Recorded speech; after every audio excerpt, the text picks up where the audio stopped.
Chapter 171, Robbery.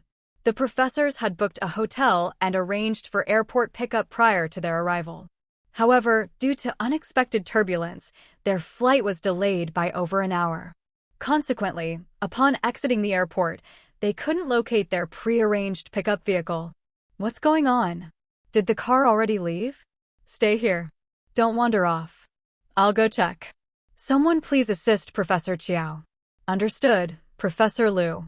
Everyone nodded obediently. Being in an unfamiliar place, no one was inclined to stray. They were all sensible individuals, unwilling to court disaster. Yet, refraining from seeking trouble didn't guarantee trouble wouldn't find them. Being in a foreign country, everyone was naturally curious about their surroundings. However, individual vigilance varied. Some carelessly placed their bags on the ground, paying them no mind, instead craning their necks to look around. Xia Xian knew that pickpockets abroad were even more prevalent than at home, sometimes even resorting to outright robbery. Feeling a surge of concern, she kindly advised them. Perhaps you should all hold onto your bags? I think it's safer that way, less likely to get lost. How could a bag placed right here get lost? We're all watching them. It's fine. Exactly. Besides, there are so many of us. Who would dare try to rob us?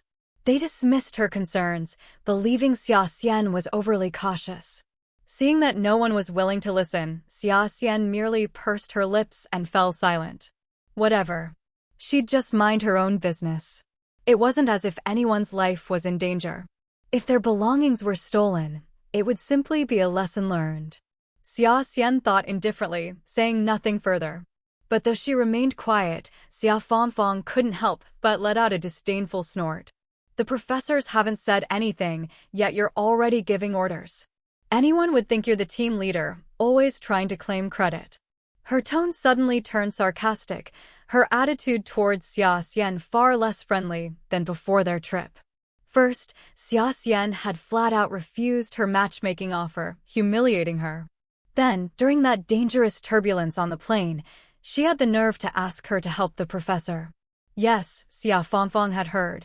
She just hadn't wanted to help. She'd covered her ears, closed her eyes, and pretended not to hear or know anything. But she still resented Xia Xian's bossy demeanor. Especially since Xia Xian had called for her help, and when she hadn't responded, Xia Xian had gone herself, retrieving the medicine for Professor Chiao and helping him take it. Now the professor was particularly grateful to her, and Xia Fangfang had felt awkward ever since they landed. Xia Xian had made her look so bad by comparison, especially since they both shared the surname Xia. She wondered if Professor Chiao would secretly hold it against her for not helping. As these thoughts brewed, she naturally began to resent Xia Xian. If Xia Xian hadn't called her, none of this would have happened, and Professor Chiao certainly wouldn't have thought she deliberately refused to help. And now Xia Xian was lecturing everyone about holding their bags. Who did she think she was? Xia Fangfang seethed inwardly, her annoyance evident on her face as she snapped back at Xia Xian. I wasn't trying to claim credit. Just offering a kind reminder. If you don't like it, I won't say anything else. It doesn't affect me, nor do I gain anything from it. Xia Xian replied calmly, neither humble nor arrogant.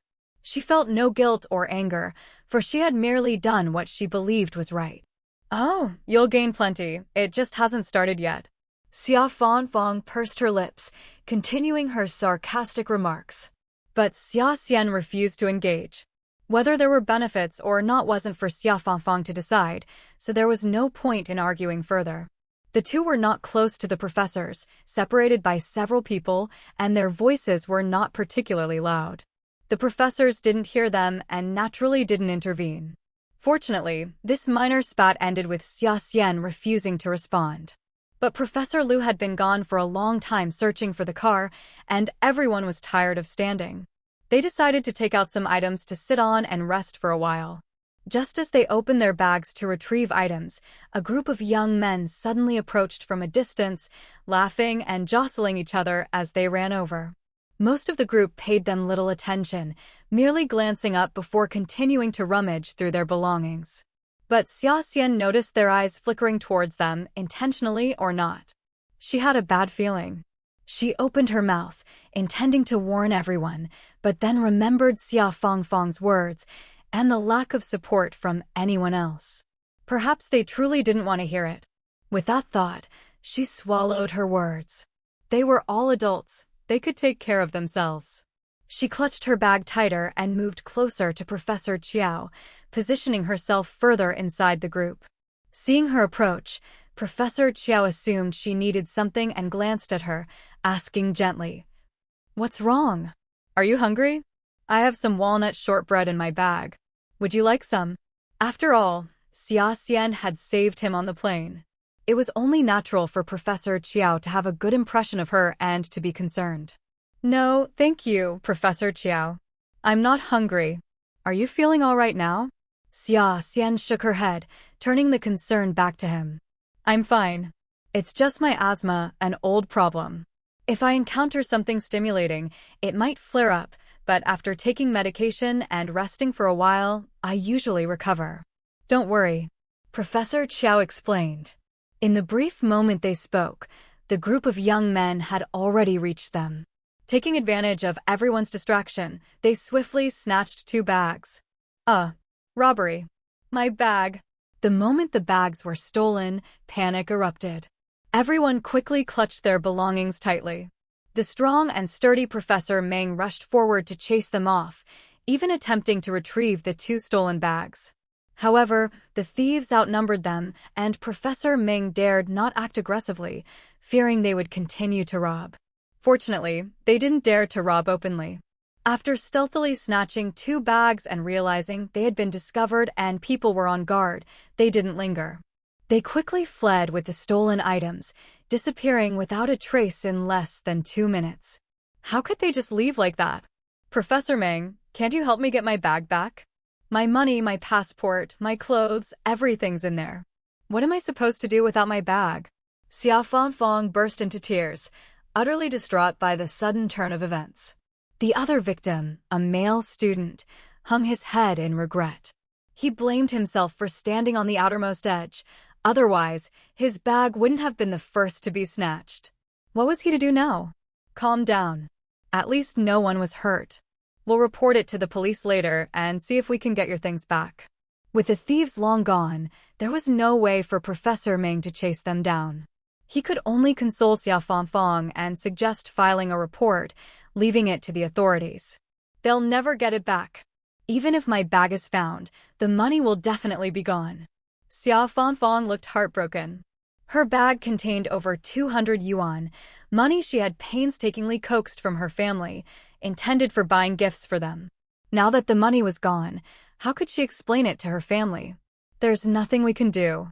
I warned everyone to keep their belongings safe. Xia Xian also warned you. You didn't listen, and this is the result." Professor Meng was also somewhat helpless. He couldn't possibly carry everyone's bags for them. He thought if only he had known, he would have collected everyone's money and passports for safekeeping. Suddenly, 2 students' passports and money were gone, which greatly annoyed him. Xia Fangfang's incessant crying and wailing only made it worse. At his words, Xia Fangfang glared fiercely at Xia Xian.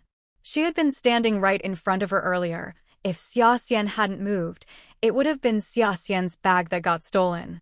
And, just like that, her hatred for Xia Xian deepened once more. Chapter 172, I Want to Be Your Roommate. Xia Xian had nothing to say. Let her glare all she liked. It wouldn't hurt Xia Xian, nor would it bring Xia Fangfang's bag back. She should have listened to the warnings. It had nothing to do with Xia Xian. Xia Xian pretended not to see or hear anything. Just as Xia Fangfang was glaring fiercely at Xia Xian, Professor Lu returned. "I really couldn't find that car. Forget it, let's just hail a taxi ourselves and not waste any more time at the airport." Professor Lu reluctantly made the decision. While it would be more expensive, there was no other choice. They couldn't stay here forever. "All right, let's hurry to the hotel. 2 students just got their bags stolen, and we still need to report it to the police." "What?" Professor Lu grew even more frustrated upon hearing this. If he had known this would happen, he wouldn't have bothered looking for that useless airport shuttle in the first place. If they had just taken a taxi right away, they could have avoided all this trouble. But regret was useless now. The only thing left was damage control. In the end, they explained the situation to airport security, who took them to the police station to file a report and give their statements. Only then did the group finally head to the hotel. After all the chaos, everyone was exhausted and ready to drop into bed. Since there were 10 students and 3 professors, they doubled up to save money, with 2 people sharing a room. The room assignments were straightforward, and no one dared complain to the professors' arrangements. When traveling abroad, they had to follow instructions, especially after the bag-snatching incident, which made them behave more carefully. But the series of events proved Xia Xian had been right all along. Whether it was keeping everyone calm on the plane or reminding them to watch their bags at the airport, her actions had been correct. She clearly had more life experience in handling such situations, so now everyone wanted to room with her to steer clear of more problems. Can we switch? I want to stay with Xia Xian. One of the female students went to Xia Xian's assigned roommate with the request. But the roommate refused. No, I want to stay with her too. Then can the 3 of us share a room? The girl wouldn't take no for an answer and even suggested cramming 3 into one bed. But Xia Xian and her roommate weren't having it. 3 people in one bed is way too crowded. Besides, the rooms are connected, so nothing should happen. And having 2 to a room means we can look out for each other. If you come to stay with us, what about your own roommate? Xia Xian politely declined. Fine. She was stuck as Xia Fangfang's roommate. She really didn't want to stay with her. Xia Fangfang was still crying and would just be depressing. But if she abandoned her, Xia Fangfang might complain to the professors and cause more trouble. So she had no choice but to give in. Once everyone settled into their rooms, Xia Xian looked around and was quite pleased. The bed was soft, the room spacious, and the decor was luxurious. She only wished she had a cell phone to take pictures for Rui Feng. While cameras were available, she didn't have one. Overseas, there were compact and convenient cameras that were really handy. They were expensive in China, so she planned to buy one as a wedding gift for you. But she hadn't decided yet whether to get one for herself. She also intended to bring home chocolates and perfume for everyone. Those were her 3 main purchases, all of which were pricey. That was why she had brought so much money with her. No wonder she watched her bag like a hawk. Even in the hotel, she slept with it as her pillow. Losing that bag would devastate her for years. Fortunately, no one broke into the hotel rooms to rob them, and her roommate wasn't a thief, just another respectable student. The rest of Xia Xian's trip went smoothly. She attended seminars with the professors, visited several prestigious foreign universities, browsed their libraries for research materials, and even had a small exchange session with psychology students there. The experience was extremely rewarding. They even toured famous landmarks, absolutely amazing. None of them had expected such an amazing experience before coming. They thought it would just be a seminar, but the professors had arranged so many activities that it became a trip of a lifetime. Every penny was worth it. Even Xia Fangfang's gloom over losing her money and luggage was gradually soothed by the incredible sights. Her mood improved despite everything. For 10 days straight, they were constantly on the move. Xia Xian's crash course in spoken English paid off, and Yao Ruanfei had even taught her some handy communication tricks. At first, she stumbled over her words, but now she could converse more fluently. Combined with her boldness and confidence, she came across as bright and likable, easily winning people over.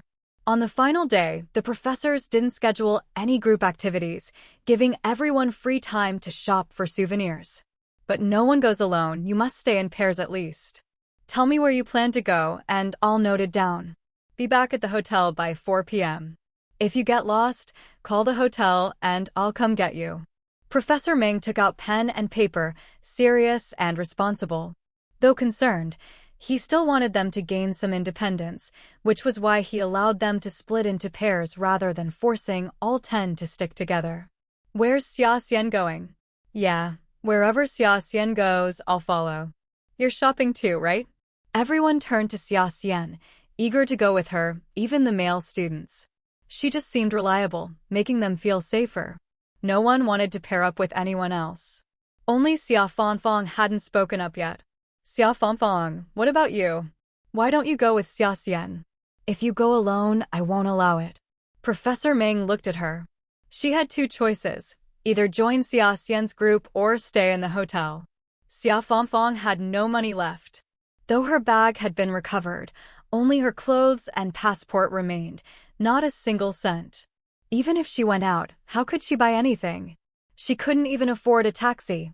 And the idea of tagging along with Xia Xian, whom she disliked, made her refuse without hesitation. I'll stay at the hotel. Fine. Then Xia Xian will lead the rest of the group. Xia Xian, however many go out must come back. Can you handle that? He was putting her in charge. But while everyone seemed willing to listen now, she wasn't sure they'd stay obedient if disagreements arose later. What if they ignored her and something happened? Xia Xian bit her lip, hesitating for a moment. Chapter 173, Trouble. This is a great opportunity for growth. Xia Xian, do you want to take this on? If not, there's no need to force yourself. You can opt out and go separately. Professor Meng valued student input and wouldn't pressure them. Professor Meng was right, this was a real growth opportunity. If she wanted to go into business in the future, she'd have to lead even more people. She needed to learn how to manage others and get them to follow her lead. Besides, Xia Fangfang was likely the hardest to manage, and since she wasn't going, the others would be easier to handle.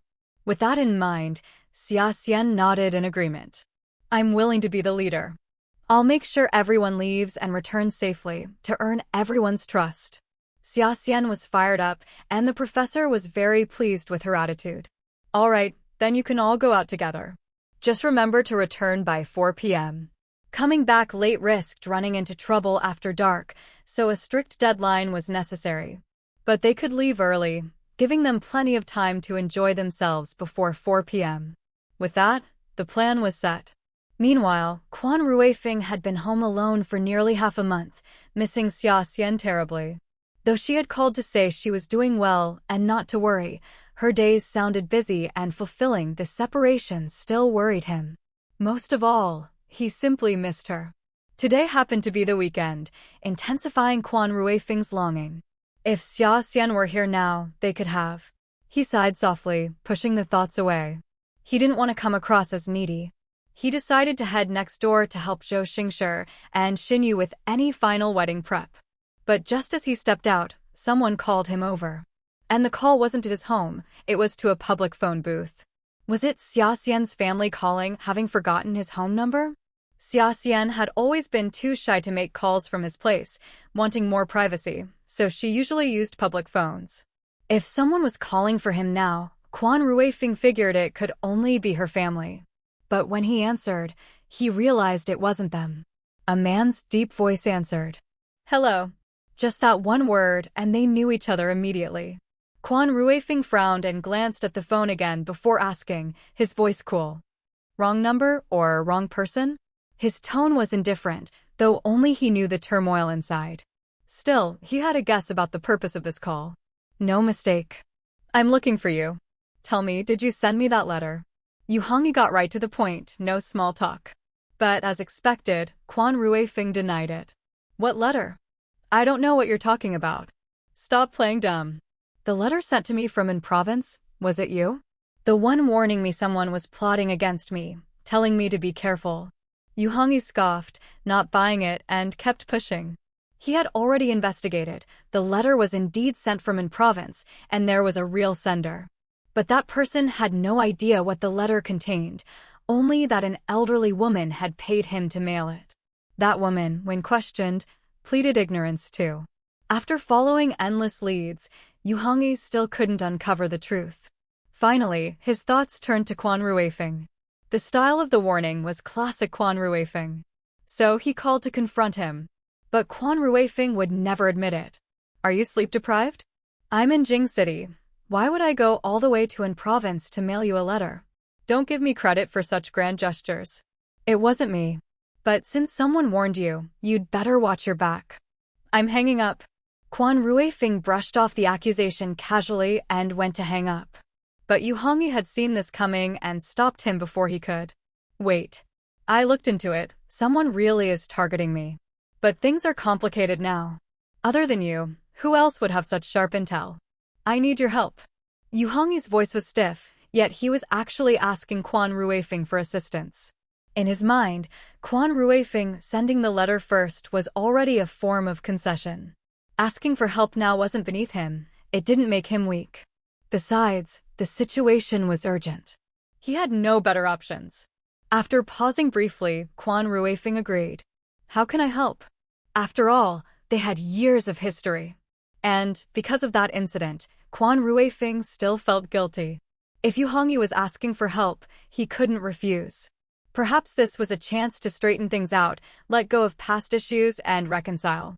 With this new task, Quan Ruifeng finally had something to distract him from pining for his wife. He was so busy he hardly had time to think about it.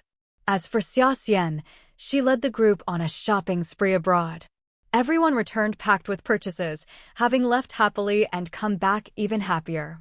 No one was lost, no money was stolen, and everyone got what they wanted. At the counter, Xia Xian paused for a moment before deciding to buy 2 cameras, one pink, one blue. She'd let Xinyu pick her favorite color first. Xia Xian liked both and was fine with either. She bought cameras, chocolates, perfumes, and all sorts of other items, including high heels for Gao Shuang and a suit jacket for Quan Ruifeng. If she liked something and the price was reasonable, she bought it without overthinking. For the first time, she truly experienced the joy of a shopping spree. It felt incredible. From now on, she'd work hard to earn more money so she could buy whatever she wanted without worrying about the cost. Shopping was just too much fun. With the academic exchange completed and shopping time granted, the trip abroad came to a perfect close. It was time to go home. Though the start had been rocky, things had only gotten smoother, a silver lining. After another long flight, the group landed safely in Jing City. Don't rush home yet. Everyone must return to the university first. The bus is here, get off at the school. After that, you're free to go wherever. The professors had brought them from the university, so it was only right to return them there. Thus, they rejected requests to disperse at the airport, insisting on escorting everyone back to campus. Their demand was reasonable, so though some were reluctant, they had no choice but to comply. Xia Xian didn't mind. Going back to school first was fine, home wasn't far. Quan Ruifeng should be there by now, and she'd make it back in time for Xinyu and Zhou Xingshir's wedding tomorrow. But on the way back to campus, her right eyelid kept twitching. Maybe she was just tired, or maybe it was a bad omen. As the saying went, a twitching left eye meant fortune, while a twitching right eye meant disaster. Xia Xian couldn't ignore her growing worry. She pressed a finger to her eyelid, thinking, we're already back. What could possibly go wrong now? And indeed, nothing happened to her. The trouble was with Quan Ruifeng. Chapter 174. He got caught up in a murder case. Yu Hongyi sought Quan Ruifeng's help. All he had uncovered was that someone intended to frame him, but the mastermind remained unknown, and the specifics of their plan were still a mystery. The only lead was that a key figure involved was Mu Guangyuan. Unable to dig deeper himself, Yu Hongyi had no choice but to entrust the investigation to Quan Ruifeng. The two men operated in different systems, employing distinct investigative methods. What Yu Hongyi couldn't uncover, Quan Ruifeng might. True to his nature of seeing things through, Quan Ruifeng agreed to help. He had been tirelessly working on the case for the past 2 days and had already identified the mastermind and their scheme. However, they had inadvertently tipped off the culprit. Realizing that targeting Yu Hongyi was no longer feasible, the perpetrator reasoned that Quan Ruifeng's willingness to risk helping Yu Hongyi indicated a deep connection between them. If eliminating Yu Hongyi proved impossible, then taking out Quan Ruifeng would serve just as well. It would be akin to severing Yu Hongyi's powerful arm. Thus, the culprit swiftly shifted targets, unleashing all the tactics originally intended for Yu Hongyi upon Quan Ruifeng. And that was how Quan Ruifeng found himself in trouble. Xia Xian returned home on the very day Quan Ruifeng's predicament began. The family had planned to keep it from her, but her sudden, unannounced arrival caught them in the midst of a frantic discussion about how to handle the situation. Mom, Dad, what's going on? What were you all talking about just now? Why is everyone so serious? Where's Ruifeng? Did he go over to Zhou Xingshur's to help? I bought so many things and brought gifts for everyone. She spoke excitedly, though she noticed the tense atmosphere. Still, she didn't dwell on it. Setting down her belongings, she was about to go find Quan Ruifeng so they could all open the gifts together. Xiao Xian, Ruifeng isn't at Xingshur's place. There's no need to go. Just as she was about to leave, Gao Shuang quickly called out to her. Huh? Then where is he? Did he go out to get something? But with the wedding tomorrow, everything should already be prepared. What else would they need to buy?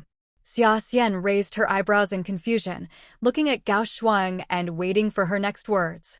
Gao Shuang hesitated, unsure whether to speak. She glanced at Father Quan. Never mind, tell her. Grandma already knows, so there's no point hiding it from Xiao Xian. Father Quan sighed helplessly. They couldn't keep this a secret, and with no clear resolution in sight, concealing it was pointless. Gao Shuang also sighed, while Quan's grandmother sat silently, her expression unreadable. Xia Xian sensed danger. Growing anxious, she pressed urgently. What's going on? What are you hiding from me? Did something happen to Ruifeng? With Quan Ruifeng absent, who else could be in trouble? Sure enough, Gao Shuang nodded silently. But Xiao Xian, don't panic. We're already figuring things out. We won't let anything happen to Ruifeng. It's just that he might not be able to come back for a while. Gao Shuang quickly reassured Xia Xian, explaining that the situation wasn't as dire as she might imagine and urging her not to overthink it. But Xia Xian was still utterly confused. She didn't even know the specifics yet. What exactly happened? Where is he now? As Quan Ruifeng's wife, Xia Xian had every right to know. He's at the police station, implicated in a murder case. But don't worry, he's going to be okay. Ruifeng doesn't have an alibi for that time, but there's also no evidence proving he did it. Plus, we've already found proof that they're framing him. Gao Shuang hastily explained that because Quan Ruifeng had been present at the scene, he couldn't be released until the matter was resolved. What? Is this related to Yu Hongyi's situation? Xia Xian gasped, her mind racing in turmoil. How did you know? Did Ruifeng tell you about this? No, quite the opposite. It was she who had reminded Quan Ruifeng to warn Yu Hongyi. She never thought her warning would end up ensnaring her own husband. Xia Xian felt like passing out right then. She hated herself for speaking up. If she had known this would happen, she would have kept her mouth shut. Yes, she was selfish. Of course, she didn't want her husband to suffer because of someone else. Right. So, what can we do now? Just wait. Isn't Yu Hongyi helping? This whole mess started because of him. Xia Xian tried to keep her composure as she asked about rescuing Quan Ruifeng. When she mentioned Yu Hongyi, her voice trembled with a mix of sorrow and indignation. Every time Quan Ruifeng was fine, but the moment Yu Hongyi got involved, disaster struck. Was Yu Hongyi's jinx? He knows. He's also working on it. He knows Ruifeng is taking the heat for him this time, so he'll do everything he can to help. We promise Ruifeng will be back within a week at most. This won't hurt him at all, okay? Xiao Xian, don't get mad. Ruifeng didn't want this either, it just happened. Gao Shuang held Xia Xian's hand, pleading gently, afraid that Xia Xian might abandon Quan Ruifeng over this. After all, in these times, plenty of people would save their own skin, even going so far as to turn in their own spouses. Though she didn't believe Xia Xian was that kind of person, it couldn't hurt to reassure her. Mom, I'm not angry. I'm just concerned about him. What exactly happened? How did he get mixed up in this? Please explain it to me in detail. As she asked, Xia Xian's thoughts raced, trying to recall news reports from her past life to see if there was any useful information. But with the main players changed and events unfolding so differently, her past memories were practically useless now. She could only depend on her abilities in this life. Chapter 175, Suicide. Originally, it was thought that Xia Xian wouldn't be able to attend Xinyu and Zhou Xingshur's wedding, but in the end, the one who was absent was Quan Ruifeng. After all, this was Xinyu and Zhou Xingshur's big day, with the wedding scheduled for the very next day. So, even with Quan Ruifeng's predicament, canceling was out of the question. They had to proceed as planned. Xia Xian went to help out that day, taking care of Quan Ruifeng's responsibilities. She even gifted Xinyu a camera as a wedding present, keeping the blue one for herself. Xinyu comforted her. That person committed suicide. He just deliberately wrote Quan Ruifeng's name to mislead the police. In reality, it had nothing to do with Quan Ruifeng. They'd never even met before, they didn't know each other. Once they investigate, it'll be clear. There won't be any issues. He has no motive for murder. You've worked on enough cases with Quan Ruifeng, you should understand this logic. Xia Xian understood, but she couldn't help worrying. After all, in her previous life, Yu Hongyi had been framed. Even though Quan Ruifeng was cautious and the situation was definitely better than in her previous life, he was still involved. How could she not worry? What if Quan Ruifeng ended up like Yu Hongyi in her previous life, locked up for over a decade before being released? Even if his name was cleared, the lost time could never be recovered. As for monetary compensation, they didn't need it. Quan Ruifeng could earn money himself. He didn't care about those kinds of reparations. But this was Xinyu's wedding, and Xia Xian didn't want her to worry too much. Besides, Xinyu was pregnant and needed to stay in good spirits. Xia Xian forced a smile and adjusted her emotions. All right, I understand. Don't worry about me, don't let my mood affect you. Today, you're the bride. Your job is to be happy and beautiful. I just bought this camera, so I'll take some photos for you later. But I've only just learned how to use it, so I'm not sure if they'll turn out well. Let's just treat it as a keepsake. Back then, opportunities to take photos were rare. Just having the chance was enough, no one expected them to be perfect. Xinyu is the same. It's fine, just take them however. Besides, both Zhou Xingshi and I are good-looking, it's not like we'll turn out ugly, Xinyu joked. That was true. Xia Xian was amused, and her mood finally improved a little. For now, she focused on helping Xinyu and Zhou Xingshi get through the wedding properly. Once the wedding was over, in the afternoon, Xia Xian went with the Quan family to visit Quan Ruifeng. Quan Ruifeng hadn't been arrested at the Beijing Municipal Public Security Bureau. It happened in another city. That was why Quan Ruifeng's father was having more difficulty intervening. It would take time. However, no one dared to make things difficult for Quan Ruifeng. Even in detention, he was perfectly comfortable. When Xia Xian and the others arrived at the police station, Quan Ruifeng was asleep. He had a private detention room, complete with a bed, a new mattress, and new blankets. There were even some fruits by the bedside. He looked completely relaxed, nothing like the suffering Xia Xian had imagined. Ruifeng, are you okay? Quan Ruifeng. Xia Xian? Mom, Dad, why are you all here? Quan Ruifeng had just been resting with his eyes closed. The moment they spoke, he woke up and sat up in surprise. I told you not to come. I'll be fine soon. Quan Ruifeng was unfazed, he wasn't worried at all. But how could his family not be concerned? The moment Xia Xian saw him, her eyes reddened. What were you thinking? I came home and couldn't find you, only then did I learn you were in such trouble. Didn't we agree you'd just send him an anonymous letter and let him handle it himself? How did you end up getting dragged into this? If you really went to prison, what would I do? Do you want me to spend the rest of my life as a widow? Or do you want me to remarry? Don't do this to me, I've already been married twice. If I get married a third time, what would people think? People will laugh at me. Xia Xian poured out her complaints. The door to Quan Ruifeng's room wasn't even locked. He immediately opened it and drew her into an embrace, his expression apologetic and remorseful. I'm sorry, darling. It's my fault for making you worry. I was wrong, I admit it. He called and asked for my help, I couldn't refuse. After all, we were close. I just didn't expect those people to change targets and come after me. He killed himself before my eyes, I couldn't get away in time. I let my guard down. But I didn't lay a hand on him. I'll be clear, don't fret. I'd never let you marry someone else. I wouldn't want you to be a widow. I want to be with you for the rest of my life. Quan Ruifeng apologized sincerely, holding Xia Xian's face to wipe away her tears, his eyes full of tenderness. This time, it really was his fault, he had been too careless. You'd better mean that, or I won't let you off easy. Xia Xian snorted and gave Quan Ruifeng's waist a pinch, finally letting off some steam. Once her emotions were vented, everyone was finally able to talk properly.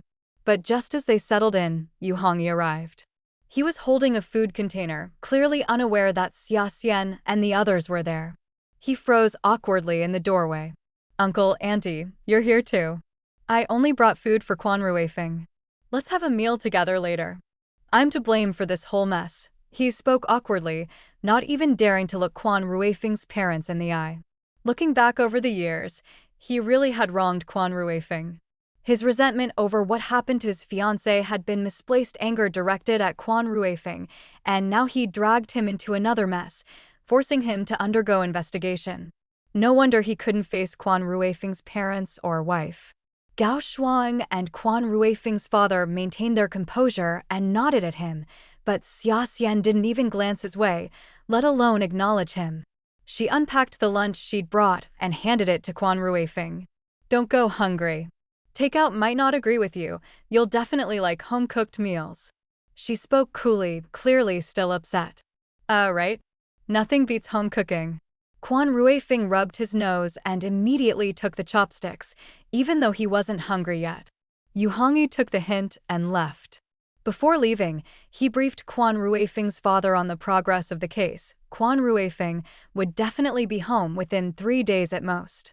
Quan Ruifeng had helped him gather substantial evidence, even helping him counter the people behind this. If Yu Hongyi hadn't wanted to use this chance to confront them, he could have gotten Quan Ruifeng released immediately. But for now, Quan Ruifeng would have to wait it out a bit longer. Yu Hongyi was already feeling guilty, making him even more uncomfortable. However, after he left, Xia Xian, who'd snubbed him earlier, unexpectedly followed him out. She called out to Yu Hongyi. "Wait. We need to talk." Chapter 176, Reopening the Cold Case. "Ahem, sister-in-law, what did you wish to discuss?" Yu Hongyi addressed Xia Xian with a newfound cordiality, a stark contrast to their previous encounter where he had still used the term sister-in-law. "Please don't call me that. I'm not worthy of the title." Xia Xian rebuffed the address, her face cold, clearly viewing Yu Hongyi as a harbinger of misfortune. "All right, Xia Xian, then what brings you here?" "I am truly sorry about Quan Ruifeng's situation. I never intended to involve him, but since he is, I promise he will be unharmed. He'll be released within 3 days. You have my word, okay?" Yu Hongyi patiently reiterated his assurances, trying to soothe Xia Xian. But Xia Xian wasn't there to hear apologies. "I trust him. He wouldn't lie to me. If he says he'll be fine, then he will be. That's not why I came to you. Quan Ruifeng was willing to risk his life for you. You know what kind of person he is. He told me about your fiancé's incident. I know you're in pain too, but that's no excuse to harm Quan Ruifeng, to make him bear these unfounded accusations. I hope that after this matter is resolved, you'll give us another chance to investigate what happened back then, to completely clear the charges against Quan Ruifeng. I don't want him to still feel guilty about it, or even start believing he actually did something wrong. You're psychologically tormenting him." Xia Xian passionately defended Quan Ruifeng. He was just as innocent in this matter, yet he had to shoulder the consequences. The situation with Yu Hongyi's fiancé and this incident were uncannily similar. The only difference was that this time, everyone believed him, but last time, they didn't. Yu Hongyi fell silent for a moment, seemingly taken aback by Xia Xian's words. But after a while, he nodded in agreement. "Fine. All the evidence from back then is still preserved, nothing was lost. If you want to investigate, you can go anytime. I'll cooperate with whatever you need to know." The events of that year were etched in his memory. Perhaps uncovering the truth would help him resolve his lingering guilt and finally find peace. Yu Hongyi also yearned for the truth, no less than Quan Ruifeng himself. "Then it's settled." Xia Xian nodded curtly. With their agreement made, she said nothing more, turning and walking away. There was nothing left to discuss between her and Yu Hongyi. "Babe, what did you talk to him about?" When Xia Xian returned, Quan Ruifeng raised a curious eyebrow. "What, afraid I bullied him?" Xia Xian shot him a sidelong glance, and Quan Ruifeng quickly denied it. "Of course not. If he got bullied by you, it'd be his honor. I'm just worried he might say something foolish and upset you." "Really?" "Absolutely. I'll always stand by your side, no questions asked." I know you're just looking out for me. Nothing is more important than my wife, let alone some ex-childhood friend. How could he even compare to you? Quan Ruifeng spoke with utmost seriousness, as if Yu Hongyi wasn't even fit to tie her shoelaces. Xia Xian was quite satisfied with the term, ex-childhood friend.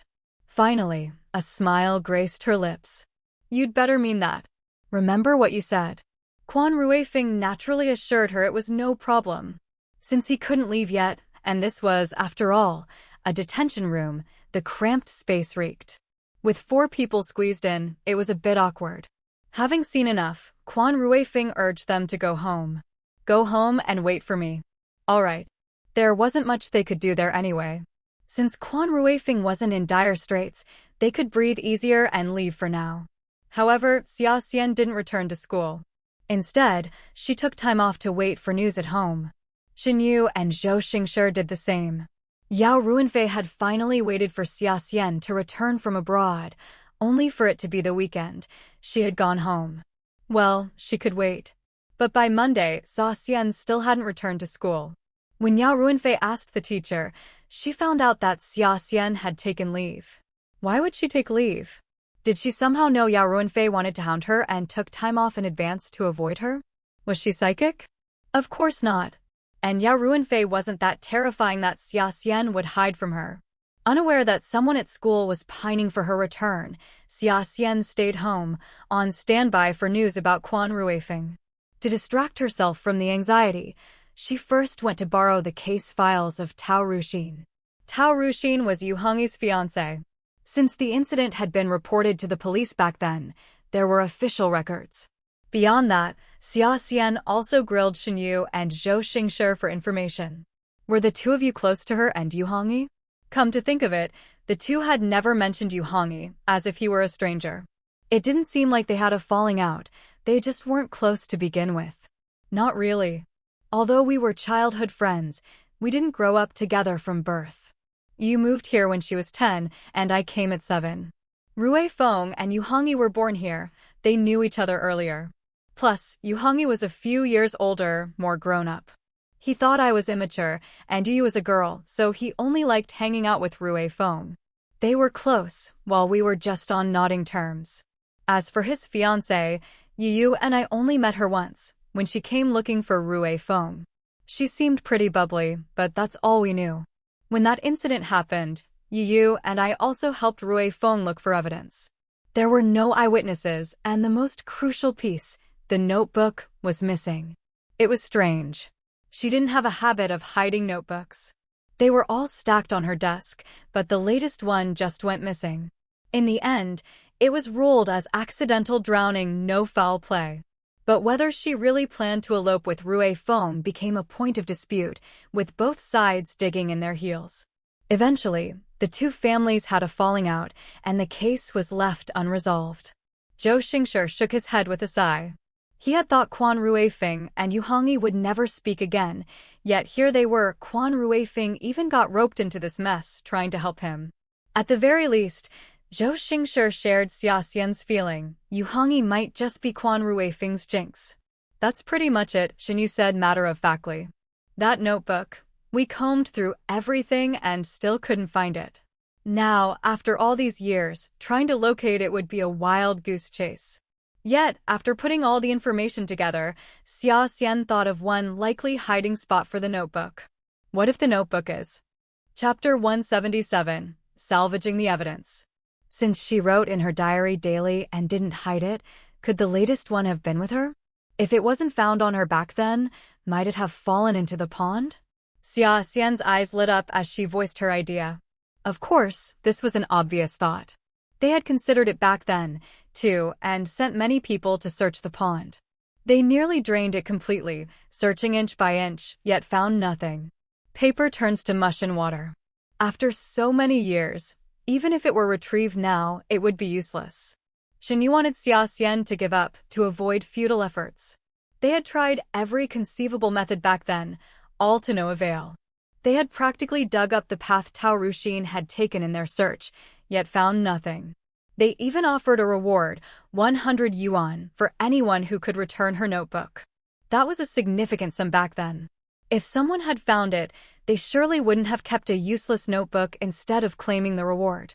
Yet no one came forward. Where could it be? No one knew. Quan Ruifeng could easily be cleared of the murder charge, but the accusation of seducing his childhood friend's fiancée clung to him like a shadow. In the eyes of the Yu and Tao families, he would forever remain a sinner. Still, as long as his own family believed in him, there was no need for further futile proof. Justice, after all, resides in people's hearts. So, in the end, Quan Ruifeng himself gave up searching for answers, focusing instead on solving other cases. However, after hearing Shen Yu's words, Xia Xian's resolve only strengthened rather than wavered. If you also believe that notebook might be in the pond, then no matter its condition, whether the writing is still legible or not, I will do everything I can to find it. What if it can be read? If it can clear Quan Ruifeng's name and ease his burden, that's more important than anything. She wanted Yu Hongyi to understand that he would forever owe Quan Ruifeng. Quan Ruifeng had never wronged him. All right, if you're set on finding it, then go ahead. Shen Yu understood this stubborn determination. She remained non-committal. After all, this was a matter between Xia Xian and Quan Ruifeng, and not for them to interfere. That day when she met Quan Ruifeng, was she carrying anything? The records don't mention it. Only her body was recovered, nothing else. Xia Xian continued to ask. Logically, if she intended for Quan Ruifeng to take her to Yu Hongyi, she wouldn't have gone empty-handed, even if she carried no luggage.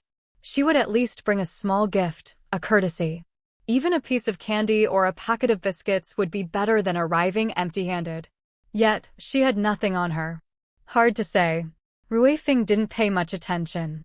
He avoided looking directly at her to avoid suspicion, so he naturally wouldn't have noticed much. In short, all the details from back then were in these archives. Unless they could ask the deceased Tao Ruxin or Quan Ruifeng, who also knew nothing more. Understood. That was indeed a problem. Since questioning yielded no further information, Xia Xian decided to take action. Rolling up her sleeves, she immediately insisted that Zhou Xingshi and the others take her to the pond. She wanted to see it firsthand and, while there, search it herself. She had already prepared clothes and a bamboo pole. Unable to dissuade her, the two reluctantly agreed and led her to the pond. Years had passed, and everyone had largely forgotten the incident. Even children now dared to play in the area. The pond was overgrown with some lotus roots and flowers, though they looked wilted and lifeless. The lotus roots had all been pulled out, leaving the plants battered.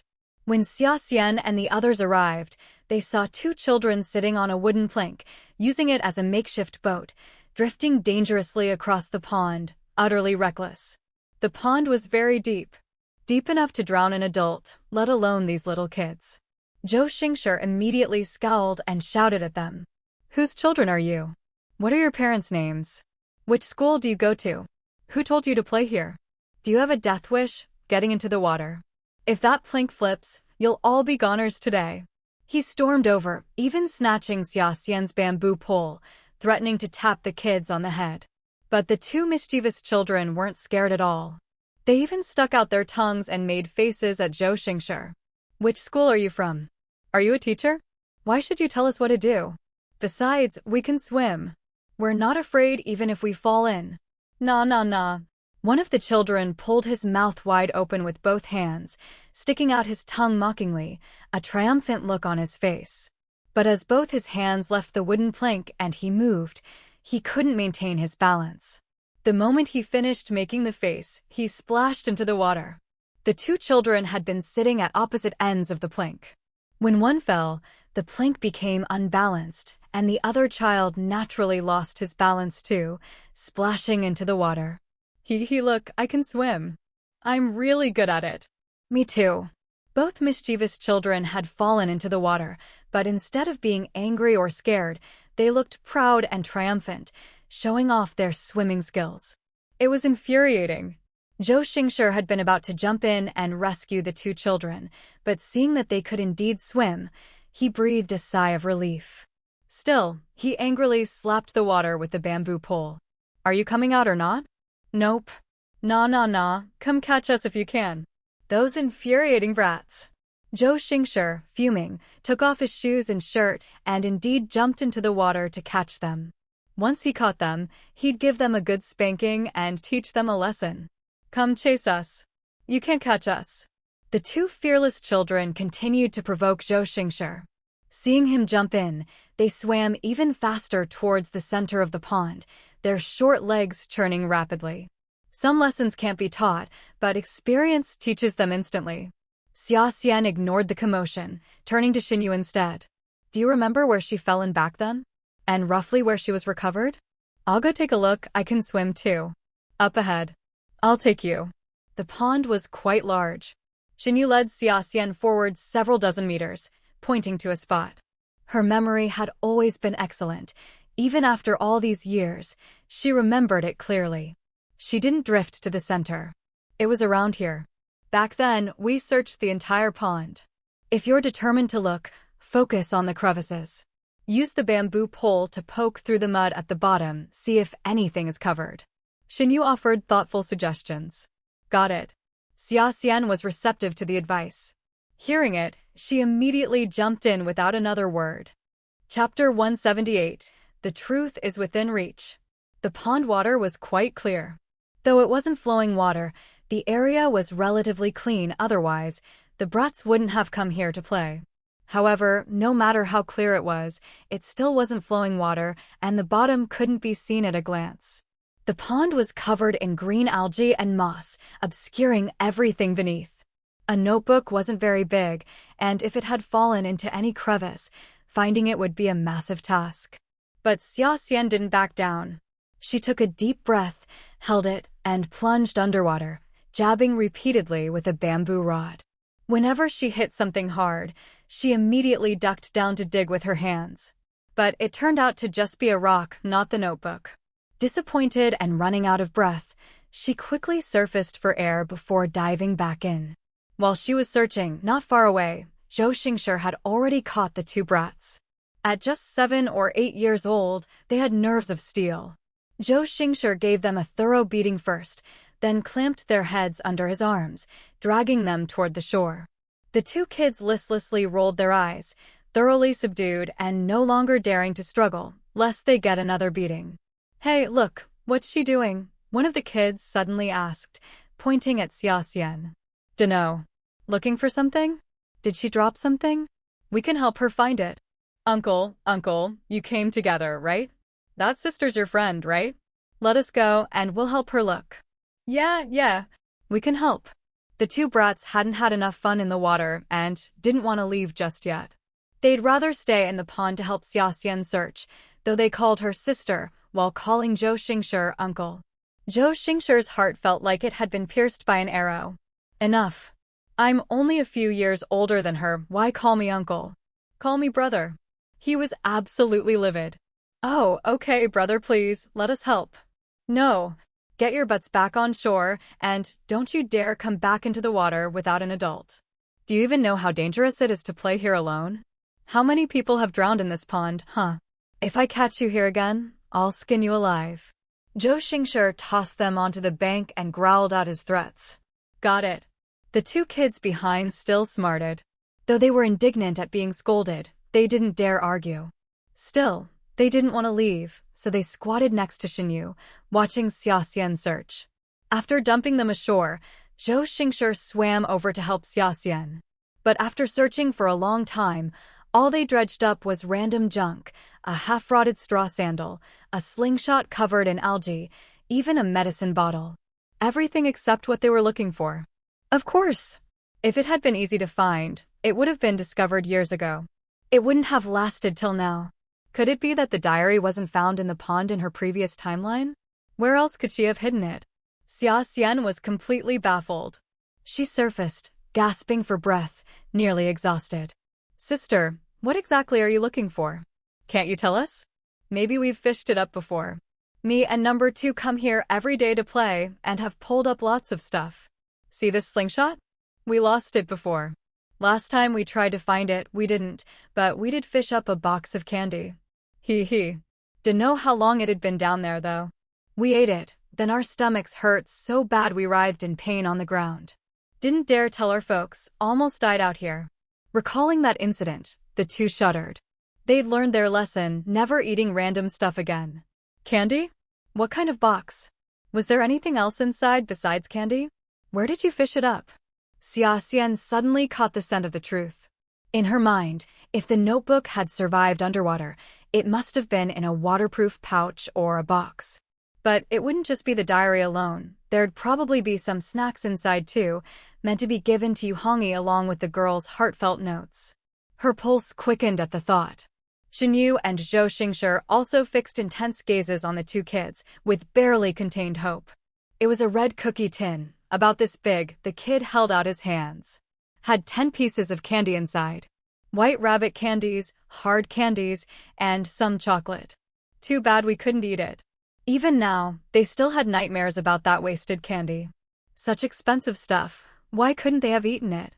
Cut to the chase. Was there anything else? Zhou Xingshi gritted his teeth. Why couldn't these brats focus on what mattered? Oh, right. There was a paper crane, folded from paper, right? The taller one, with big, darting eyes that made him look clever, thought for a moment before turning to his friend for confirmation. And paper hearts. Folded really pretty, but served no purpose, so we threw them all away. The second brat nodded firmly. His hair was a bit long, almost like a pixie cut, making him look rather cute. But right now, no one was in the mood to find them adorable. Where did you throw those papers? Take us there. Xia Xian scrambled out of the pond in a hurry. Not bringing the whole diary, but tearing out the pages with her heartfelt confessions, folding them into animals and paper hearts, that felt even more romantic, perfectly fitting Tao Ruxin's personality. She had a strong gut feeling that box was Tao Ruxin's, and the paper cranes were folded from her notes. Right? If this is what we're looking for, don't worry about the candy, we'll hook you up. Zhou Xingshi declared emphatically, scrambling out of the pond. Xinyu had cash on her. She pulled out 2 yuan bills and handed it to the kids, cutting straight to the chase. Lead the way. Had they really thrown away the very thing they were searching for? That would be troublesome. The kids scratched their heads, but couldn't resist the temptation. With both sweet bribes offered, what child could refuse? Okay, we'll take you. I remember where we tossed it, but if the wind blew it away or the rain ruined it, that's not our fault. This money's ours now, no takebacks. The first brat knew to set the terms up front. After all, they'd only thrown away the papers, they'd kept the box and candy. Who knew if those fragile things could have survived the wind and weather? Once it's yours, it's yours. We won't ask for it back. Now hurry up. Got it. The two kids immediately dashed ahead excitedly, leading the way while Xia Xian and the others hurried after. The truth was within reach. Chapter 179, Found. The truth comes to light. Please, please let it be Tao Ruxin's notebook. Let it not have been blown away by the wind or ruined by the rain, but still waiting there for them. Please. Xia Xian prayed silently, and as it turned out, her prayers were answered. Heaven was on their side. Though the mischievous kids had left these items here almost half a month ago, it hadn't rained in this area, so the paper was still dry, just blown a little farther by the wind. Here, there's one. We left them all here earlier, but now there's only one left. Here's another one. The two kids led them under a large tree. From a distance, they spotted a small paper crane and assumed the others had been blown away. But upon getting closer, they found another one behind the tree, so there were 2. We'll help you look for more, see if any others are still around. See if these are what you need. The two kids quickly picked up the paper cranes and handed them to Xia Xian. Open them, quick. Zhou Xingshi urged impatiently. Xia Xian took a deep breath and immediately began carefully unfolding the paper crane. She handed the other one to Xinyu so she could do the same. She was extremely careful, afraid to use too much force and tear the fragile paper. She could already make out faint black ink showing through the folds. Who else would bother making these things and then coincidentally dropping them into the water, right? This had to be Tao Ruxin's diary. As Xia Xian confirmed this in her mind, she slowly unfolded the paper. But too much time had passed, and the paper had been folded into such a tiny crane that opening it completely was difficult. At the slightest pull, She heard a faint rip, the paper tore. Oh no! Xia Xian wanted to stomp her foot in frustration. She'd been so careful, yet she'd still torn it. It's fine, just a small tear. We can still make it out and see what's written, Xinyu reassured her. Right, don't worry about it. As long as we can read what's inside, that's all that matters, Zhou Xingshi added. True, there was no need to be overly cautious. A small tear wouldn't affect anything. With that thought, Xia Xian relaxed a little and worked faster, quickly unfolding the paper crane completely. I've got mine open too. She and Xinyu had unfolded the cranes at the same time. Zhou Xingshi's eyes darted back and forth, unsure which one to look at first. But nobody could spare him a glance. They were all focused on the contents in their hands. August 7th, sunny. He gave me a watch, name brand, costing over 100 yuan. It was silver. Worried I might not like it, he even added a ribbon with a red rose to it. He's so corny but sweet. I can tell he really cares. He also asked if my hand still hurt. That was so long ago, just a scratch. He's so attentive, noticing everything about me. I think I might be starting to like him. The writing was fragmented, with no names mentioned, but the change in her feelings was plain to see. Even without a name, if they took this paper back and had Tao Ruxin's parents verify the handwriting, they'd have proof. At the very least, it would prove that her feelings toward Yu Hongyi had indeed changed. So, her going to Quan Ruifeng and asking him to take her to Yu Hongyi, why wouldn't she? She had clearly fallen for Yu Hongyi. Quan Ruifeng was telling the truth. Xia Xian was buzzing with excitement. She had always known that Quan Ruifeng would be vindicated. He's not that kind of guy. And here's the smoking gun. This one mentions Quan Ruifeng. On August 10th, she said she was done with Ruifeng, that she shouldn't keep liking someone who didn't like her back, especially when she already had a fiancé. She said she would put her heart into her fiancé instead. Xinyu summarized the contents of her sheet. Perfect. Mine says she was starting to develop feelings for Yu Hongyi. Xia Xian exchanged sheets with her, and all three were floored. It was true. These two pieces complemented each other. That was all they needed.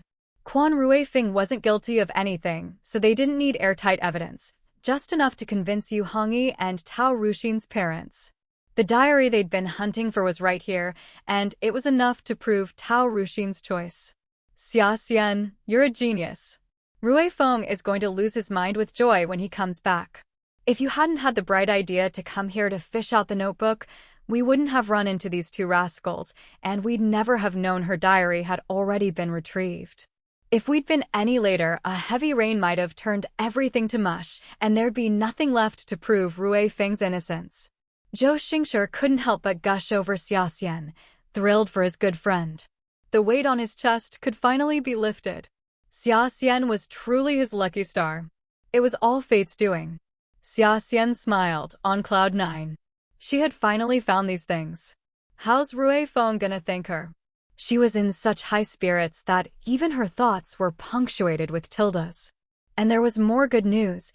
The wind hadn't blown the papers too far. The two kids searched nearby and managed to recover most of the paper cranes and hearts. We found so many. Can we get a little extra money? You promised us candy. When are you keeping your word? Troublemaker number 1 handed over the items while quick to ask. He didn't even need their confirmation. Just seeing the excitement and emotion on their faces, Xia Xian's eyes even getting misty, was enough to tell him. These were exactly what Xia Xian and the others had been looking for. So wasn't it only fair that he held them to their promise? The thought of endless candy made him so happy he could practically bounce off the walls. After all, candy was as irresistible to kids as phones were to screen-glued teens. You found this many? You guys rocked this. You're the real heroes. Don't worry, we promised you all the candy you want, and we won't go back on our word. Where do you live? Give us your address, and we'll drop off the candy to you another day. But I didn't bring any money today. Yu Xingshi, do you have any cash on you? Xia Xian would never scam a couple of kids. Finding the truth was what mattered most. No price was too high for it. I do. Xinyu pulled out 5 yuan for the two of them. She always carried a few bucks for emergencies, and today it came in handy. The candy can wait. First, let's smooth out all these pieces and arrange them in chronological order. That way, they could reconstruct the complete diary. Chapter 180. I was also at fault back then. All right. No one objected. They carefully and quickly unfolded all the paper cranes and hearts. Now, the diary not only bore Quan Ruifeng's name, but also Yuhongyi's and Tao Ruxin's. Though a few pages were missing, it hardly mattered. The most crucial page was finally found. August 29th, overcast. I detest gloomy, rainy days. The lack of sunshine always gets me down. But today, I'm happy and suddenly, overcast days don't seem so bad after all. I've finally understood something. Quan Ruifeng is handsome, and of course, I'm drawn to his looks at first glance. But if those same looks were on anyone else, I'd feel the same way. It's merely an appreciative attraction. I could admire many attractive faces. But Yuhongyi is different. My affection for him leaves no room for anyone else. It sounds convoluted, but that's the truth. I've never been so clear about my own feelings before. I used to be annoyed by his constant attempts to find excuses to be near me, but now I actually enjoy his closeness. I'm no longer opposed to marrying him. In fact, I even want to marry him quickly so I can join him at his post and see him every day. I finally understand what a day apart feels like 3 years truly means. But as a young woman, Mother says I must be demure. I'm too embarrassed to tell him these things directly, so I'll just write them down. My diary holds all my feelings. Perhaps I can give it to Yuhongyi and let him read it himself. Giving him the entire diary would be too formal and utterly unromantic. Maybe I'll fold the pages into paper cranes instead. It's more casual. Otherwise, after I said I didn't like him before, doing a complete 180 would just make him laugh at me. I need to play it cool. But I still really want to see him. Now that I've confirmed my feelings, how can I not see the man I love? Besides, he's my fiancé. Alright, perhaps I should be a little bolder. Mother didn't listen to me when she insisted on this engagement, so I don't have to listen to her about being reserved either. I've decided to go to his military base and surprise him. But I don't dare go alone. I'll ask Quan Ruifeng to take me. They're good friends anyway. This way, I can also take the opportunity to clear things up, avoiding future awkwardness. After all, Quan Ruifeng will have to call me sis from now on, hee. When I see him, should I greet him first? Or hug him? Or just tell him my feelings directly? It's so hard to choose. This was Tao Ruxin's diary entry from the day before her accident. It fully recorded her emotions and her reason for seeking out Quan Ruifeng. Now, everything made sense. Quan Ruifeng truly hadn't seduced Tao Ruxin. They weren't planning to elope. What a tragedy. Why did she choose that place to meet? And how did she slip and fall into the pond? Otherwise, she and Yuhongyi would be a loving couple by now, perhaps even with a sweet little baby. But now, she rests eternally beneath the earth. These diary entries could clear their sullied reputations. Yet, for Quan Ruifeng, reading them might only deepen his guilt. If only he had personally escorted Tao Ruxin home that day. If only. There were so many better choices, but they chose this path, a road of no return, with no way back. Reading these diary entries, the 3 of them were overcome with sorrow, bowing their heads in silent mourning. Nevertheless, at least the diary was found.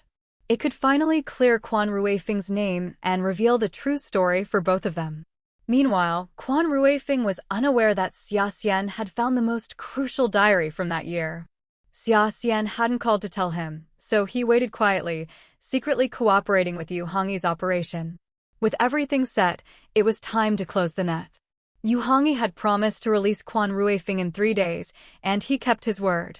Early on the 3rd morning, he caught the mastermind, luring the snake out of its hole.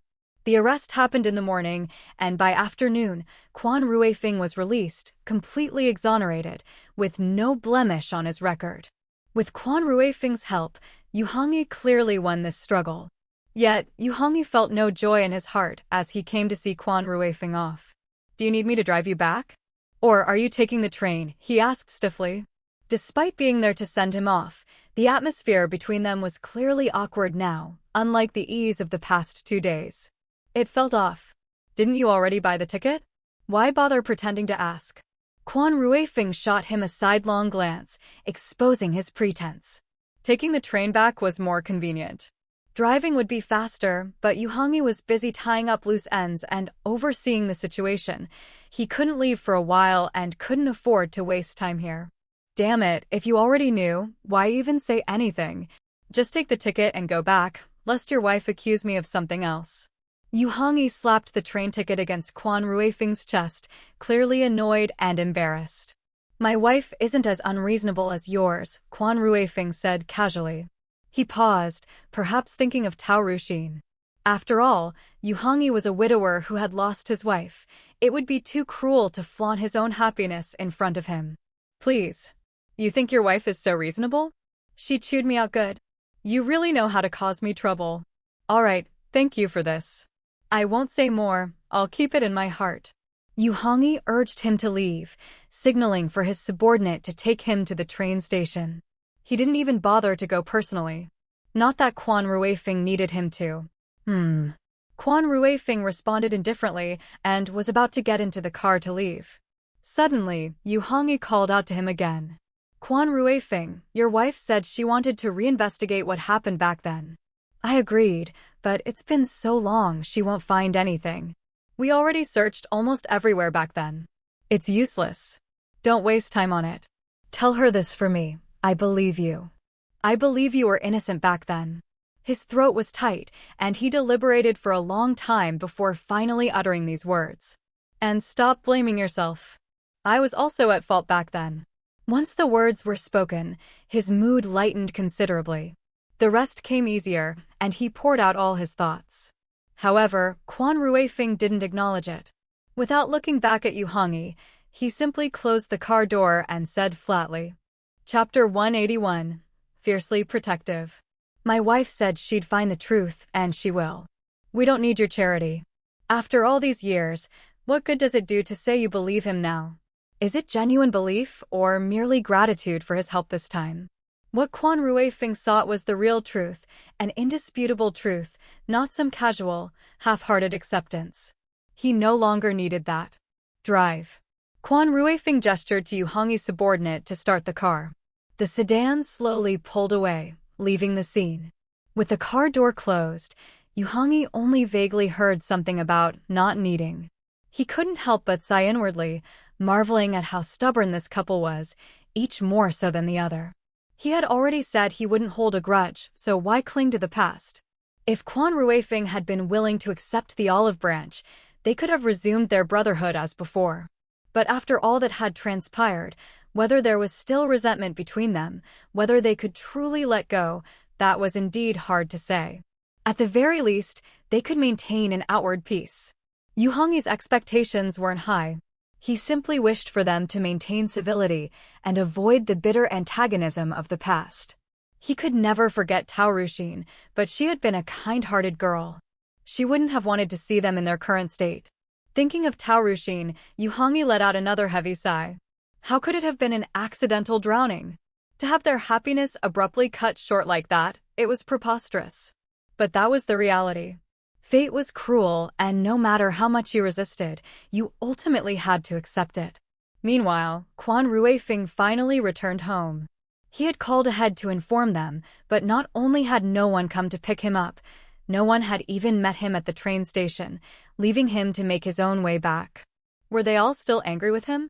Quan Ruifeng pondered this, not daring to voice any complaints, and took the bus home. Yet the house was eerily quiet. Was no one home? Had they truly stopped caring about him? Quan Ruifeng let out a bitter laugh. He hadn't committed any heinous crime, had he? How could they abandon him without even giving him a chance? A pang of sadness hit Quan Ruifeng as he wondered how to appease his family and win back their favor. He turned to leave, planning to find them at Zhou Xingshi and Xinyu's place. But as he turned, he suddenly found his family standing right behind him, having emerged silently from some unseen corner. Quan Ruifeng was startled. Had his vigilance truly deteriorated so much? So many people had approached him without him noticing. Welcome home, Quan Ruifeng. Congratulations on being vindicated. You'll never have to carry that burden again. Yes, welcome back. Let's use pomelo leaves to sweep away the bad luck. One sweep banishes misfortune, two sweeps for.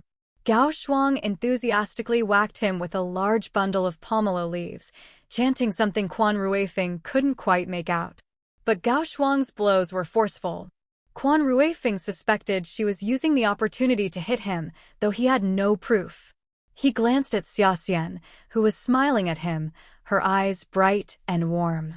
She didn't seem to be blaming him at all. Fine. He'd endure it. Seeing Quan's father, grandmother, Xinyu, and Zhou Xingshi also present, he realized they still cared about his return today, which put him at ease. It didn't immediately occur to him that Xia Xian's clearing his name had a double meaning. He thought she was only referring to the current situation. Once Gao Shuang finished sweeping away the bad luck from Quan Ruifeng, Xia Xian brightly offered him a stack of papers. The papers were creased and wrinkled, looking as if they had been crumpled, thrown into a trash can, and then retrieved. Yet they had been meticulously preserved, each page sealed in its own transparent plastic bag, neatly stacked and bound together. This way, hands wouldn't directly touch them, and flipping through them wouldn't risk damage. Such meticulous protection made them seem like ancient artifacts, but they were far more valuable than any antique. Look, Quan Ruifeng. These are the pages you've yearned for most. We finally found them. Congratulations. As she spoke, Xia Xian stood on tiptoe and kissed his lips. She was so excited that she didn't care about showing affection in front of everyone. But they were husband and wife, after all, and the moment called for it. With no outsiders present, Xia Xian wasn't afraid of being teased. She planted a firm kiss on Quan Ruifeng, then quickly pulled back, gesturing for him to examine the papers. Quan Ruifeng was stunned, one surprise after another. He couldn't fathom why Xia Xian would kiss him so openly, especially with his father present, as she was usually quite shy and reserved in public.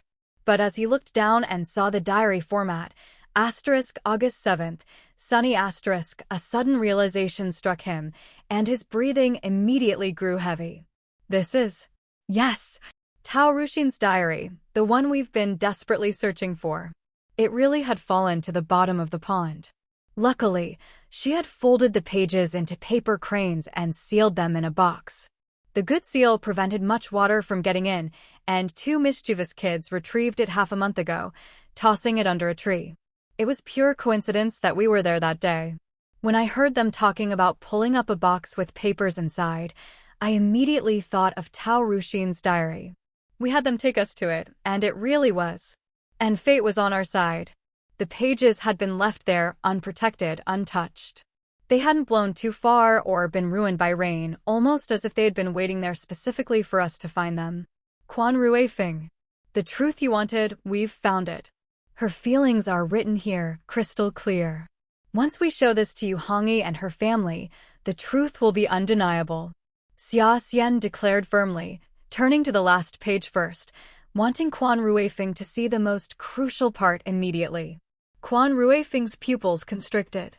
He hadn't been this shocked or lost his composure in years, yet Xia Xian's few light words had achieved just that.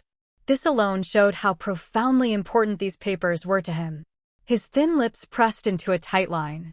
He said nothing, but his eyes followed Xia Xian's hand intently, tracing the words that revealed the truth. This time, his name was truly cleared. Quan Ruifeng suddenly embraced Xia Xian. His deep-set eyes seemed to glisten with tears as he whispered, "Thank you, wife." Without Xia Xian's efforts, this diary might never have seen the light of day, and he would have carried the undeserved guilt and infamy forever. Of course. What else am I here for as your wife? Have you thought about how you'll repay me? Xia Xian said playfully. The others joined in the laughter. The dark cloud that had hung over the Quan family for years, a persistent shadow, finally dissipated today. It was truly like seeing the sun after the clouds had cleared. Of course, now that Quan Ruifeng was cleared of suspicion, Quan's father wasn't about to let the years of injustice go unaddressed. A cold glint flashed in the old man's eyes. He was ready to be fiercely protective to the very end. Chapter 182. Is this a conspiracy? What kind of repayment do you want? Isn't giving myself to you enough? Quan Ruifeng chuckled softly. Whatever Xia Xian desired, as long as he possessed it, he was willing to give it to her. Perhaps not quite enough. Though you're incredibly handsome, good looks don't put food on the table, do they? Xia Xian spoke utter nonsense with a perfectly straight face, prompting Quan Ruifeng to playfully pinch her soft, tender earlobe. Then what do you want? Just say it. The two flirted openly, oblivious to their surroundings. Oh, come on, everyone's still here. Can you two please stop with this sickeningly sweet talk that's making our teeth ache? We're starving. Let's eat. Ryu is eating for two now, she absolutely cannot go hungry. Zhou Xingshi couldn't bear it any longer and interrupted them, his exaggerated expression as if he'd never witnessed a couple in love before. Wasn't he just as affectionate with Xinyu? Quan Ruifeng shot him a sidelong glance, barely suppressing the urge to retort with a venomous remark. Xia Xian pinched his lean, muscular waist and whispered, "Hold it in. Zhou Xingshi, and you deserve credit too, we all searched for the diary together." Quan Ruifeng took a deep breath, swallowing the words that had been on the tip of his tongue. "All right, let's eat. Let's have dinner first. Later, you can come with me to visit those two kids and thank them properly. No matter what, if it weren't for them, this thing would never have been found. It's truly bizarre. Back then, you searched so diligently, so thoroughly, yet found nothing." The kids said it was right under the waterweed, half buried in the mud. If they hadn't gone in to retrieve their slingshot and gotten their feet tangled in the weeds, they wouldn't have discovered this box. It's as if fate itself ordained it.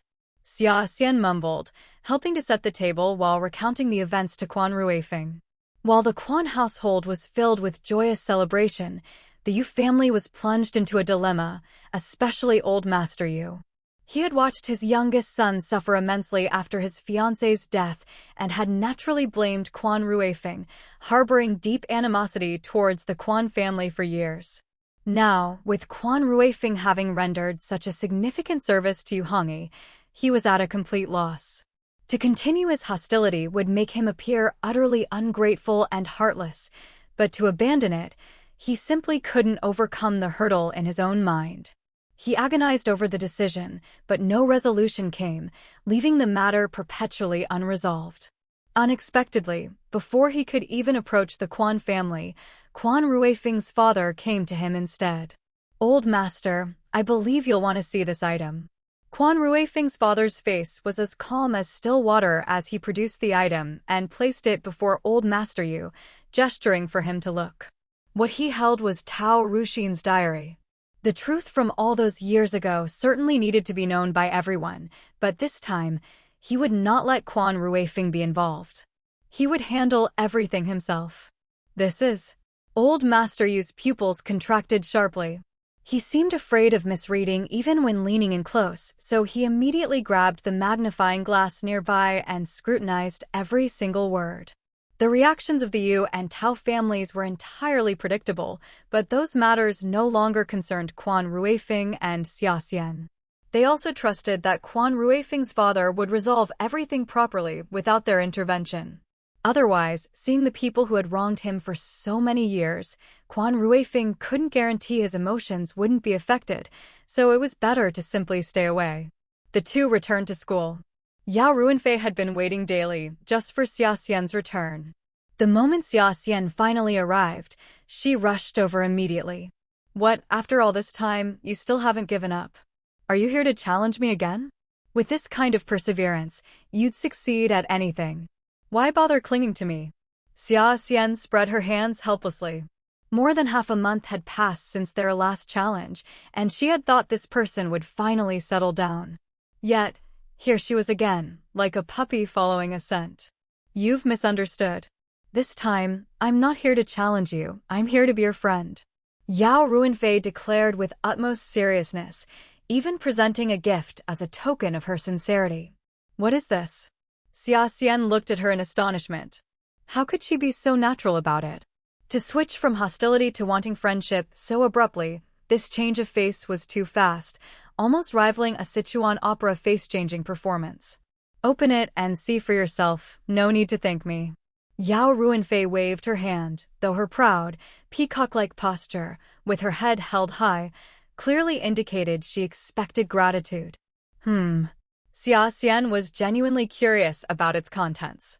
Thinking Yao Ruinfei wouldn't be so bored as to play a prank on her, she opened the box. Inside weren't valuable gifts, but rather handwritten manuscripts and notes, the culmination of Yao Ruinfei's painstaking effort. It could be said that by thoroughly studying Yao Ruinfei's notes, one's English grades and speaking ability would both improve significantly. Having grown up immersed in languages, Yao Ruinfei had an exceptional sensitivity and aptitude for them.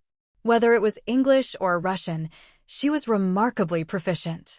In this regard, she was undeniably the top student in the school. However, her overall academic performance lagged behind Xia Xian and her group, which was why her ranking was lower. Moreover, Xia Xian and her friends were exceptionally good-looking, happened to know each other, and even helped the school solve a case. In short, their fame was the result of a perfect storm of timing, location, and human factors. Otherwise, they wouldn't have become so famous, nor would they have completely overshadowed Yao Ruinfei. But in reality, she was quite well known in their major, no less so than Xia Xian. So, as long as she didn't get stuck in a rut, it was better than anything else. Xia Xian picked up the manuscripts and examined them carefully. The handwriting was still very fresh, indicating they weren't old but recently written, specifically addressing her current issues and offering solutions. To be honest, they would be of great help to Xia Xian. Xia Xian really liked them and wanted them badly, but Yao Ruinfei's sudden kindness felt unfamiliar, even making her suspect an ulterior motive. "Do you need a favor from me? If so, you'd better say it up front, or else once I take these, I'll turn my back on you and pretend I don't know you." Xia Xian joked, but her eyes, fixed on Yao Ruinfei, were full of seriousness and scrutiny. This was simply too strange. She dared not accept it easily. "I don't need anything from you. Didn't I say? I want to be friends with you all. I'm trying to win you over." Yao Ruinfei was even more serious than Xia Xian. "Are you free now? My treat for dinner." Not really free. Maybe next time." Xia Xian politely declined. She needed time to process this. It still felt a bit odd. Could this be a conspiracy? Having been tricked too many times, Xia Xian dared not trust easily. Could Yao Ruinfei be an even more sophisticated White Lotus than Bai Lian? She didn't really seem like it. Speaking of Bai Lian, it had been a while since she'd paid attention to that situation. She wondered how things were now and would have to ask later. Xia Xian felt they wouldn't give up so easily and had to remain vigilant. She has an appointment. Chapter 183. You call this clothes? I won't wear it. Quan Ruifing walked over leisurely from a distance, helping Xia Xian reject Yao Ruinfei. The two had already agreed to have dinner together. After being apart for a while, their reunion felt sweeter than a honeymoon. How could Quan Ruifing allow someone else to intrude? Then add me in. What's the difference between a few people eating together? I'll even treat you to your share. Yao Ruinfei declared with grand enthusiasm upon hearing this, practically embodying the poster child for kindness with questionable smarts.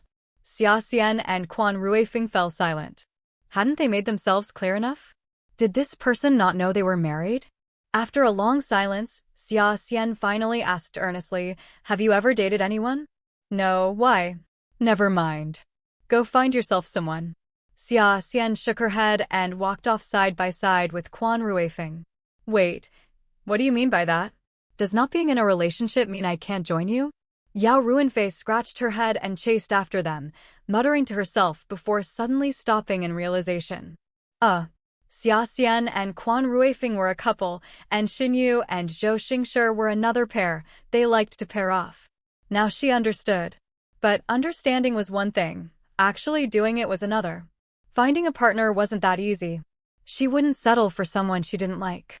For a moment, Yao Ruinfei found herself in a real pickle. Xia Xian and Quan Ruifing had no idea this girl had such an active imagination. Xia Xian even showed the materials to Quan Ruifing. "Her notes are really good. You should take a look at them later." Xia Xian generously shared with Quan Ruifing. Since Yao Ruinfei insisted on giving them to her, she'd take them for now and figure things out later. Whatever Yao Ruinfei's motives might be, she'd grab the opportunity first. Xia Xian was eager to work on her weak areas, especially since their field required extensive research, much of it foreign language sources. Being bad at English was a real pain. All right. Quan Ruifeng glanced at the notes and agreed they were excellent.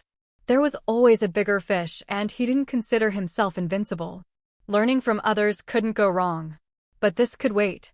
Quan Ruifeng had something more urgent on his mind. The saying, "absence makes the heart grow fonder," had been repeated countless times, but for Quan Ruifeng and Xia Xian, their reunion felt even more passionate than newlyweds. He missed Xia Xian. "Sweetheart, let's go back to the old house tonight, okay?" Quan Ruifeng asked softly, his jet-black eyes gazing at Xia Xian with deep affection. This phrase was practically their little code. Whenever it was mentioned, they both knew what would follow, and no one else would understand. It allowed them to talk openly yet secretly in public. Xia Xian's ears turned red upon hearing this. She scanned their surroundings again, confirming no one was paying attention, before giving an almost imperceptible nod. Okay. She didn't refuse Quan Ruifeng's advances, only shyly nodded and changed the subject. She missed him too. Once you've tasted honey, you crave more, especially when Quan Ruifeng was perfect in every way. Xia Xian had grown accustomed to his attentions and naturally didn't resist. The young couple, with a tacit understanding, ended the topic and moved on to other conversations. When Quan Ruifeng first returned, it wasn't as if he and Xia Xian hadn't. But being young, vigorous, and full of energy, how could that be enough? So, taking advantage of having no classes the next morning, they planned to sneak back for some private time. Having an old house was so convenient. They didn't have to face their family's concerned questions, no matter how bold they were. It was embarrassing to discuss such things with relatives, even if they had been through it themselves. That sense of modesty lingered. So, the two always went to the old house, returning to school by noon the next day without stopping by the family courtyard. Naturally, their family wouldn't know they'd been back. This time was no exception. The moment Xia Xian and Quan Ruifeng returned and closed the door, they couldn't help but embrace, hungrily seeking each other's lips. The air filled with their heated breaths and pounding heartbeats, their impatience palpable. "Sweetheart, what do you want today?" Quan Ruifeng asked as he peeled off Xia Xian's cumbersome clothes. "Let's go to the room first. I bought you a suit, you can wear that." But don't button it up. Such beautiful abs should be on display." Xia Xian traced her fingers over his washboard-like muscles, grinning like a little minx. Not only were they pleasing to the eye, but the feel was incredible too. No one could dislike them. "All right, whatever you say. I also bought something for you. How about you put it on for me?" Quan Ruifeng nuzzled Xia Xian affectionately and carried her to the room. "No problem, sure." Xia Xian agreed readily, until Quan Ruifeng revealed the outfit, and she realized she'd been tricked. "You call this clothes? I won't wear it." This was worse than wearing nothing at all. Xia Xian had grown comfortable being bare with Quan Ruifeng, but wearing these ridiculous outfits was a hard no.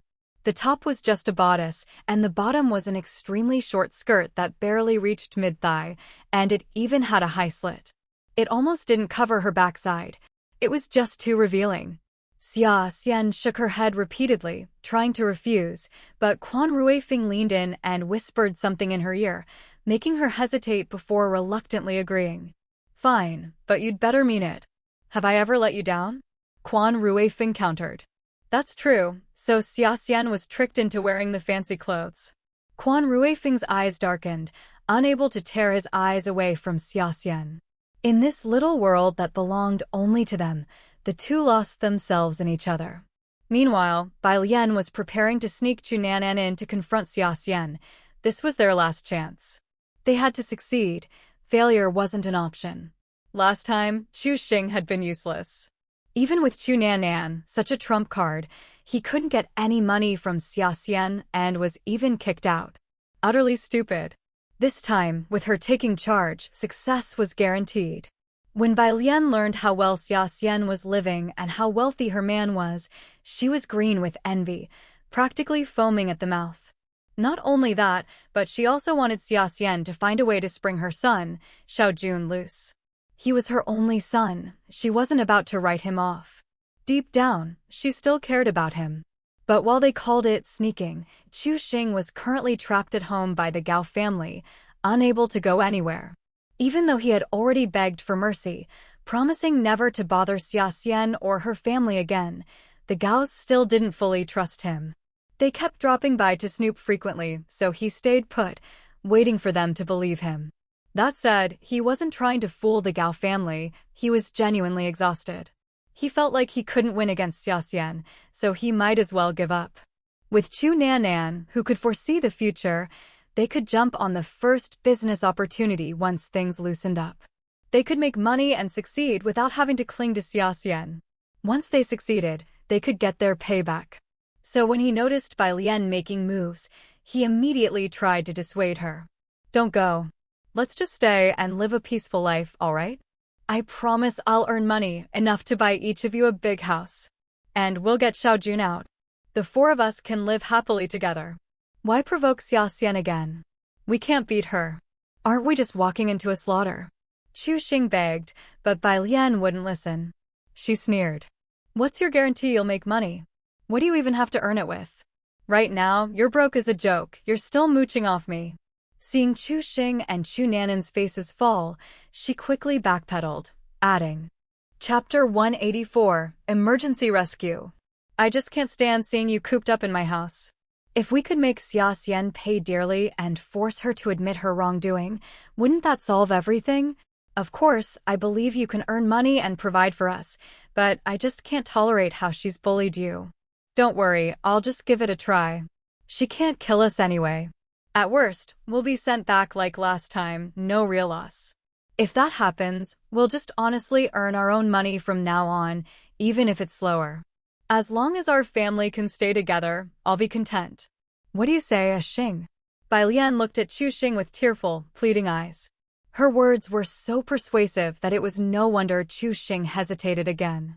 Then, Dad, let's listen to Aunt Lian. Let's try one more time. If she's heartless, don't blame us for being ruthless. Chu Nan'an had suffered greatly recently and harbored a deep-seated hatred for Xia Xian, hating her for withholding money, hating her for bullying them. She had never endured such hardship in her life, not even going hungry before.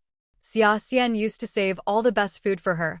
How could Chu Nan'an have ever known the pangs of hunger? But now Xia Xian had completely changed, utterly indifferent to them. If that was the case, then they shouldn't hold back either. Bai Lian and Chu Nan'an had already devised an even more malicious scheme against Xia Xian. Little did Chu Nan'an realize why Xia Xian was treating her this way. She truly had no self-awareness. She herself had admitted that Xia Xian used to be so good to her, never letting her go hungry or cold, practically giving her the best of everything. But in the end, how had Chu Nan'an repaid her? By siding with that beast Chu Xing and Bai Lian, the White Lotus, buying them a house while cruelly letting Xia Xian die in the hospital, refusing to pay her medical bills. To have given birth to such a daughter, who knew how much good karma Xia Xian would need to accumulate to offset the sin Chu Nan'an brought upon her. But it didn't matter. In this lifetime, a daughter would come to repay Xia Xian's kindness. When Chu Nan'an saw how well Xia Xian treated her own beloved daughter, she would finally understand what true, soul-crushing regret felt like. Right now, she still didn't grasp the gravity of the situation. Both she and Bai Lian insisted on going to the capital. Chu Sheng made a token attempt to stop them, but soon gave in. So, under the cover of darkness, the two secretly set off again. Meanwhile, Xia Xian and Quan Ruifeng were still unaware. After a passionate night, sated, they drifted into a deep sleep. But in his dreams, Quan Ruifeng felt restless. He woke up at just past 7 in the morning, even though he hadn't fallen asleep until 3 or 4. Normally, he wouldn't wake up this early. He glanced at his watch, saw it was still early, and tried to pull Xia Xian closer to sleep some more.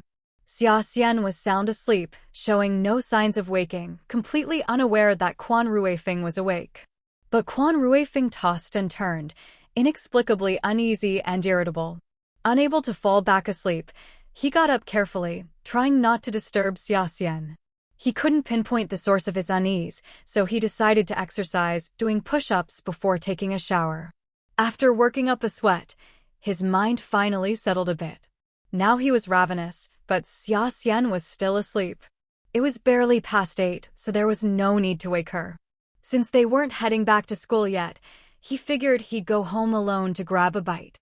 He didn't feel like cooking today, even though the old house had some rice, flour, and cured meat stored. 2 minutes later, he would be thankful for this decision. Normally, when he and Xia Xian secretly returned, they rarely went back to the old house to avoid awkward questions about what they were doing. But today, Quan Ruifing felt compelled to go back, as if guided by fate. It was just past 8 in the morning. At this hour, Quan's father would already be at work. Gao Shuang was either sleeping in or out chatting with neighbors. Quan's grandmother usually napped in the yard, basking in the sun for some extra calcium. She was getting older, less mobile than before, preferring to quietly bask in the sunlight. Today, when Quan Ruifing returned, he saw his grandmother in her usual spot, napping in the yard. Gao Shuang was nowhere in sight, probably out gossiping. Quan Ruifing didn't think much of it. "Grandma, I'm back to grab some food. Any leftovers?" He called out as he headed to the kitchen. His grandmother was a light sleeper, usually waking at the slightest noise. But even after Quan Ruifing greeted her and went to the kitchen to scoop a bowl of congee, she remained motionless, head still bowed in the same position. "Grandma?" Knitting his brows, Quan Ruifing stepped closer and called again. Still no response. Now alarmed, he set the bowl down and reached out to shake her, only for her to collapse at his touch, completely unresponsive. Her face was pale, her body chill to the touch. Quan Ruifing's heart sank as he checked her breathing. It was faint. She must have already passed out. Damn it. Quan Ruifing rarely swore, but now he cursed under his breath. Without another thought, he swept her up in his arms and bolted for the hospital. No one else was home. If Gao Shuang had gone out, she wouldn't be back until lunchtime, at least 2 more hours. If they waited that long, his grandmother's body would be cold.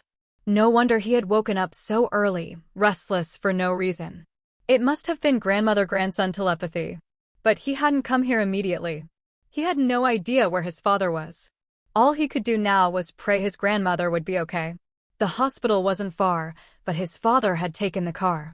Quan Ruifing ran flat out the entire way, carrying his grandmother, and made it to the hospital in a desperate 5-minute dash. "Doctor. Doctor. My grandmother passed out, I don't know how long ago. She needs emergency care." His exceptionally handsome features were etched with panic. The doctors and nurses took one look and immediately knew they had to race against time to save her. They bumped them to the front, rushing his grandmother into the emergency room. Alert. Patient's heart rate is critically low, abnormal pupillary response, suspected stroke. Prep for emergency treatment. Chapter 185. The Quan family in turmoil.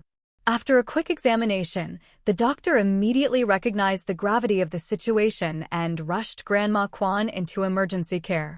It was a stroke. Quan Ruifing felt a heavy blow to his heart, which pounded violently in his chest. Older people dread these kinds of health crises most. If treatment isn't timely, the consequences could be dire. Quan Ruifing didn't dare to think further. Moreover, this kind of illness not only torments the patient, but also the family. To be frank, even if she survives, but ends up paralyzed with no hope of recovery, Grandma Quan would lose her mobility. An elderly person unable to move would struggle to accept their condition, growing increasingly irritable and making life difficult for everyone. This wasn't an exaggeration. There was an elderly person in the neighborhood who had been paralyzed for over a decade. The woman caring for her, her daughter-in-law, had exhausted herself physically, emotionally, and financially, eventually passing away before the paralyzed woman did. Quan Ruifing wasn't trying to assign blame. He would never give up on saving Grandma Quan. He was simply considering how to handle the situation if such a possibility arose, ensuring the family could manage comfortably. Even if Grandma Quan recovered fully this time, they could no longer leave her alone at home. Yet, they couldn't restrict Gao Shuang either, forcing her to stay home all the time. Hiring full-time help to accompany Grandma Quan around the clock would be the best solution. In just moments, Quan Ruifeng had already devised a solution. Now, all he could do was pray for the best possible outcome for Grandma Quan. After standing outside the emergency room for a long time, Quan Ruifeng finally remembered to notify the family. His sudden disappearance would also worry Xia Xian. But someone needed to stay with Grandma Quan, so he quickly grabbed a hospital worker to call Mr. Quan and summon Gao Shuang, while also informing Xia Xian. Xia Xian was still asleep when a knock at the door woke her suddenly. Rubbing sleep from her eyes, she realized Quan Ruifeng wasn't there. Who is it? She knew it wasn't Quan Ruifeng, he wouldn't knock. It's me, Xia Xian. Can you come with me to the hospital? Ruifeng's grandma is in emergency treatment. They think it's a stroke, and it's serious. It's all my fault. I shouldn't have left her alone this morning. Gao Shuang's voice trembled with guilt and tears. All sleepiness left Xia Xian instantly. She sprang out of bed, suddenly wide awake. I'm coming, Mom. I'll go with you right away. Don't worry too much. Since Ruifeng is already with her, and they got her to the hospital quickly, she should be fine. While comforting Gao Shuang, Xia Xian quickly got dressed and ran out. She didn't even brush her hair before hurrying to the hospital with Gao Shuang. Mr. Quan was still on his way and wouldn't arrive soon. How is she? What did the doctor say? Xia Xian asked anxiously before even reaching them. No update yet. She's still in surgery. Quan Ruifeng didn't know either. The doctors hadn't come out, only having him sign a critical care consent form. The situation looked serious. Oh. Gao Shuang could only sigh repeatedly, but this wasn't her fault. Getting old is inevitable, beyond human control. Let's sit and wait. Has Dad arrived yet? He's on his way. He'll be here soon. All right. They fell silent again, no one knowing what to say. Xia Xian stood quietly beside them until a loud stomach growl broke the silence. It was Xia Xian's stomach. After a long night and nearing noon without breakfast, hunger had caught up with her. Quan Ruifeng, who had been too distracted before, now glanced at her with guilt and concern. I forgot you haven't eaten. I'll grab something from the hospital cafeteria. No, it's fine. I can wait. Let's focus on Grandma first. Xia Xian shook her head, pulling him back. At a time like this, she wasn't thinking about food. Grandma Quan had always been kind to her. She couldn't bear the thought of anything happening to her. Besides, eating while Grandma Quan was in surgery seemed wrong, like she didn't care. But Quan Ruifeng insisted. I won't be long. I haven't eaten either. I'm hungry too. Right, Ruifeng, go get some food. We'll stay here. We need to eat, food gives us strength. Waiting here won't help, but we must take care of ourselves. Otherwise, how can we care for Grandma later? Gao Shuang also agreed he should go. She hadn't even asked why they were back at the old house, it didn't matter now. She was just grateful they had come back and that Ruifeng found Grandma Quan in time. Getting some food while waiting was the priority. With Gao Shuang's approval, Xia Xian didn't object further. Quan Ruifeng quickly bought food, and by the time he returned, Mr. Quan had rushed in. But the ER lights were still on, forcing them to wait patiently. Fortunately, after another half hour, the doors swung open. They eagerly approached. Doctor, how is she? The treatment worked. Because you brought her in quickly, her recovery will depend on her physical condition and your subsequent care. However, the chances of her regaining mobility are high. She won't be paralyzed. Still, even after recovery, she won't be as strong. She'll need careful attention, frequent doctor visits to prevent another stroke, and immediate treatment if anything seems off. As long as she recovers, that's what matters. Thank you, doctor. Relieved by the news, they expressed endless gratitude. Just doing what we do. Let's move her to a ward first. Exhausted, the doctor left after brief instructions. Of course, doctor. Gao Shuang sighed in relief. As long as Grandma Quan was safe, she wouldn't be blamed. But perhaps the emotional roller coaster was too much. Right after speaking, she suddenly swayed and collapsed onto Xia Xian's shoulder, unconscious. Xia Xian caught her in panic, shouting frantically, Mom! Doctor! Doctor! And just like that, the Quan family became even more chaotic. Chapter 186, The Gossipy Caregiver, Beyond Reproach. Of the three women in the family, two had suddenly fallen ill, leaving only Xia Xian to shoulder the burden. While Quan Ruifeng's father could attend to Gao Shuang, the difference in gender meant Gao Shuang couldn't care for Grandma Quan. Thus, the responsibility fell to Xia Xian.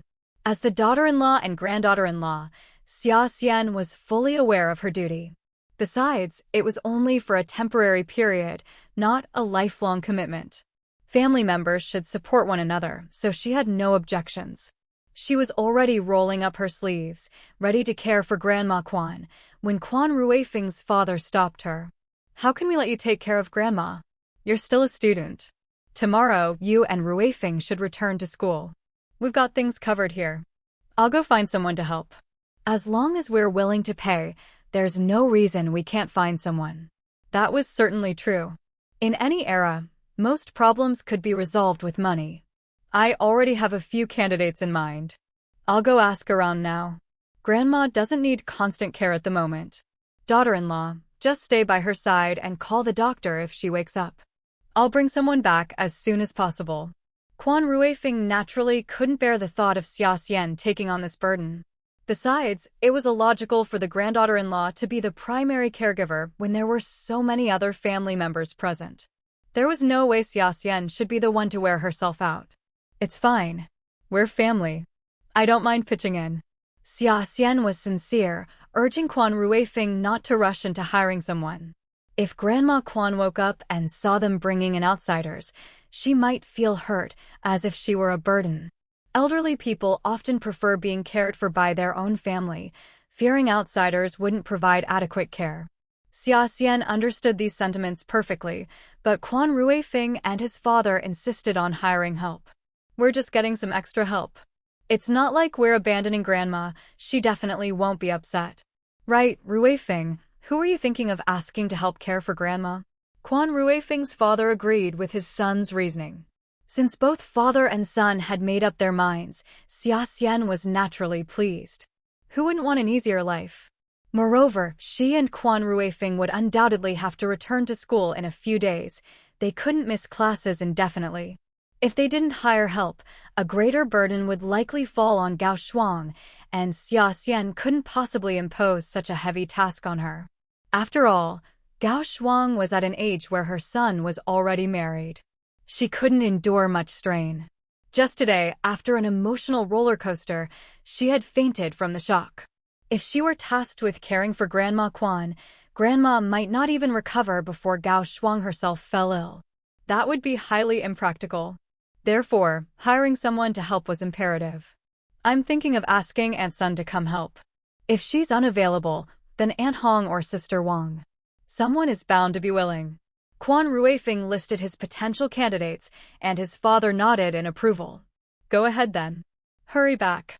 Quan Ruifeng quickly left the hospital to find help. Unfortunately, Aunt Sun was unavailable. Her grandson had been sick recently and was quite a handful, and her daughter-in-law couldn't manage alone, so she had to help with childcare. Aunt Hong was in a similar situation. That left only Sister Wang. In his haste, Quan Ruifeng couldn't look for more options. Sister Wang didn't live far from their home and didn't have a formal job. She took odd jobs like helping with laundry, babysitting, or caring for the sick, earning money to supplement her household income. She was incredibly capable. No one who had hired her ever found fault with her work. But there was a reason Quan Ruifeng had listed her last. She was an extreme chatterbox and loved to gossip, so her reputation was only mediocre, not as good as the first two. However, because she worked diligently and meticulously, hiring her in a critical moment was always a good decision. Quan Ruifeng quickly found her. When Sister Wang heard Quan Ruifeng was offering extra pay, she immediately canceled her planned 2-day rest and hurried with him to the hospital. True to her nature, she immediately got to work, wiping tables and fetching water for Gao Shuang. Since Grandma Quan hadn't woken up yet and couldn't be moved, she focused on caring for Gao Shuang first. Her experience was evident, and her swift, capable movements reassured everyone. When Grandma Quan finally woke up, Sister Wang attended to her with even greater care, helping her change clothes, assisting her to the bathroom without the slightest hint of disdain. She was strong enough to turn Grandma Quan over by herself, needing no assistance. Her work was genuinely excellent. Xia Xian nodded repeatedly, but Sister Wang's gossipy nature quickly became apparent. She had barely arrived before she couldn't hold her tongue. Little daughter-in-law, why aren't you helping care for Grandma? How did both your mother-in-law and Grandma suddenly fall ill? Did something happen? Tell me about it. We'll get to know each other faster if we chat. Don't be so shy. Sister Wang probed, trying to get closer to Xia Xian. Gao Shuang was lying right there, though Quan Ruifeng and his father weren't present. Sister Wang didn't even bother to lower her voice when gossiping. Xia Xian's lips twitched. Nothing happened. Elderly health is unpredictable, isn't it, Grandma? We can't leave you alone anymore. What happened to you today? Did you feel anything unusual before you fainted? Xia Xian smoothly redirected the conversation to Grandma Quan. Grandma Quan wasn't fully lucid yet and couldn't answer properly, only managing a vague sound of acknowledgement. Never mind. Grandma can't talk right now. Let her rest, we shouldn't disturb her. Xia Xian's words were a polite refusal to engage with Sister Wang's nosy questions. Oh, all right. Sister Wang nodded, but she only stayed quiet for 3 minutes before she couldn't resist speaking again. Since Grandma Quan and Gao Shuang were resting, Sister Wang lowered her voice to a super soft whisper. Little sister, you don't actually want to take care of your mother-in-law and grandma, do you? I understand, I've been there too. Who enjoys waiting on others? But if you don't do anything at all, that's no good either. At least put on a show of concern. Otherwise, you'll regret it later. A mother-in-law watches her daughter-in-law for 10 years, and the daughter-in-law watches back for 10. Be careful, or she might refuse to help when you have kids. Speaking of which, when are you planning to have children? If you wait until after graduation, it'll be too late. That's years away. And look at Grandma's condition now, no offense, but who knows how much longer she has. Wouldn't it be a shame if she passed without holding a great-grandchild? You two should hurry up. If not for yourselves, then for the family. Listen to this nonsense. Xia Xian's head was buzzing. And wasn't this basically wishing Grandma Quan an early death? Chapter 187. Turning Flaws into Strengths. Brilliant. Can you please shut up? What business is this of yours? Are you here to be a caregiver or to act like my mother-in-law? My actual mother-in-law is right here asleep. What's it to you? If you're so keen on being a mother-in-law and pushing for babies, hurry up and get your son married so you can get your fill. Otherwise, I'm afraid you might not live to see that day. You'll regret it forever. Xia Xian snapped, her patience worn thin. Look at you. Why so angry? I was just chatting with you. I didn't mean any harm, Sister Wang said, looking wronged. She was the type who talked more the more she worked. Otherwise, she'd get bored. What's going on? The loud voices woke Gao Shuang, who stirred and asked softly. Xia Xian didn't hold back. Hearing the question, she immediately turned to Gao Shuang to air her grievances. Mom, this Sister Wang is so annoying. She talks too much and has no sense of boundaries. She wants to meddle in everything. Hey, I was just... Sister Wang, you're here to work. You need to respect our Xia Xian. Don't interfere in matters that don't concern you. Have you forgotten what happened last time because of your big mouth? Didn't you end up losing half your pay? Gao Shuang reminded her earnestly. I haven't forgotten, but... Sister Wang still felt she hadn't done anything wrong. This situation was different from last time. She wanted to argue further, but just then, Quan Ruifeng and Quan Dad returned from inquiring about the patient's condition. Why does everyone look so unhappy? Quan Dad asked in surprise. Gao Shuang explained the whole situation. Hearing this, Quan Ruifeng's frown deepened so much it could trap a fly. If he hadn't been so desperate to find help, he wouldn't have turned to Sister Wang. He'd been worried she'd cause trouble, and sure enough, she started as soon as she arrived. He had to rein her in immediately, or who knew what problems she'd stir up later. Quan Ruifeng's face darkened. Sister Wang, I hired you to work, not for anything else. If you don't want the job, you can tell us now and you're free to leave at any time. But if you intend to stay and do your job properly, I expect you to control yourself. Otherwise, the first offense will result in a 1-day pay deduction, the second will be 10 days pay, and by the third, your entire salary will be withheld, meaning you'll have worked for nothing. Think carefully. For Sister Wang, deducting pay was undoubtedly the most frightening threat. Who would want to work hard only to end up with no pay? Remembering how she couldn't get back her lost wages last time, she nearly cried. She couldn't help but slap her own mouth and apologize sincerely. Sorry. I'll definitely control myself next time and won't say such nonsense again. I promise I can manage my mouth, just work and no talking, she vowed solemnly. Since it was her first offense with them, everyone forgave her and didn't deduct her pay. Moreover, while Sister Wang's chattiness was a drawback now, it might become an advantage once Grandma Quan recovered enough to speak. She could keep Grandma Quan company, chatting and sharing new things. This was actually one of the reasons Quan Ruifeng hired her. He had considered every aspect. If it benefited Grandma Quan, even with some flaws, they could tolerate it and even turn the flaws into strengths. After scaring Sister Wang into submission, Quan Ruifeng finally let it go and pulled Xia Xian aside to explain. Let's give her a chance. If she continues like this, we'll find someone else. He explained his considerations to Xia Xian, who was surprised that Quan Ruifeng had even thought about keeping Grandma Quan entertained. It made sense. She and Quan Ruifeng spent most of their time at school. On weekends, they only shared a few meals and chatted a bit. Even during winter and summer breaks, their time might be limited. They might be helping at the police station, never idle for a moment. Quan Dad was even busier. Getting home for meals on time was already a feat. As for Gao Shuang, after so many years with Grandma Quan, they had said everything there was to say. It wasn't that the mother-in-law and daughter-in-law didn't get along, it was just that there wasn't much left to talk about. Gao Shuang herself wanted to go out and socialize with her friends.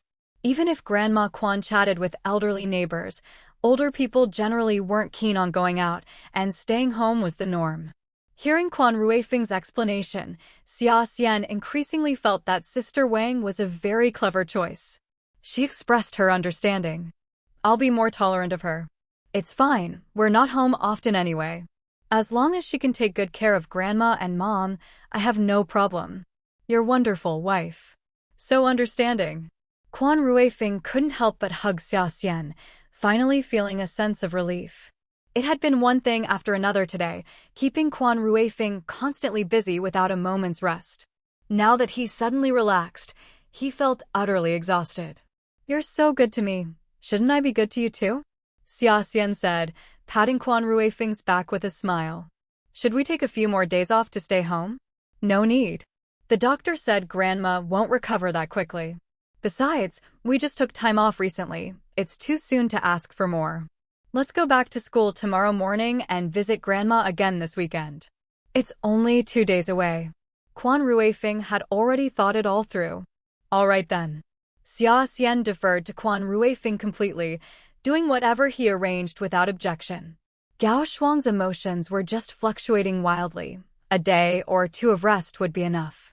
She could then help Sister Wang care for Grandma Quan, and with Quan Dad at home, there was nothing for them to worry about. Early the next morning, Xia Xian and Quan Ruifeng returned to school. Only then did Xinyu and Zhou Xingshi learn about Grandma Quan's incident. They immediately wanted to go back to the hospital to see her but were stopped by Quan Ruifeng. By the weekend, Grandma Quan would be fully conscious and able to speak, so it wouldn't be too late to visit then. There was no need to rush back and forth now, especially since Xinyu was pregnant. Xinyu was already showing signs of pregnancy, but luckily, she had no morning sickness or excessive sleepiness. She just had a bigger appetite and had gained a little weight, which was within her acceptable range. Persuaded by Xia Xian and Quan Ruifeng, Xinyu and Zhou Xingshi agreed to visit Grandma Quan together on the weekend. Concerned about Grandma Quan, all four went to the hospital right after school on Friday afternoon.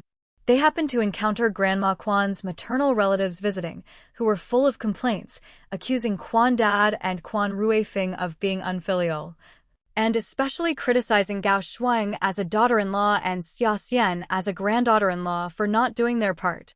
Xia Xian frowned and stopped the group, deciding to stand outside the door and listen to everything before going in. She wanted to hear exactly what these people were saying about her. Chapter 188. The Pretentious Great Aunt. In your condition, how can you manage without someone to care for you? No outsider can care for you like family can. It's clear they lack devotion. When I was hospitalized, my children cared for me around the clock. They even slept in the hallway when there was no room in the ward, terrified I might pass any day and they'd miss my final moments. Exactly. And your grandson's bride is so new to the family, shouldn't she show her worth? You've been far too lenient with them. Xiao Shuang, I really must say something. Your mother-in-law has been so kind to you, you should show some gratitude. How could you treat her like this? Did the two of you plan this together, or were you in cahoots? Otherwise, how would a junior dare act so boldly? It's hard to say. Dad, even though her family's dirt poor, I saw her mother and brother at the wedding, truly so provincial and narrow-minded, but who knows how much money and gifts your cousin gave them. Grandma Quan's sister, along with her son and granddaughter, had crowded into the ward, filling it with a whole noisy crowd. They were all talking over each other, accusing Xia Xian and the others. Strangely, Xia Xian couldn't figure out what she had done to provoke them. But they weren't just targeting her, they were ganging up on both Xia Xian and Gao Shuang, sparing neither. Grandma Quan had only just begun recovering, and her sister's family had always been a handful. Gao Shuang could only force a strained smile, refraining from speaking up to avoid escalating the situation and risking Grandma Quan's health. Xia Xian and the others heard everything from the doorway. When they insulted her mother and brother as petty and ignorant, fury flared up instantly. Her mother and brother had been walking on eggshells during the wedding, terrified of embarrassing her. How dare they speak about her family like that? The gifts had been offered freely by Gao Shuang. Her mother would never dream of asking for anything. No one would stay calm hearing their family slandered like this. And since they were criticizing Gao Shuang too, Quan Ruifeng was undoubtedly furious. His expression darkened. Before Xia Xian could explode, he pushed the door open with a loud bang, startling everyone inside. All eyes turned to them, and the room fell into an awkward silence. Quan Ruifeng's cousin immediately clammed up, and his uncle shut his mouth. Only Great Aunt Quan, his maternal aunt, dared to speak. "Oh, look who's back. Ruifeng, do you even care about your grandmother? Answer me," she asked in a mocking tone. Grandma Quan, already exhausted, quickly stepped in to mediate. All right. I'm doing fine in the hospital. Sister Wang is taking excellent care of me, no need to trouble the children. Everyone's already so busy. Have some water and rest for a bit." After silencing her sister, she turned to greet Quan Ruifeng and the others warmly. "Ruifeng, Xiao Xian, you're back. Don't worry, Grandma's fine. Oh, you and Xingshi are here too." Her smile was gentle, though a slight facial droop was still visible. When she first woke up, she couldn't even open her mouth. After IVs and acupuncture, this level of recovery was already remarkable. A few more sessions might restore her fully, but even if not, surviving without paralysis was a blessing in itself. "Hello, Grandma." They greeted her politely, hoping the matter would end there. Xia Xian was fuming silently, but since Grandma Quan had already reprimanded them, she couldn't escalate things as a junior. She pressed her lips together, deciding to endure it for now and sit down, waiting for a chance to revisit the issue later. But she didn't need to wait. Quan Ruifeng wasn't letting anyone safe from his wrath. "Great Aunt, Uncle, you came all this way to visit Grandma and Mom. That's very considerate. Did you rush here so fast you forgot to watch your words? I believe I just heard you bad-mouthing my mother and my wife. Who's unfilial? Who's petty? Why not say it to my face? I have time now. It's rude to gossip behind people's backs, don't you agree?" His tone was icy as his gaze swept over them, showing no mercy. "Who's gossiping? I said it right in front of your mother and grandmother. Since you're here, let's settle this. Yes, I have complaints about your mother and wife, what of it? Can I speak my mind? Your grandmother is too kind, letting them walk all over her. She worked so hard to raise you and your father, and this is how you repay her? I have every right to say it. My dear sister, I'm just heartbroken for you. Great Aunt Kwan was wailing dramatically, tears streaming down her face. Anyone watching would think Grandma Kwan was suffering unbearable abuse at home. If she truly cared, that would be one thing, but in reality, she was just jealous of their family's prosperity and here to stir trouble, hoping to angle for some benefits out of Grandma Kwan. Kwan Ruifing and his father weren't born yesterday, so her only tactic was driving a wedge between them. If Grandma Kwan fell for her nonsense, the family would suffer. But Grandma Kwan looked torn. On one side were her son, daughter-in-law, grandson, and his wife. On the other, her sister and nephew. She knew her family treated her well, but she also believed her sister meant well, making it hard to scold her for meddling. If you care so much about Grandma, why not pay her medical bills and personally take care of her? Outsiders can't compare to family after all. Since we're all busy, we'll leave it to you, Great Aunt. If it's too much, uncle and cousin can stay and help. How does that sound?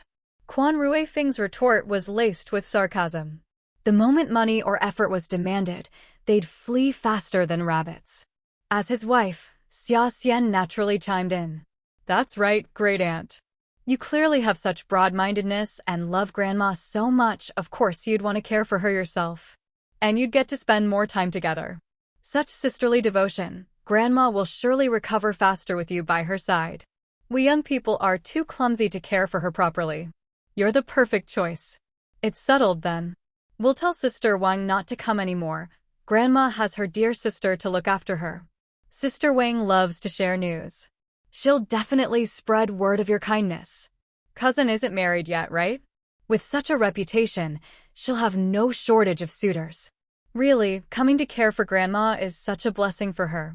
Xia Xian showered them with praise, backing them into a corner so they couldn't refuse without losing face. Chapter 189. A truly rare old white lotus. As expected, the couple's glib tongues left Aunt no room to refuse. But at her advanced age, how could she possibly agree to such a demanding task as caregiving? No, I certainly care for my sister, but She quickly waved her hands in protest. Oh, if you care, then you should come and take care of her. Aunt, you're not like those hypocrites who only pay lip service, are you? You'll definitely take action. You're so capable. We're absolutely confident you can take good care of Grandma. With you here, we're completely at ease. And Mom hasn't been feeling well lately. She should go home and rest instead of staying at the hospital to watch over Grandma. Leaving her with just Sister Wang would make Mom uneasy, but with your whole family here, Mom and Dad can finally relax. Who else could we trust if not you? Oh, and the medical bills are probably due soon. The last payment should have run out by now, time to pay the balance. So sorry, but we just got married and spent most of our savings. My family isn't well off, and their trip to the capital drained our savings. We're really tight on money right now, so why don't you cover Great Aunt's medical fees while you're at it?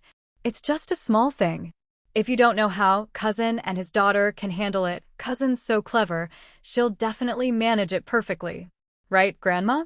Don't you think Cousin is both pretty and smart? She doesn't seem like the type to gossip or be annoying at all. Xia Xian spoke with dead seriousness, even seeking Grandma Kwan's approval. She talked so fast that Grandma Kwan, still recovering, couldn't keep up. She only caught the last part, praising Cousin for being clever, so she nodded in agreement. Little Xian's right. What nonsense. Right about what? Sis, have you lost your mind? Can you hear your grandson's wife mocking us? And since when should a younger sister take care of the older one?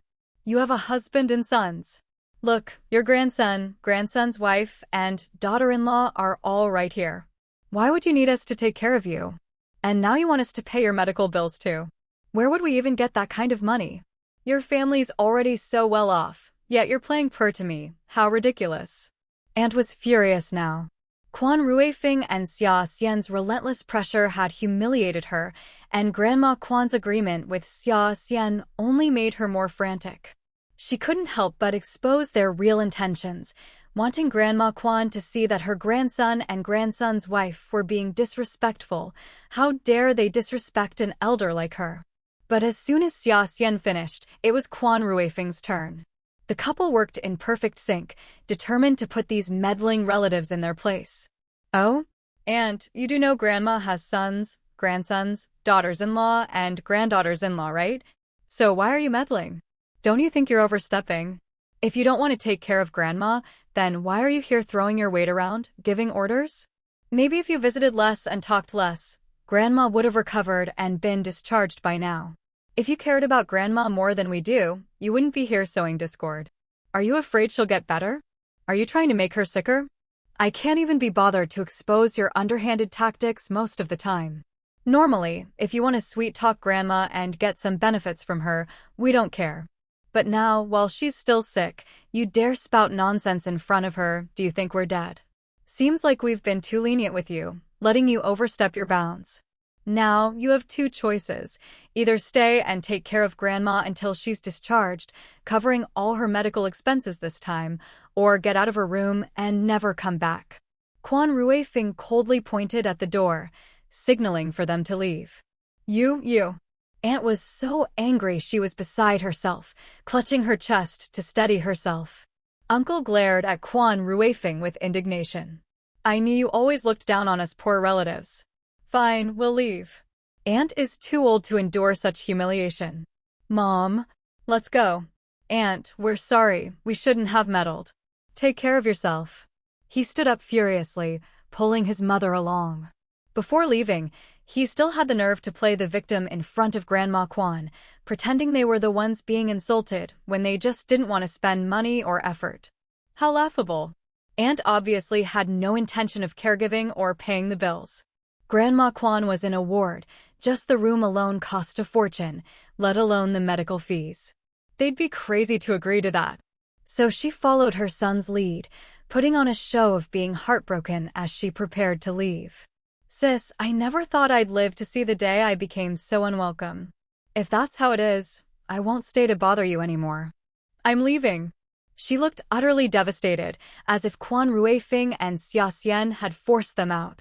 Gao Shuang's eyes ached from watching. These two were such performers. They hadn't been like this when they were bad-mouthing the family earlier.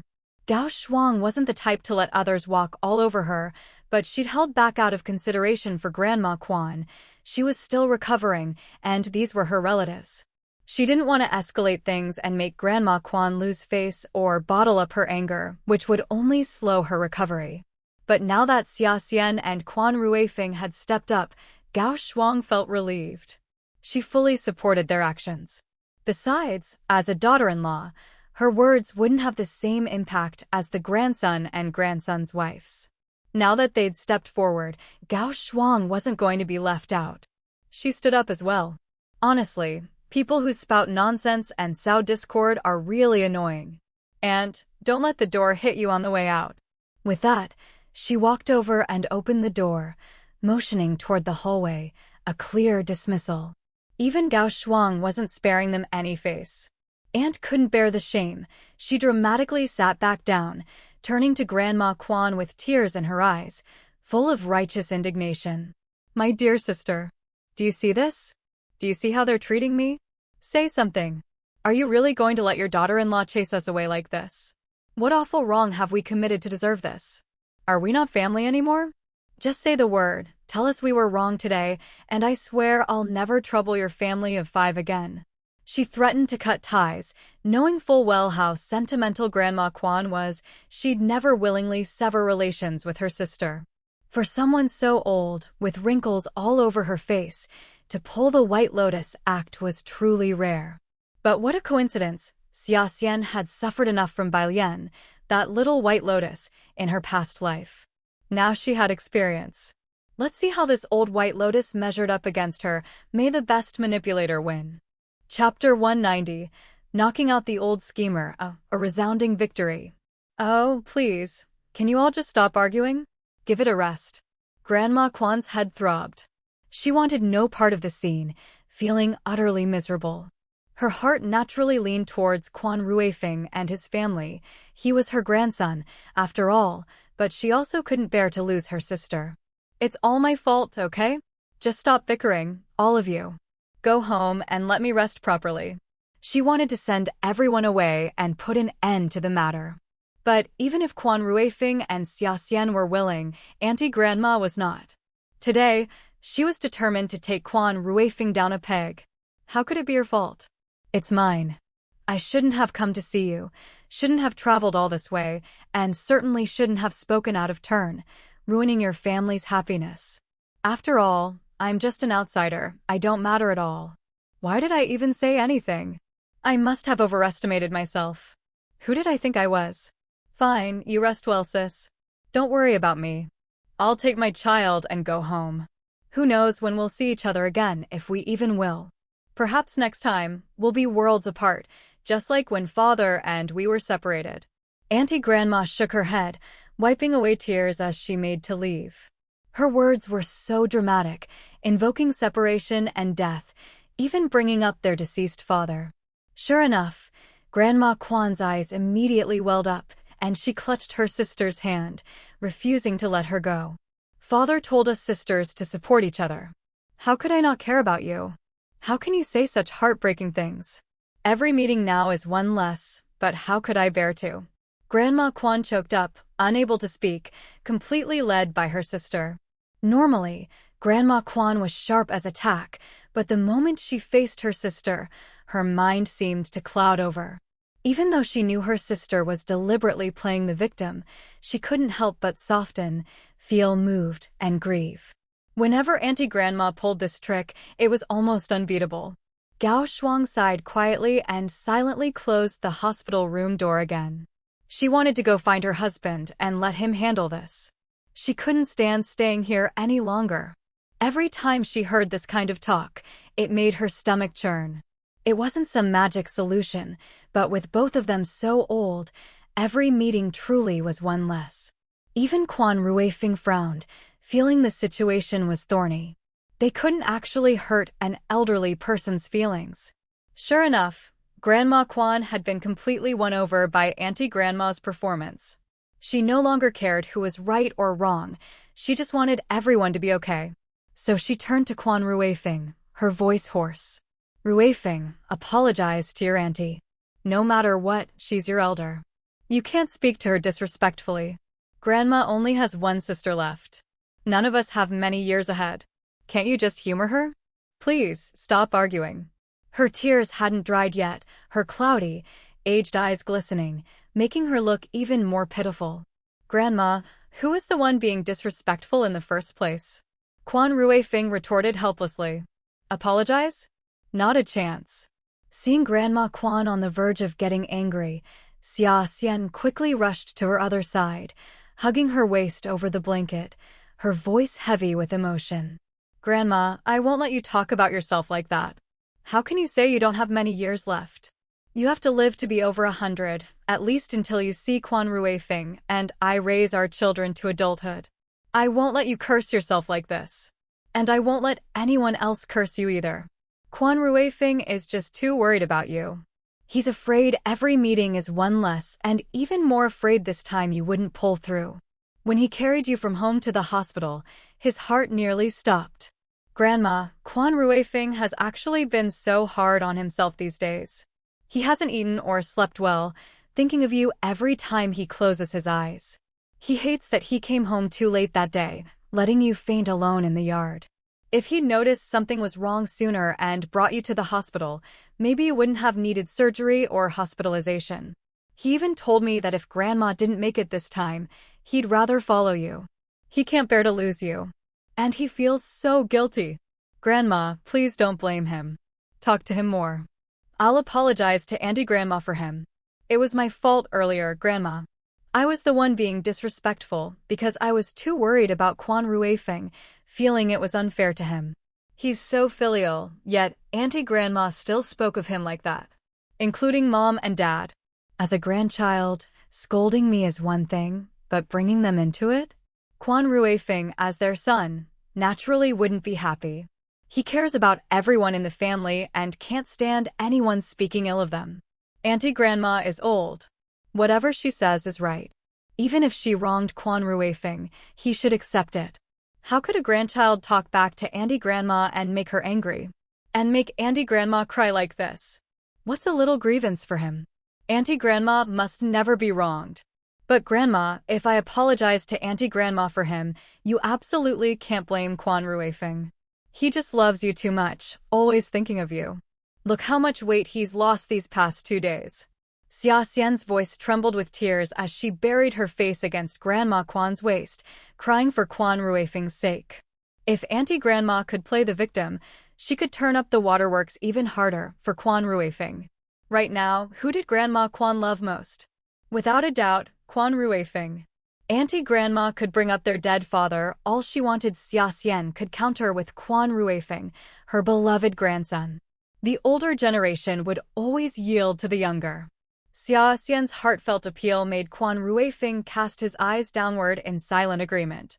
He stood there without a word, and Grandma Quan's heart nearly broke with tenderness. He did look noticeably thinner. And Gao Shuang had told her if Quan Ruifeng hadn't come home that day, things might have turned out much worse. How could she not know how good her grandson was to her? How could she let him be treated so unfairly, especially by her, his own grandmother? Grandma Quan's emotional balance swung completely in favor of Quan Ruifeng. She released Auntie Grandma's hand and motioned for Quan Ruifeng to come closer, her voice thick with emotion. My dear child, let Grandma take a good look at you. Don't even think of doing anything foolish. Grandma's old, whether I live or die doesn't matter. That's fate. But you must live well. You can't afford any trouble. Little sister, you should go home. Today, you were also in the wrong. You really shouldn't have spoken carelessly. Don't I know how my own family treats me? Just stay out of it. Father told us to support each other, not for you to meddle in my family's affairs and cause us to argue. Go home and rest. Sister. Chapter 191. A trip to the outskirts. This car has a problem. Auntie hadn't expected to meet her match. Xia Xian had swiftly delivered a knockout blow, dismantling her best trick. But with Grandma Quan's mind firmly made up, a few words from Auntie were powerless to change it. The tide had turned. In the end, Auntie reluctantly departed with her son and granddaughter in tow. Today had truly been a double loss. Not only had she damaged her sisterly bond, but she'd gained nothing.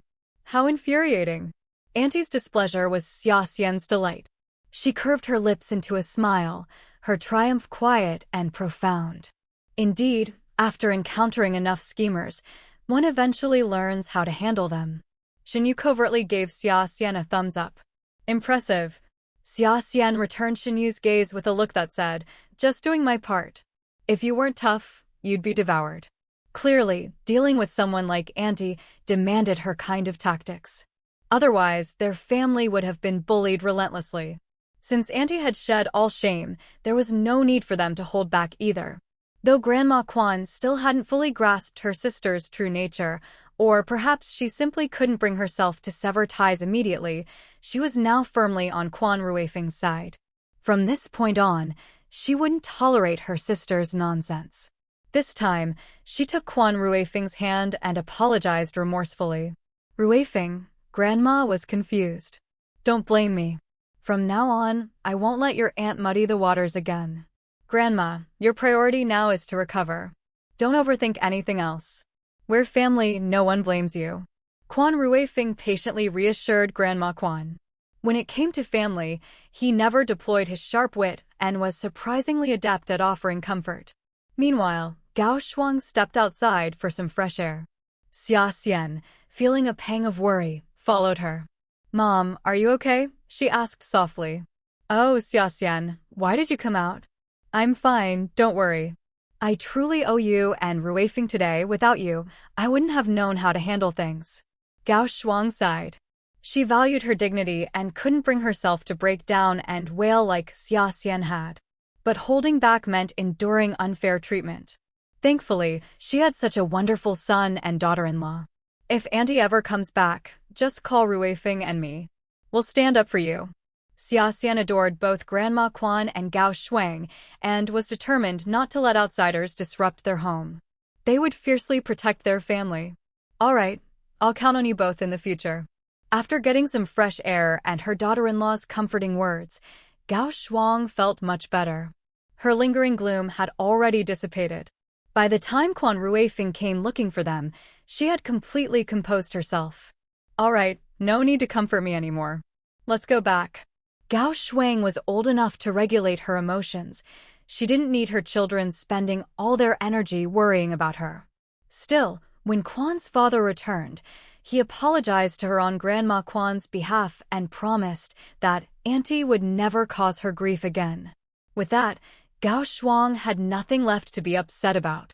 A family united against outsiders would always thrive. Without any ill-intentioned disturbances, Grandma Quan recovered quickly and was discharged from the hospital, leaving Xia Xian and Quan Ruifeng free to return to school with peace of mind. But why was Xia Xian's right eye still twitching nonstop? Was she too stressed from studying? Midterm exams were approaching, and she was cramming hard. Even Yao Ruanfei hadn't pestered her lately. The school was steeped in a tense revision atmosphere. Since this was their first major exam since enrollment, everyone was giving it their all, eager to prove their mettle. Xia Xian closed her eyes, warmed her palms by rubbing them together, and pressed them against her eyelids to ease the fatigue. Seeing this, Quan Ruifeng fetched hot water and a towel, instructing her to soak the towel and place it over her eyes. A warm compress worked wonders for tired eyes. Xia Xian did as told, but she didn't think her eyes were the issue. Then what was it? Had she forgotten something? She pondered silently, but with so much going on lately, she couldn't recall what she might have overlooked. Stop overthinking. If you can't remember, it's not worth stressing over. If something comes up, we'll deal with it then. Don't stress yourself out. Quan Ruifeng spoke gently, concerned about her recent tension. It wasn't good for her health. After midterms, let's go hiking. Enjoy the scenery, okay? There are plenty of flowers, fresh air, and even a small river where we can catch fish. If we succeed, we'll grill them right there. We'll bring our own food too, so even if we don't catch anything, we won't go hungry. Think of it as playing hooky just to unwind. Sounds great. I'll leave the arrangements to you. Xia Xian smiled. She had no objections. Getting out into nature would do wonders for her mood and energy. With little to explore in the local state-run stores and department shops these days, the outdoors was the best escape. With their plans settled, Quan Ruifeng squeezed her soft, delicate hand and removed the warm towel. Her right eye had stopped twitching, probably just strained from exhaustion. My wife is as beautiful as ever. Quan Ruifeng suddenly spoke with grave sincerity, his handsome face pouring on the charm. Even Xia Xian couldn't help but be swayed, her lips curled into an irrepressible smile. Thank you. You're quite the looker yourself. I'm very satisfied. Xia Xian touched her cheek, her eyes alight with amusement when she laughed. With just a few words, Quan Ruifeng had lifted her spirits. As he'd said, she stopped worrying about what might happen and focused on the present. She'd deal with anything else after midterms. Meanwhile, Bai Lian and Chu Nan, whom she had forgotten, had secretly returned to the capital. Auntie Lian, when are we going to find my mom? I still remember the way, I can lead you there. Chu Nan volunteered eagerly, but Bai Lian refused. No, we're in no rush this time. Your last failure proves those methods don't work. We need a different approach, play the long game. We'll start by getting close to her husband's family. Bai Lian smiled demurely, her confidence unshakable. This time, she wouldn't fail. If a stranger's words held no weight, what about a savior's? Would those be trusted more easily? Bai Lian had it all planned out. Given time, she wouldn't fail again. Xia Xian, unaware of Bai Lian's arrival, had forgotten that Bai Lian's probation period was over. She was now free to roam. She and Quan Ruifeng focused on midterms. Once the 3-day exams ended, coinciding with the weekend, Quan Ruifeng made good on his promise and drove Xia Xian out for a trip in his sedan. Aren't we inviting you and Zhou Xingshi? More the merrier. Xia Xian had assumed he'd invited Xinyu and Zhou Xingshi, so she was puzzled when it turned out to be just the two of them. Not calling them. Isn't it nice for just the two of us to have our own little world? Quan Ruifeng raised an eyebrow, asking with a roguish grin. Of course it's nice. Thinking about it, just the two of us spending time together is pretty great, doing whatever we want. Don't you think so, hubby? Xia Xian, for some reason, suddenly put on a flirty tone, batting her eyelashes at Quan Ruifeng with a fake innocent look. Despite her naturally delicate and charming looks, even such an exaggerated act didn't seem out of place on her. Doing whatever they wanted sounded perfect. That was exactly Quan Ruifeng's plan. Smirking, he nodded and drove to the foot of the mountain. It was just outside the city, less than an hour's drive away, not too remote. Others visited too, and just as they arrived, they saw another car pulling out. Little did they know, that very car was trouble. Chapter 192 Ugh. This bloody scene. But the two of them weren't gods. How could they predict what would happen next? They simply treated the passing car as a fleeting stranger, barely glancing at it before driving on without a second thought. We're here. Let's park the car right here. Quan Ruifeng parked the car at the foot of the mountain. Not far away was a small stream. Calling it a river would be a stretch, so stream was the most accurate description. The area was also shaded by many tall trees, perfect for cooling off. Later, they could sit under the shade to eat and barbecue, with a light breeze blowing by. How delightful it would be. Xia Xian stepped out of the car, spreading her arms to take in nature, breathing in the fresh air and basking in the bright sunshine. Just being here seemed to lift her spirits instantly. Unable to resist, she closed her eyes and spun in a circle, savoring the rare moment of relaxation. She was wearing a blue sundress today, paired with a stylish woven straw hat to shield her from the sun, fresh and lovely. Spinning at the foot of the picturesque mountain, she looked like an ethereal fairy who had descended to the mortal world, exceptionally beautiful. Leaning against the car door, Quan Ruifeng casually admired his beloved. A smile tugged at his lips, his eyes softening. Clearly, his mood was just as bright. As long as Xia Xian was happy, he was happy. Stop leaning on the car. Come on, let's go pick some flowers first, then come back later to play in the water. Xia Xian cheerfully waved at Quan Ruifeng, urging him to stop striking a pose by the car. All right. Quan Ruifeng grinned, locked the car, and walked over to wrap an arm around Xia Xian's shoulders. The two of them ambled leisurely up the mountain. This was just a modest hill, barely even a slope, covered in colorful flowers they could pick. Quan Ruifeng, do you know how to make a flower crown? Never tried, but I can give it a shot. Do you want one? Then I'll make you one. Though he'd never made one before, he'd seen flower crowns. They didn't look too difficult. He could probably wing it after a few attempts. How could he refuse Xia Xian something she wanted? Yes! I want a flower crown, perfect for decorating my straw hat or wearing on my head. So pretty. Maybe make 2 bracelets too, they'd look great. Oh, and we should bring one back for Mom and Grandma. Wait, no, Mom has a pollen allergy. Xia Xian immediately remembered that Gao Shuang was allergic to flowers. Even the scent made her nose uncomfortable. Never mind then. We'll just leave the flower crowns at the old house later. Her cheerful voice was light and melodious, her whole demeanor relaxed and joyful. Under her influence, Quan Ruifeng grew more at ease as well, completely unaware that another car had pulled up at the foot of the mountain. Sure, whatever you say. I'll make as many as you want, take a few back for fun. We can also pick some fresh flowers to put in vases at home.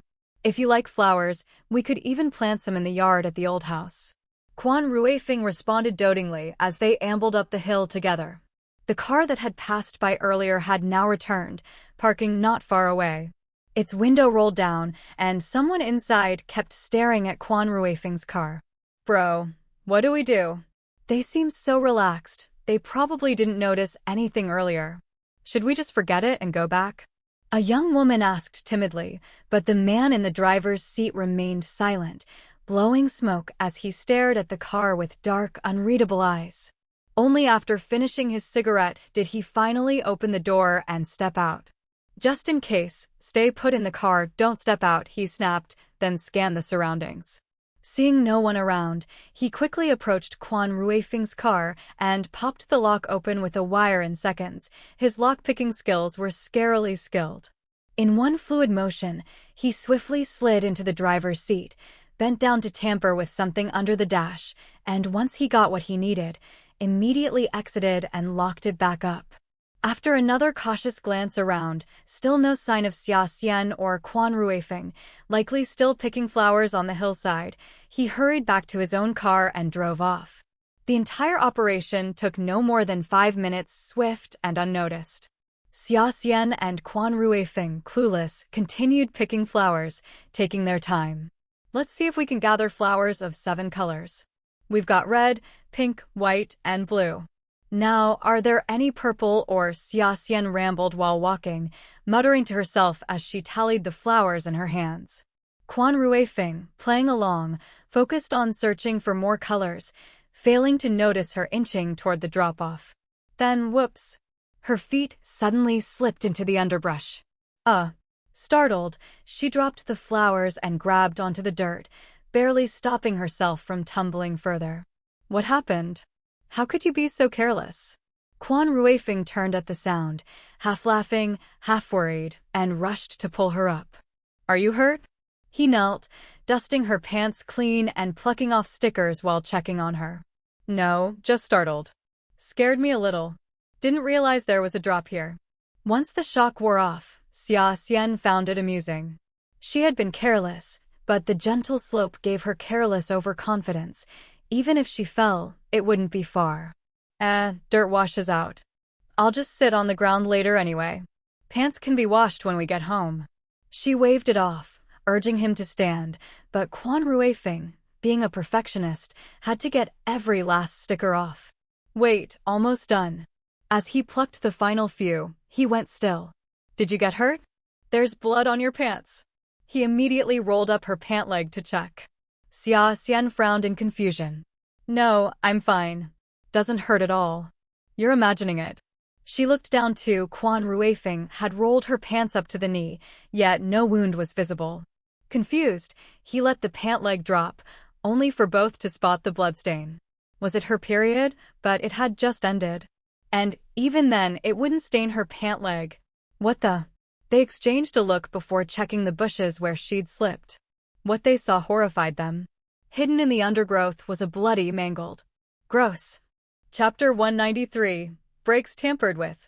The bloody scene unfolded so abruptly that Xia Xian, unprepared, witnessed it all. Her stomach churned violently, and she retched. Quan Ruifeng, too, instinctively held his breath. However, accustomed to such sights, he felt no nausea, only profound shock. Still, he instinctively began to examine it. Below them lay a bloodied arm, covered in multiple cuts, as if subjected to a furious attack. The cut was jagged, with bone and flesh torn unevenly, suggesting it had been sawed with a dull blade. Judging by the freshness of the wound and the blood, this arm had undoubtedly been discarded today. It must be a human arm, right? It's too long to be anything else. Xia Xian covered her mouth and nose with one hand, while pounding her chest with the other, trying to calm her breathing and stop dry heaving. Only then did she manage to speak. With only a single, blood-soaked arm, its hand severed, the sight was particularly horrifying. What kind of person could be so heartless? The owner of this arm was likely beyond saving. Yes, it's human. I'll wrap it in my jacket and take it back. We need to leave immediately. Quan Ruifeng's expression was grim. There was no telling if the killer might return. With just him and Xia Xian, they would be vulnerable if the killer had backup. They needed to return to the police station quickly and bring a team back to investigate. All right. I'll keep an eye out for anyone approaching. Xia Xian understood the gravity of the situation. If the killer returned to dispose of more remains and encountered them, the situation could become perilous. Wait, didn't a car drive away just as we arrived? Could it have been them? Xia Xian suddenly recalled the car they had passed. Through the window, she had only glimpsed the driver, a man, with someone else in the passenger seat, though she couldn't tell if it was a man or woman. At the time, she had been talking to Quan Ruifeng and had only caught a fleeting glance. She hadn't even seen the man's face clearly. Possibly. They were suspects, but unfortunately, Quan Ruifeng hadn't gotten a clear look either. He only remembered the man's dark, deep-set eyes and a square jaw. However, he did recall the last 2 digits of the license plate. That could be a clue for further investigation. In short, everyone who had been in the area today was a suspect. None could be overlooked. Neither Quan Ruifing nor Xia Xian had expected a simple outing to turn into such a nightmare. But now that they had discovered this, they couldn't ignore it. They quickly retrieved the arm. They couldn't risk leaving it behind, only for the killer to return and remove it. A quick check of the surroundings revealed bloodstains on the ground, and even on some flowers, details they had missed earlier, distracted by the vibrant blooms. Now, it was difficult to determine whether this was the primary crime scene or merely a secondary disposal site. After quickly noting the evidence, Quan Ruifing and Xia Xian hurried down the mountain. The food they had brought remained untouched as they headed back. Xia Xian didn't smoke, but she was sensitive to the smell. Quan Ruifing, being particular about cleanliness, also noticed it. The moment they got in the car, a faint scent of cigarettes lingered in the air. Quan Ruifing, do you smell that? There's a hint of smoke in the car. But neither of them smoked. Where could it have come from? Xia Xian wrinkled her nose suspiciously. Had she imagined it? You're not mistaken. I smell it too. Maybe something's wrong with the car. Quan Ruifing's face turned serious. Even in such an urgent situation, neither had lost their composure. Sensing something unusual, they naturally wouldn't drive off recklessly. I'll check the engine. Quan Ruifing suspected a mechanical issue, perhaps something burning or overheating. If so, driving would be unsafe. While he inspected outside, Xia Xian searched the car's interior, focusing on the driver's seat where the smoke scent was strongest. Though she knew little about cars, her careful inspection revealed something amiss. As she crouched to examine the area, she noticed something wrong and immediately called out. Quan Ruifing, come back, is there a problem here? He returned at once. Look here, does this seem broken to you? Xia Xian pointed it out. Quan Ruifing bent down and saw the problem. Their brakes had been sabotaged. This was no accident. His expression turned grim as he understood. The smoke smell likely came from the intruder, either a recent smoker or a chain smoker whose clothes were saturated with smoke. It wasn't from any mechanical malfunction.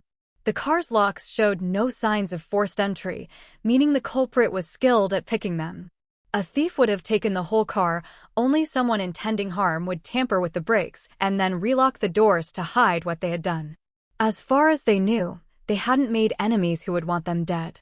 This had to be connected to the severed arm. Perhaps the killer had spotted them entering the mountain and assumed they had witnessed the crime, prompting this rushed attempt to eliminate witnesses. That made the two men in the passing car the prime suspects now. Could the rest of the victim's body be hidden in their vehicle? Chapter 194, Mountain Search. More body parts found. In an instant, Xia Xian and Quan Ruifing had processed a multitude of possibilities. What should we do now? Walk back. No need. I'll fix it, then we'll go. Walking back would take half a day, and in this wilderness, if the killer were to attack them on the road, being without a car would be even more perilous. Fortunately, Quan Ruifing knew how to repair cars. While he wasn't skilled with complex issues, fixing brake pads was within his ability, especially since the perpetrator had only simply severed a wire. Reconnecting it would suffice. After repairing the brake pads, Quan Ruifing thoroughly inspected the car inside and out, ensuring no further tampering had occurred. Only then did he feel at ease. All right, we can go now. Just stay observant on the road. Okay. Quan Ruifing didn't dare drive too fast, fearing the killer might suddenly ambush them from some hidden corner. The two carefully observed their surroundings, especially staying alert during turns. Only after passing that stretch of mountain road did they accelerate, pressing the gas pedal all the way back to the police station. There might have been a homicide in the low hills outside the city. We found a severed arm there. Where's the forensic examiner? Have her take a close look. Gather a team to follow me now. The rest of you, check vehicles with license plates ending in 32. Upon arriving at the station, Quan Ruifing immediately informed everyone of the situation and swiftly arranged the next steps. They divided into 3 teams, determined to solve the case as quickly as possible. Xia Xian, do you want to check the license plates or come back to the scene with me? After speaking, Quan Ruifing turned to Xia Xian, seeking her opinion. Given that Xia Xian had been visibly shaken by the gruesome sight earlier, even retching, staying at the station to check license plates might be the better option if she didn't want to return to the scene. But Xia Xian had only been unaccustomed at first. She certainly wanted to search for more evidence at the scene, and as eyewitnesses, it made sense for her to go. So, Xia Xian boldly chose to return to the scene. I'll go to the scene too. All right. Quan Ruifeng nodded in agreement, and the others quickly mobilized. Quick, we've got work to do. Let's move out. Wei Lai also prepared to head to the scene, while Wanzhou was assigned to handle other cases. He teased them with a grin. Tisk, TSK. What kind of luck do you two have? Wherever you go, you keep stumbling onto murder scenes. Hard to say whether it's bad luck for you or the killer. Ordinary people rarely encountered such things, but killers who crossed paths with them were truly out of luck. Normally, a body dumped in such a place might go unnoticed for months or even years. Yet, they discovered it the same day, making the investigation much easier and significantly increasing the chances of solving the case. It's the killer's good fortune to meet such outstanding people like us, ensuring he gets locked up swiftly to atone for his crimes instead of regretting it for life out there. He should feel honored. Xia Xian shrugged and took over the conversation. She didn't bat an eye at the boast, leaving Wei Lai at a loss for words. He could only silently give her a thumbs up. You're something else. It was the first time he'd heard such a take, but technically, she wasn't wrong. Seeing Xia Xian shut Wei Lai up, Quan Ruifeng smirked and also gave her a thumbs up. Well done, that was exactly how to respond. They certainly weren't the unlucky ones. As for whether others had bad luck, that wasn't their concern. Enough chit-chat, they quickly drove to the scene. Although Quan Ruifeng had picked up the arm, slightly disturbing the scene, his expertise as a police officer ensured minimal damage.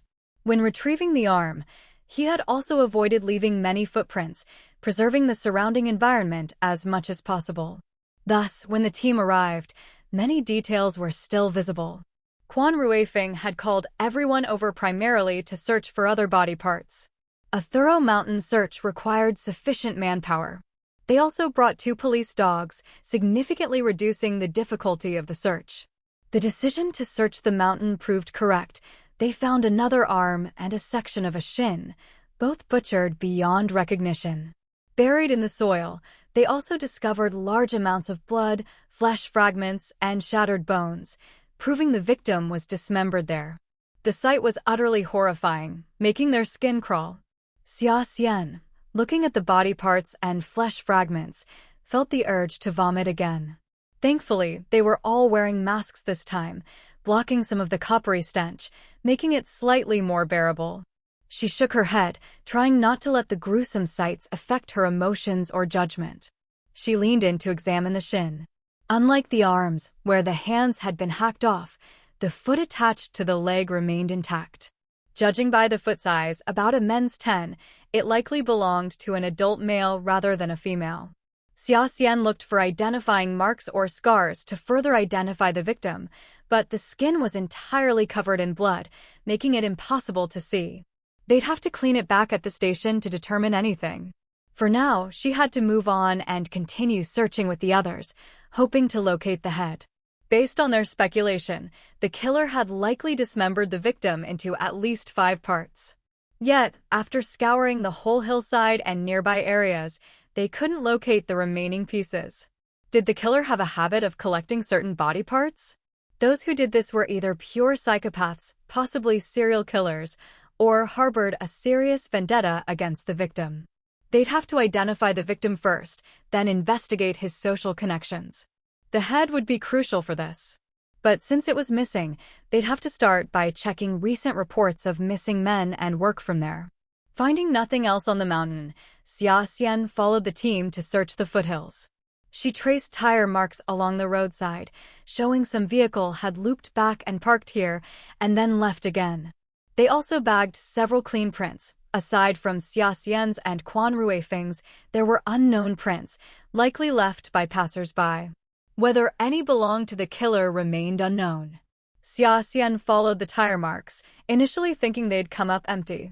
When night started closing in, and they were about to call it, she suddenly spotted something on the ground. "Guys, over here," she called out. Chapter 195, The Car Owner Found. She excitedly called for the others to come over. "What's wrong?" Upon hearing her, Quan Ruifing immediately approached. "There's a cigarette, but here. It looks very fresh, not weathered by the elements, so it must have been discarded in the last couple of days. And it's right next to the tire tracks. It might have been left by the killer." "Didn't our car reek of cigarette smoke?" "The killer probably smoked, tossed the butt out, and then went to tamper with our car." Xia Xian pointed it out to Quan Ruifing and shared her speculation. Her guess was correct. That was indeed the case. However, without concrete evidence, it still needed to be verified. This is another lead. Quan Ruifing had someone collect the cigarette, but after confirming no other evidence had been overlooked nearby, everyone got back in their cars and sped off. Zhou Xingshi was late to hear about the murder case, only finding out the next day, and he was filled with regret. "If only I'd gone hiking with you guys. Then I wouldn't have missed it." He was also a police officer, and even though he was currently on leave from the force to attend school, he could still help out at the bureau when he had time. "Better you didn't. If you'd gone, you would have had to join us, wouldn't she? She's pregnant now, how could she be exposed to such a gruesome scene?" Xia Xian shook her head, disapprovingly. "If you had been frightened, the consequences could have been dire. The first and last trimesters of pregnancy required special care. Both were fragile periods where even the slightest negligence could risk the pregnancy." "You're right."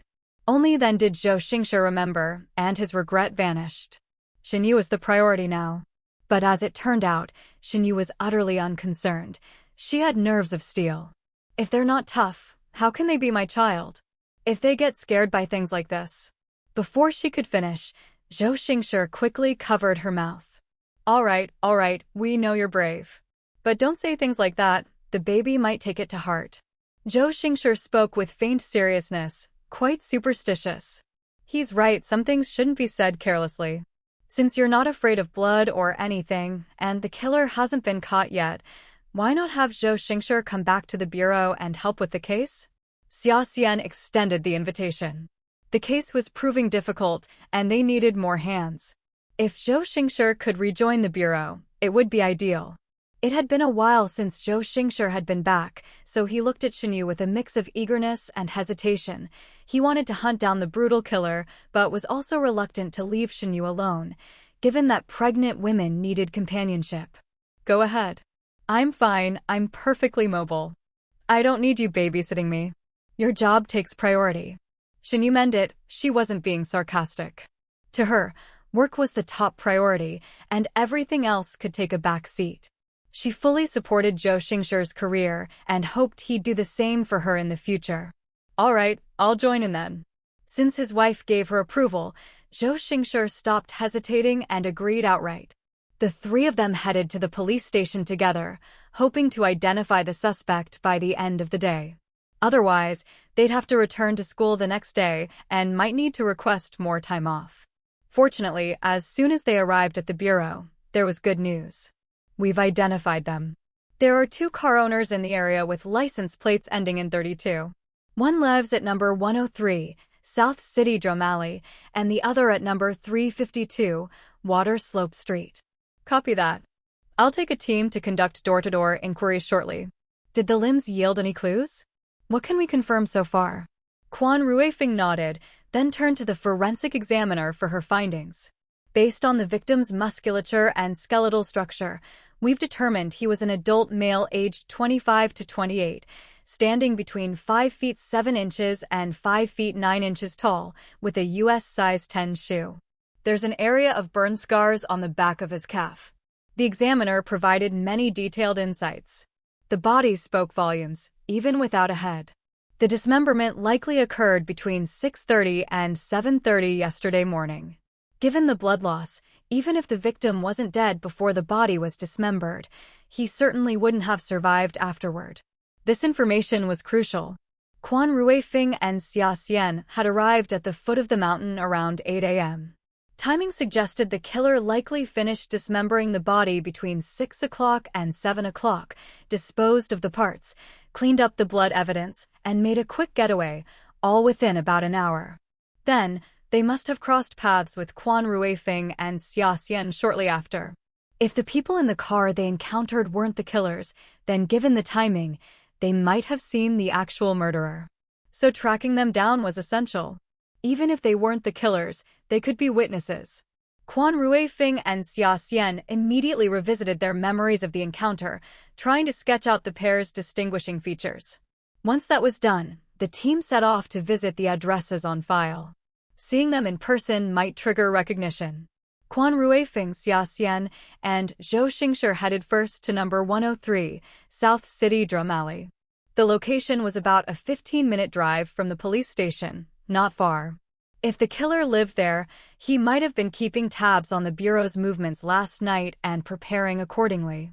But no matter what preparations had been made, the police were determined to leave no stone unturned and solve the case. When the trio arrived and knocked, they were surprised to find the door answered by an elderly woman, shuffling unsteadily, looking to be in her 70s or 80s. It was immediately apparent she could not have been the driver. Xia Xian quickly assessed the situation and took the lead in speaking.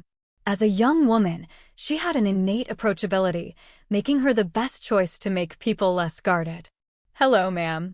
We're police officers. My name is Xia Xian, and these are my colleagues. Here are our badges. Are you alone at home today? We'd like to ask you a few questions. Would now be a good time?" Xia Xian spoke gently, maintaining a warm smile. "Oh my, police officers. But this old woman hasn't done anything wrong. What do you need to ask me?" The old woman didn't understand, but still invited the three inside. As they entered, they discreetly observed their surroundings. Laundry was out to dry in the courtyard, proof the old woman didn't live alone. There were young people's garments among them, and tire tracks in the yard, though the car itself was missing. They subtly made mental notes before sitting down to chat with the old woman. "Ma'am, where's the rest of your family? Are you living here by yourself?" "No, there's a household of 6 of us, all living together. But everyone's out right now. My husband's off playing chess, my son and daughter-in-law went visiting her family, and my grandchildren are out playing." The old woman cooperated fully, answering in detail. Xia Xian's eyes lit up. The grandchildren matched their suspects, the young man and woman they'd seen driving the car yesterday. Given the old woman's age, her grandchildren were likely in their 20s. "Ma'am, how old are your grandchildren? Do they work?" Chapter 196. The Victim's Identity. "They're still young," the old woman replied. "My eldest grandson is only 18, still in his first year of high school. The younger granddaughter is 16, in her second year of middle school. They're far from working age. We're just hoping they make it to college. If they do, jobs will come easy after that." Her eyes brightened at the thought as she spoke. The group was disappointed. Teenage grandkids couldn't have been involved. Besides, even from the brief glance Xia Xian and Quan Ruifeng had gotten yesterday, the driver looked at least in his 20s, way older than 18, with a grown-up face. But they kept digging, checking every lead.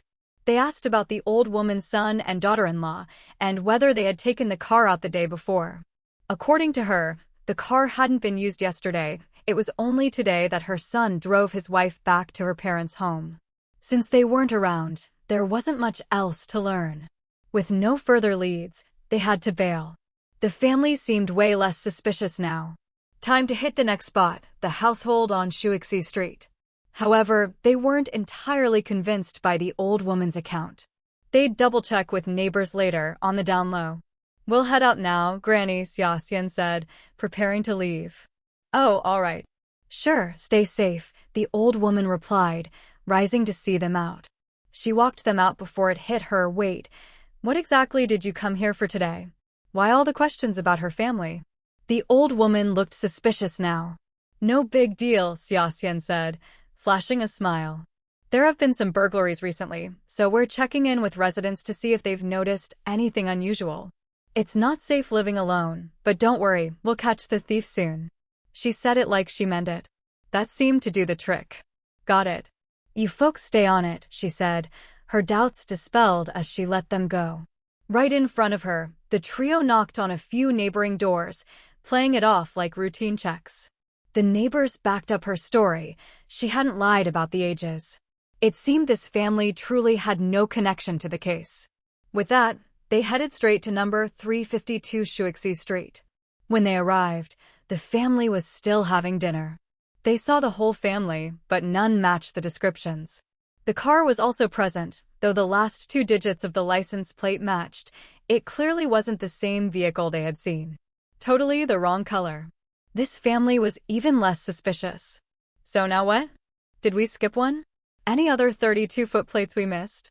Or is there something wrong with the old lady's family? We still need to find time to see what they look like.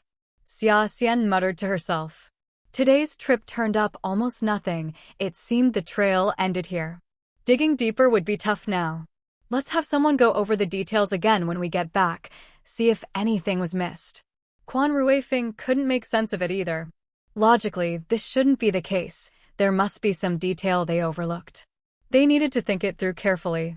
Do you think it's possible someone borrowed their car? Zhou Xingshi chimed in. Since Quan Ruifeng and Xia Xian had encountered the murderer, they had been focusing solely on finding someone matching their impressions, inadvertently overlooking other details and narrowing their scope too much. Now that Zhou Xingshi brought it up, it clicked. Good point. We forgot to ask if they lent their car out. While the car from Shuixi Street didn't match what they saw, the one in South City Drum Alley might fit. And it wasn't just about borrowing the car. What if someone only borrowed the license plate?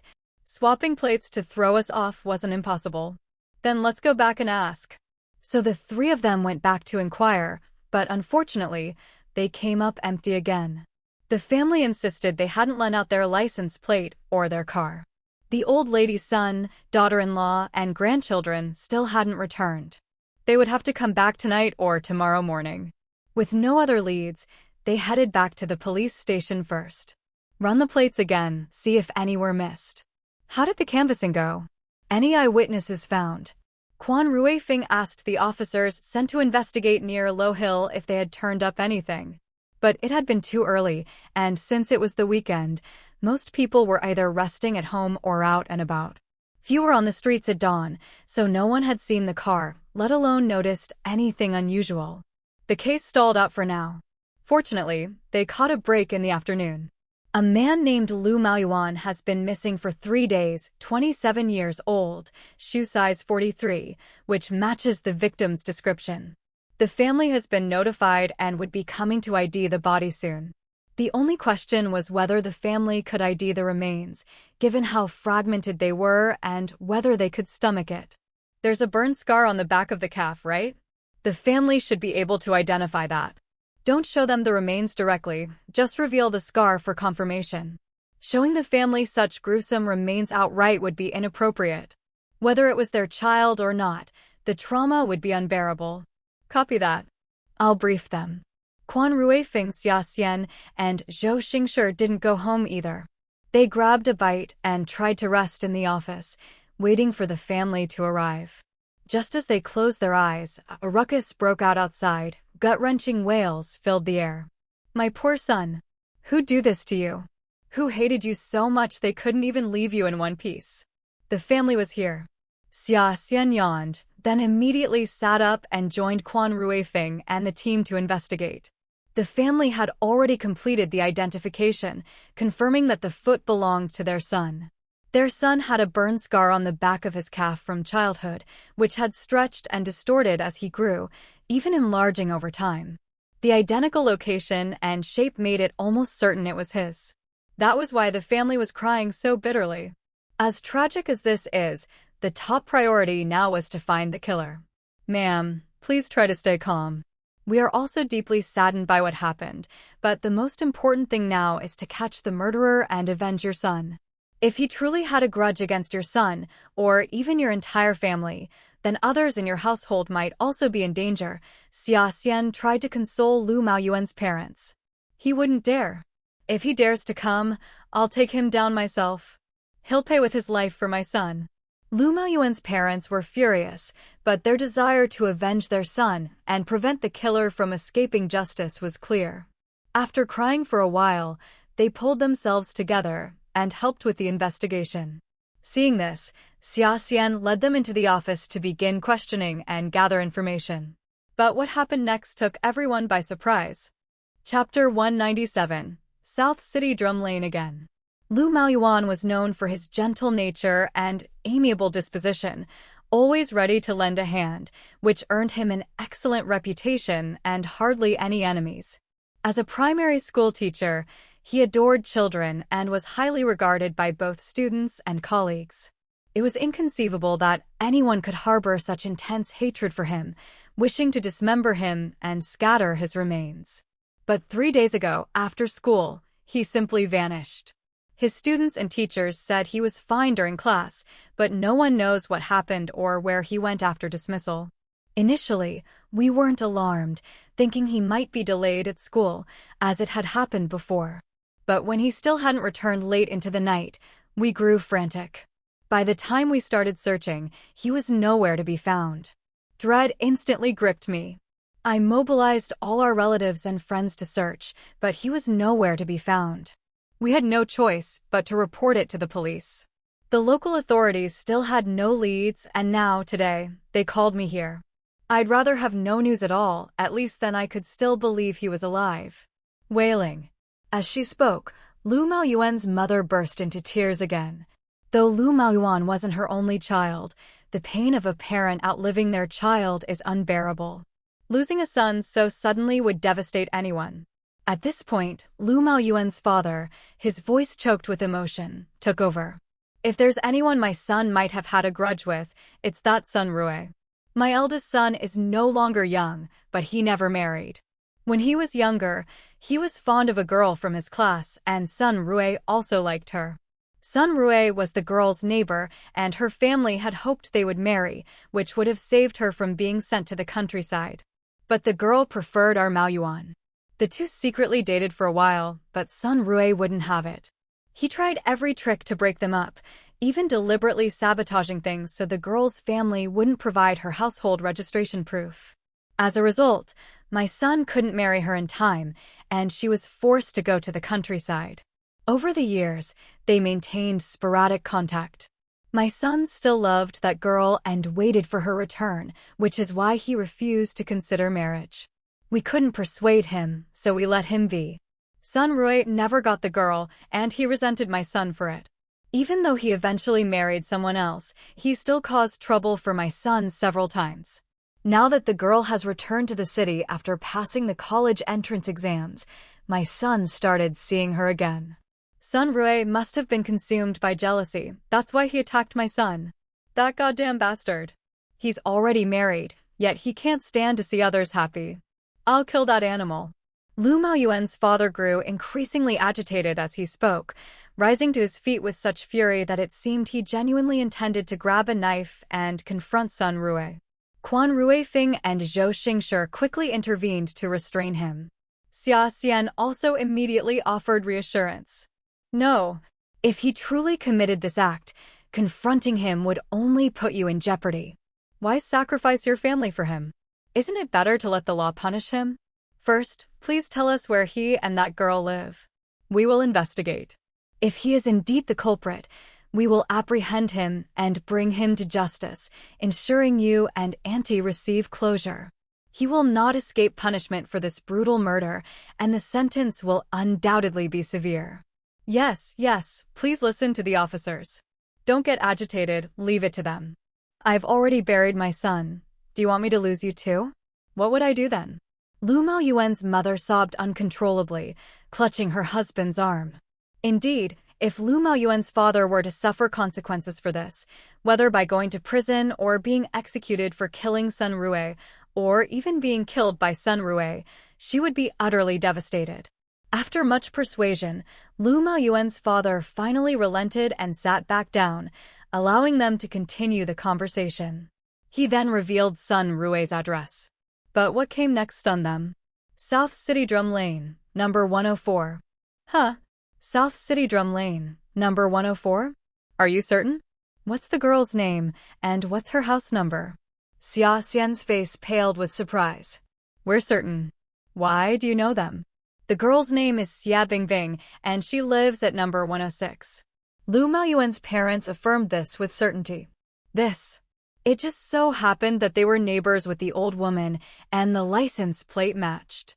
Instantly, Xiaxian and the others began to piece things together. All right, uncle, auntie, we have the information we need. We'll go question them now. Don't worry, we will do everything in our power to apprehend the killer as soon as possible. Now that they had the lead, they didn't believe it was merely a coincidence. Lu Maoyuan's case was undoubtedly connected to these families. So, Xiaxian quickly sent Lu Maoyuan's parents away, and the three of them, accompanied by a few more officers, immediately headed to South City Drum Lane. When they had canvassed the area earlier, asking neighbors about Granny's family, they had also knocked on Sun Rui's door, though they weren't sure if the man they saw was Sun Rui. He didn't quite resemble the man from the car. They needed to confirm and also ask if Xia Bingbing had seen Lu Maoyuan recently. They quickly arrived at South City Drum Lane. Granny was outside, enjoying the breeze and chatting with others. Seeing Xiaxian and the others return, she felt they were truly dedicated to maintaining security in the area. She greeted them warmly. Did you find out who the thief is, officers? Not yet. We're still investigating, and there's another matter. We'll need your cooperation again in a bit. Sure. Granny readily agreed. The door was open, and Xiaxian glanced into the courtyard. Granny's car still hadn't returned. The team split up. Xiaxian, Quan Ruifeng, and Zhou Xingshi went to Sun Rui's house next door, while the others went to Xia Bingbing's. Which one is Sun Rui? Is Sun Rui home? Xiaxian knocked on Sun Rui's door again, and it opened quickly. Granny came over to watch. This is Rui, the young man. You've met him before. Granny was referring to their earlier visit. So this was Sun Rui. Xiaxian and Quan Ruifeng carefully examined his face and estimated his height. No matter how they looked at him, he didn't seem to be the man they were after. Xiaxian decided to be direct.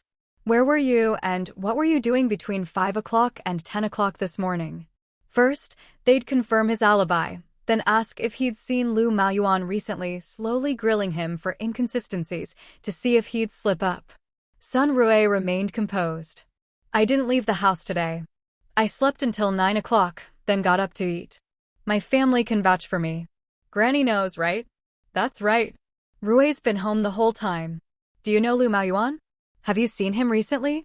When and where was the last time you saw him?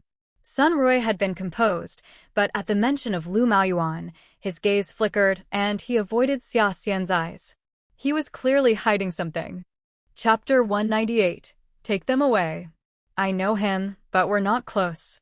I haven't seen him in years. What's the matter? He quickly composed himself, feigning indifference. Is that so? Care to rethink that? He's missing now. If you lie, it'll only increase your suspicion. Better tell the truth. Xiaxian gently probed, but Sun Rui stubbornly insisted he hadn't seen him, claiming their last meeting was 3 years ago, quite a long time indeed. What have you been doing these past few days?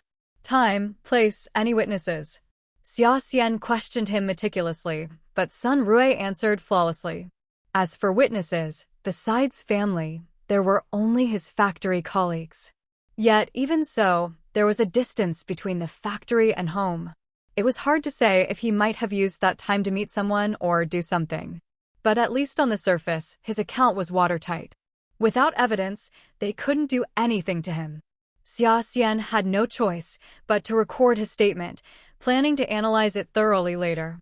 Meanwhile, Zhou Xingshi had taken Granny aside and asked her about Sun Rui, how well the two families knew each other, how they usually got along, whether she ever lent him her car, and so on. Granny answered everything, very cooperative. He also casually asked if Granny knew about Xia Bingbing's return and if she and Sun Rui had met. At this, Granny became quite talkative, eagerly sharing neighborhood gossip without Zhou Xingshi needing to press. Everyone in the neighborhood knows she's back. That girl is really something. She worked so hard to get back to the city from the countryside. Even if it's just a vocational school, it's very good. Vocational graduates even get jobs assigned. When that Rui boy found out, he nearly lost his mind. He rushed to the station the moment she returned. His wife even had a big fight with him over it. Honestly, that Rui boy really has no sense. He's married with kids. Why is he still pining for Bingbing? It's not fair to Bingbing, and it's not fair to his wife. No boundaries at all. Is that so? That's certainly inappropriate. By the way, Granny, do you know Lu Maoyuan? I think I remember him. Wasn't he the young man who used to be with Bingbing? A few days ago, I saw the two of them meet. Both were looking for Bingbing, but Bingbing was hiding from them and even ran out of the house. Who would have thought they'd still find her and even run into each other by chance? They almost started fighting. My old bones and stiff limbs couldn't stop them. I was just about to find someone to help when the three of them left, so I didn't bother. The old woman spoke animatedly, clearly relishing the gossip. Everyone loves a good story. At least they gained a lot of information from Granny. It was clear that Sun Rui was lying and hiding something from them. He claimed his last meeting with Lu Maoyuan was 2 years ago and that they hadn't met recently. Yet, Granny said she saw them run into each other and almost fight. This suddenly made Sun Rui's suspicion skyrocket. Could it be that another conflict arose this time, and he cruelly murdered Lu Maoyuan? But if it involved a man and a woman, could that person be Xie Bingbing? But weren't they supposedly in love? How could things have turned out like this? The relationships in this case were a bit complicated. It seemed rather perplexing now. It was best to go to Xie Bingbing's house first. The police officers questioning Xie Bingbing's family took a long time. Xia Xian's group had finished their work, but they hadn't, so they all went together to Xie Bingbing's house, which was just a few houses away. Xie Bingbing and her parents were sitting in the yard, seriously answering the officers' questions. Their delay was mainly due to detailed inquiries about Xie Bingbing's past with Lu Maoyuan, how they reconnected, when she last saw him, and if anything had happened. They asked very thoroughly, which took some time. However, they were almost finished. Seeing Xia Xian's group approach, the officers also stood up, ready to conclude. Wait, are you Xie Bingbing? Quan Ruifeng motioned for them to wait and sit down first. Yes, and you are? Xie Bingbing nodded, looking bewildered, not understanding why so many more people had arrived. We are also police officers. My name is Quan Ruifeng. What is your current relationship with Lu Maoyuan? Just friends, or something more? Do you intend to rekindle your relationship? Quan Ruifeng asked coldly, watching Xie Bingbing's expression, staring at her, not missing a single change. Just friends. I don't know if we can reconcile. I haven't decided yet. But he's been waiting for me and I'm very touched, but I'm also a little scared. I feel he's too fixated on me. Xie Bingbing paused, speaking honestly. It seemed she was telling the truth, otherwise she wouldn't even be avoiding Lu Maoyuan. What about Sun Rui? How do you feel about him? Quan Ruifeng asked again. Sun Rui? He's married. I never liked him before, and it's even more impossible now. Xie Bingbing clearly disliked hearing that name, a fleeting look of disgust flashing in her eyes. Have the two of them met recently? No, she answered definitively. Are you sure? Why would Xie Bingbing hide anything for Sun Rui if she disliked him so much? The relationships were truly intricate. Xia Xian felt the clues were tangled together, requiring extreme patience and meticulousness to slowly unravel. Positive. They hate each other. They wouldn't want to meet. Xie Bingbing nodded confidently. Truly, everyone here was a master of deception. You're so sure? But 4 days ago, someone saw the three of you together. Sun Rui and Lu Maoyuan were about to fight, and then the three of you left together. Just 1 day later, Lu Maoyuan disappeared. You lied again. I now suspect you conspired to kidnap Lu Maoyuan. Take her away. Quan Ruifeng's face hardened as he exposed their lie. With a lift of his chin, the other officers immediately apprehended Xie Bingbing. At Quan Ruifeng's command, Zhou Xingshi quietly slipped out to apprehend Sun Rui. It was impossible to tell truth from lies with these people. It was better to take them back to the police station for a thorough interrogation. Xie Bingbing hadn't expected anyone to have seen them and reported it to the police. Blindsided by Quan Ruifeng's serious accusation, she immediately panicked and cried out her innocence. No. I didn't do it. I didn't lie. I just thought you were asking if they had actively arranged to meet, which they certainly hadn't. They just ran into each other when they came looking for me, and then they quickly separated. I really don't know anything. How could I kidnap Lu Maoyuan? I like him too. I really want to marry him. Now that he's missing, I'm also very sad. I'm truly innocent. But it was too late to say anything now. No one was willing to believe her. Xia Xian shook her head. They had been given a chance, but they didn't cherish it. Save your grievances for the police station. Let's go. Chapter 199. Death Threats. Where are the letters you exchanged? We need to take them. Quan Ruifeng's tone left no room for argument. In this situation, Xia Bingbing's parents, though wanting to help, were powerless. Any resistance would only escalate matters, so they quickly responded, "They're in the house." I'll get them for you. Just stay calm, our Bingbing is definitely innocent. She has nothing to do with Lu Maoyuan, and his disappearance is certainly not her fault. Xia Bingbing's parents were absolutely convinced of their daughter's innocence.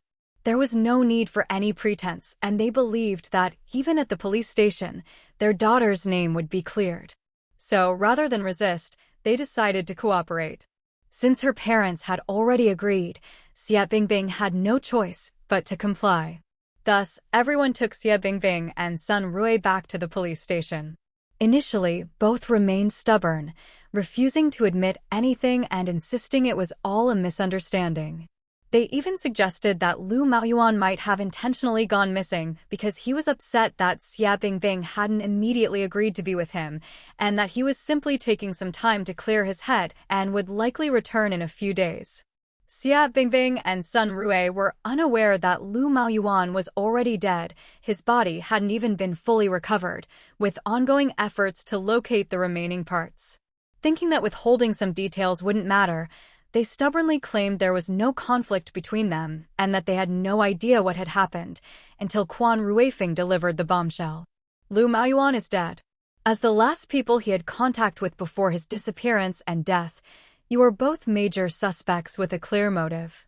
If you continue to conceal information, even if his death ultimately has nothing to do with you, you will still be charged with obstructing a police investigation, and that means jail time. I'm giving you one last chance. Don't make me bring out witnesses to confront you directly. That would change everything. Quan Ruifeng fixed a cold, stern gaze on Sun Rui. What? He's dead? That's impossible. It has nothing to do with me, truly. I just fought with him. I didn't mention it because I didn't want any trouble. Maybe he went missing because he was upset after our fight, trying to make Bingbing worry about him. But I swear I didn't kidnap him, and I definitely didn't kill him. What would I gain from that? Sun Rui's face twisted in panic, his earlier composure completely shattered as he confessed everything. Xia Bingbing, too, was devastated by the news. It hit her like a thunderbolt, leaving her utterly distraught as she broke down into hysterical sobs. No. How could this happen? How did he die? Did he kill himself? Where is he now? I need to see him. I won't believe it until I do. You're lying to me. We promised to get married.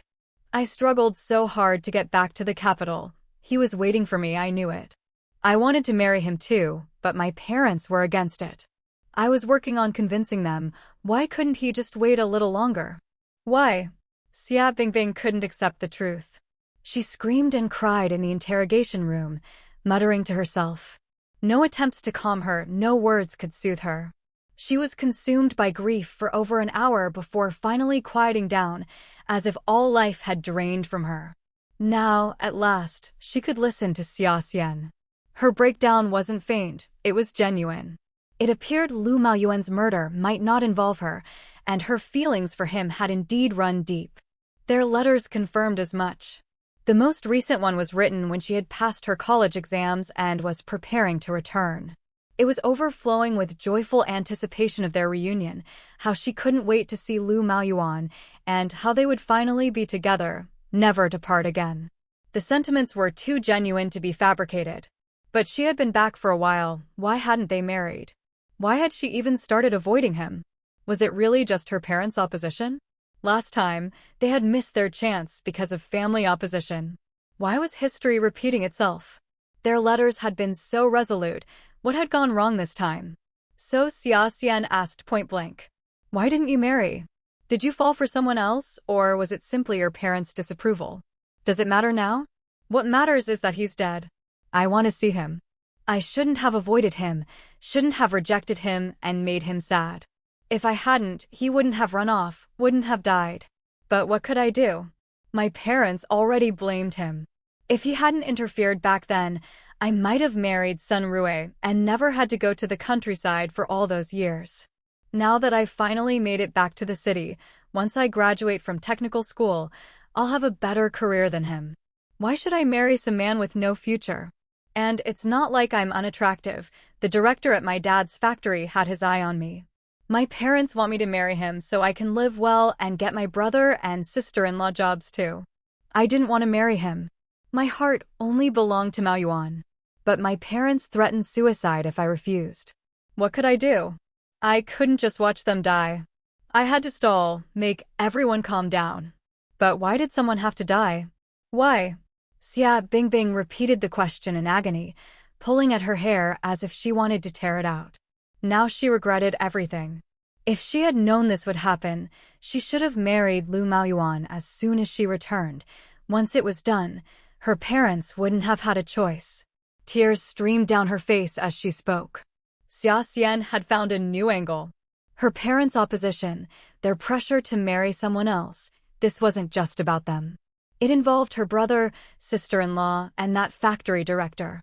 Were her parents and siblings behind Lu Maoyuan's murder to force her into marriage? Or had the director acted impulsively to claim her? Xia Xian's instincts told her the truth lay with one of them. Recalling the man and woman she had passed yesterday, they matched the age of Xia Bingbing's brother and sister-in-law. Between 6 and 9 a.m. yesterday, where were your brother and sister-in-law? Did they leave the house? Chapter 200. He's the killer. Got you. What? Xia Bingbing froze, taken aback by the sudden questions about her brother and sister-in-law. She instinctively cast her mind back. They left, I think. She wasn't entirely sure herself. I heard them go out at some point, either early morning or late at night, but I was half asleep and don't know the exact time. But when I woke up, they were home again. What time did you wake up? About 10ish. I wasn't feeling well yesterday, so I slept in. My parents might know the exact time. Why are you asking about them? Xia Bingbing didn't understand why the topic had shifted to her brother and sister-in-law, but a sudden unease flickered in her heart, making her nervous.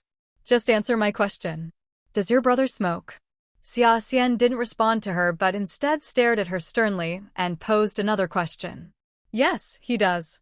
Xia Bingbing grew even more uneasy, but there was no point lying about something so easily verifiable. How tall is he? Does he drive? Yes, around 1.72 meters. And Xia Xian rattled off several more questions, as if she had already reached a conclusion. She then pulled out 2 simple sketches and showed them to Xia Bingbing. What do your brother and sister-in-law look like? Do they resemble these sketches? Xia Bingbing examined them carefully. The eyes and eyebrows didn't quite match, but the facial features were similar. She nodded. By now, the situation was largely clear. Perhaps it was time to go meet Xia Bingbing's brother and sister-in-law. Where are your brother and sister-in-law today? Xia Bingbing wasn't sure. She shook her head. Maybe they went to see friends? Nobody told me. They've been quite secretive lately. Right. Xia Xian knew she was telling the truth and didn't press further. She and Zhou Xingshi immediately exited the interrogation room. Quan Ruifeng had already finished questioning Sun Rue and had been listening outside. Though this was Xia Xian's first time conducting an interrogation, she handled it with remarkable composure. With Zhou Xingshi occasionally stepping in to assist, it had been a perfect interrogation. Now, Quan Ruifeng also leaned towards Xia Bingbing's brother and sister-in-law being the culprits. Based on the statements from Xia Bingbing's parents and the reactions of other officers, it seemed her parents might have been privy to the crime. It was simple. Xia Bingbing's parents wanted to prevent her from marrying Lu Maoyuan and instead marry her off to the factory director to secure benefits for the Xia family. But Lu Maoyuan kept pestering them, so the Xia family, unwilling to let him ruin their plans, ruthlessly killed him. As for why they dismembered the body, whether the knife was too dull or they intended to inflict torment, it was clear they harbored intense hatred for Lu Maoyuan. Everyone quickly mobilized to search for Xia Bingbing's brother and sister-in-law. Xia Bingbing's brother and sister-in-law had learned the night before that Quan Ruifeng and his team were closing in, so they packed their belongings and left overnight. Xia Bingbing, however, was unaware and thought they had only left that morning. However, without proper identification, it was difficult for them to travel far. Moreover, since they couldn't be certain the murder was pinned on them, running away would be tantamount to admitting guilt, a self-inflicted trap. So, Xia Bingbing's brother and sister-in-law retreated to her sister-in-law's maternal grandmother's place in the rural outskirts, using the perfectly legitimate excuse of visiting elderly relatives. Neither of them had jobs. They were both unemployed. They didn't need to request leave, and they had always roamed around, so to outsiders, their behavior wasn't suspicious. They believed they would be safe for at least a short while, never imagining that by the afternoon, police cars would come roaring in, finding them right there. Xia Dahu, Qinjing, you're under arrest. Quan Ruifeng and the others simultaneously displayed their badges and produced handcuffs. The moment they saw Xia Dahu's face and caught a whiff of that smoke, Quan Ruifeng and Xia Xian recognized him. He was the man in the driver's seat that day. And the woman in the passenger seat was undoubtedly Qinjing. What's the reason for our arrest? We haven't committed any crimes. We're jobless and out having fun. Is that illegal now? Xia Dahu scowled, trying to maintain his composure. If he didn't run, there was still a chance. They had no proof he was the killer. At worst, he'd claim they went to the countryside for some wild fun. So, what if they liked excitement? Was that against the law? He was ready to bluff his way out, but Qinjing, the moment she saw Quan Ruifeng and Xia Xian, felt a pang of guilt. Especially since the two officers had tampered with their car, yet they were completely unharmed, not only not dead, but not even injured. She didn't know where things went wrong. Now, seeing them, she knew the truth was out. She couldn't stay composed. She didn't want to die or go to prison. She turned to run. Stop. But with so many officers present, where could she possibly run? She was apprehended within 2 steps. Idiot. Xia Daha slapped his forehead, fuming. If she hadn't run, they might have had a chance. But now? Running was a clear sign of guilt. Wasn't she indirectly admitting to the murder? With such little courage, why did she get involved in murder and dismemberment? He should never have brought her along. Brother, save me. You said nothing would happen. Let me go. This was all their family's idea. I'm innocent. Qinjing, in her panic, blurted everything out, calling her husband brother as she often did. In times of crisis, even the closest couples turn on each other. She hadn't gained anything from this and refused to ruin her life over it. After all, Xia Dahu was the one who killed and dismembered Lu Maoyuan. She had only kept watch and helped bury the bloodstains. She never wanted any part of this. It was all Xia Dahu's impulsive doing. To save herself, Qinjing directly implicated Xia Dahu. You. Xia Dahu first stared at her in shock, then his eyes turned savage. Who did he do all this for? For her. She was the one who wanted a job, who complained about him being unemployed. Otherwise, why would he take such a desperate risk? And now she betrays him like this. If he had known earlier, he should have killed her too. That bitch. You won't get away either. Do you think you can wash your hands clean of this?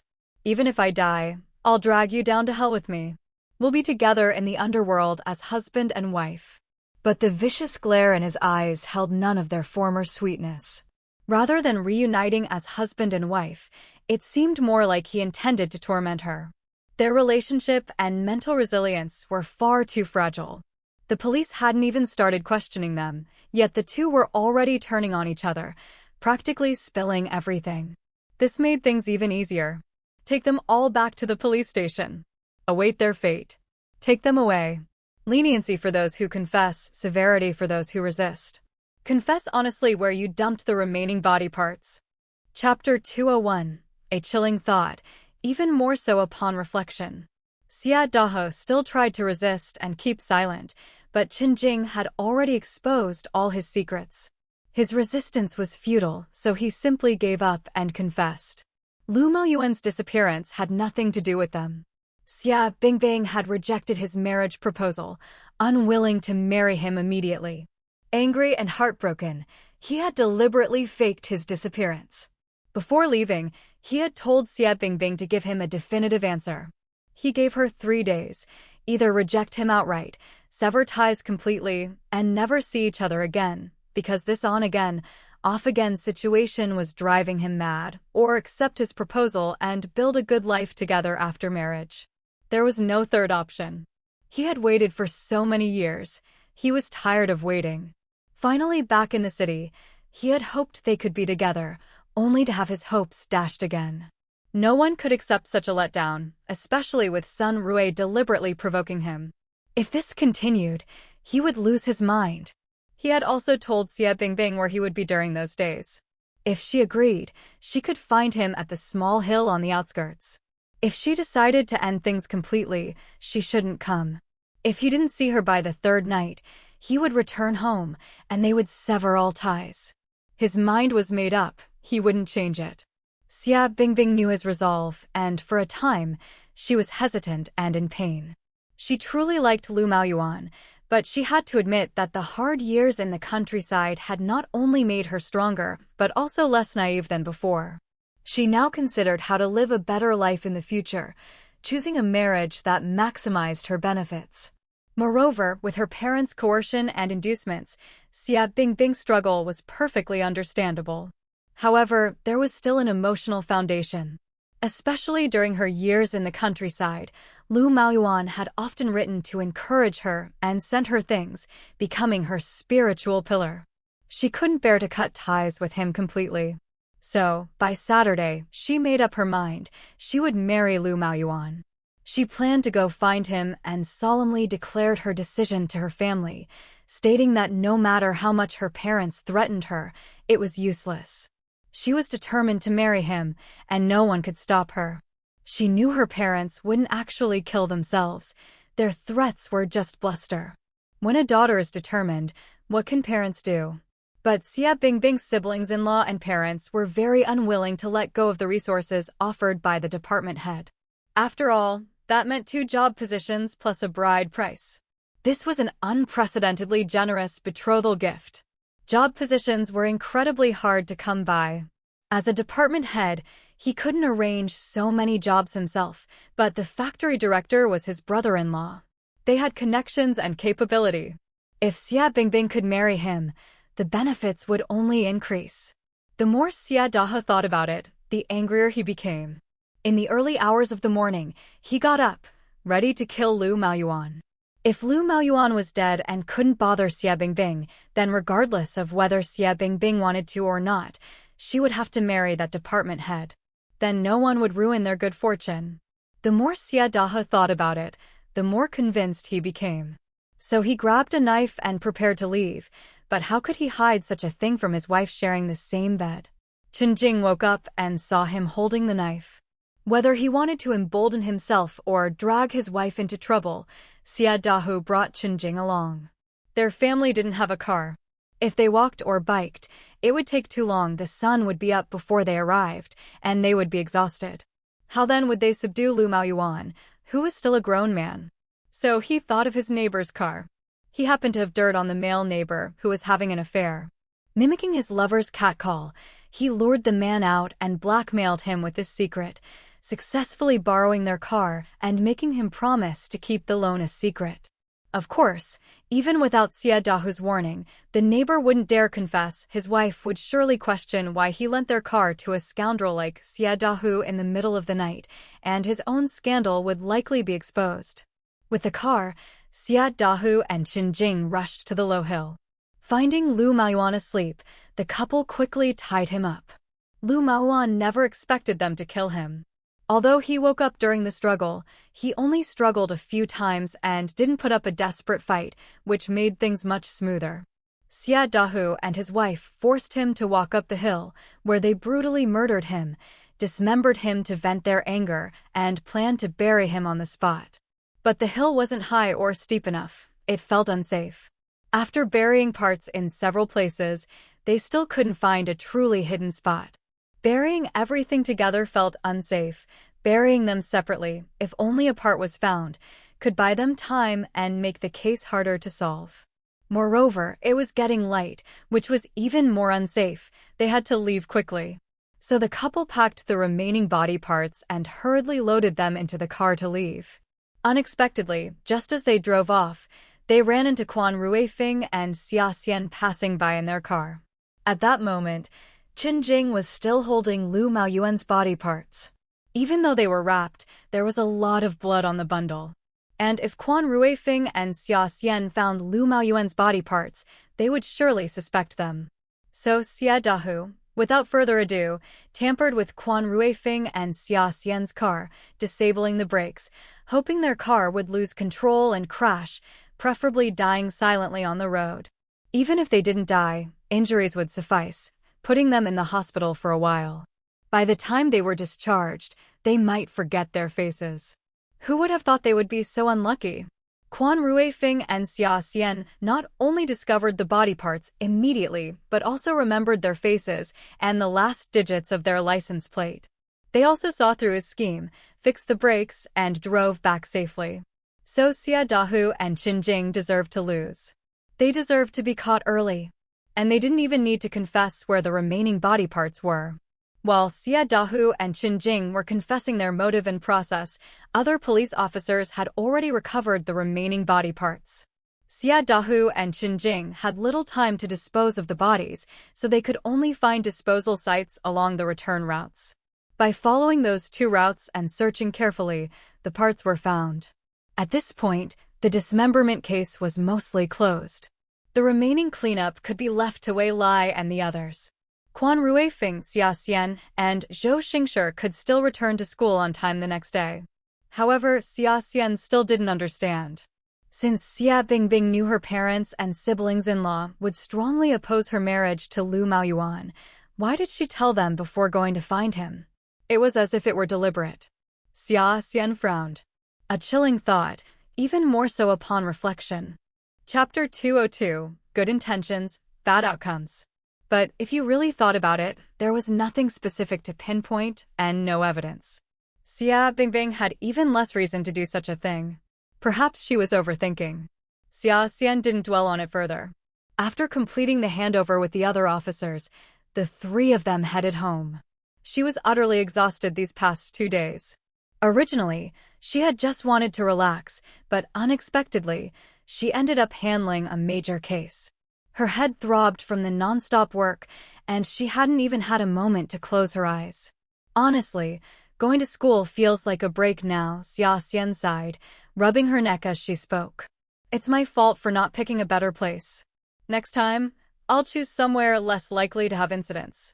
How about we go to the movies next week? Movie theaters are crowded, usually nothing like this happens there.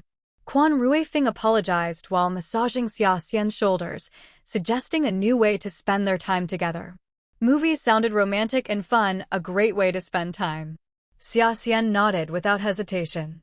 Then next time, we'll go to the movies. We can buy some soda, watch the film, and take a walk afterward. That's already a pretty good way to unwind. Press harder, put more strength into it. My back and neck have been sore lately. I don't know if it's just fatigue. As she spoke, Xia Xian directed Quan Ruifing to increase the pressure of his massage, then closed her eyes, enjoying her man's attentive care. You must be exhausted, working non-stop without proper rest. Let me get the bathtub for you. A hot soak should help relieve some of the fatigue. Oh, right. Mom recently prepared some herbal medicine, those herbal soak packets for baths and foot soaks to ease tiredness. I'll ask if we have any. If we do, I'll bring a few for you to try. If they work, we can get more made. At school, you can't use a bathtub for a full soak, but you can still use them for foot baths. Seeing how exhausted Xia Xian was, Quan Ruifing couldn't bear it and wanted to do everything he could to help her relax. Little did he know, his good intentions almost backfired. But for now, neither of them had any idea. Hearing Quan Ruifing's suggestion, Xia Xian was naturally pleased. Sure, bring them over and let's give it a try. Next time, we should make a bigger bathtub so we can soak together. The current one isn't big enough. No, you should just make another tub. We'll soak separately. Otherwise, they'd end up doing other things while soaking. The temptation would be too strong for both of them. What was supposed to be relaxing would just leave them even more exhausted. Soaking together saves water, Quan Ruifeng said matter-of-factly, his eyes glinting with amusement. He knew exactly what Xia Xian was worried about, but he just couldn't resist sticking close to his wife, always looking for chances to tease her. And now he was even using saving water as an excuse. Xia Xian couldn't exactly argue against that. She could only agree reluctantly. Fine, we'll soak together. But let's be clear, soaking means just soaking. They couldn't afford to end up even more tired afterward. Don't worry, I'll follow my wife's orders. Whatever you say goes.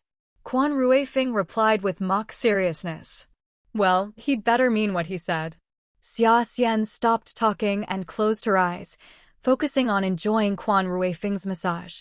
After a while, Quan Ruifeng went to heat the water, then returned to continue massaging her. Gao Shuang had indeed prepared some herbal sachets, which came in handy now. Quan Ruifeng brought 2 packets over, drew a bath for Xia Xian, and helped her into the steaming tub. As the hot water covered her fair skin, Xia Xian leaned back with a satisfied sigh. The herbal smell isn't unpleasant at all. Even if it lingers afterward, it's fine, won't bother anyone. You always smell amazing, how could it bother anyone? People would line up to smell you. Quan Ruifeng chuckled, perched on a stool by the tub as he gently massaged shampoo into Xia Xian's hair, chatting while teasing her. Stop it. I never took you for a smooth talker before. The first time we met, you even called me out, you were downright vicious. Xia Xian huffed, dragging up the past. Quan Ruifeng raised an eyebrow, playing innocent. Did I? I'm just telling the truth now, no smooth talking here. And back then I wasn't being vicious, just stating facts. Was it so wrong that I praised you for being clever? Comrade Xia Xian, no changing the subject. Right now, we're talking about you. Is someone at school trying to flirt with you? Your man needs answers, better come clean. Since they were at the same school, word gets around fast. Quan Ruifeng wasn't just guessing, he knew what he was talking about. Huh? Someone's trying to win my favor? How come I'm just hearing about this? The supposed admirer didn't even inform me. Oh, but if we're talking about someone being attentive to me, there is someone, Yao Ruinfei. What, are you jealous of girls now too? Xia Xian asked with amusement, turning her head to look at Quan Ruifeng. She looked genuinely as if she had no idea, which was funny, considering Quan Ruifeng knew before she did. Quan Ruifeng grinned and quickly backtracked. Never mind, my mistake then. Oh come on. You know something, out with it. Tell me. Xia Xian poked Quan Ruifeng's arm, showing she wasn't above chasing her own gossip. Come on, Quan Ruifeng. Xia Xian kept wheedling and turning on the charm. Unable to withstand her charms, Quan Ruifeng finally gave in and spoke up. I heard there's a male student from the math department who really likes you and is planning this big confession, complete with candles, flowers, and even a song. Seems legit. Too bad the bastard's after my wife, trying to steal what's mine. Quan Ruifeng scoffed. What a piece of work, knowing full well Xia Xian was married. Classless move, no decent person would do that. Really? Wait, maybe it's a mix-up? Maybe the confession isn't meant for me. After all, we're already married, and it's public knowledge. Anyone who knows me knows you, and vice versa. Xia Xian was surprised. Because of this, even though they'd been at school for a while, neither had received love letters or confessions. Xinyu hadn't either, since Zhou Xingshi was always hanging around her campus. But other attractive students had plenty of people shooting their shot. Things are more open these days, after all. Can't say for sure. Maybe we'll find out in a couple of days. Since the guy hadn't made his move yet, it was too early to jump to conclusions. The two didn't take it too seriously, chatting and laughing until Xia Xian finished her bath. Quan Ruifeng got to work emptying the tub and carried the water outside to dump it. To avoid soaking the room, the bath had been set up in a far corner, dimly lit. As he poured out the water, Quan Ruifeng didn't notice the few drops of blood that had tinged the bathwater pink. Chapter 203, Public Confession, ends in a faint. Xia Xian herself hadn't noticed anything amiss. She felt completely normal. The next morning, the group returned to school and resumed classes. But no one expected Quan Ruifeng's promised confession to happen so quickly. Xia Xian had just finished her 2 morning lectures and felt a bit exhausted. Massaging her temples, she considered skipping lunch and heading straight back to the dorm to rest. She felt unusually worn out today, her head slightly dizzy, likely from overexertion these past few days. She really needed more rest. Do you want me to get you some food to take back? No need, my lunchbox is in the dorm. Her roommate, knowing Xia Xian wanted to rest, offered to help get food. As they chatted and walked out of the classroom, Xia Xian had just declined when suddenly, someone holding a bouquet of flowers dropped to his knees right in front of her. What the? Xia Xian and her roommate were startled, clutching their chests as they stumbled back. What on earth was this? They were so shocked they almost swore out loud. Xia Xian, I'm Yang Ziyong from the math department. It's a pleasure to meet you. I really like you, please accept my feelings. Yang Ziyong knelt on the ground, holding the flowers high as he loudly proclaimed his confession to Xia Xian. But that wasn't all. His roommates quickly arranged pre-lit candles around him, forming a heart shape, enclosing him within. He was making a total spectacle of himself. And this was right at the classroom entrance. Most students hadn't even left yet after class. His flashy confession immediately drew a crowd, everyone pointing and murmuring. Confessing in front of everyone? How shameless. This is going to be good. If he wasn't shameless, would he confess to a married woman? He's really something. He's so plain. Even if Xia Xian weren't married, she wouldn't be interested, right? But still, she's already married. Flirting around isn't a good look either. The crowd buzzed with whispers. Though some comments were directed at Xia Xian, most of the judgment fell on Yang Ziyong. At least most people had some sense. Xia Xian was at a loss for words. Her marital status was common knowledge. Could Yang Ziyong really not know? Thinking this, she asked outright. Yang, I'm sorry, but I'm married. Didn't you know? Of course I know. Your marriage is your business. It doesn't affect my feelings for you. You're so outstanding, and liking you is my honor. I'll adore you forever, even if you never respond to me. Yang Ziyong spoke, as if it were the most natural thing, as if Xia Xian shouldn't even mind his feelings. But if that were the case, why bother confessing so publicly? Why make such a grand spectacle in front of everyone? Xia Xian was disgusted by his behavior. She frowned and shut him down flat. I don't like you. I can't control how you feel, but I'd rather you didn't harass me. Don't do something like this again. I have a husband. I don't want him or our classmates to misunderstand. She refused firmly, then tried to leave with her roommate. But Yang Ziyong, having gone this far, wasn't about to let her walk away. He quickly stood and blocked her path, pushing the flowers toward her again. This isn't a bother, it's my feelings for you. Don't worry, I won't interfere in your life.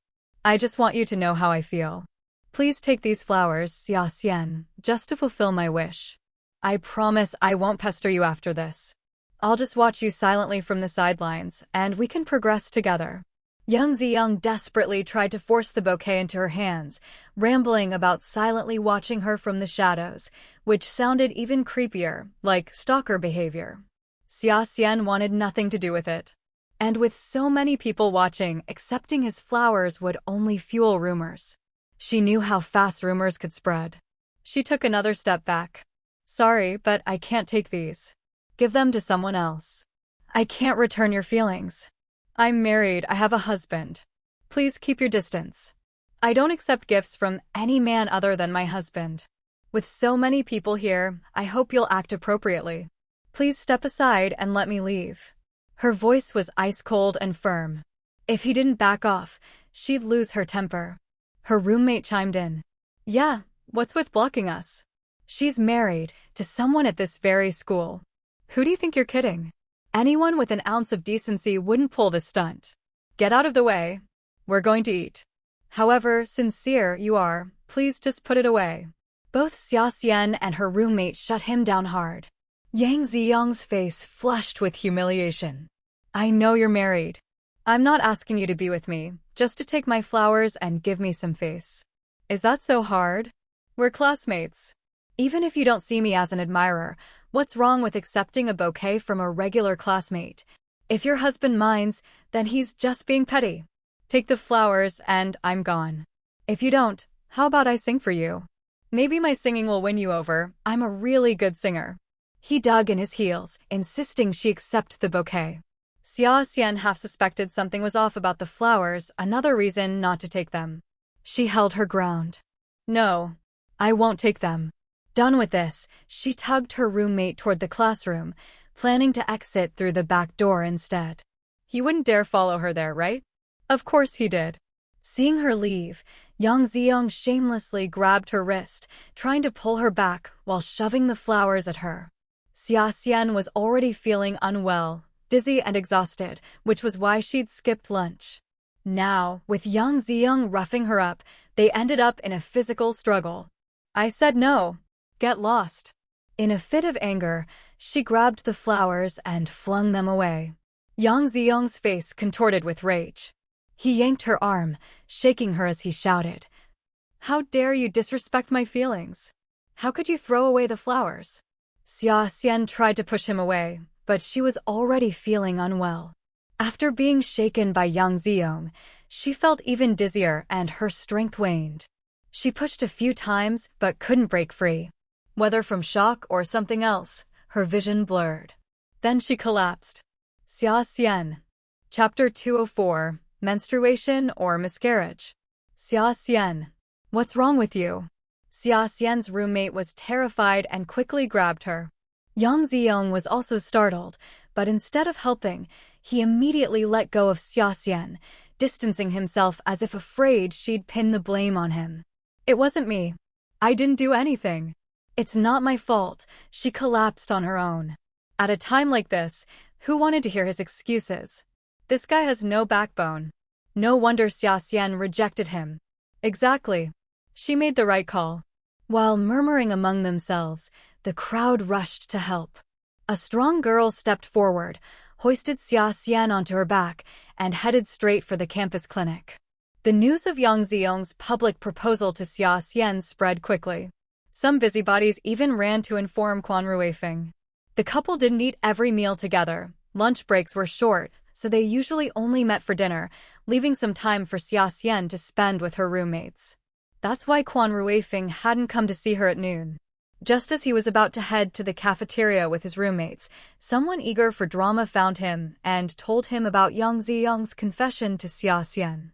How could Quan Ruifeng miss someone openly confessing to his wife? He immediately took off, his roommates coming along to watch the drama unfold. Since their classes were in different buildings, it took him some time to arrive. When he finally reached the scene, he spotted a girl rushing downstairs with an unconscious Xia Xian on her back. What happened to Xia Xian? She fainted. Quan Ruifeng almost didn't recognize his own wife on the girl's back and nearly walked past. Once he realized it was Xia Xian, his heart skipped a beat, and he quickly moved to take her. Carrying someone downstairs was much harder than on flat ground, and the girl was exhausted. She handed Xia Xian over without hesitation. She and Yang Ziong had some pushing and shoving, and then she suddenly collapsed. We're not sure why. Take her to the clinic and have her checked. Xia Xian's roommate explained. A scuffle? Did Yang Ziong hit her? Did he resort to violence after being rejected? Quan Ruifeng's face went cold, his eyes sharpening. Got it. Thank you. Without another word, he swept Xia Xian into his arms and sprinted toward the clinic. However, the campus doctor could only handle minor ailments. After checking her over for a while, he couldn't find anything wrong. Xia Xian seemed physically fine. Could it be low blood sugar? Does she usually have issues with that? Has she fainted before? The doctor asked Quan Ruifeng. But Quan Ruifeng wasn't her doctor. How would he know why Xia Xian had fainted? She had never had low blood sugar before, and she'd eaten breakfast that morning. She shouldn't have been weak enough to collapse before lunch. Maybe she's been under too much academic stress lately? Or overtired. Should we try giving her some glucose? If that doesn't work, get her to a real hospital. The senior doctor was off duty, only an intern was on duty. Unable to diagnose the issue, he suggested Quan Ruifeng take Xia Xian to a proper medical facility. If something serious was going on, it was better not to delay treatment. Quan Ruifeng didn't even need the suggestion. He didn't trust the clinic. He lifted Xia Xian up again, his jaw clenched in frustration. If he'd known, he wouldn't have wasted time here. He should have gone straight to the hospital. Luckily, the hospital wasn't far. Quan Ruifeng rushed Xia Xian there and got her checked into the emergency room. But by the time they arrived, Xia Xian had already come to. She came to groggily. Before she could even focus, Quan Ruifeng's urgent voice broke through her fog. "How are you feeling, honey? What's wrong? Tell the doctor, did Yang Ziyong hit you?" Only then did Xia Xian realize she was in a hospital. She raised a hand to her head, her lips pale, her words faint. "No, he didn't hit me. We just had some pushing. My head hurts and my belly's hurting too, but I'm on my period. Maybe it's because of that." She explained her condition to Quan Ruifeng and the nurse, but while her periods had been painful before, they'd never made her faint. When the nurse learned she had no history of fainting from menstruation, her voice grew urgent. "Are you sure it's your period and not a miscarriage? Go to the gynecology department right now and get checked. Emergency is backed up, they'll see you faster there." "Huh. But the dates line up. It really should be my period." Xia Xian was stunned. That morning, she'd noticed a little blood on her underwear. Since her period was due, she hadn't thought much of it and used protection. Could it really be? No wonder she felt so dizzy. Both Xia Xian and Quan Ruifeng went white as sheets instantly. Not daring to waste another second, they hurried to the gynecology department. The staff let them skip the line, prioritizing Xia Xian's examination. This time, the problem was obvious. "You are indeed pregnant, but there are signs of a possible miscarriage. This isn't menstruation, it's spotting. Have you taken any medication that affects blood flow recently? Do you want to keep the baby? If yes, you'll need hospitalization to try saving the pregnancy.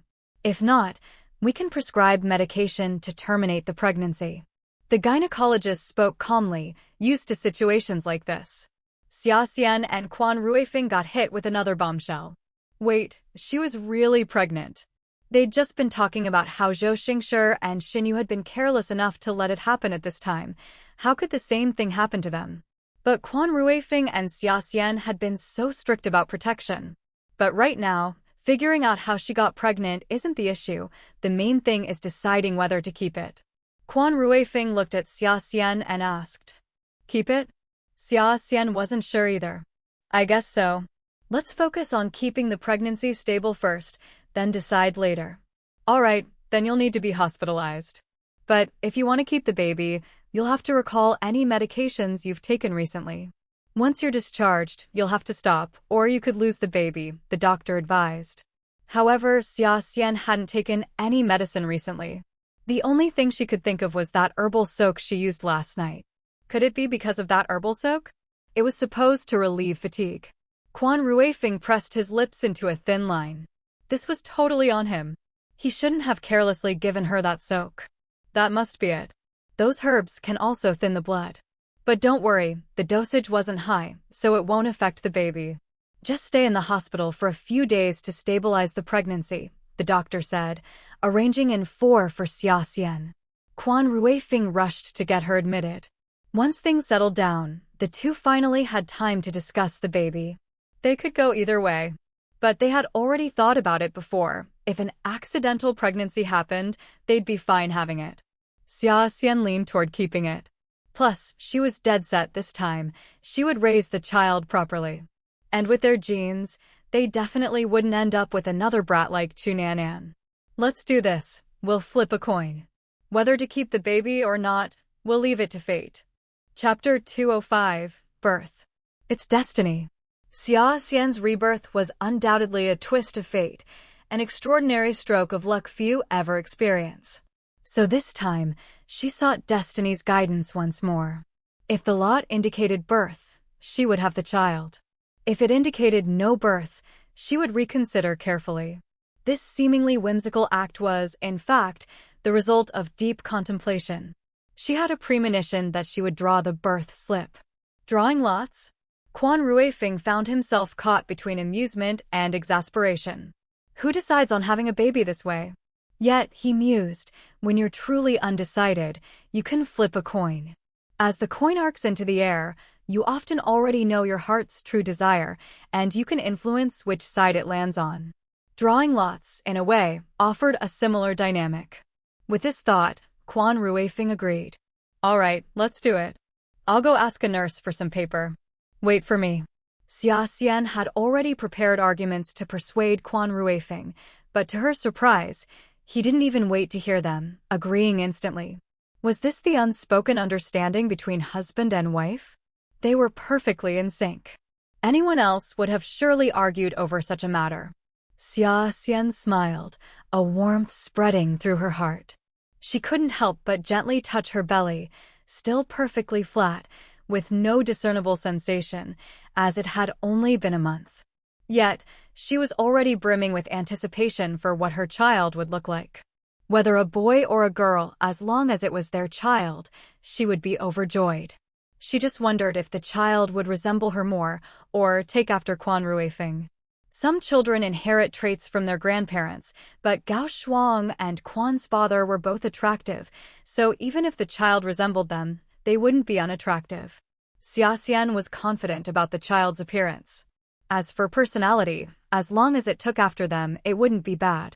Moreover, they could nurture and educate the child to be filial, kind, and upright. Xia Xian silently resolved in her heart. Who knew, perhaps this child was a blessing in disguise, needing no instruction, even bringing good fortune. Once born, the child would be full of blessings. This was a stark contrast to Chu Nanan, who had felt like a karmic debt in her past life. But for now, neither of them knew. Quan Ruifeng quickly found a nurse, got paper and pen, wrote birth and no birth on 2 slips, and then crumpled them into separate balls. He then shuffled them in his hands several times until even he couldn't tell which slip contained which word. Only then did he return to Xia Xian, offering her the choice. Come on, pick one. The one in my left hand or my right. Discover more. Family games. Gift baskets. Quan Ruifeng extended both fists, letting Xia Xian choose freely. His tone was light, as if he had no concern whatsoever that she might pick the no-birth slip. I'll take this one. Your right hand. There's a tiny black mole on your right index finger. It's beautiful, making your fingers look even more slender and fair. Xia Xian carefully observed for a few moments before making her choice, even offering her reasoning. But what did Quan Ruifeng's attractive hands have to do with selecting a slip?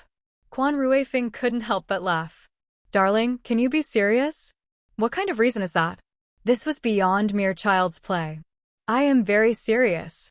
If I weren't, how would I have noticed that tiny mole on your right hand? I never saw it before. It's so small, but it's like the finishing touch, the dotting of a dragon's eyes. It's beautiful and so pleasing to the eye. This hand of yours gives me a good feeling, so I believe the answer in it is the one I want. I choose it, no changing my mind. Open it and show me. Xia Xian declared matter-of-factly, resting her chin on one hand as she quietly awaited the revelation. Surprisingly, despite the flawed logic, it sounded rather convincing. Besides, drawing lots was inherently a blind choice. Her method, if anything, involved more thought. So, Quan Ruifeng accepted her reasoning. Discover more. Gift baskets. Family games. All right, then it's the paper ball in the right hand. Quan Ruifeng nodded cheerfully and unfolded the slip. He quickly opened it and glanced inside, a slight arch to his brow. Well, is it birth? Xia Xian was excited, her eyes sparkling with anticipation. She looked at Quan Ruifeng expectantly. This was clearly the answer she desired. But was the slip Quan Ruifeng opened truly the one she wanted? Quan Ruifeng smiled and turned the slip to show her. The character for birth was clearly visible. She had chosen correctly. It was birth. Her wish had come true. Even heaven approved of her having this child. I told you. I knew I'd pick birth. So it's decided, once we have this child, we will raise them well and help them grow into a wonderful adult. Xia Xian clapped her hands excitedly, having made her decision. Quan Ruifeng also wanted this child, but if Xia Xian hadn't, he would have respected her wishes. Now that she had decided to keep the baby, he naturally didn't hide his joy. Yes, this child is destined for us. We will raise them well and ensure they have a happy life. Quan Ruifeng nodded with a gentle smile, then suddenly had an idea.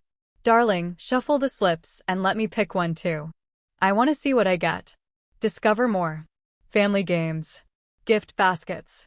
Quan Ruifeng suddenly wanted to test his own luck, to see if he could also pick the birth character. Sure. Xia Xian was also caught up in the game. With great enthusiasm, she put her hands behind her back, shuffled the 2 paper balls, then hid them in her fists before extending them to Quan Ruifeng.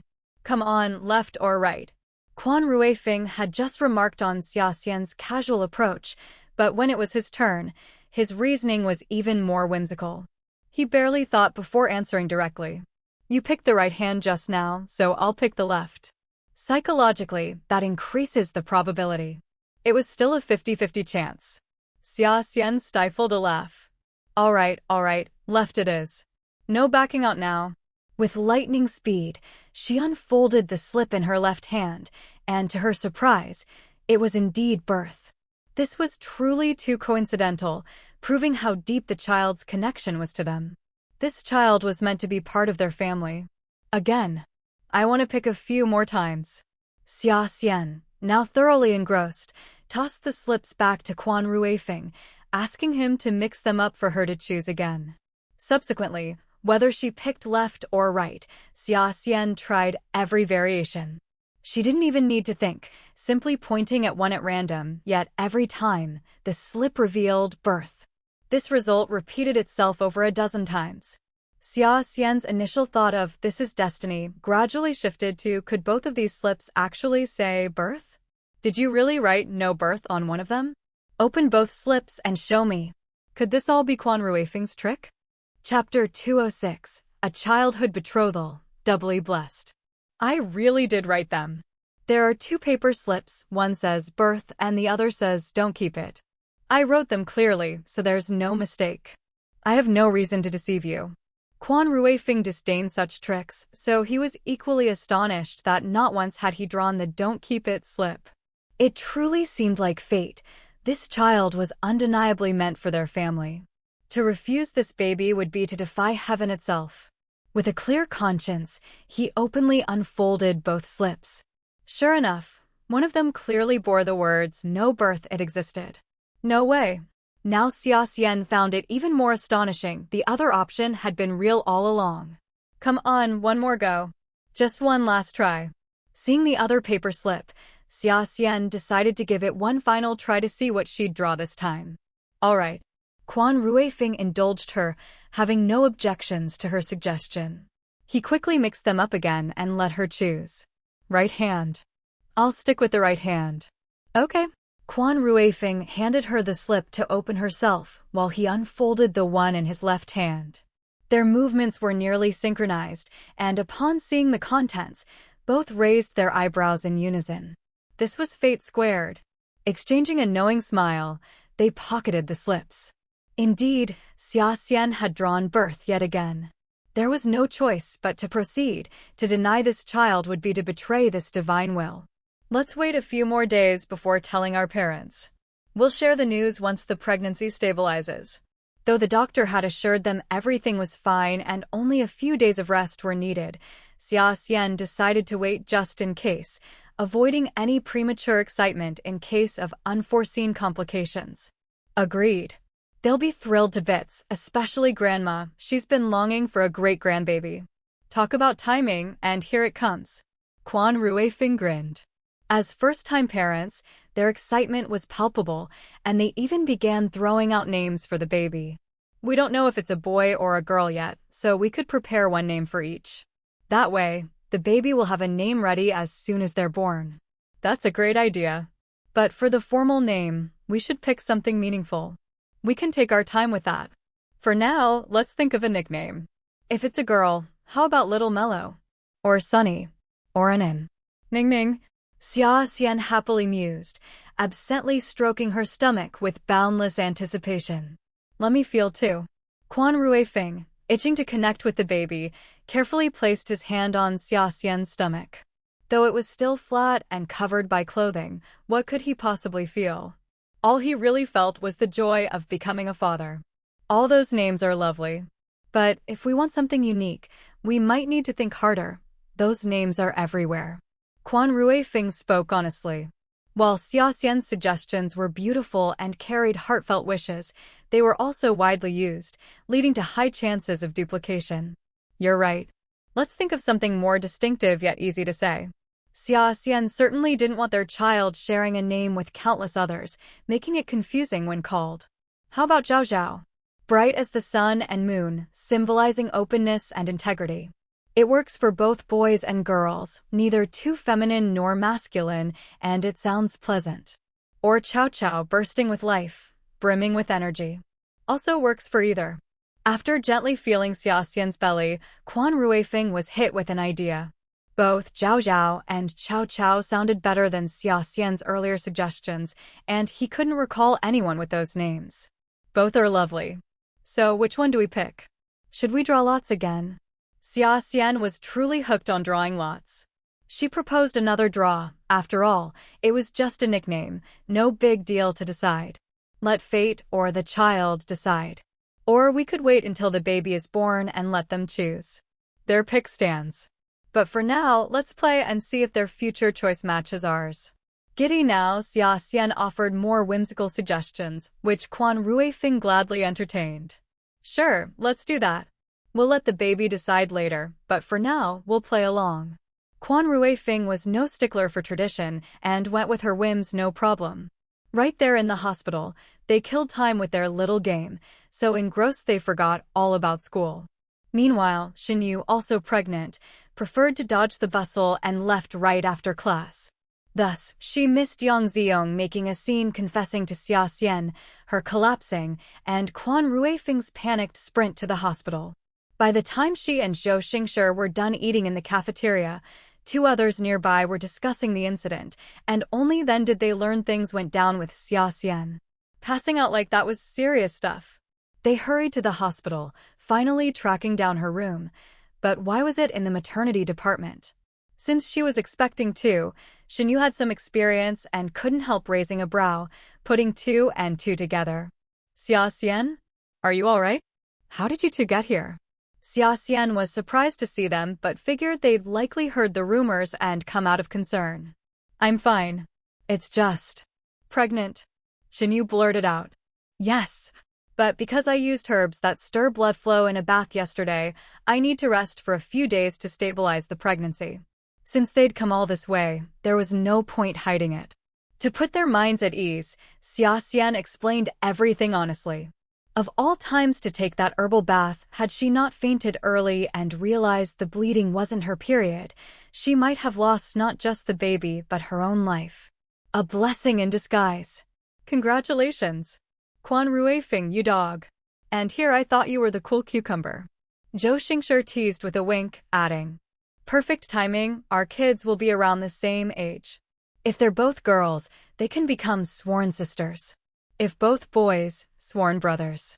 And if one of each, we'll arrange a childhood betrothal. We'll be in-laws, making family twice over. How wonderful. Chapter 207. Eradicating the Threat. Xia Xian and Quan Ruifeng didn't object to becoming in-laws with Xinyu and Zhou Xingshi, but matters of the heart are unpredictable. Even if a boy and a girl grew up together, what if they only wanted to be friends? Childhood sweethearts don't always end up married. The saying, a new flame beats the old, isn't without reason. So, even as a joke, Xia Xian declined. Let's talk about the future later. When the children grow up, let them handle it themselves. We adults shouldn't interfere too much. As long as the children are happy, that's what matters. Exactly. As long as the children are happy and content. I don't have any grand expectations for my own child anyway. Zhou Xingshi himself was a slacker. How could he place high hopes on his child? As long as the child was healthy and safe, he had no objections. Xinyu felt the same. She wouldn't impose her opinions on her child. Children are independent individuals, and their future lives should be shaped by their own choices, not by forceful parental intervention. Enough of that. Aren't you going back to school this afternoon? Do you need me to help you ask for leave? And Quan Ruifeng, you should stay here at the hospital with Xia Xian, right? Xinyu looked at Quan Ruifeng. Of course, how could Quan Ruifeng leave Xia Xian alone here? But Xinyu was pregnant, and he didn't feel comfortable letting her run around. I'll go back myself later to ask for leave. Come on, don't be so formal with us. Isn't Zhou Xingshi here? Let him run the errands. You stay at the hospital and keep Xia Xian company. I'm going back to sleep. Xinyu yawned as she spoke. She was starting to feel drowsy these days and needed an afternoon nap, even if just for half an hour, otherwise, she'd have no energy for class in the afternoon. All right, then you two head back. Since she put it that way, Xia Xian and Quan Ruifeng didn't stand on ceremony. Before leaving, she asked them to keep her pregnancy a secret for now. They would announce it later. Xinyu and Zhou Xingshi naturally agreed without hesitation. Meanwhile, Bai Lian had secretly taken Chu Nanan onto a train without any proper documentation, enduring countless hardships to reach the capital. Once there, they had nowhere to stay and ended up sleeping in the wilderness. As for food, it was even more difficult. Finding wild vegetables was a luxury. The meager dry rations they had brought were long gone. Although they still had a small amount of money, it wasn't much, and with no idea how long they'd have to stay, they naturally avoided spending it unless absolutely necessary. These past few days had been incredibly tough for Chu Nanan and Bai Lian, sleeping outdoors, exposed to wind and sun, and going hungry. Chu Nanan was starting to break down. Aunt Lian, didn't you say we'd use special tactics? Get close to their family first, gain their trust? But it's been days, and there's still no progress. Is this method not working? I say we should just go straight to Xia Xian. This time, we won't cause a scene at her house. We'll go to her school. I don't believe she won't be scared then. She worked so hard to get into university, she definitely wouldn't want to be expelled. She'll definitely pay us to shut us up. No matter how many times, Chu Nanan remained brainless and impatient, only knowing how to resort to brute force and threats. Even after failing last time, she still wanted to try the same old trick. No wonder she couldn't live a good life. Bai Lian was annoyed by her constant nagging and said impatiently, "Do you think Quan Ruifeng's family is that easy to approach? Besides, you already exposed yourselves last time. If I bring it up now, his family will definitely suspect me. The moment they mention it to Xia Xian or Quan Ruifeng will be exposed. If it were that easy to succeed, they would have been living a life of luxury long ago. Why would they still be suffering here? But don't worry. If we can't get close to Quan Ruifeng's parents, I've noticed his grandmother and her sister's family seem approachable. We'll start with his grandmother's sister's family. That family also wants to get a share of the Quan family's property. Our goals and interests align, so cooperation will be easy. They don't care whether what we say is true or false. As long as they're willing to believe it, it becomes the truth." Bai Lian sneered.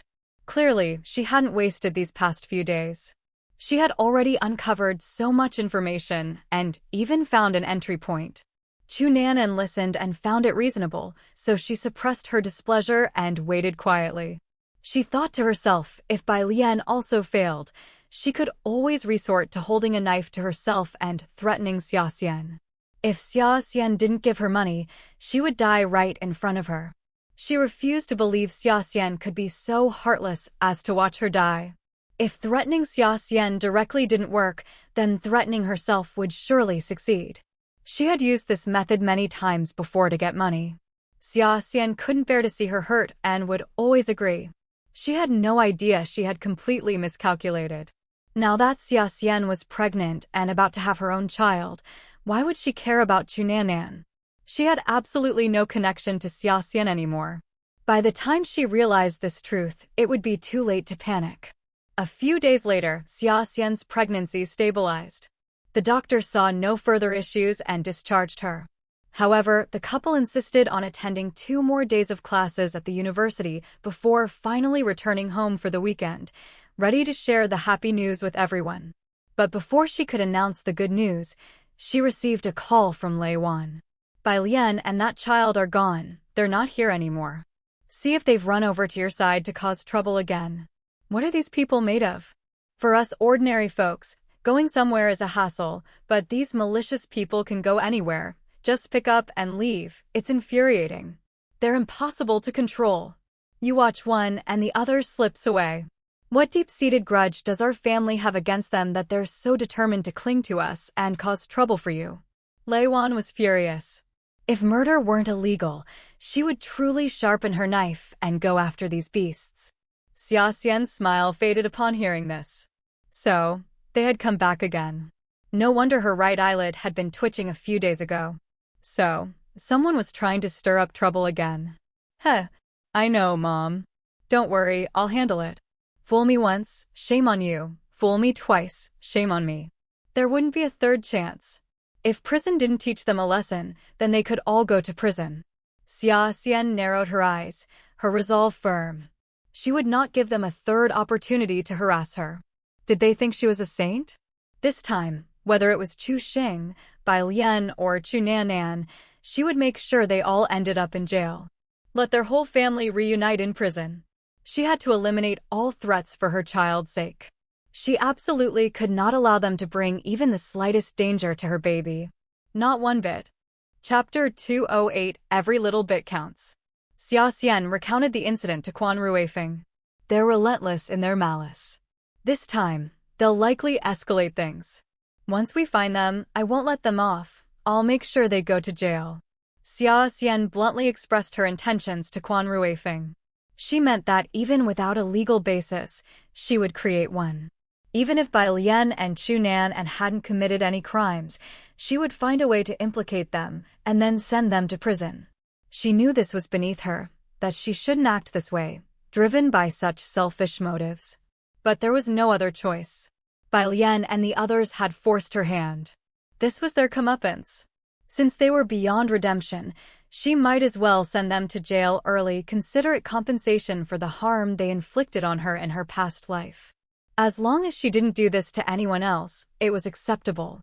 She still considered herself a good person, so she openly shared her thoughts with Quan Ruifeng. Whether he agreed or not, she was determined to see it through. Quan Ruifeng couldn't fathom the deep-seated animosity between them, why Bai Lian, Chu Xing, and that child were so fixated on Xia Xian, refusing to back down, seemingly without any fear. Yet, he also understood that some people's motivations were simply unfathomable. Love and hate could shift in an instant, requiring no logical explanation. As Xia Xian's husband, Quan Ruifeng naturally stood by her unconditionally. While he was generally a fair-minded person, he, too, had his biases. If Xia Xian wanted to deal with someone else in this manner, he wouldn't agree. But for these specific individuals, he could make an exception. After all, if they didn't act preemptively, who knew what trouble might arise later? Xia Xian herself could even be harmed. So, Quan Ruifeng nodded in agreement without a moment's hesitation. All right, I'll back you up when the time comes. Once they're in, I have ways to ensure they don't get out. If these individuals showed no genuine remorse, Quan Ruifeng possessed the means to ensure they remained incarcerated indefinitely. He agreed, and so swiftly, without the slightest hesitation. No matter what transpired, he stood firmly by her side, without a hint of doubt. If Xia Xian claimed she wasn't touched, she would be lying. Her gaze softened as she looked at Quan Ruifeng, her eyes overflowing with affection. Had this been before her pregnancy, she would have rewarded Quan Ruifeng handsomely. But now she was pregnant and not yet 3 months along, making intimacy impossible.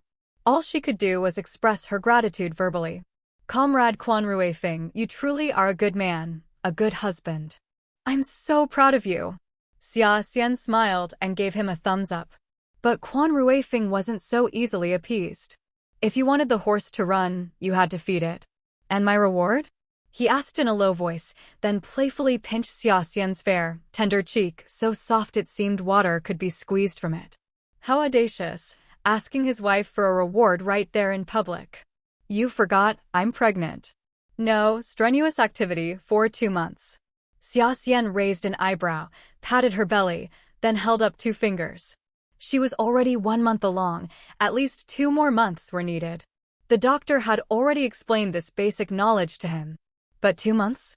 Even if intense activity was off limits, there were still plenty of other ways, just like before. So Quan Ruifing wasn't concerned in the slightest. Then a verbal thank you will suffice, wife. I'm not particular. Quan Ruifing said earnestly, emphasizing the word verbal, uttering a shockingly suggestive remark right there in public. Cough, cough, cough. Xia Xian nearly choked on her own saliva. Quan Ruifing was becoming increasingly shameless. Xia Xian couldn't help but playfully glare at him, but she couldn't maintain it, quickly breaking into a smile. Oh well. Quan Ruifing had been so good to her, what harm was there in indulging him a little? Then it depends on your performance. If you do well, anything is possible. I'm at your command.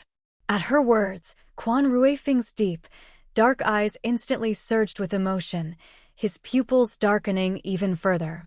I'll remember that, wife. No backing out later. Quan Ruifing was more than satisfied with Xia Xian's tantalizing promise and accepted it gleefully, heading home in high spirits. Bai Lian and Chunan and weren't worth letting them spoil their mood. Today, they were going to announce her pregnancy to the family. I forgot to tell Mom about the pregnancy. Xia Xian clapped her hands in frustration. She'd hung up the phone earlier in a hurry. The moment she heard Bai Lian and the others were stirring up trouble, she'd lost her composure. No wonder it slipped her mind. It's fine. We can call Mom back now. Quan Ruifing never worried about phone costs. Since Xia Xian lived far from her family, calls and letters were the only ways to maintain their bond. Thus, it was a necessary expense, worth every penny. After they married, Quan Ruifing had already entrusted his savings passbook to Xia Xian. Moreover, he still received a monthly salary. Even though he was technically on unpaid leave, it wasn't a complete cessation. They still assisted at the police station from time to time, so he still received most of his salary each month. Xia Xian also had a salary, though it was only 15 yuan a month, not much, as she had previously been an intern assistant. Although she could have been promoted long ago, she was still attending school and couldn't work full-time at the police station, so she couldn't be officially promoted and had to accept this pay. But even a mosquito's meat is still meat. Even 15 yuan a month was enough for Xia Xian's phone calls. In short, the two could save a portion of their income every month, not to mention the existing savings of Quan Ruifing and Xia Xian. Money was simply not a concern. However, in those days, receiving calls also cost money. Just because Xia Xian and they were financially comfortable didn't mean her family was. Never mind. Mom's probably already gone home by now. I'll call her next time to tell her, spare her the trouble of running around. Xia Xian decided to wait until the baby was 3 months along before calling Lei Wan. Again, she didn't want any unexpected mishaps to lead to false hopes. Whatever you say. Xia Xian's word was law. Quan Ruifing simply listened. Obeying his wife would lead to no problems. So the two returned home first to share the good news of her pregnancy with Gao Shuang, Quan's father and Quan's grandmother. What? Pregnant? That's wonderful. This old woman will soon see her great-grandchild. My life is complete. Have you decided whether to keep it? Will it affect your studies? But if you do decide to have the baby, don't worry about who'll take care of it later. Mom will take care of it for you. And if that's not enough, we can hire 1 or 2 more people to help. Our family can certainly afford it, so don't be afraid. Having family support indeed gave Xia Xian and Quan Ruifing great confidence, allowing them to act as they pleased. Of course, we're having the baby. We'll be counting on you, Mom. Xia Xian said cheerfully, even sharing the amusing story of how they had drawn lots over a dozen times, and each time the result was to have the baby. As expected, everyone reacted with shock and delight. Grandma Quan even got excited and wanted to try drawing a paper slip herself. The entire Quan household was filled with laughter and joy, the atmosphere utterly festive as everyone joined in the fun. Meanwhile, Bai Lian had already successfully befriended Quan Ruifing's cousin. Chapter 209, The Creepy Jerk. However, even if she managed to hook up with someone, it wouldn't matter. Since Quan Ruifing and Xia Xian already knew they had come to the capital, they wouldn't stay idle. They immediately sent people to look for Bai Lian and Chu Nanan. Once found. TCH. But such trivial matters didn't require Xia Xian and Quan Ruifeng to personally intervene. After enjoying a pleasant weekend at home, the two returned to school. Yao Ruinfei had been trying to ambush them for a while, and today, she finally succeeded. Are you done with your work? Can you spare me some time now? I meant it when I said I wanted to be your good friend. I've already investigated the matter of Yang Ziyong confessing to you. Don't you want to know why he did it? He wasn't sincere at all. You shouldn't fall for it. Yao Ruinfei blurted out a lot, her expression full of pride. She had uncovered the truth first. How could she not be proud? Oh, then why did he confess to me in public? Go on, tell me. Xia Xian raised an eyebrow leisurely, watching her. Truth be told, Quan Ruifeng had already investigated most of it. But since Yao Ruinfei was so eager to show off, Xia Xian humored her. She considered herself quite kind and considerate. He made a bet with his roommate. He lost, so he had to confess to a female classmate, and he chose you. You're the top student, and you're pretty. Confessing to you wouldn't damage his reputation at all. Plus, he deliberately did it in front of so many people just to draw attention. He's so vain. If you rejected him, he wouldn't lose much face. But if you accepted, he'd be on cloud 9. What a boost to his reputation. Though everyone knows you're married, so no one expected you to say yes. The bet wasn't about whether you'd accept him, it was about whether you'd take the flowers. Even if you rejected him, as long as you accepted the bouquet, it would count as you accepting his feelings, and he'd win. That's why he kept pestering you to take the flowers, even pushing and shoving until you fainted. Using someone else for a bet, what kind of man does that? Disgusting. Yao Ruinfei ranted indignantly, outraged for Xia Xian. To think Xia Xian had been hospitalized because of such a jerk. As she vented, she also checked on Xia Xian. Are you okay now? Have you fully recovered? A faint, peculiar expression flickered across her face. If she had known gaining fame was this easy, she thought, she should have just confessed to Xia Xian outright like Yang Ziyang, declaring she was amazed by her skills and had fallen deeply in love. That would have made her famous across the whole school. Much better than losing that competition back then.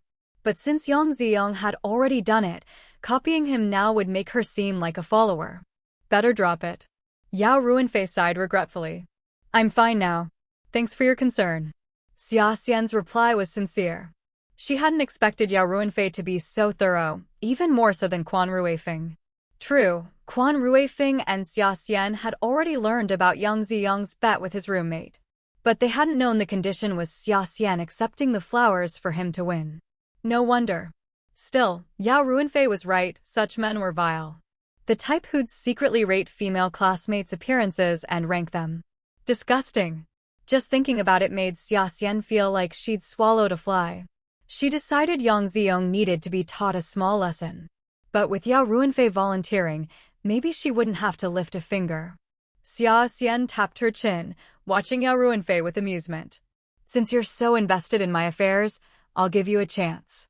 If you can teach Yang Ziyong and his roommates a lesson, make them pay a small price, and lift my mood, I'll agree to be your good friend.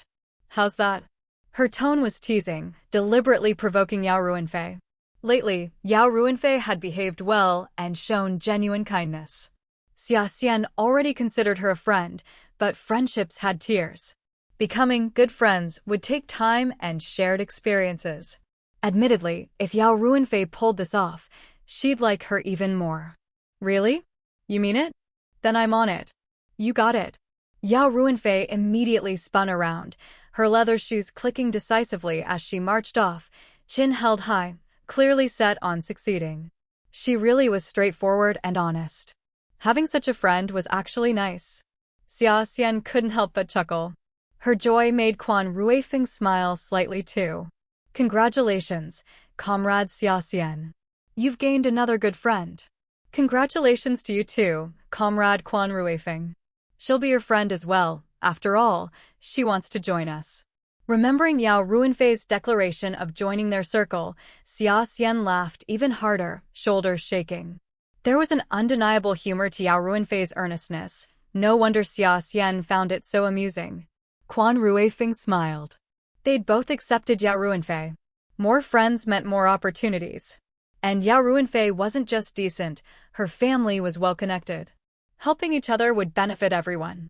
Meanwhile, ever since his public confession led to Xia Xian fainting, Yang Ziyong had been paranoid, terrified Quan Ruifeng would come after him or that Xia Xian's condition would be blamed on him.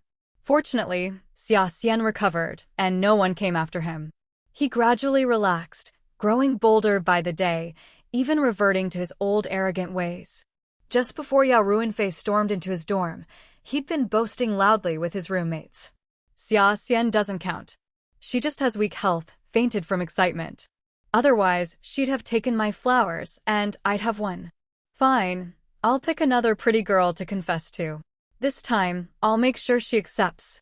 He was ready to pick someone else, eager to hit on another girl. But his roommates weren't satisfied.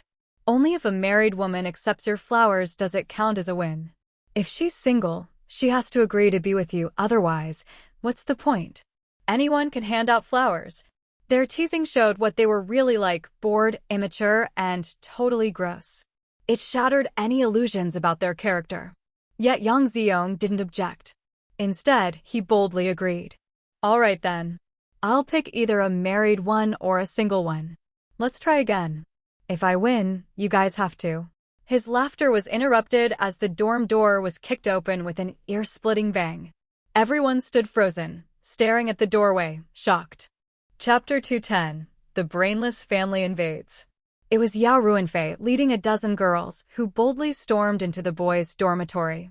Wielding brooms, they kicked open the door and, without a word, began to beat Yang Ziyong and his roommates. As they struck, they chanted furiously. What kind of lowlifes are you, daring to use us for bets? Who do you think you are? We're not your punching bags. We girls aren't your playthings when you're bored. The dozen girls crammed the already tiny dormitory. The sudden ambush left Yang Ziyong and his roommates stunned, taking several hits before they could even react, ducking for cover. What are you doing? What gives you the right to barge into the boys' dorm? Why are you hitting us? If you don't leave now, we'll fight back. Yang Ziyong and his friends shouted in panic, trying to scare Yao Ruinfei and the girls away. They had no idea what was happening. Some of the girls were strangers, while others were their female classmates. Was this some sick joke? Of course not. The girls weren't as despicable as them. Yang Ziyong, frustrated by the beating and receiving no answers, grew furious and was about to retaliate when male students watching the commotion at the dorm entrance stopped him. Making bets is bad enough, but hitting girls? Don't disgrace all of us men. Exactly. You troublemakers are making us all look bad. Other male students angrily scolded Yang Ziyong and his roommates, leaving them even more confused. Finally, the dorm manager heard the noise and rushed upstairs, putting an end to the chaos. It turned out Yao Ruinfei had united both male and female students by exposing Yang Ziyong and his roommates' disgusting behavior, rallying everyone in outrage. That's how today's raid on the boys' dorm and the beating of Yang Ziyong and his friends came to be. Yao Ruinfei and the girls had managed to enter with the help of other male students. Admittedly, Yao Ruinfei pulled this off perfectly. In the end, they faced no serious punishment, just a mild reprimand from the dorm manager before the matter was dropped. After this lesson, Yang Ziyong and his roommates would surely think twice before messing around again. Yao Ruinfei not only avenged Xia Xian, but also stood up for all the female students. Her reputation soared among the student body overnight. What she had struggled so hard to achieve before unexpectedly came true through this incident. As Yao Ruinfei walked across campus, getting nods and hellos from many unfamiliar male and female classmates, a thought struck her. Asterisk Xia Xian is my lucky star. I must be good friends with her, asterisk. Roll with her and good things will come. Xia Xian never expected Yao Ruinfei to go this far, making such a huge deal, but the results were surprisingly effective. Naturally pleased, Xia Xian even took Yao Ruinfei out to eat. She also invited Quan Ruifeng, Xin Yu, and Zhou Xingshi to properly welcome Yao Ruinfei into their circle. From now on, they were all good friends. Xin Yu also admired Yao Ruinfei's actions and had no objections, welcoming her gladly, though with a caveat. There are 5 of us, 4 are 2 married couples. If we ever unintentionally leave you out, don't take it personally. Chen Yu clarified up front to avoid misunderstandings. I know. I totally get it. I won't cramp your style. Of course, spouses and friends are different. Yao Ruinfei wasn't foolish. She just wanted to join them as a friend, not literally third-wheel their relationships. People naturally have closer and more distant relationships. She wouldn't expect to be closer to Xia Xian and the others than to her own parents. Great. Let's give a warm welcome to Yao Ruinfei. Everyone applauded together. Having Yao Ruinfei as a friend was the right choice. She would later help Xia Xian in a big way. The school situation was resolved smoothly, and finding Bai Lian and Chu Nanan also went well. Though they were lying low, since they already had an impression of Chu Nanan, spotting them became easier. A woman wandering the streets with a little girl, with nowhere to go, naturally looked shady. Even if they hid at the foot of a mountain to sleep, their goal of worming into Quan Ruifeng's family meant they had to come out eventually. So, within 2 or 3 days, Bai Lian and Chu Nanan were found. But no one expected Bai Lian and Chu Nanan to have already invaded the household into his cousin's home. Apparently, your cousin had her wallet stolen on the street, and that woman helped retrieve it, even getting beaten up by the thief in the process. Not just that, the day before, she also helped your great-aunt. Someone knocked your great-aunt down, and since elderly people are fragile, she couldn't get up. Bai Lian took her to the hospital. Though she didn't pay the medical fees, your great-aunt covered it, it was still a huge favor. But she asked for nothing in return. After notifying your great-aunt's family, she disappeared until your cousin insisted on bringing her home to thank her for retrieving the wallet. Your great-aunt had no idea the woman who helped her was this Bai Lian. It's all too coincidental. I suspect Bai Lian set this whole thing up. Why do these incidents only happen when she's around, and she just happens to help? Any sensible person would suspect foul play, but Quan Ruifeng's great-aunt's family seemed utterly brainless, never questioning Bai Lian's motives. They had already taken her and Chu Nanan into their home. It's unclear whether Bai Lian has mentioned Xia Xian to them yet, but now that she's moved in, the stage is set, the show is about to begin. After hearing the investigator's report, Quan Ruifeng could only sigh in exasperation. Now he understood why, no matter how much his family supported his great-aunt's household, they never prospered. None of them had a functioning brain cell. All they knew was how to mooch off others, never using what they've got. Easily fooled, it was no wonder they stayed poor. If not for Bai Lian and Chu Nanan gunning for Xia Xian, Quan Ruifeng wouldn't have bothered with them. But since they were after Xia Xian, he had to act. Since she's at your great-aunt's place, it actually plays right into our hands. Your great-aunt's family may seem poor compared to yours, but they're still doing all right for themselves. They have nice things. So, here's what we can do. Xia Xian moved in close to Quan Ruifeng's ear and laid out her scheme. Slowly, his brows furrowed. Chapter 211, Rage. She can only have my child. If you think it's not feasible, then forget it. Xia Xian noticed Quan Ruifeng's displeased expression and immediately backtracked. She reflected on herself. Directly accusing Bai Lian and Chu Nanan of theft did seem rather unscrupulous. Only Xia Xian knew what Bai Lian had done to her in her past life. No matter how harsh her retaliation, she'd feel no remorse. But Quan Ruifeng wasn't aware of her past life's experiences, so his reluctance was understandable. What if instead of framing them, they lured them? Instead of targeting their great-aunt's place, they could bait them into coming to the old house and leave valuables right in front of them. With Bai Lian and Chu Nanan's personalities, they wouldn't just ignore it, they'd likely pocket it shamelessly, not even considering it theft. They'd only think they needed the money they were owed. Xia Xian's mind raced with possibilities, but Quan Ruifeng wasn't opposed to her approach. He simply thought, a theft charge might not carry a heavy sentence, and my great-aunt's family might even defend them. So that was his concern.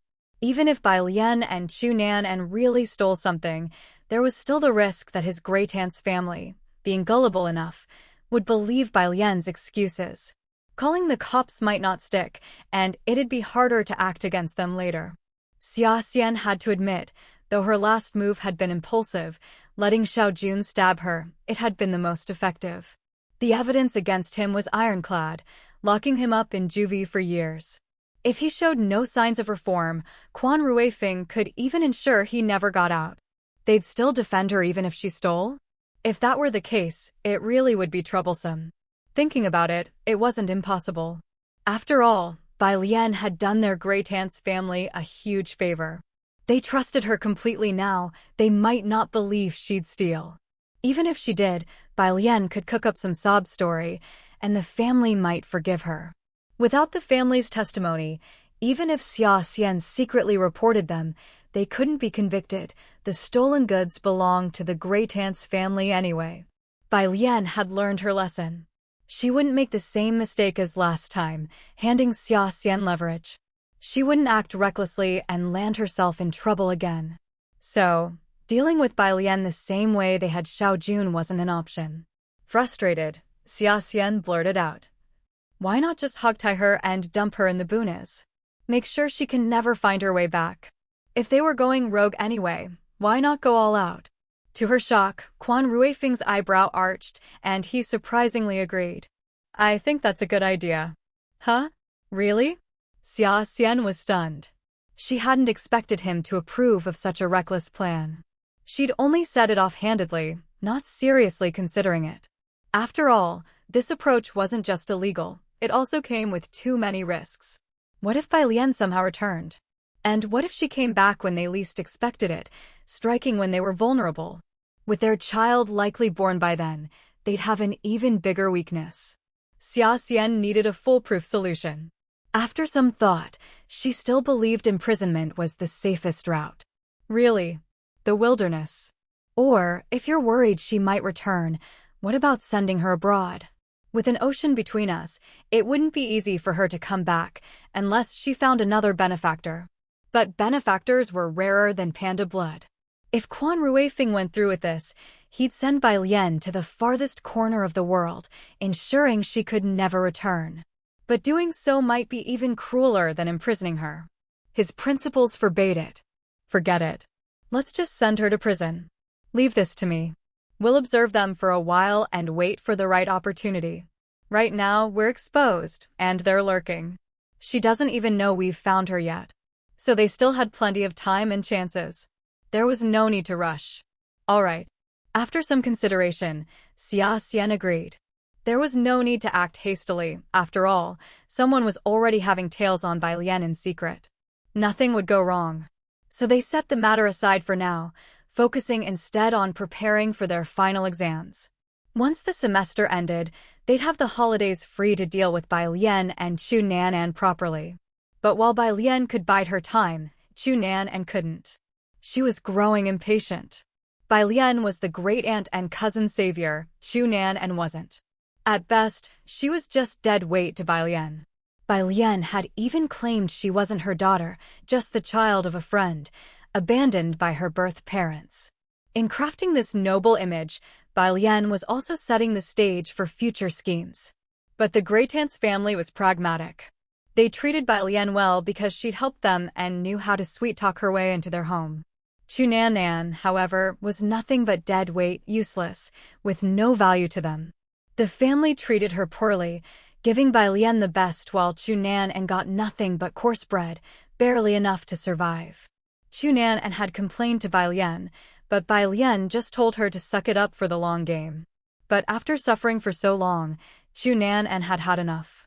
So one day, while Bai Lian was out shopping with the great-aunt, Chu Nanan slinked out. She was going to find Xia Xian. She wanted money, gourmet meals, and the high life. These past days had been miserable, and she couldn't help but think, even when she was poor as a child, Xia Xian had never mistreated her. She'd never suffered like this before. Doubt nodded her. Had she made a mistake siding with Bai Lian and Chu Sheng?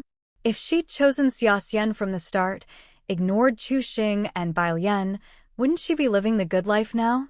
With Quan Ruifing as her stepdad, his clan would have spoiled her rotten after all, who didn't love a child. She liked Xiao Jun, but she hadn't even seen him lately. Survival trumped her schoolgirl crush. So, with thoughts of betrayal in mind, Chu Nanan sought out Xia Xian, only to see Quan Ruifing gently rubbing Xia Xian's baby bump. Xia Xian was smiling, beaming with that maternal glow Chu Nan remembered, sacred and gentle, like spring sunshine. Stop it. We're in public. Are you trying to get arrested for lewd conduct? I'm just checking on our baby. Seeing if they're asleep. God, who'd dare arrest me? Quan Ruifeng chuckled, his eyes filled with love for Xia Xian and their unborn child. Xia Xian was pregnant. How dare she carry another child? Betrayal, terror, white-hot rage, it all crashed over Chu Nan. No. If Xia Xian had another child, would she still love her? Xia Xian's womb belonged to her alone. Chapter 212. In severe cases, a hysterectomy might be needed.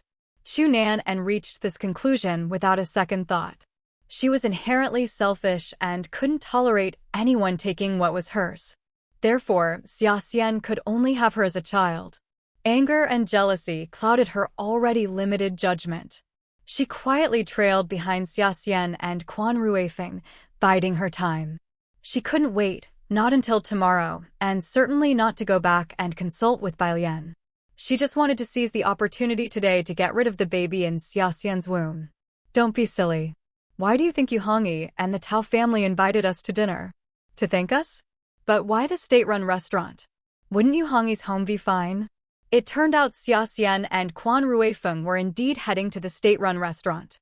The truth about Tao Ruxin had long been revealed, but it took time for the Yu and Tao families to come to terms with it, which was why the invitation to Quan Ruifeng had been delayed until now.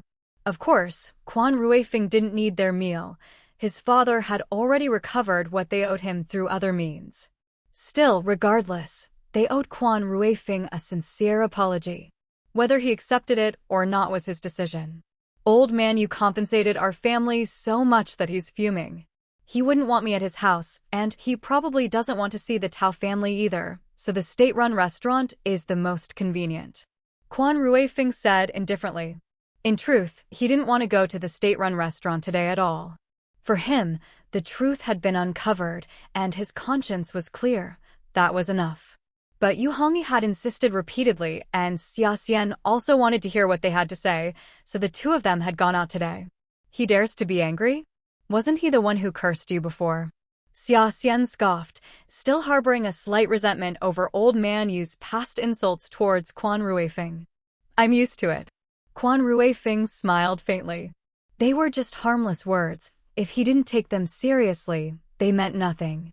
But those who cared about him wouldn't tolerate it, which was why Xia Xian had insisted on attending, to hear everyone apologize to Quan Ruifeng in person. When they arrived at the state-run restaurant, it was already packed. At first glance, it seemed like Yu Hongyi had booked the entire place, but upon closer inspection, it was simply mealtime, and the other tables were filled with regular diners. Yu Hongyi and the Tao family occupied a large table. You're here. Please have a seat. Seeing them appear, Yu Hongyi finally let out the breath he'd been holding. If they were willing to come, surely they were willing to forgive? Tao Ruxin's parents also remembered how they had once verbally abused Quan Ruifeng. Now, seeing him, they felt a pang of guilt. However, the truth about their daughter's death had finally been clarified, sparing her from further slander, so Tao Ruxin's parents were naturally grateful to him. Thus, the moment Quan Ruifeng and Xia Xian appeared, the couple immediately stood up and bowed deeply, a 90-degree bow. Thank you for uncovering the truth from all those years ago. Thank you for clearing Shao Xian's name. What happened back then was our fault. We shouldn't have wronged you. We are truly sorry. We don't ask for your forgiveness, but we hope our apology can make you feel a little better. We apologize. But years of wrongful accusation could not be erased with a simple, I'm sorry, or I apologize. So Quan Ruifeng merely watched them calmly, saying nothing, his dark eyes unreadable. I'm sorry, Ruifeng. We were brothers for so many years, yet I didn't even believe you back then. I was out of my mind. I was just too heartbroken. Forget it. We owe you. From now on, if there's anything you need, just say the word. If it's within my power, I'll do it. Yu Hongyi made a solemn promise, raising a glass of liquor and draining it in one gulp. Learning that Tao Ruxin had also loved him back then brought Yu Hongyi no joy, only deeper pain. He had been the one who first fell for her, who wanted to marry her, yet in the end, he didn't trust her and even wronged her. She must have regretted ever knowing him. She had wanted to find him, but before she could, she died in an accident. Ultimately, it was all his fault. If not for him, Tao Ruxin would never have met with this misfortune. He should have been the culprit, yet Quan Ruifeng had unjustly borne the blame for him for so many years. And in the end, he was even willing to put himself on the line to help him. Yu Hongyi was filled with shame and gratitude, wishing he could sacrifice everything for Quan Ruifeng to repay his kindness. He was indeed genuinely remorseful and willing to give everything for Quan Ruifeng, later even taking a fatal blow for him. Quan Ruifeng had no idea what would happen later. He said nothing throughout the meal, merely listening to Yu Hongyi and the Tao family speak, occasionally taking a few sips of wine, without discussing forgiveness or lack thereof. Although the story of Tao Ruxin and Yu Hongyi was regrettable, two people who were clearly in love and well-matched, yet met with such an accident, Yu Hongyi had mourned her for several years. Old man Yu was already quite displeased, and the Tao family, no matter what, had to consider Yu Hongyi's future, so they couldn't help but urge him to marry. If Xiao Xian knew in the afterlife, she wouldn't blame you. You can't mourn her forever, can you? She was the softest-hearted person. If she knew you were still alone, she would only feel guilty. Look, Quan Ruifeng is even a few years younger than you and is already married. This apology gathering eventually veered off topic, turning into a comical marriage session for Yu Hongyi. Xia Xian listened with some emotion. There was no clear right or wrong in such matters, but the dead must make way for the living, as the saying goes. Everyone believed that death was final, and there was no need to demand too much from the living. Letting the living grasp their present happiness was most important. That wasn't wrong, but if viewed from the perspective of the deceased. Xia Xian and Quan Ruifeng had only come to hear the apology. Now that they had heard it and finished their meal, she didn't want to listen to everyone rambling on about things unrelated to them. So, under the table, she quietly nudged Quan Ruifeng's waist. Quan Ruifeng immediately understood. He put down his chopsticks and announced their departure. We have other matters, so we'll be leaving now. Then, ignoring Yu Hongyi's attempts to make them stay, he took Xia Xian's hand and walked directly out of the state-run restaurant. He had drunk quite a bit during the meal. His alcohol tolerance was good, so he wasn't drunk, just a little tired. It was a good time to go back and rest with Xia Xian. He rubbed his temples, not forgetting to remind Xia Xian. Careful, there's a car coming. You walk on the inside. Quan Ruifeng wanted to switch places with Xia Xian, having her walk on the inner side. Xia Xian had eaten a bit too much and was feeling drowsy from the carb coma, making her a bit sluggish. Okay. She drew out her words, responding slowly. Just as she was about to switch places with Quan Ruifeng, a car quickly approached Xia Xian's side. The car's speed wasn't fast, but it wasn't slow either. If it hit the pregnant Xia Xian, the baby would surely be lost.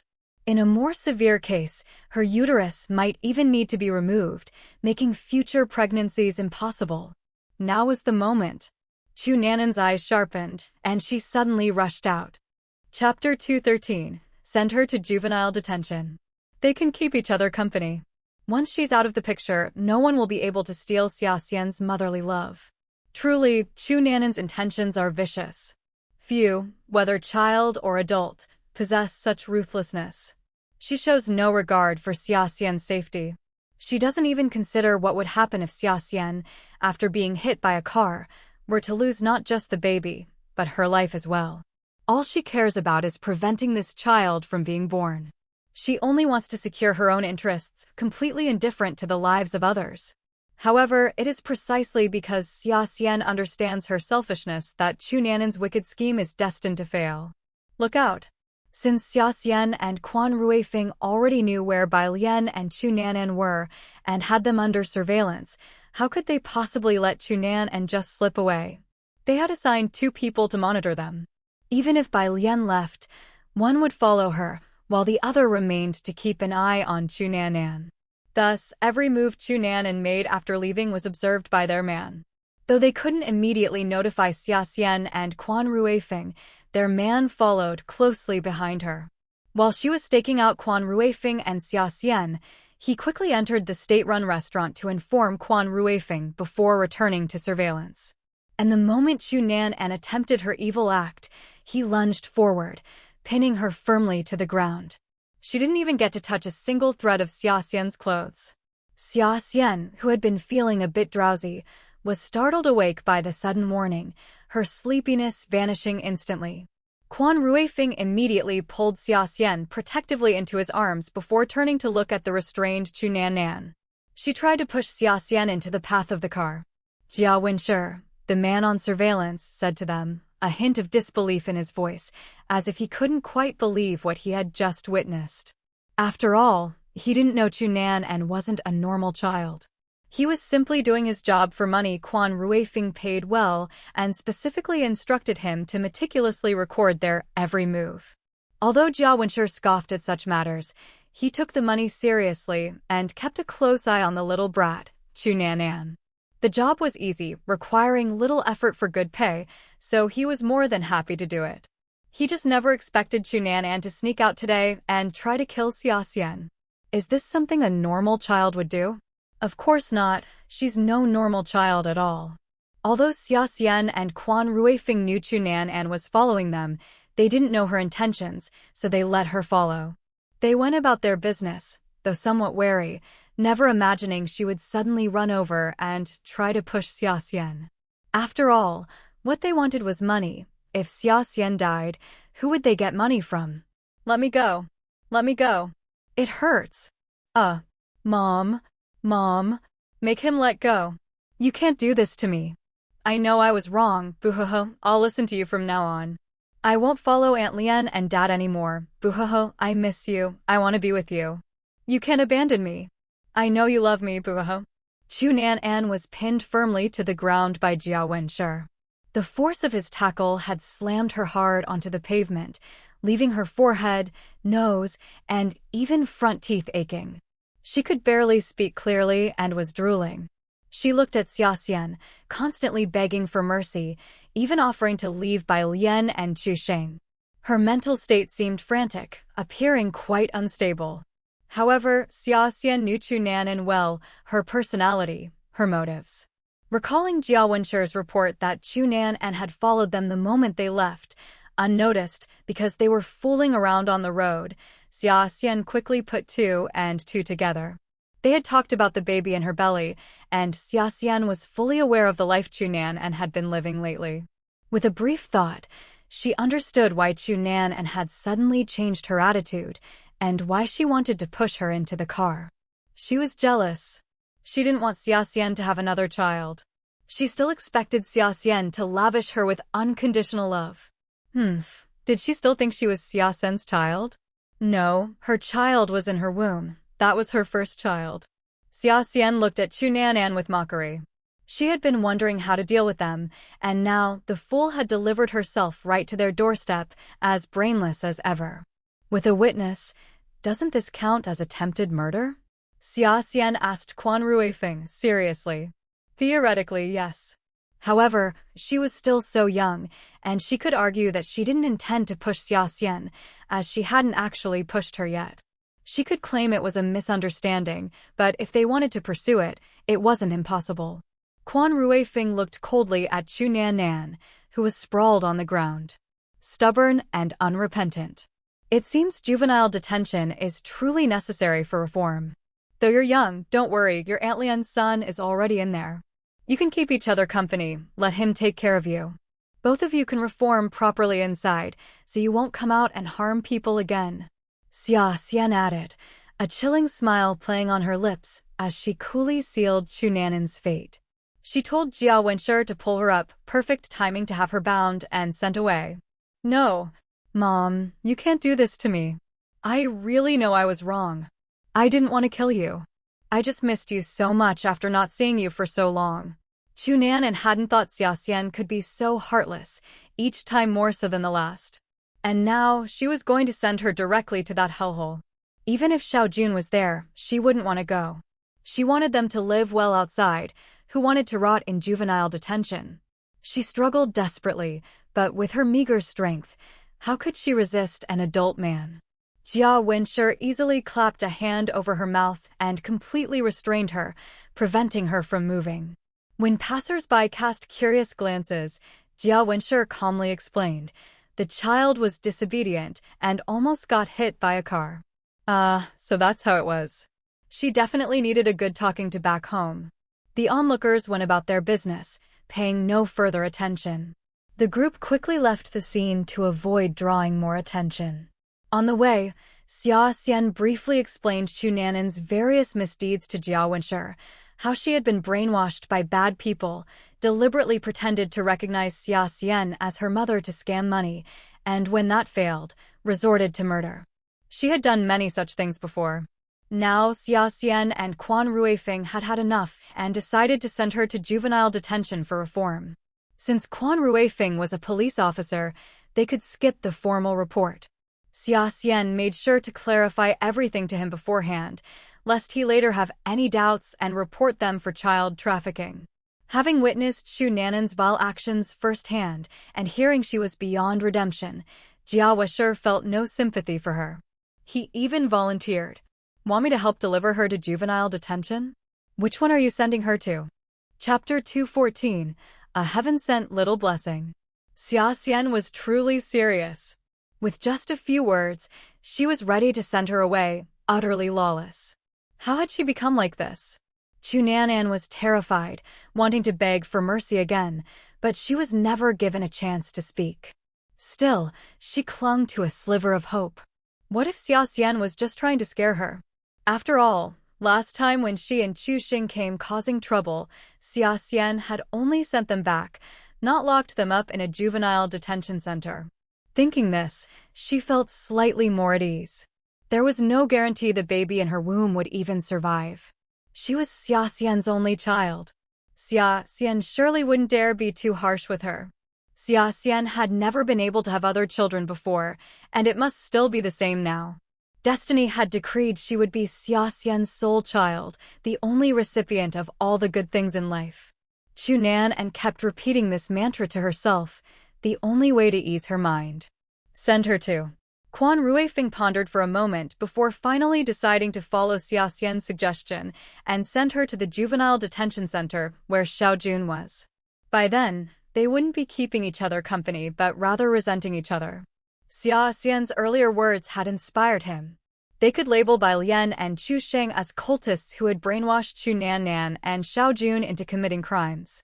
Cults were already universally reviled, especially in these times when even Orthodox Buddhism and Taoism were suppressed. Bai Lian and Chu Sheng wouldn't escape punishment, if not facing execution, then at least a prison sentence. 10 or 8 years behind bars wouldn't be a problem. Thinking this, Quan Ruifeng felt a weight lift. With a swift karate chop to Chu Nanan's neck, he knocked her unconscious and then gave Jia Wenshi some instructions. Chu Nanan had no identification. She'd come secretly with Bai Lian, so Jia Wenshi couldn't openly take her on public transport. They needed another plan. When Jia Wenshi heard she didn't even have an ID or a letter of introduction, he believed Quan Ruifeng and Xia Xian's words even more completely. Don't worry, I'll make sure she gets to the detention center. There's no way I'll let her escape and harm people again. Cults really were a curse, corrupting an innocent child like this. If she couldn't be reformed, it would be such a shame. But thankfully, she was still young. A decade or so in juvenile detention might actually reform her. Jia Wenshi felt a pang of sympathy for Chu Nanan, but the more he thought about it, the more he believed she belonged in detention to correct her bad habits. Otherwise, she'd be ruined for life. Good, then she's your responsibility now. I'll handle the arrangements with the detention center. You just need to deliver her there. Quan Ruifeng patted Jia Wenshi's shoulder, entrusting him with this important task. There was no time to waste. They had to leave right away. This time, Xia Xian and Quan Ruifeng wouldn't go easy on them. By the time Chu Nanan woke up, she'd already be in the detention center. Her devastation was another story. With Chu Nanan dealt with swiftly and decisively, Xia Xian and Quan Ruifeng were in good moods. Who'd have thought we wouldn't need to lift a finger to provoke Chunan and into acting out? She took care of our problem for us. Looks like our child knows how to help mom and dad even before being born. Xia Xian gently touched her belly with a tender smile. That just proves this child is a little blessing from heaven. Quan Ruifeng said with a smirk, echoing her words as he also stroked her belly. At this moment, neither of them cared whether this was superstitious thinking. Their hearts overflowed with love for their unborn child. Yes, our little blessing. Our family will only get better and better. She'll bring us good fortune. Xia Xian spoke with certainty. Being born in this era was already the greatest luck. Soon, private businesses would be allowed, and by the time she and Quan Ruifeng graduated, they'd have impressive degrees, good jobs, and the means to make money through business. They'd never want for money in their home, and their child would be treasured like gold, raised in a relaxed, harmonious environment filled with love and wealth. Being born into such circumstances was the greatest fortune. Of course. Come on, let's go to the hospital for a checkup. We need to make sure the baby wasn't affected by that scare earlier, especially after the bleeding. We can't take any risks. Quan Ruifeng wrapped an arm around Xia Xian's shoulders, guiding her toward the hospital. All right, let's get checked then. People these days didn't pay much mind to prenatal care, but in the future, monthly checkups became standard.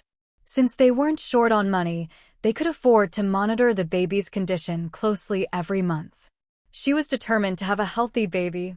As Xia Xian and Quan Ruifeng headed to the hospital, Bai Lian, on the other hand, had spent the whole day accompanying the grandaunt, listening to her endless bragging and cursing. She was out of patience, but still had to flatter her, providing emotional support before gradually steering the conversation towards Xia Xian. She knew this family also coveted the Quan family's money. Whether they believed Chu Nanan's story or not didn't matter, as long as they convinced the grandaunt. If they could cause enough trouble at home, whether Xia Xian offered money to silence them or was driven out, forcing the grandaunt to pay her off, either outcome worked.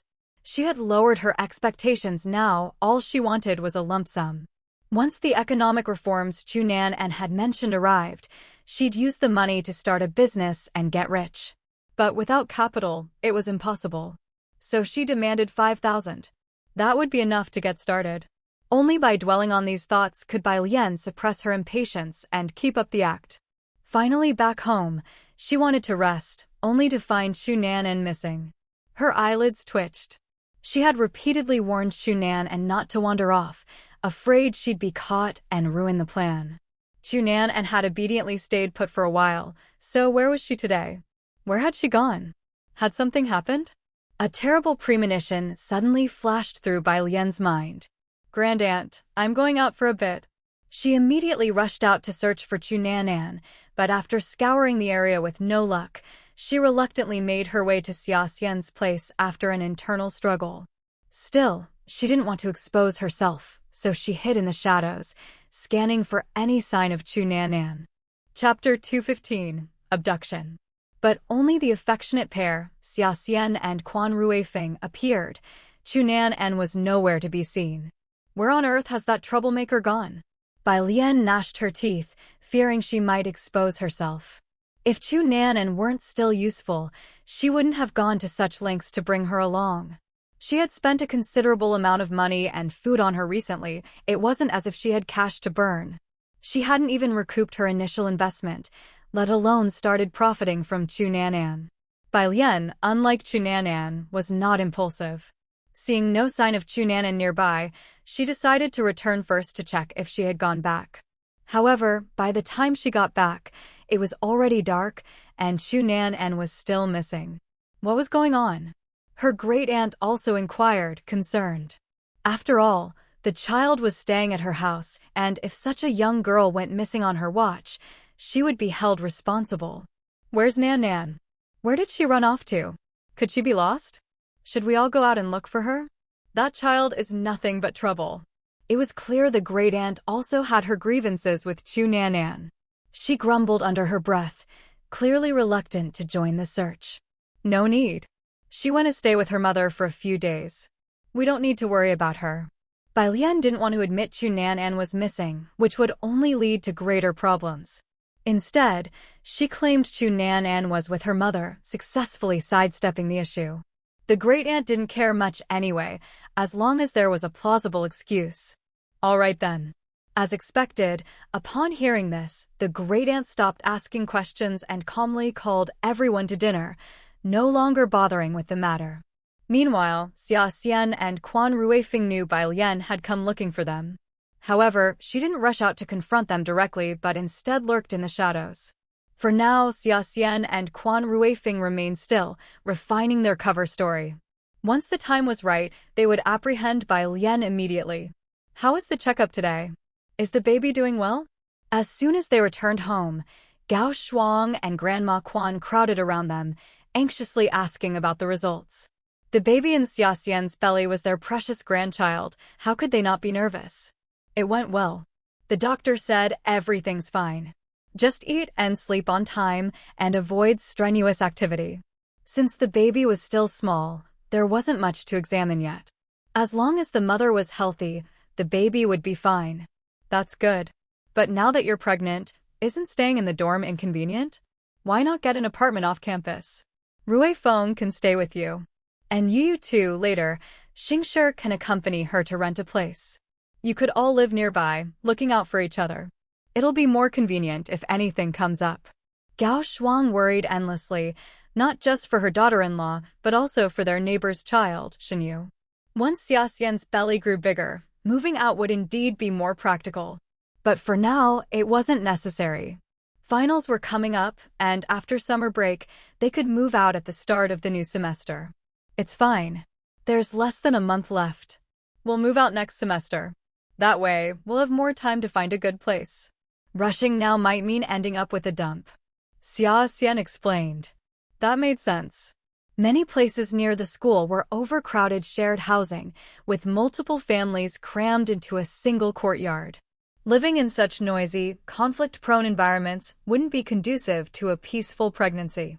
Then let Rui Feng keep an eye out and take his time searching. We'll move once we find the right place. Xia Xian's reasoning was sound, so Gao Shuang didn't push further. She immediately herded everyone to the table, mentioning she had prepared chicken soup to nourish Xia Xian. Worried that cafeteria food wasn't nutritious enough, Gao Shuang was truly a wonderful mother-in-law, treating Xia Xian with great care. Xia Xian, in turn, was deeply appreciative and made a show of appreciation. Mom, your chicken soup is absolutely delicious. I love it. Xia Xian even subtly kicked Quan Ruifeng under the table, signaling him to praise Gao Shuang as well. After all, everyone loved being acknowledged. That's what we call emotional value. Quan Ruifeng smiled and nodded in agreement. Yes, it's really good. Thanks for your hard work, Mom. Quan Ruifeng didn't hold back his praise, and Gao Shuang beamed. Drink as much as you like. Tomorrow, I'll make pork knuckle soup. Gao Shuang loved cooking up varied meals for her family, finding fulfillment in their happiness. After a weekend of being pampered by Gao Shuang, Xia Xian and Quan Ruifeng were almost reluctant to return to school. However, neither of them was the type to slack off. Though Gao Shuang wanted them to stay another night and leave the next morning so she could prepare a nutritious breakfast, they weren't having it. A morning departure meant waking up early and rushing, so they opted to return to school that evening. But it was precisely this decision that led to trouble. Perhaps they were mistaken for someone else. The moment they reached the school gates, a gang lying in ambush suddenly rushed at them. What's going on? Who are you? Quan Ruifeng immediately sensed danger and pulled Xia Xian behind him, planting his foot in the first attacker's chest. The men wore masks, obscuring their faces, and with the darkness, it was impossible to tell if they were familiar. 8 assailants charged at them, all armed with batons. Even after Quan Ruifeng knocked one down, 7 remained. Worse, he was shielding Xia Xian, who was pregnant, leaving him vulnerable. He took a hard blow to the back. Seeing how bad things looked, Quan Ruifeng forced an opening and snapped. Run! Help! Someone! Security! Xia Xian knew she'd just be in the way. The best thing she could do was call for backup. Without hesitation, she bolted for campus for help. They were only about 50 yards from the entrance. If she could make it inside, the attackers wouldn't dare follow. Xia Xian ran with all her might, screaming for campus security. But the kidnappers weren't about to let her escape and summon help. Two immediately broke off to chase her. By the time Quan Ruifeng turned to intervene, it was too late. The baton was already arcing towards Xia Xian's head. Quan Ruifeng couldn't just watch. Xia Xian couldn't afford even a single blow in her condition. Even if Xia Xian managed to alert security, the consequences of that strike were unpredictable. Quan Ruifeng's eyes went wide with panic. He stopped resisting instantly. "Don't touch her. I'm Quan Ruifeng, I'll go with you." Xia Xian hadn't provoked anyone dangerous. The only people she'd crossed were Chu Sheng, Bai Lian, and Chu Nanan. They wouldn't pull off something this big. So either these men had mistaken their target, or they were after him. Quan Ruifeng couldn't let Xia Xian face any danger. Sure enough, the moment Quan Ruifeng surrendered, they cold-cocked him. The two chasing Xia Xian withdrew their clubs, backing off. Security had heard Xia Xian's cries and sounded the alarm, charging toward them, but they were too slow. The assailants swiftly shoved Quan Ruifeng into a waiting vehicle and peeled out right in front of everyone. Quan Ruifeng. Chapter 216. No news. Xia Xian was gripped by panic. She ran forward a few steps, shouting Quan Ruifeng's name, but he was already beyond earshot. He had been bundled into a car and driven away, leaving only a faint whiff of exhaust fumes behind. What on earth is going on? Who are those people? Why would they kidnap you? Call the police now. The security guard at the gate was equally distraught, having never encountered such a situation. A student kidnapped right at the school entrance. If word got out, the school's reputation would be severely damaged. Tears welled in Xia Xian's eyes, her mind reeling and her hands trembling. She had no idea who those people were. They had rushed them out of nowhere, giving no chance to react. Not one of them had uttered a word, making it impossible to discern anything from their accents or speech. Now, she could only pray they were after money or something else. Just don't let them harm Quan Ruifeng. Xia Xian fiercely scrubbed away her tears. "Report it. Please help me report it. I need to notify the family. They might know who those people are." Her first thought was to call Quan's father. Xia Xian was certain she hadn't made any enemies herself. Given Quan Ruifeng and his father's positions, it was far more likely that this was related to cases Quan Ruifeng had handled or conflicts his father had encountered in his work. This didn't look like a random mugging for money either. Both of them were dressed plainly, and Xia Xian wasn't wearing any jewelry.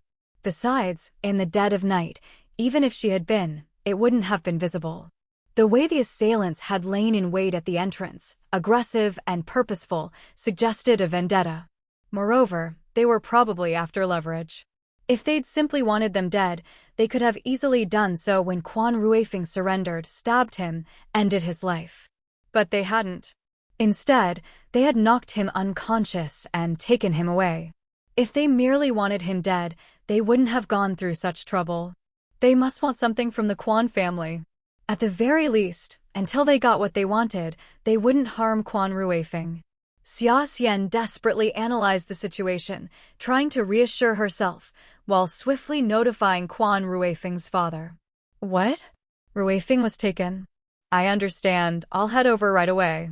Quan's father was livid. This was his only son, how could he not be frantic and enraged? Zhou Xingshi and the others soon learned about Quan Ruifeng's abduction. None of them had the heart to attend classes now. Zhou Xingshi joined the search, while the rest gathered to discuss what could have happened. "Still no news?" Xia Xian asked Quan Ruifeng's father, her eyes red-rimmed. It was already past midnight, 5 hours since Quan Ruifeng had been taken. Yet in those 5 hours, there hadn't been a single message from the kidnappers. Were they after money? Something else? No demands had been made at all. Zhou Xingshi and other officers had combed the area around the school, but found no leads. Given the late hour, few people had been lingering near the entrance, so no one had noticed the ambush. There were no witnesses. The car that took Quan Ruifeng away had no license plate. While that model wasn't extremely common, it wasn't rare either. Checking every possible vehicle would be like searching for a needle in a haystack. For now, they could only trace the car's direction, questioning people along the way to see if anyone had spotted it. If they could track its movements, they might locate where Quan Ruifeng was being held. But the kidnappers weren't fools. They had deliberately driven toward less populated areas. At first, there were a few witnesses, but as they pursued further, the trail vanished without a trace. No one knew which direction the car had taken. They could only investigate every possible route, an enormous task with no quick resolution. For now, their only hope was that the kidnappers would make contact, revealing more information. Nothing. No one has reached out. I've stationed people at my workplace too. If anyone approaches or leaves a message, we'll know immediately. But there's been nothing, absolutely nothing. No word at the workplace, at home, or at the police station. All they could do was wait. Mr. Quan shook his head grimly, and the tension in the room was suffocating.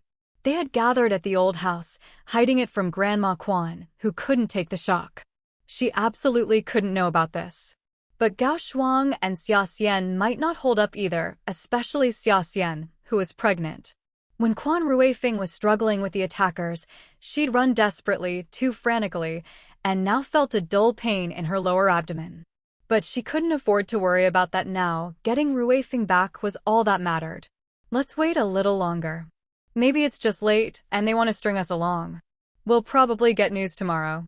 You all should go back and sleep. Staying up like this won't help.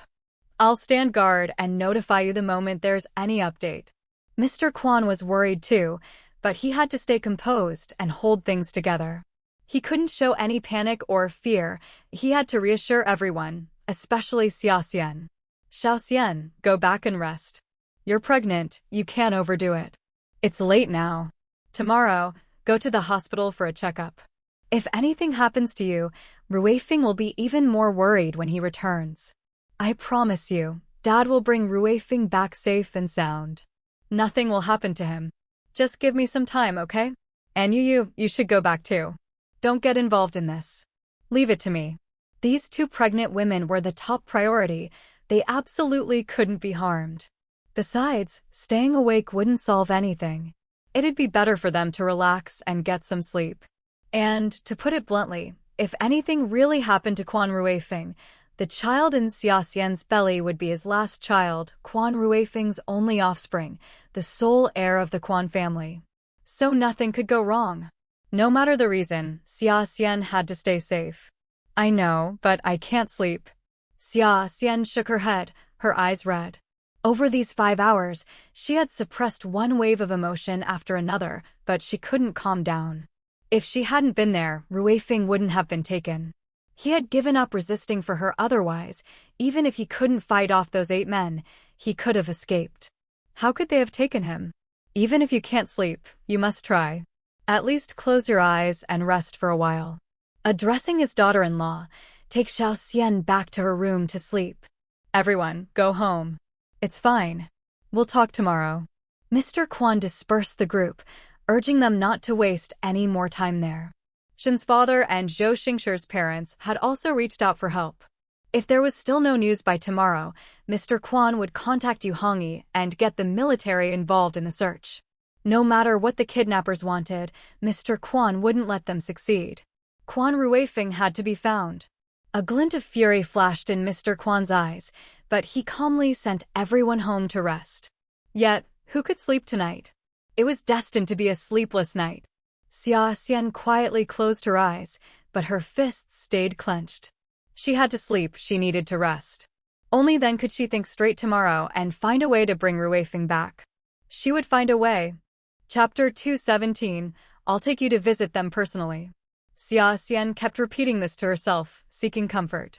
She didn't know how much time had passed before drowsiness slowly crept in, and she lost consciousness, finally falling asleep. When she woke again, it was already 8 a.m. She bolted upright, only to find Gao Shuang gone from beside her.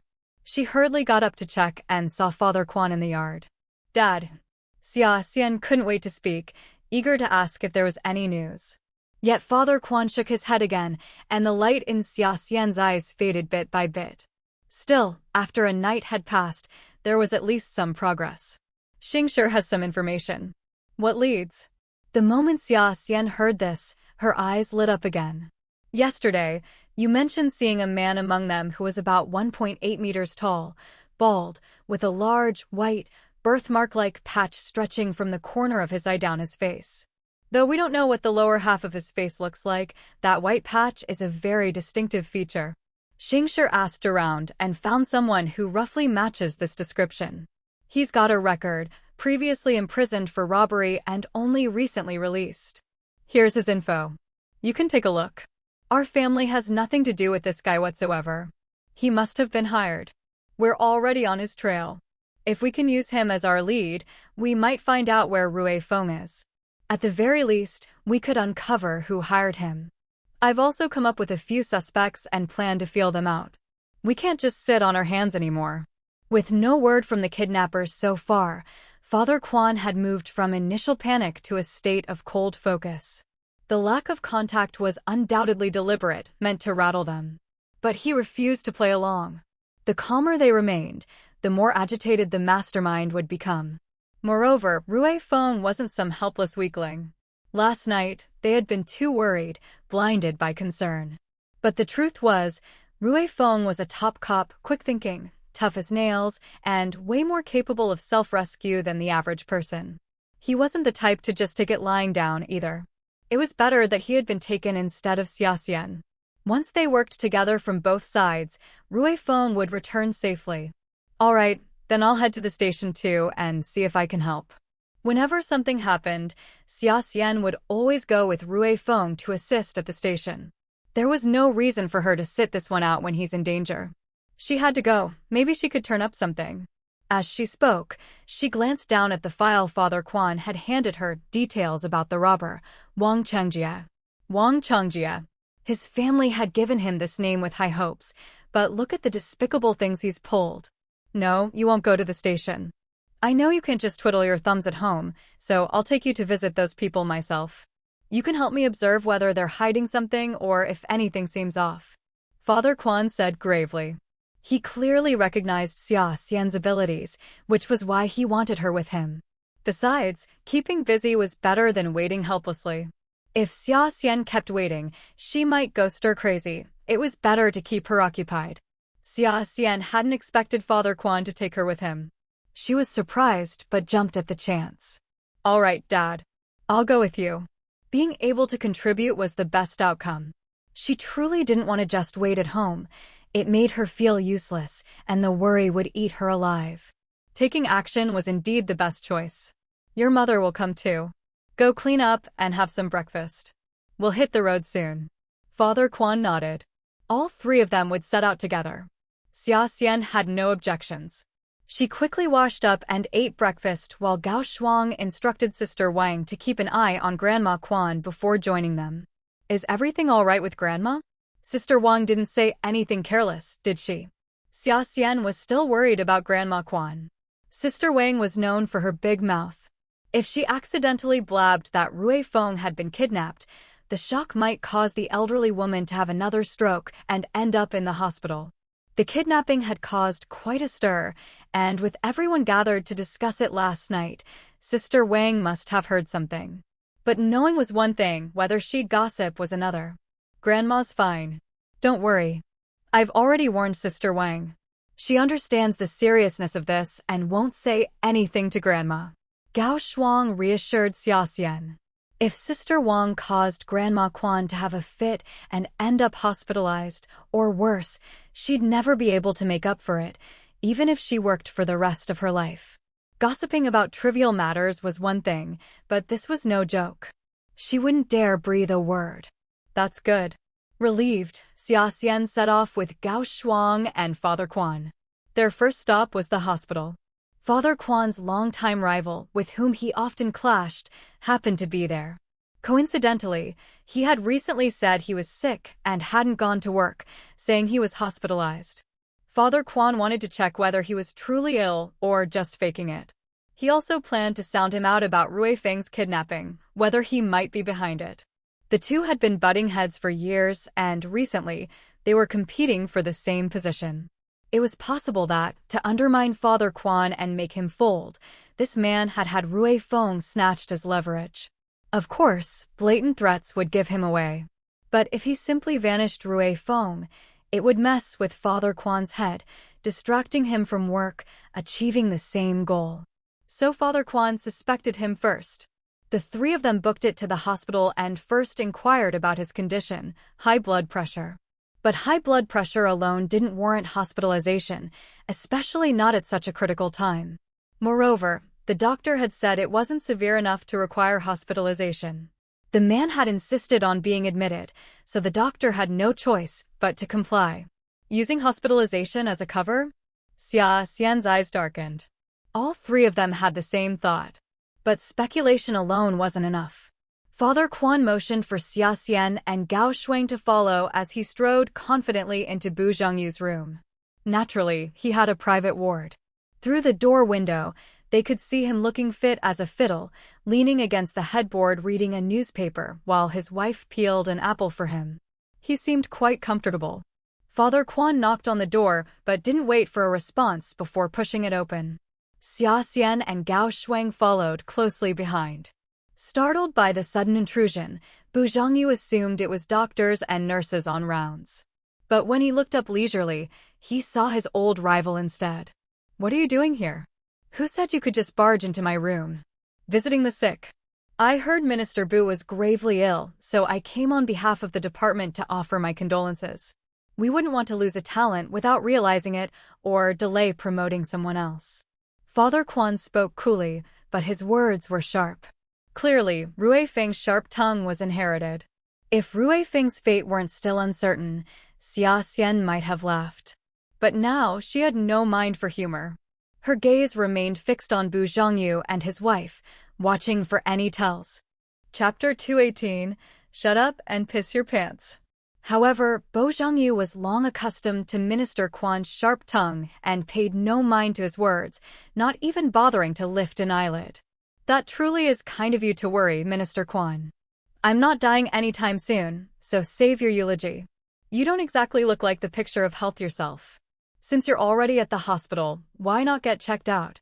If you drop dead suddenly, the unit won't be prepared, and work will suffer."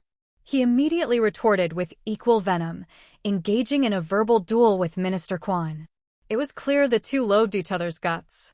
Yet, they maintained a veneer of politeness, making their exchange sound downright creepy to bystanders. Their wives, however, were used to it and didn't react. The only one squirming was Xia Xian. Xia Xian observed that Bu Zhongyu and his wife remained completely calm, showing no signs of guilt or panic. If they were truly behind this, they should have displayed at least a twitch of guilt upon seeing them. But they didn't. Whether they were just good at hiding it or genuinely uninvolved remained unclear.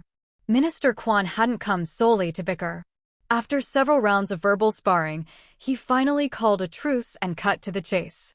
"You seem perfectly fine, full of energy. Why the sudden hospitalization?" Minister Quan stared at him sharply, as if trying to peel back his facade and see his true thoughts. But Bu Zhongyu coolly stonewalled the probing.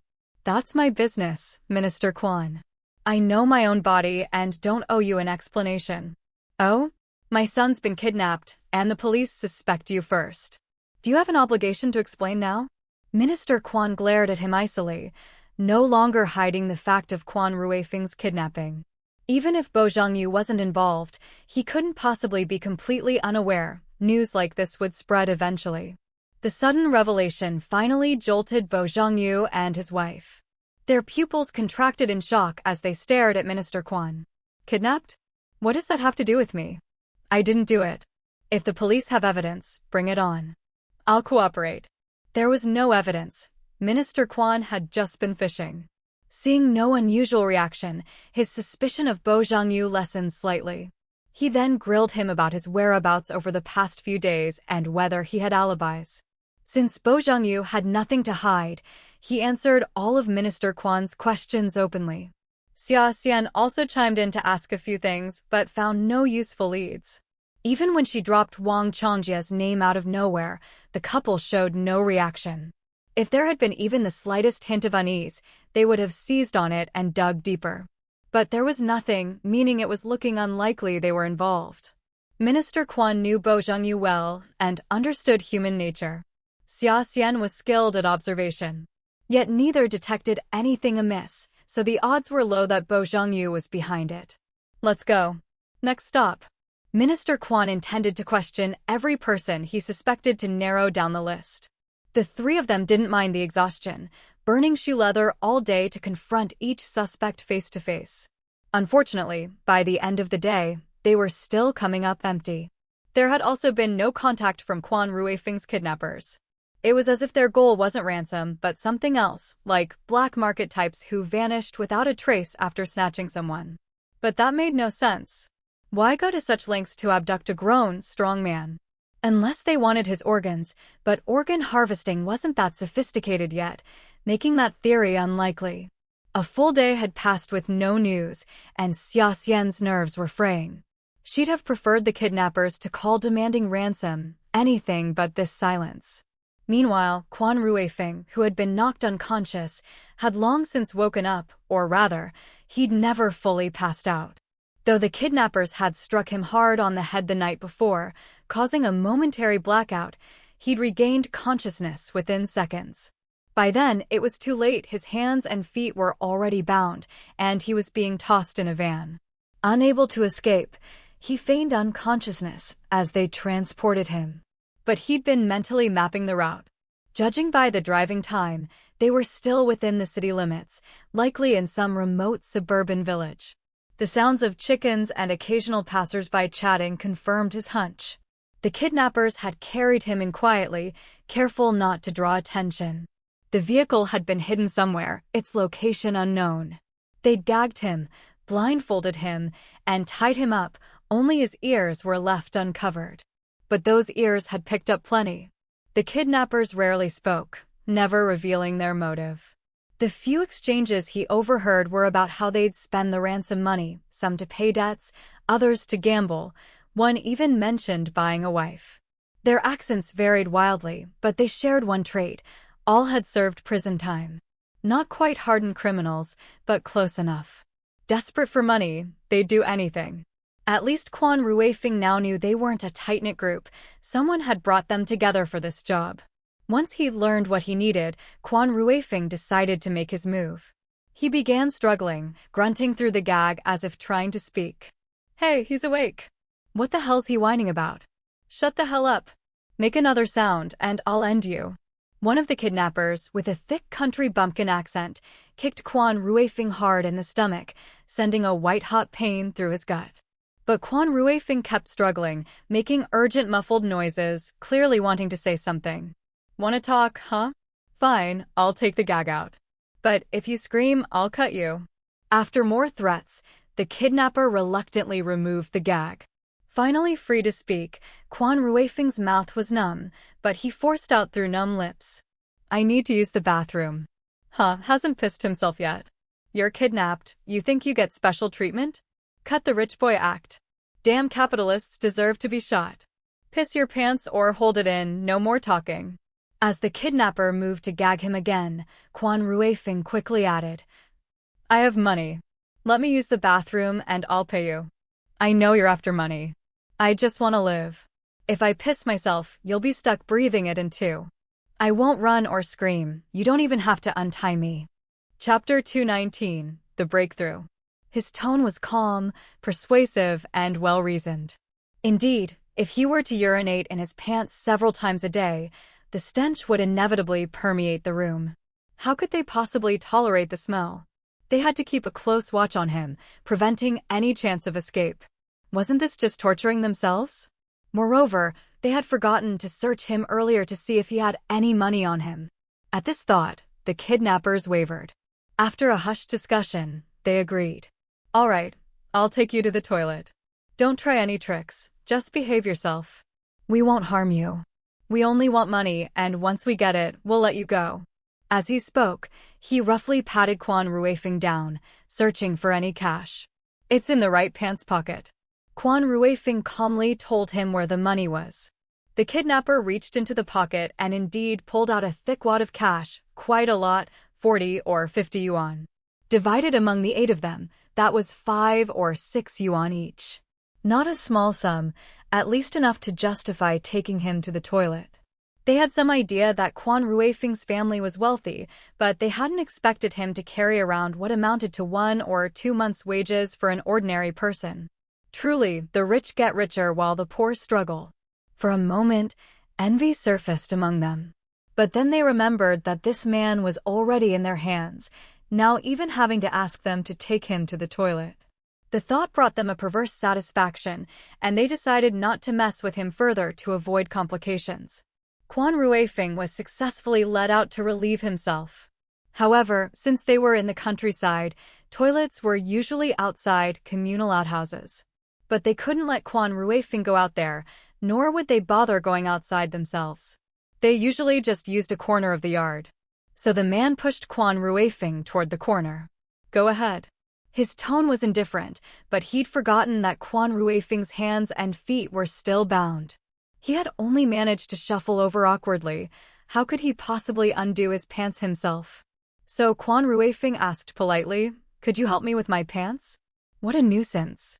But since going to the toilet required undoing his pants and they couldn't untie his hands, the kidnapper had no choice but to do it himself. Though clearly irritated, the man still helped him. Quan Ruifeng then started peeing. As he did, he tried to make small talk. "What ransom are you demanding?" "I'm their only son. As long as your demands aren't too outrageous, my father will agree to anything." "Have you sent word to my dad yet?" "How much did you ask for?" "Did he agree?" "When do you plan to let me go?" His voice was low, unlikely to carry back to the house. Generally, the person willing to take him out to the toilet would be slightly more patient and easier to pump for information. Besides, dealing with one person was far better than dealing with all 8. If he'd asked these questions inside, he'd likely have been shut down before getting any answers. That was precisely why Quan Ruifeng had insisted on going outside. "Who told you we're asking your dad for money?" "Stay out of it. Just behave, and we'll let you go in the end." The man had a southern accent, his tone scoffing but not overtly menacing. Jumping at the chance, Quan Ruifeng pressed further. "If you're not asking my dad for money, then who? Did someone else hire you to kidnap me? Then you're just letting a middleman take a cut. If you went straight to my dad, you could get way more. He'd be willing to pay at least 6 figures, even if it meant bankrupting himself, as long as I return safely." He casually mentioned the amount, 6 digits. The kidnapper actually counted it out in his head. Ones, tens, hundreds, thousands, 10,000s. 100,000 yuan. Holy shit. Bullshit. You're lying. 100,000 yuan. Even if they sold every last one of them, they wouldn't get 10,000. And this guy's family was that rich? What kind of business are they in? The kidnapper was floored. Even if they settled for 80,000, that would still be 10K apiece. That was enough to be set for life. But the person who hired them was only giving them 1,000 each. At first, they'd thought 1,000 was a huge sum. But compared to what Quan Ruifeng was offering, it was 10 times less. The massive disparity instantly stoked his greed. He was tempted, but with so many others involved, his personal desires meant little. Seeing that the two had been gone for so long, the others grew uneasy and stepped out of the house, whispering sharply. "What are you talking about? Hurry up. Why waste time chatting with him? Don't let him trick you." "Oh, right. No normal person had that kind of money. This guy must be lying." The southern-accented kidnapper came to his senses and dragged Quan Ruifeng back inside. Quan Ruifeng's mouth was gagged again, but he wasn't worried. He knew his plan was starting to work. Just sitting there was boring, and they couldn't stay silent forever. Soon, they started talking more compared to the night before. The southern-accented kidnapper relayed what Quan Ruifeng had said, and as expected, it caused a stir through the group. Immediately, they started having different ideas. Could he really give that much? Why settle for 1,000 when we could get way more? One man said outright, clearly greedier, more money hungry. The others were taken aback by the question. Yeah, why not? They were already breaking the law, why not go for the big score? Why follow someone else's orders when they could just work together themselves? But a few still had their wits about them and quickly objected. You'll believe anything he says? Don't be stupid. That 1,000 is guaranteed. Asking his dad for money makes things too complicated. Who knows if his dad would really pay? Could be a cop trap. Who'd be dumb enough to collect? What if someone takes it and runs? Should all 8 of us go together? We can work that out. Everything's a gamble. Can we even trust that the guy who hired us will pay up? That's a risk too. Soon, they were turning on each other, arguing. Some disagreed, some agreed, some were on the fence. The more they argued, the better for Quan Ruifeng. Infighting meant weakness, an opening. Chapter 220, Newspaper and TV Ads, a huge reward for the missing son. A dark glint flashed in Quan Ruifeng's eyes. The bait was set. Now, he just had to wait for the opportune moment. For now, they wouldn't harm him. The only uncertainty was how frantic his family must be. At this thought, Quan Ruifeng's mood darkened again. He worried Xia Xian might be terrified, but there was nothing he could do except wait. Moreover, he needed to find a way to gather information about the mastermind. So far, he only knew someone had orchestrated it, but who? Was it an enemy of his father or his own? Still, anyone who could afford to pay 8,000 yuan to hire these men must be a formidable adversary, likely from his father's side. Quan Ruifeng remained relatively calm. Though the kidnappers hadn't fed him, and he was hungry, he could endure it. At least he hadn't suffered any other harm beyond that initial kick. He had protected his vital areas, so the pain had faded without causing internal injuries, a silver lining in this unfortunate situation. Meanwhile, Xia Xian, Quan's father, and Gao Shuang returned empty-handed, sighing repeatedly along the way. All 3 were dispirited, terrified the kidnappers might quietly kill Quan Ruifeng. That was absolutely unacceptable. If Quan Ruifeng died, no matter where those men fled, they would be hunted down to the ends of the earth and utterly destroyed. We have news. We have news. Zhou Xingshi had stayed behind to hold the fort while Quan's father and the others were out. Seeing the 3 return looking dejected, he knew things hadn't gone well. Fortunately, the police had uncovered a lead. What news? Did the kidnappers send a message? No, but they've identified another suspect, likely one of the kidnappers. He knows Wang Changjie, so Xingshi suspects that all the kidnappers might be ex-convicts. Zhou Xingshi got straight to the point and relayed the information immediately. It seemed they still had to start with Wang Changjie, expanding their search to identify all the kidnappers and then investigating who they had recently been in contact with. Though slow, this was the best approach since the kidnappers had gone silent. Xia Xian had been doing a lot of thinking today. If the mastermind could be this patient and the kidnappers remained hidden, could they force them out? Everyone suspected these kidnappers had a mastermind. But why would these ex-cons obey him? It must be about money. They needed money, only money could drive them. But with 8 men, how much could the mastermind offer? Divided among them, it wouldn't be much. Can we lure them out? After hearing Zhou Xingshi's findings, Xia Xian couldn't help but ask. Wang Changjie owed 500 yuan in gambling debts. His creditors were ruthless, and he had parents to worry about. Alone, he couldn't fight back, he had to repay the debt. His prison stint had been for attempted theft to settle his debt. He was caught and, in desperation, slashed someone. Though the wound wasn't fatal, the act was serious enough to land him 3 years in prison. After his release, he stole again but escaped before being caught. A guy like him would do anything for cash. If they offered more than the mastermind, he'd surely bite. The others might react differently, but Wang Changjie would undoubtedly prioritize money. Once they put the word out, Wang Changjie would either bring Quan Ruifeng back or try to squeeze more money from the mastermind. Either way, if they started fighting among themselves, Quan Ruifeng would be safer and they'd gain more time and clues to find him. You mean we should publicly address the kidnappers? Quan's father understood Xia Xian's idea and began considering whether it would work. Yes. Let's try it. Newspaper ads, flyers, PA announcements. The bigger the splash, the better. If the mastermind fears this, he might send a warning. But it's better than passively waiting. Of course, it might also provoke him, so there's risk involved.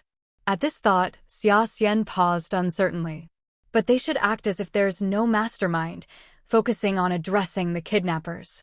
Since this was the first time, if the mastermind wanted to negotiate terms, he likely wouldn't harm Quan Ruifeng immediately. Still, this was all speculation.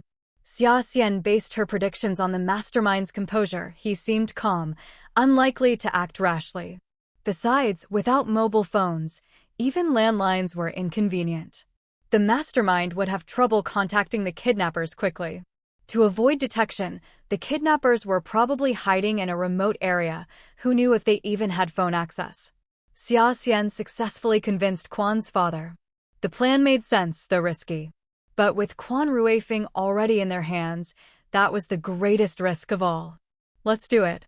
We'll set the ransom as high as possible, Quan's father declared firmly. Money moved hearts. If the kidnappers wanted wealth, waving a fortune in front of them was the best tactic. I'll arrange the newspaper ads immediately. Once decided, Quan's father didn't waste any time. Xia Xian helped write up flyers to distribute across the city. The bigger the commotion, the better it would surely reach the kidnappers' ears.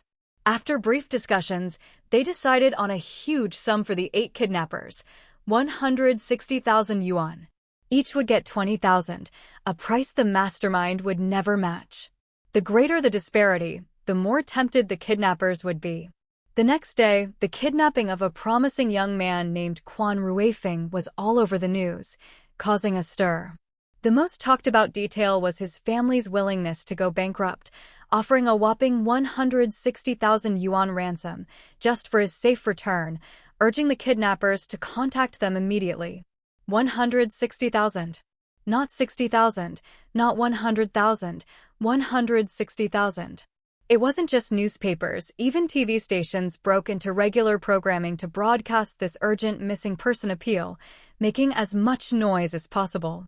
Though the kidnappers hid in a village, they were still within the city area. Some went into town, some read newspapers, some watched TV. Though delayed, the news eventually reached them. 160,000. Damn it, even more than what this kid said. That's 20,000 each.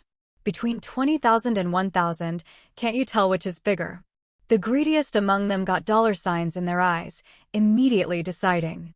If Quan Ruifeng's family could afford newspaper and TV ads, they definitely had the means to pay 160,000. This was an opportunity they couldn't miss.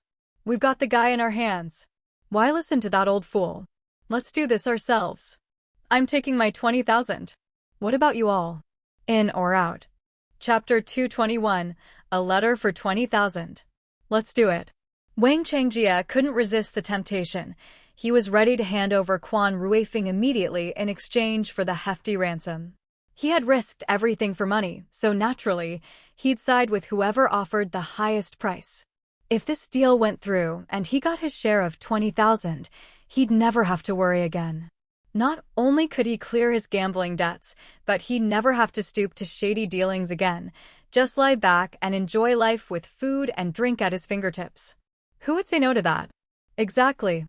I'm in. Who would ever complain about having too much money?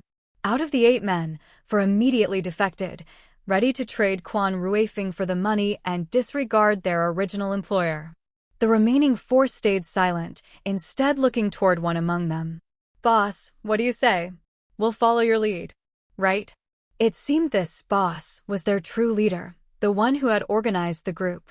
So even though Wang Changjie and the others were tempted, if the boss disagreed, the plan wouldn't proceed. The man called boss had a grizzled beard and a burly build. He sat frowning in deep thought for a long while before finally speaking under the expectant gazes of the others. Hold on. Forget about betrayal. Since we're in this line of work, none of us care much about that. But do you really think this money is so easy to get? I still think it's a trap. What kind of normal person would make such a huge fuss? They're offering a whopping $160,000 ransom right off the bat. Even if they have that much money, who would willingly bankrupt themselves? If they could solve this with a smaller sum, why jump straight to such a huge amount? Shouldn't they test the waters first and then slowly raise the price? The boss made a valid point, but the problem was they had no way to communicate. Who would they negotiate with slowly? A huge offer had to be made up front to grab attention, otherwise, they wouldn't even be sitting here discussing it. Quan Ruifeng overheard their debate. What a coincidence. It aligned perfectly with his own thoughts. His groundwork from yesterday was paying off.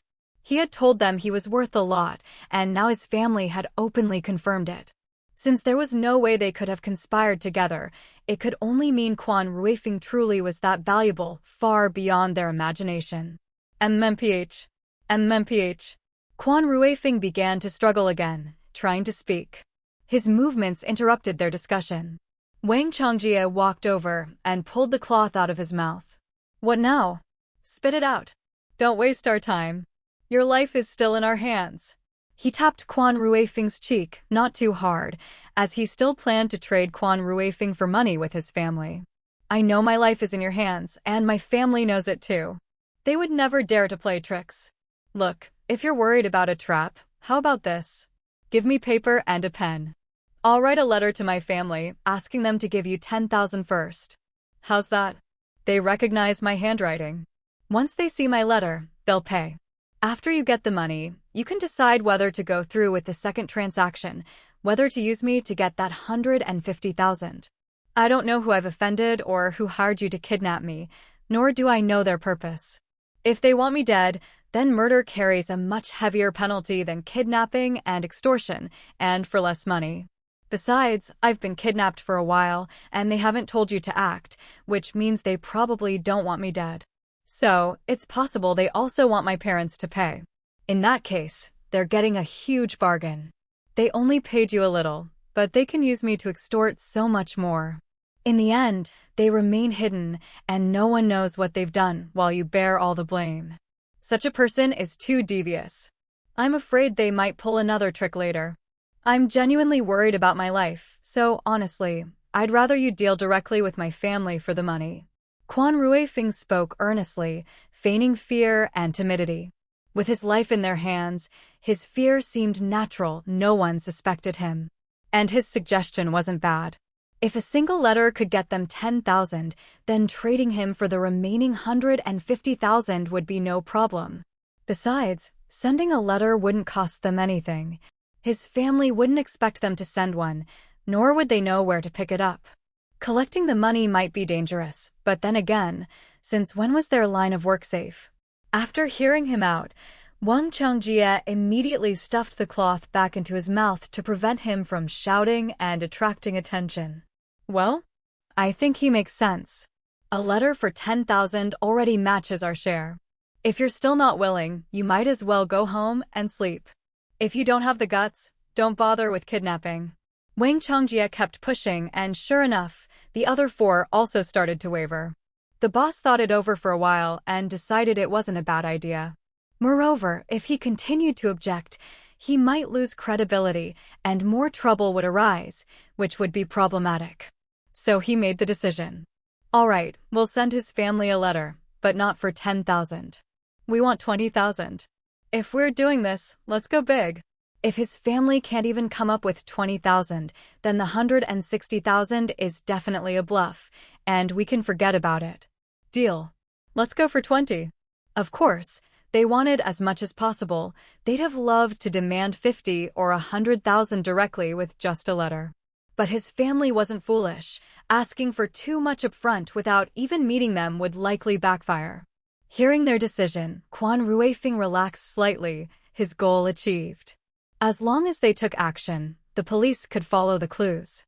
And once they took the money, the mastermind would likely find out and probably rush over, just in time for a clean sweep. Quan Ruifeng was still thinking about how to write the letter to convey more information. And when they let him write, they would untie his hands and remove his blindfold, perhaps giving him a chance to escape. In any case, being allowed to write a letter was entirely beneficial to him. However, they also knew Quan Ruifeng was strong. If he hadn't surrendered that day, they might not have caught him. So, if they were to untie his hands, they naturally had to be fully prepared. Soon, Quan Ruifeng felt himself being lifted and placed on a chair, then tied securely to it, layer upon layer. Then a knife was held to his throat. Don't move. We're untying one hand now. Write the letter honestly, no tricks. Otherwise, one flick of my wrist and you're gone. Chapter 222, Half the Battle Won. All right, I won't move. I promise I'll only write.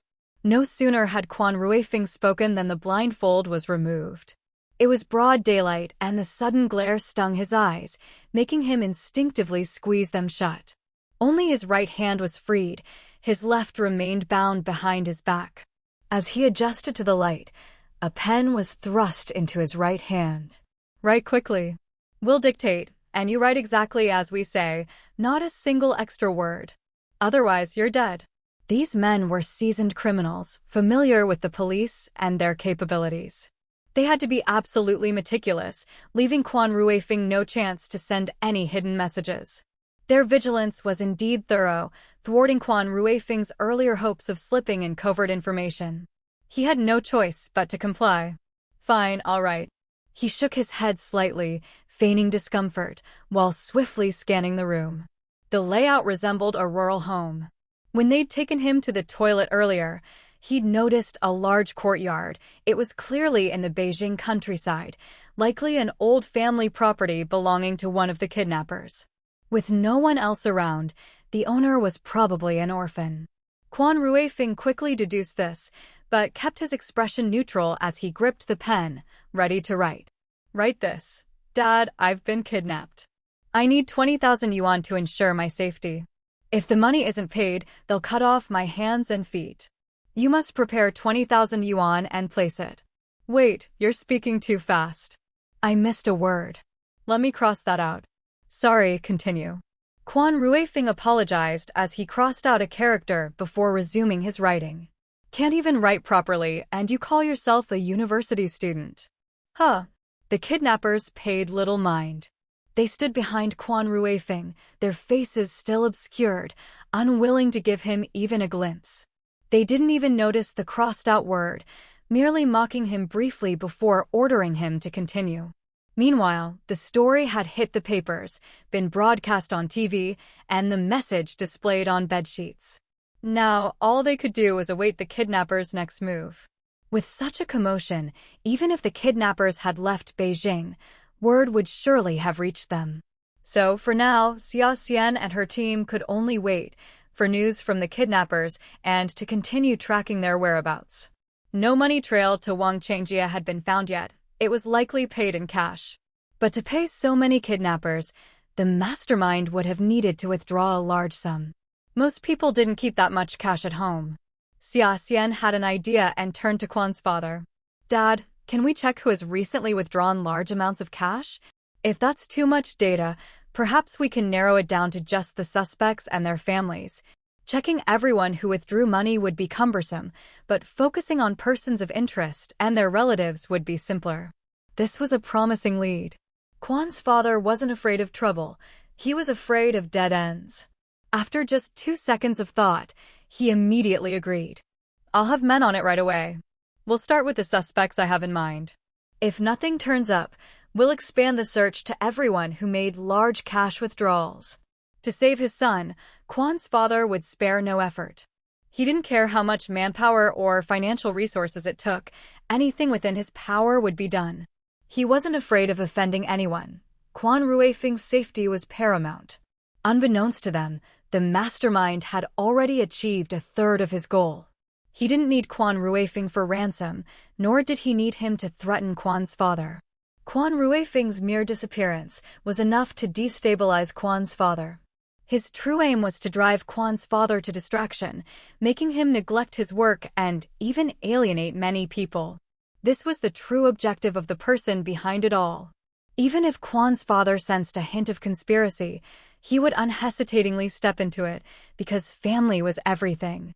Without his family, even reaching a higher position would be meaningless. Fortunately, before the mastermind's plan could fully unfold, Xia Xian and her team's strategy began to bear fruit. That evening, a letter arrived via a postal worker. Comrade Quan Hanja, you have mail. The postal worker had no idea he was delivering a letter from kidnappers. He simply delivered the mail as usual and was about to leave when Xia Xian and the others stopped him. Wait, comrade, please don't go yet. The moment they heard about the letter, their first thought was that it was from the kidnappers. They immediately opened it, unwilling to let the postal worker leave. Xia Xian and the others detained him, leaving the postal worker looking puzzled. What's going on? Do you have more letters? But I've almost finished my deliveries for today, just these last 2 left. Please don't make me late for clocking out. Quan's father opened the letter.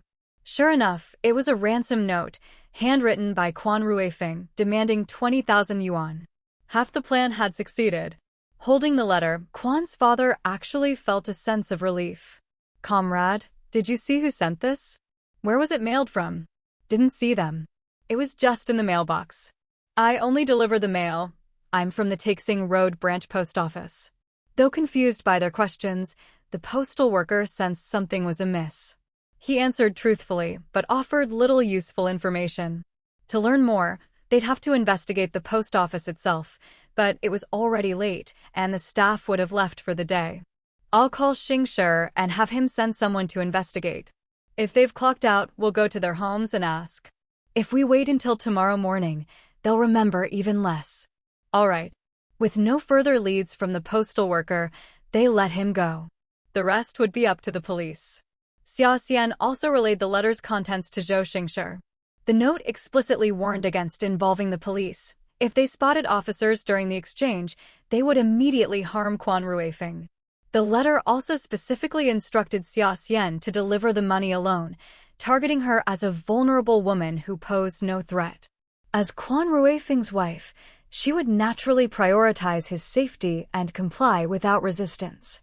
Though unaware of her pregnancy, they had unwittingly chosen the perfect candidate. Pregnancy meant she couldn't act recklessly. Even if she encountered the kidnappers again, she couldn't risk confrontation. Doing so could endanger both her and the baby. Being pregnant made her far more vulnerable than being alone. Xia Xian felt a surge of anxiety, but then reminded herself that her unborn child was a little lucky star. He was eager to enter this world, so everything would surely be fine. Despite all the recent turmoil, she was still all right. Reassured, Xia Xian calmed her nerves. Let's prepare the money first. I'll deliver it tomorrow morning. Chapter 223, If more than 2 people show up, take action. The kidnappers demanded that Xia Xian deliver the ransom at 7 a.m. the next day at the entrance of an elementary school, coinciding with the time students arrived. They were clearly banking on the crowd's chaos. Even if the police broke their promise and stationed officers nearby, the kidnappers could take a child hostage to secure an escape. With children present, the police wouldn't risk sudden moves, fearing harm to the students. If no kids showed up for school the next day, it would be too obvious, a dead giveaway. The police had the place locked down, meaning the kidnappers wouldn't appear. So, the question remained, how should the ransom be delivered tomorrow, and should the police be involved? This needed serious strategizing. Zhou Xingshi was already en route with backup. Quan's dad handled the cash prep, while Xia Xian and Gao Shuang studied the letter. The handwriting was indeed Quan Ruifeng's. Since he had been given temporary freedom to write this letter, he must have tried to slip them some clues. They scoured it for hidden messages in the text. Judging by the handwriting, Quan Ruifeng didn't seem injured. If he had been hurt, his hands would have been too shaky to write neatly, but the characters in this letter were steady and sharp, suggesting he was in decent condition. They read the letter over and over until Xia Xian spotted something off. These words were probably dictated by the kidnappers, so he was limited in what he could say. But he still tried to give us hints. Look at these crossed-out words and these few characters. They're scribbled differently, unlike the rest of the neat handwriting. As a hostage, he wouldn't bother to show off calligraphy. If he wrote like this had to be deliberate. You're right, but these words don't add up to anything clear when put together. They all frowned, racking their brains. Still, it was a clue.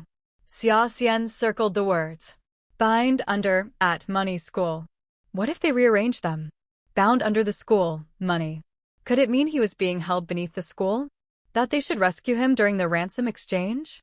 But if the kidnappers had chosen the school as the drop-off point, keeping him there would be too much exposure risk. Unless they believed hiding in plain sight was the safest? Or perhaps the words should be grouped differently. Bound under, school, money. The first part might hint at his location, asterisk under. Asterisk under what? The countryside? Underwater? What else could it mean? A rural hideout made the most sense. If Quan Ruifeng was being held in a rural area, it would explain how they vanished so quickly without leaving a trace. Based on the time it took for the letter to arrive, they could estimate the distance and narrow down possible villages. But if Xia Xian's interpretation was wrong, they'd be chasing ghosts. Money and school likely referred to the ransom exchange, but what did they mean? Xia Xian's temples throbbed from the mental strain, but she couldn't decipher it. Going on gut feeling wasn't cutting it. Since no one could crack the code, they could only ensure Xia Xian kept her guard up tomorrow.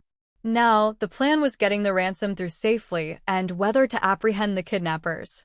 The problem was, they didn't know how many would show up tomorrow. Quan Ruifeng was still captive. If they moved against the kidnappers, they needed to bag every last one. One slip and Quan was dead. That night, sleep was off the table. The lights stayed on as they debated until dawn, finally hammering out a plan. Early the next morning, Xia Xian set off with the ransom, 20K and cash weighed a ton. They'd staked out the area overnight. Officers had been stationed near the school to watch for anything suspicious. Dawn broke like any other day. Even a national headline-grabbing kidnapping couldn't stop daily life. Elementary students, some carrying their own backpacks, others escorted by parents, swarmed the school gates in the usual morning chaos. Xia Xian arrived with the money, eyeing the scene. No obvious threats, just students and parents. She placed the money by a trash bin near the school gate, per instructions. But she didn't leave. She stood nearby, keeping a blatant watch. No way she'd leave that much cash unattended. If someone else took it before the kidnappers arrived, they'd be screwed. Yet, even as the agreed time passed, no one came for the money. They were dragging it out, likely planning to redirect her. As the crowd thinned, Xia Xian had a guess, but wondered how they'd notify her. Just then, a kid came barreling over. "Miss, a man told me to tell you to take the stuff to Shuangqiu Street." "I'm so late, The child tried to bolt, but Xia Xian snagged her sleeve. "Wait, where did that man ask you? What did he look like? What was he wearing? This is really important." "Huh? Over there. Blue clothes, a hat, looked sketchy. He paid me, okay?" The girl huffed but caved. Xia Xian looked where she pointed, but the guy had vanished. "What's your name and grade?" "I'll have someone tell your teacher you were helping me, so you're off the hook for being late." She'd get more details later. For now, she had to head to Shuangqiu Street. "I'm in 2nd grade. Xia Xian quickly noted the info, then led the child to the gate. The security guard was actually an undercover officer. Xia Xian whispered a few words to him before letting the girl go and retrieving the money. Shuangqiu Street was close. They'd mapped the area after dark, about a 10-minute walk, all along main roads. Xia Xian doubted the kidnappers would just wait there to collect the ransom. They probably had another scheme. But whatever it was, they couldn't let it succeed. If more than 2 people showed up, they'd strike. With fewer captors, Quan Ruifeng wouldn't just wait for rescue. He'd make his move too. Chapter 224, Flank and Take Them Down. Xia Xian's thoughts whirled as she inched along, clutching the money bag. Her eyes darting everywhere, she scanned her surroundings with hyper-awareness. When she heard the ringing of a bike bell behind her, it hit her. The kidnappers might try to grab the cash right from the roadside. But she wasn't sure whether they would come by bicycle or car. If they came by bike, they wouldn't be fast enough and could easily be chased down. If they came by car, the vehicle would be too conspicuous. They already knew what the car looked like, unless the kidnappers had a second one. However, cars were expensive, running tens of thousands even for a used one. Splurging on a second car would be too much.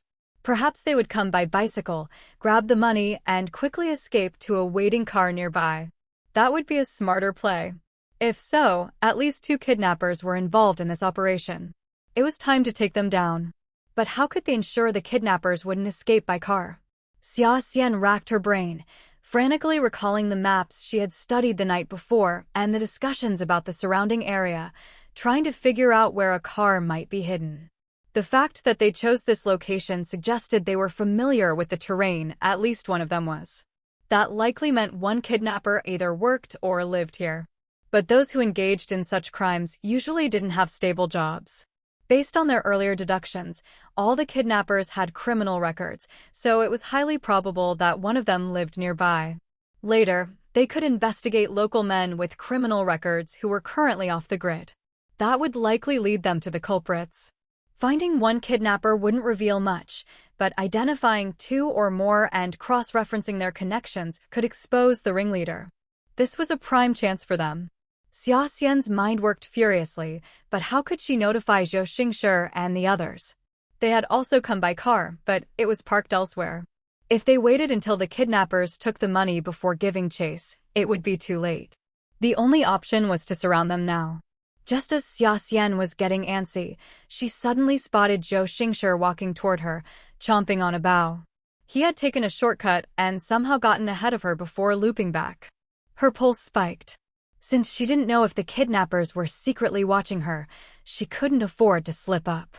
She shot Zhou Xingshi a look, and he immediately understood, deliberately bumping into her. He walked with a slouchy stroll, chewing his bun and glancing around like a two-bit hoodlum. Despite the wide road, he made a point of colliding with Xia Xian. Ouch! Xia Xian's grip loosened, and the bag fell to the ground. She put on a show of anger and scolded, "Can't you watch where you're going?" She snapped unhappily before bending down to pick up the bag. After all, she was tasked with rescuing her husband and had no time for drama. Zhou Xingshi, seemingly offended by her scolding, rolled his eyes. He looked like he wanted to snap back, but, upon noticing her pretty face, swallowed his anger and instead gave her a sleazy once-over, bending down to help her pick up the bag. "Sorry, my bad. Don't be mad, you're too pretty to frown. Where do you live? Want me to walk you home?" He smirked suggestively. Xia Xian pretended to be annoyed and quickly whispered directions out the corner of her mouth. "Southeast edge. Their car might be parked there. Roadside grab, accomplice waiting. Stay away from me." After delivering the message, she loudly huffed, scolding him again before hurrying off with her bag. Their performance was airtight, no one suspected a thing. Zhou Xingshi, now informed, kept a straight face. He merely tossed his hands, seemingly displeased, then stuffed the rest of the bun into his mouth and walked off in the opposite direction before ducking into an alley. "Quick, southeast edge, find that car. Watch for anyone near Xia Xian, especially cyclists." Zhou Xingshi immediately relayed the orders. "Got it. Understood." As it turned out, Xia Xian's guess was correct. After two ordinary passers-by, two hulking guys on bicycles approached, deliberately keeping their heads down and wearing hats to hide their faces. Wearing masks or other face coverings in broad daylight would draw too much attention, so they resorted to this method. They had even smeared grime on their faces, attempting to lower their presence. But they weren't particularly skilled criminals, they had been caught and jailed before. Their intelligence wasn't remarkable, and their acting was far from convincing. The moment they appeared, it was obvious they were up to no good. Unlike genuine passers-by, who were either relaxed or in a hurry, they were tense and shifty-looking. Sure enough, after confirming no police were nearby, one of them quickly rode up to Xia Xian and growled, "Give me the money." Xia Xian was walking close to the roadside, holding the bag on the inner side, so he couldn't snatch it outright. He had to demand it to avoid drawing attention. "Who are you? How do I know you're the right person?" Xia Xian eyed him suspiciously, unwilling to hand over the money. 20,000 yuan was a fortune for ordinary people. In just a few years, even 10,000 yuan earners would still be rare. "Your man's with us. Shut up and hand it over, or we'll kill him." The kidnapper snarled his threat, but Xia Xian hesitated, white-knuckling the bag. "If I give you the money, when will you release my husband? Where is he now?" The kidnapper clearly didn't expect her defiance. Furious, he raised a hand to strike her. "Hand it over now." He had zero patience. The second kidnapper, bringing up the rear on his bike, quickly pedaled closer. "Don't fight, just grab the money and go." He, too, reached for the bag. With both kidnappers exposed, Xia Xian couldn't let them take the money.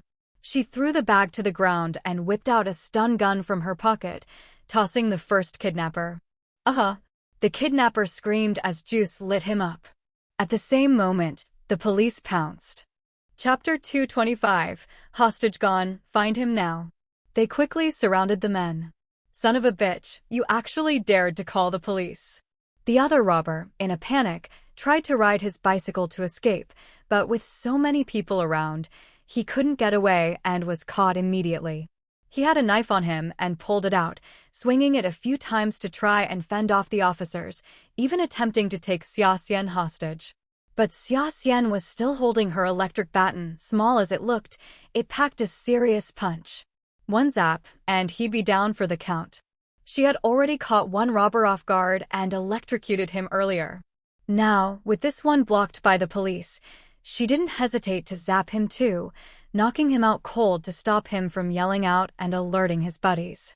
Meanwhile, the other officers found the parked getaway car with only one robber inside, likely the designated getaway driver. Having waited too long and noticing an unusual number of people in his line of sight, the driver suddenly grew uneasy.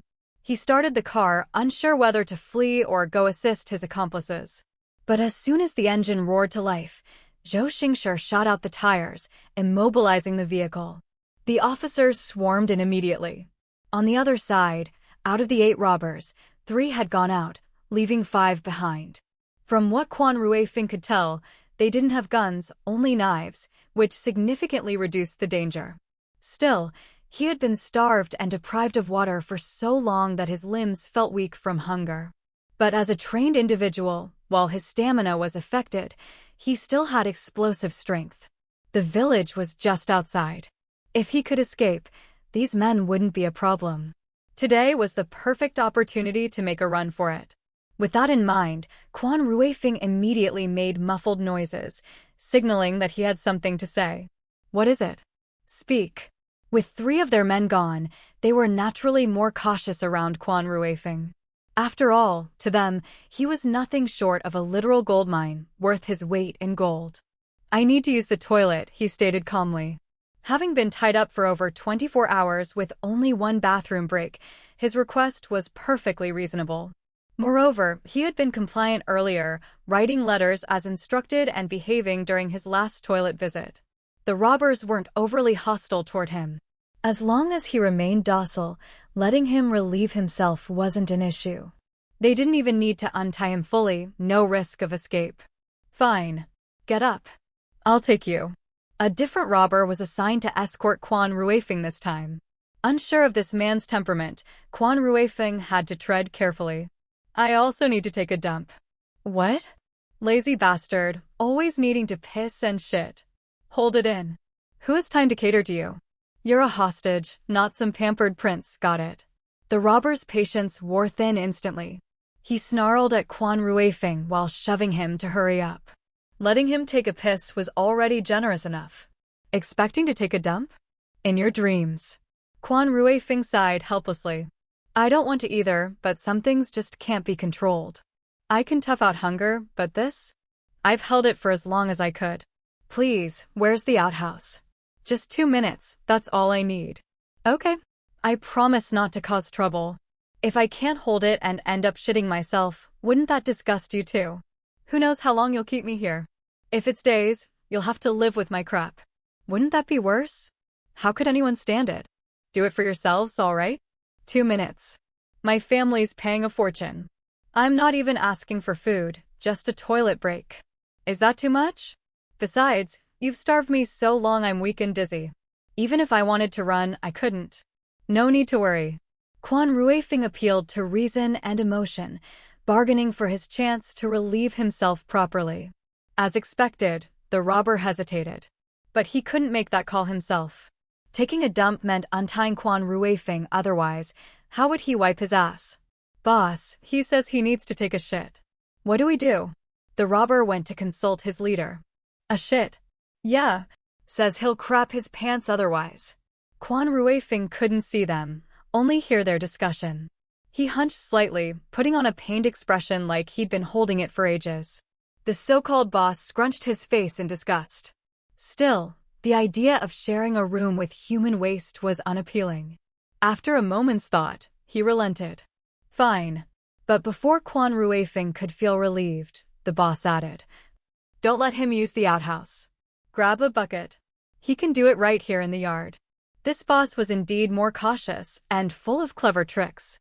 Making Quan Ruifeng defecate in the open yard allowed them to keep an eye on him, unlike the enclosed outhouse where he could try anything funny unseen. Still, permission was permission. Quan Ruifeng didn't argue. "All right. Thanks." The robber hurriedly fetched a bucket and some paper, but, as a precaution, only untied one of Quan Ruifeng's hands. The other arm, torso, and legs remained trussed up tight. Even the freed hand wasn't completely loose. One end of the rope stayed tied to his wrist, the other to a post. The rope was just long enough for him to reach behind to clean himself, but not far enough to undo the bindings on his left hand or feet. With such stringent measures, tied up like this, even without supervision, Quan Ruifeng shouldn't have been able to escape. The robbers were satisfied. "Go on then." They didn't even remove the blindfold. As the voices faded, Quan Ruifeng sat on the bucket, pretending to have diarrhea with occasional fake farting sounds. Once certain the robbers had retreated inside, repulsed, he immediately began untying the ropes. Yes, Quan Ruifeng had already poked a tiny peephole in his blindfold with a pen while writing the letter the day before. Small as it was, it gave him just enough visibility. He could have removed the blindfold entirely but chose not to, keeping up the act. The robbers' fancy-looking knots seemed secure, but to Quan Ruifeng, they were easy to undo. His dexterous fingers bent forcefully, gripping the knots, and using the wall for leverage. He swiftly freed his right hand. To avoid detection, he kept holding the rope, feigning captivity. Sure enough, as soon as he sat still again, a robber stepped out. Quan Ruifeng promptly hunched over, emitting more convincingly realistic faux flatulence, so convincing that even without the smell, the sound alone made the robber wave a hand in front of his nose and retreat inside. Seizing the moment, Quan Ruifeng released the rope and worked on his leg bindings, his movements swift yet controlled, betraying no tension. By the time the robber came out again, the yard was completely empty. The guy who was supposed to be shitting had vanished. "Shit. He's gone." "What?" "God damn it. Find him now." Chapter 226, Rescued. Safe and sound. Quan Ruifeng had barely landed after jumping the wall when they realized he was gone. Without a second thought, he bolted. He didn't discard the rope, keeping it coiled around his arm. It could serve as a weapon in a pinch. There he is. Chase him.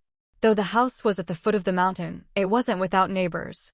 Quan Ruifeng had only run a short distance when he spotted several houses, with people sitting outside enjoying the cool air. They were mostly elderly and children. The young adults were likely working in the fields. When they saw a strange man suddenly sprinting through their village, they couldn't help but gawk in alarm. "Murderer. Get the police."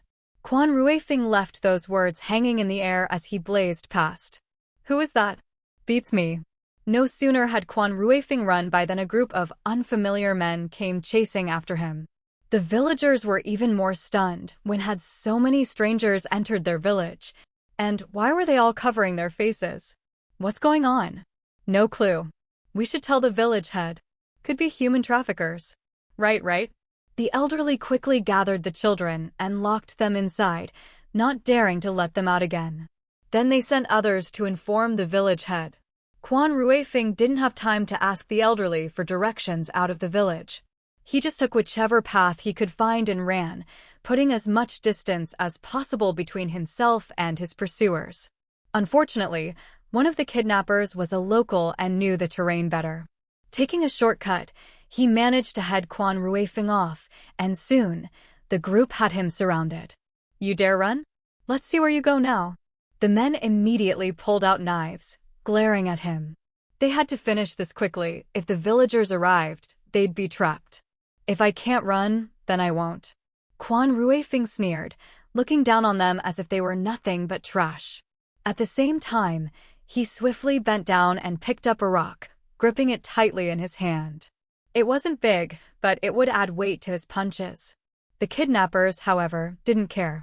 They rushed at him all at once. "Kill the bastard." Quan Ruifeng was their golden ticket. If he escaped, their chance at wealth and glory would vanish. Desperation took over, and they abandoned their earlier reluctance to use weapons. After all, they knew the difference between kidnapping and assault. As long as Quan Ruifeng wasn't seriously injured or in mortal danger, even if they were caught, the charges wouldn't be too severe, and their sentences would likely be lighter. But now, they didn't care about any of that. All they wanted was to capture Quan Ruifeng, so they charged forward with all their might, even if it meant a bloody fight. Fortunately, Quan Ruifeng had received special training. Even against 5 opponents, he handled himself with ease, growing fiercer as the battle went on. Part of it was his belief that the villagers would help him, and part was his confidence that Xia Xian and his father would bring the police to rescue him. All he had to do was hold on. And his instincts proved right. Before long, the villagers arrived with a group of able-bodied men. Good heavens, they're using knives. Who are these people? Stop right now or we'll report you to the police. Go call the police. They're kidnappers. I was abducted.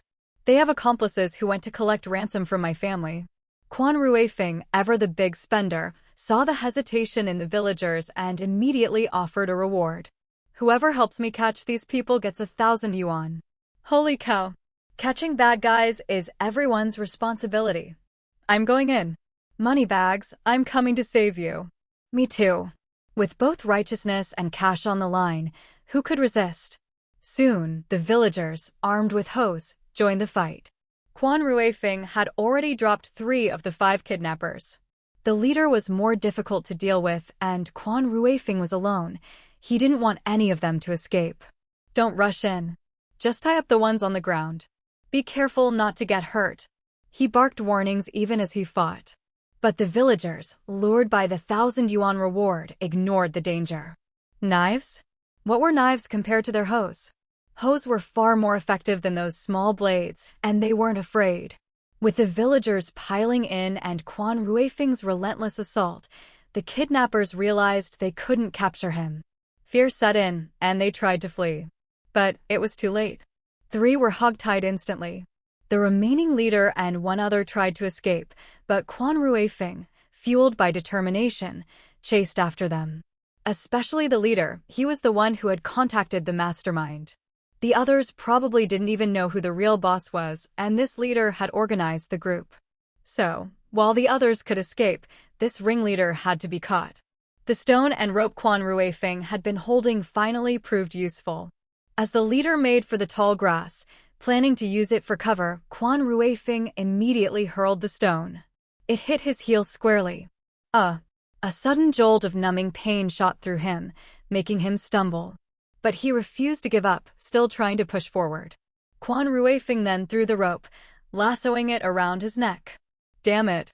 The leader hadn't expected Quan Ruifeng to have that trick up his sleeve. He immediately tugged at the rope, trying to break free, but Quan Ruifeng only used it to impede his progress. In that brief moment of delay, he was already behind the leader. Meanwhile, Xia Xian and the police had successfully captured the 3 other kidnappers. Without delay, they began interrogating them to find Quan Ruifeng's location. Though the men initially refused to talk, they were there for the money, and it was clear they wouldn't get it now. Cooperating might lead to a reduced sentence. So, under the police's pressure and persuasion, they revealed Quan Ruifeng's location. The moment they had Quan Ruifeng's exact location, the police immediately mobilized, driving towards the area. Xia Xian's mission was officially over. She shouldn't have gone with them. But she was too worried about Quan Ruifeng and insisted on joining. Luckily, Quan Ruifeng was safe and sound. You scared me to death. Are you okay? Are you hurt? Did they hit you? Xia Xian threw herself into Quan Ruifeng's arms, tears streaming down her face, terrified he might be missing a limb. By the time they arrived, Quan Ruifeng had already tied up all the robbers, every single one. He truly was impressive, managing to escape from so many people and subdue them all. I'm fine, not hurt at all. Don't worry about me. You must have been scared sick these past couple of days. Are you feeling unwell anywhere? Quan Ruifeng stroked Xia Xian's hair, letting her examine him. He wasn't injured, so he didn't mind her checking. Instead, He was worried about her, noticing how much more haggard she looked. Of course she had. With her man in the hands of robbers, not knowing what might happen, she couldn't eat or sleep. How could she not look exhausted? No, I was just so scared for you. Next time we go out, I'm definitely bringing a stun gun. If we run into those troublemakers again, I'll zap them dead. Xia Xian spoke angrily, tears gushing down, her eyes red-rimmed, lips pressed together, looking utterly miserable. All right, next time, we'll zap them dead. Don't cry, it breaks my heart to see you like this. Quan Ruifeng gently wiped away her tears, one arm wrapped around her, intending to take her back to rest first. Letting Zhou Xingshir's team handle the prisoners for interrogation would be enough. But Xia Xian was, after all, pregnant. After being tense for so long, the moment she relaxed, she felt dizzy. Wait, I feel. Xia Xian's vision went black, she fainted. Chapter 227. Favoring Sons Over Daughters. Xia Xian. Quan Ruifeng's face fell. He quickly scooped her into the car, rushing her to the hospital. There was no time to go home and reassure their parents. Gao Shuang and the others would surely understand. Xia Xian's health was the top priority now. Though Xia Xian had fainted, it was nothing serious. It was more like she had fallen asleep from exhaustion rather than truly passed out. She was simply sleep-deprived and fatigued. The fetus was stable, with no issues. The doctor only administered some 4 fluids, saying a good rest would set her right. However, after learning about Xia Xian's recent ordeal, the doctor couldn't help but exclaim, "You're having a remarkably healthy pregnancy." Generally, the first trimester is the most precarious, especially since she nearly miscarried at first. Yet, the baby has developed so robustly, it shows both of you are in excellent health and the baby is cooperative. When it's born, it'll probably be an easy baby to care for. The doctor praised, speaking highly of the little one in Xia Xian's belly. Hearing this, Quan Ruifeng finally felt relieved. The more easygoing the child, the better. It would spare Xia Xian much hardship. A well-behaved baby is always more endearing. But since it's so obedient, it's probably a pretty little girl. Quan Ruifeng guessed, reasoning that boys tend to be more rambunctious than girls. The doctor looked displeased at his assumption. Who says well-behaved means a girl and naughty means a boy? No one can predict a child's personality before birth. Old wives' tales like craving sour means a boy, spicy means a girl have no scientific basis. Don't believe such nonsense. You seem educated, so you should base your statements on facts. Or do you favor sons over daughters? Do you dislike girls and want a boy? There's nothing wrong with wanting a son, you're still young and have plenty of time to have more children. Don't be in such a hurry now and start disliking the baby just because it might be a girl. The doctor sternly scolded Quan Ruifeng, who felt completely misunderstood. He gave a helpless laugh. That's not what I meant, doctor. Please don't misunderstand. I'll love the child whether it's a boy or a girl. It doesn't matter to me, and my family won't mind either. As long as both mother and child are safe and sound, that's all that matters. I just meant that little girls are often sweeter, more obedient, and easier to raise. Of course, there are well-behaved boys too. My family said I was an easy child myself. After his explanation, the doctor finally seemed satisfied. That's more like it. A child is a child. There's no need to distinguish between boys and girls. As long as you don't have that old-fashioned preference for sons, it's fine. Of course not, Quan Ruifeng assured her. This was Xia Xian's child, the product of her hard work. How could he possibly dislike it? Besides, his family had never believed in the notion that more children mean more blessings. The fact that he was an only child spoke volumes, though it was partly due to his mother's poor health. But poor health didn't mean she couldn't have more children. It was simply because they didn't care about such things that they prioritized his mother's well-being over having more kids. Far from being annoyed by the doctor's meddling, Quan Ruifeng appreciated her concern. Most people wouldn't bother speaking up. It was her sense of responsibility that made her say these things. When he went to get food for Xia Xian, he also brought back a meat dish for the doctor as thanks. Expensive gifts might be refused, but a simple meal was acceptable. By the time Quan Ruifeng got back with the food, Gao Shuang and Quan's father had also arrived at the hospital. Good, good, as long as everyone's safe. Xing Shi told me you'd already taken down all the kidnappers by the time they arrived. That's my son for you. Not only did you escape on your own, but you also captured them all. Oh, is Xiaoxian all right? Quan's father was bursting with pride, giving his son a proud pat on the shoulder. She's fine, just worn out from the tension these past few days. Quan Ruifeng gave a small smile. Mom, Dad, have you eaten? Do you want some? I'm not injured, just starving. They didn't feed me these past few days. He was truly starving. Food was the priority, everything else could wait. Go ahead and eat. We're not hungry. Gao Shuang and Quan's father wouldn't dream of letting their son go hungry. Food and rest came first, everything else could be dealt with later. As for the mastermind behind the kidnapping, even if the gang leader refused to talk, Quan Ruifeng already had some leads.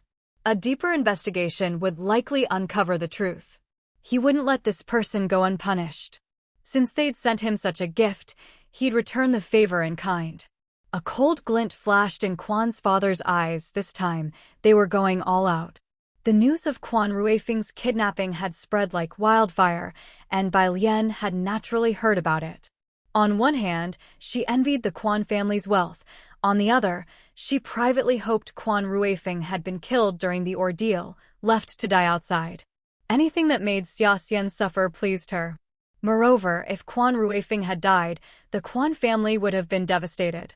In their grief, she could have threatened Xiaoxian, who wouldn't dare reveal the truth. Otherwise, the family's anguish would have driven them to cast Xiaoxian out. So she kept a close eye on the kidnapping case. Unfortunately, Quan Ruifeng returned unharmed. Her little scheme had come to nothing.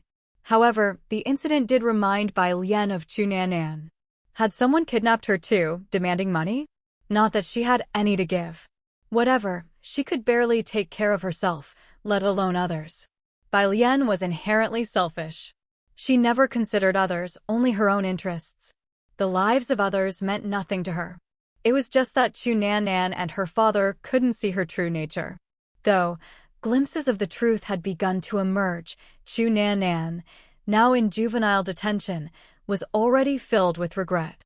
But no one cared whether she regretted it or not. When Xiaoxian woke up, she found everyone gathered around her bedside. Her heart skipped a beat. What's wrong? Why is everyone staring at me like this? Could it be? Instinctively, she covered her stomach, her heart clenching. No, no. You and the baby are both fine, don't overthink it. We're just here to see you and discuss the mastermind behind all this. Right. Everyone hurried to explain, not wanting her to misunderstand. Relieved, Xiaoxian relaxed. How long was I asleep? Did the kidnappers confess? They did. Chapter 228, Time to deal with her. They confessed a little, but not much. The others didn't know much, and the ringleader, who held the most information, refused to talk. They were still at a stalemate. However, this ringleader must have received extra benefits. He couldn't have just gotten 1,000 yuan like the others, or he wouldn't be so stubborn. Take your time. Leave these matters to them. Don't overthink it, Xiaoxian. Your top priority now is to get some good rest. Gao Shuang was heartbroken, feeling that Xiaoxian had suffered so much while pregnant, and it was their fault. Okay, then I won't ask anymore. I'll focus on recovering. Although Xiaoxian woke up feeling full of vigor, energetic enough to take down a bull, since everyone was worried about her and wanted her to rest well, she decided not to worry and just rest obediently. That's right, just rest well. Since Xiaoxian was fine, there was no need for her to stay in the hospital. She could go home to recuperate. So, the group headed home. While they were overjoyed that Quan Ruifeng had returned safely, the mastermind behind the kidnapping was far from pleased. His original plan, just as Quan Ruifeng's father had suspected, was to first imprison Quan Ruifeng, driving his father from anxiety to madness. Then, Quan's father would use all his resources to find Quan Ruifeng, making him neglect his work and even commit offenses in his desperate search. This way, The mastermind could not only avoid Quan's father, but also have a legitimate reason to bring him down. Of course, he never intended to harm Quan Ruifeng. He had no murderous intent towards him. He just wanted Quan Ruifeng to emerge clean and unharmed after a period, so that no one would sympathize with Quan's father. Asterisk, you claim you were worried about your son, saying he was kidnapped, but in reality, your son was missing for so long and came back completely unharmed. Who's to say this isn't just a lie concocted by you and your son? Asterisk. He had even planned to spread more rumors to completely destroy Quan's father. But he never expected Quan's father to directly offer a huge reward. This didn't fit his character at all. Shouldn't he have used his power to desperately search for his son? Why would he directly appeal to the kidnappers, tempting them with money? When he heard about this, he knew things had gone awry. No one could resist the temptation of money. But at the time, to prevent anyone from finding Quan Ruifeng, he had specifically instructed the ringleader to take Quan Ruifeng to the countryside, as far away as possible. Therefore, he couldn't quickly contact the ringleader. The reason he didn't let the kidnappers take Quan Ruifeng out of Jing City was to be prepared for any eventuality, thinking he could adapt to circumstances. Besides, the most dangerous place is often the safest. He never expected this to conveniently facilitate the Quan family and the kidnappers. He knew the kidnappers would be swayed by money, but before he could intervene, Quan Ruifeng was rescued. Now, all he could do was quickly tie up loose ends and prevent Quan's father and the police from finding any trace of him. However, the problem wasn't too big. The ringleader wouldn't betray him, and the other kidnappers hadn't had any contact with him. As long as he kept himself hidden and didn't act rashly, he would be fine. Whether things would unfold as he said remained to be seen. But Quan Ruifeng firmly believed that there was no mouth that couldn't be opened, only methods that hadn't been found yet. He intended to interrogate these kidnappers himself. While recuperating at home, Xia Xian wasn't idle. She balanced studying with resting, aiming for excellent grades in her final exams to earn a scholarship. Although she no longer needed the money, it was an honor, and if possible, she certainly wanted to achieve it. Shen Yu was also studying hard recently, aiming for a scholarship, so she returned to school. Zhou Xingshi also had to go back to school, partly to look after Shen Yu and partly to quickly review for his own exams, otherwise, he feared failing. So, he stopped handling the aftermath of the kidnapping case. Everyone returned to their normal routines, diligently living their lives. However, the kidnapping case wasn't progressing smoothly. The ringleader stubbornly refused to talk. Even though they had indirectly uncovered some information about the mastermind, without the ringleader's confession, it still didn't constitute complete evidence, making it impossible to arrest him. This matter dragged on for over half a month, and with final exams approaching, Quan Ruifeng had to temporarily put it aside and prepare for his exams first. Xia Xian was well prepared. The small final exam was no problem for her, and she easily aced it. Yao Ruanfei wanted to invite Xia Xian to her house during the summer vacation. "You've never been to my place. Don't good friends usually visit each other?" "Not right now. I still have a lot of things to deal with. Maybe next time, when I'm free, I'll come to your house to play."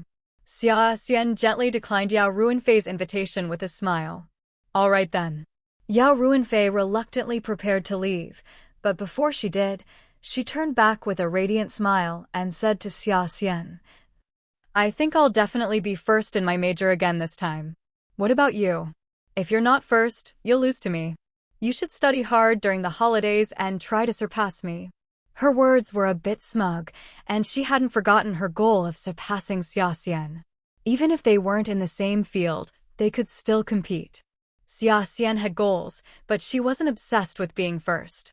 However, having someone constantly chasing her and pushing her to surpass them naturally put a little pressure on her. Of course, pressure also brings motivation. "Don't worry, if I lose to you, I'll definitely win it back next time. I won't let you stay far ahead." Xia Xian laughed, responding to her challenge again. This time, both of them were particularly friendly, as they had already turned from rivals into friends. Healthy competition leads to greater progress. Xia Xian smiled as she and Quan Ruifeng returned home. With the final exams handled, it was time to deal with Bai Lian. She had become restless and had told Quan Ruifeng's great-aunt that Chu Nanand was actually Xia Xian's child, accusing Xia Xian of marriage fraud. She also claimed that Chu Nanand went to find Xia Xian and then disappeared, implying Xia Xian had murdered her to silence her. Now, she was conspiring with the great-aunt's family on how to deal with Xia Xian and profit from it.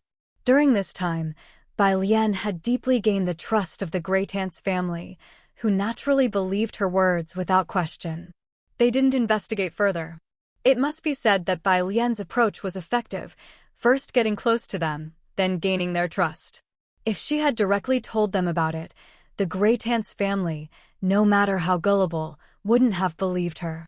Moreover, she didn't directly tell the great-aunt's family about this matter. Instead, she laid a lot of groundwork, eventually letting them discover that the protagonist Bai Lian spoke of was actually Xia Xian.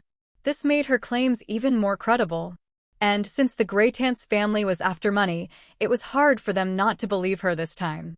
If Xia Xian and her group didn't act soon, the great-aunt and her family would likely make the first move.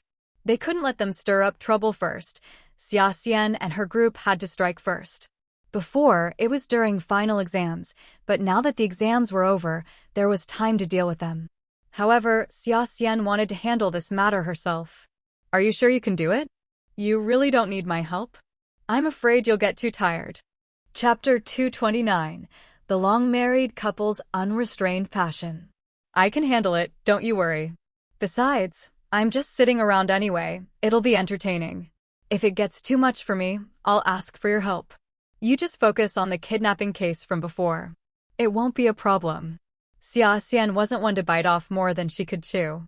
She spoke with confidence, certain of her ability to manage, yet she left room for maneuver. If things proved too difficult, she could always turn to Quan Ruifeng. There was no need for pride or pretense between husband and wife. Hearing this, Quan Ruifeng found it reasonable and nodded in agreement. All right, play it by ear. If you can't manage, just come to us for help. After all, they had already discussed how to deal with Bai Lian. Handling her wouldn't be difficult. The real challenge lay in the interference from the great-aunt's side. As a daughter-in-law, Xia Xian might find it tricky to navigate. It would be easier if Quan Ruifeng stepped in, but since Xia Xian wanted to handle it herself as a way to grow, he didn't press the issue. No problem. Don't overwork yourself, though. Make sure to rest up. Xia Xian gently massaged Quan Ruifeng's shoulders, her touch tender and considerate, coaxing a bright smile from him. His eyes brimmed with warm amusement. Who does this wonderful wife belong to? So understanding, so thoughtful. If you're this good to your man, how about letting him kiss you for a while? Quan Ruifeng grinned, lowering his head to brush his warm, thin lips against Xia Xian's rosy ones. Sure, go ahead. Xia Xian tilted her head up, generously letting him kiss her to his heart's content, giving herself freely. But as the kisses deepened, desire ignited between them. Despite Xia Xian's pregnancy and their impending parenthood, they were still young, and the thrill of intimacy was hard to resist. Before, they had been too busy, buried under a mountain of tasks, leaving no room for such thoughts. Now, with time to spare and multiple doctor's visits confirming the baby was perfectly stable, their kisses inevitably grew heated, leading them to bed. Is this okay, sweetheart? Quan Ruifeng carefully lifted her, nuzzling against her as he checked with her. Their body temperatures rose, and the air grew heavy with desire. They were husband and wife, perfectly matched in this regard. How could Xia Xian refuse? She responded with action, wrapping her arms around Quan Ruifeng's neck and kissing him deeply, soft yet passionately. This only fueled Quan Ruifeng's hunger further. He swiftly undressed her, though he remained cautious, holding back his usual roughness, afraid of hurting her. He tried adjusting their position, but Xia Xian didn't like it. She couldn't see Quan Ruifeng's face, and it left her feeling insecure. Quan Ruifeng, I don't want it like this. All right, let's switch. Don't worry, sweetheart. Quan Ruifeng immediately repositioned them, lying down himself to ensure Xia Xian's belly wasn't at risk. Xia Xian was satisfied now. Quan Ruifeng. This time, Her voice was soft and sweet, laced with impatience, like a kitten's paw teasingly scratching, not painful, but maddeningly alluring. Right away. Quan Ruifeng's eyes darkened, his lips curling as he spoke in a low, husky tone. His hands gripped her thighs. Afterward, they rested, sated. Having held back for so long, once they started, they were powerless to stop. Only the consideration for Xia Xian's pregnancy finally made them pause. They indulged a few more times before falling asleep, waking up glowing, their entire beings exuding contentment. Now refreshed, Xia Xian was ready to handle Bai Lian, still with a smile on her lips. Blissfully unaware of what was coming, Bai Lian was still huddled with the Greytance family, perfecting their scheme. Will this really work, Grandma? What if they don't believe you? It's all my fault. I had no idea Xia Xian married your sister's grandson. If I'd known sooner. I don't even know if I should have said anything. I'm caught in the middle. Bai Lian put on her victim act, pretending to hesitate even as she egged the great aunt on to confront Quan's grandmother. The Greytance family was completely taken in by her, not blaming her in the slightest. Instead, they were grateful. Xiaolian, what nonsense are you saying? You had to tell us about something this serious. Who knows how my sister might have been deceived? We're grateful to you. How could we blame you?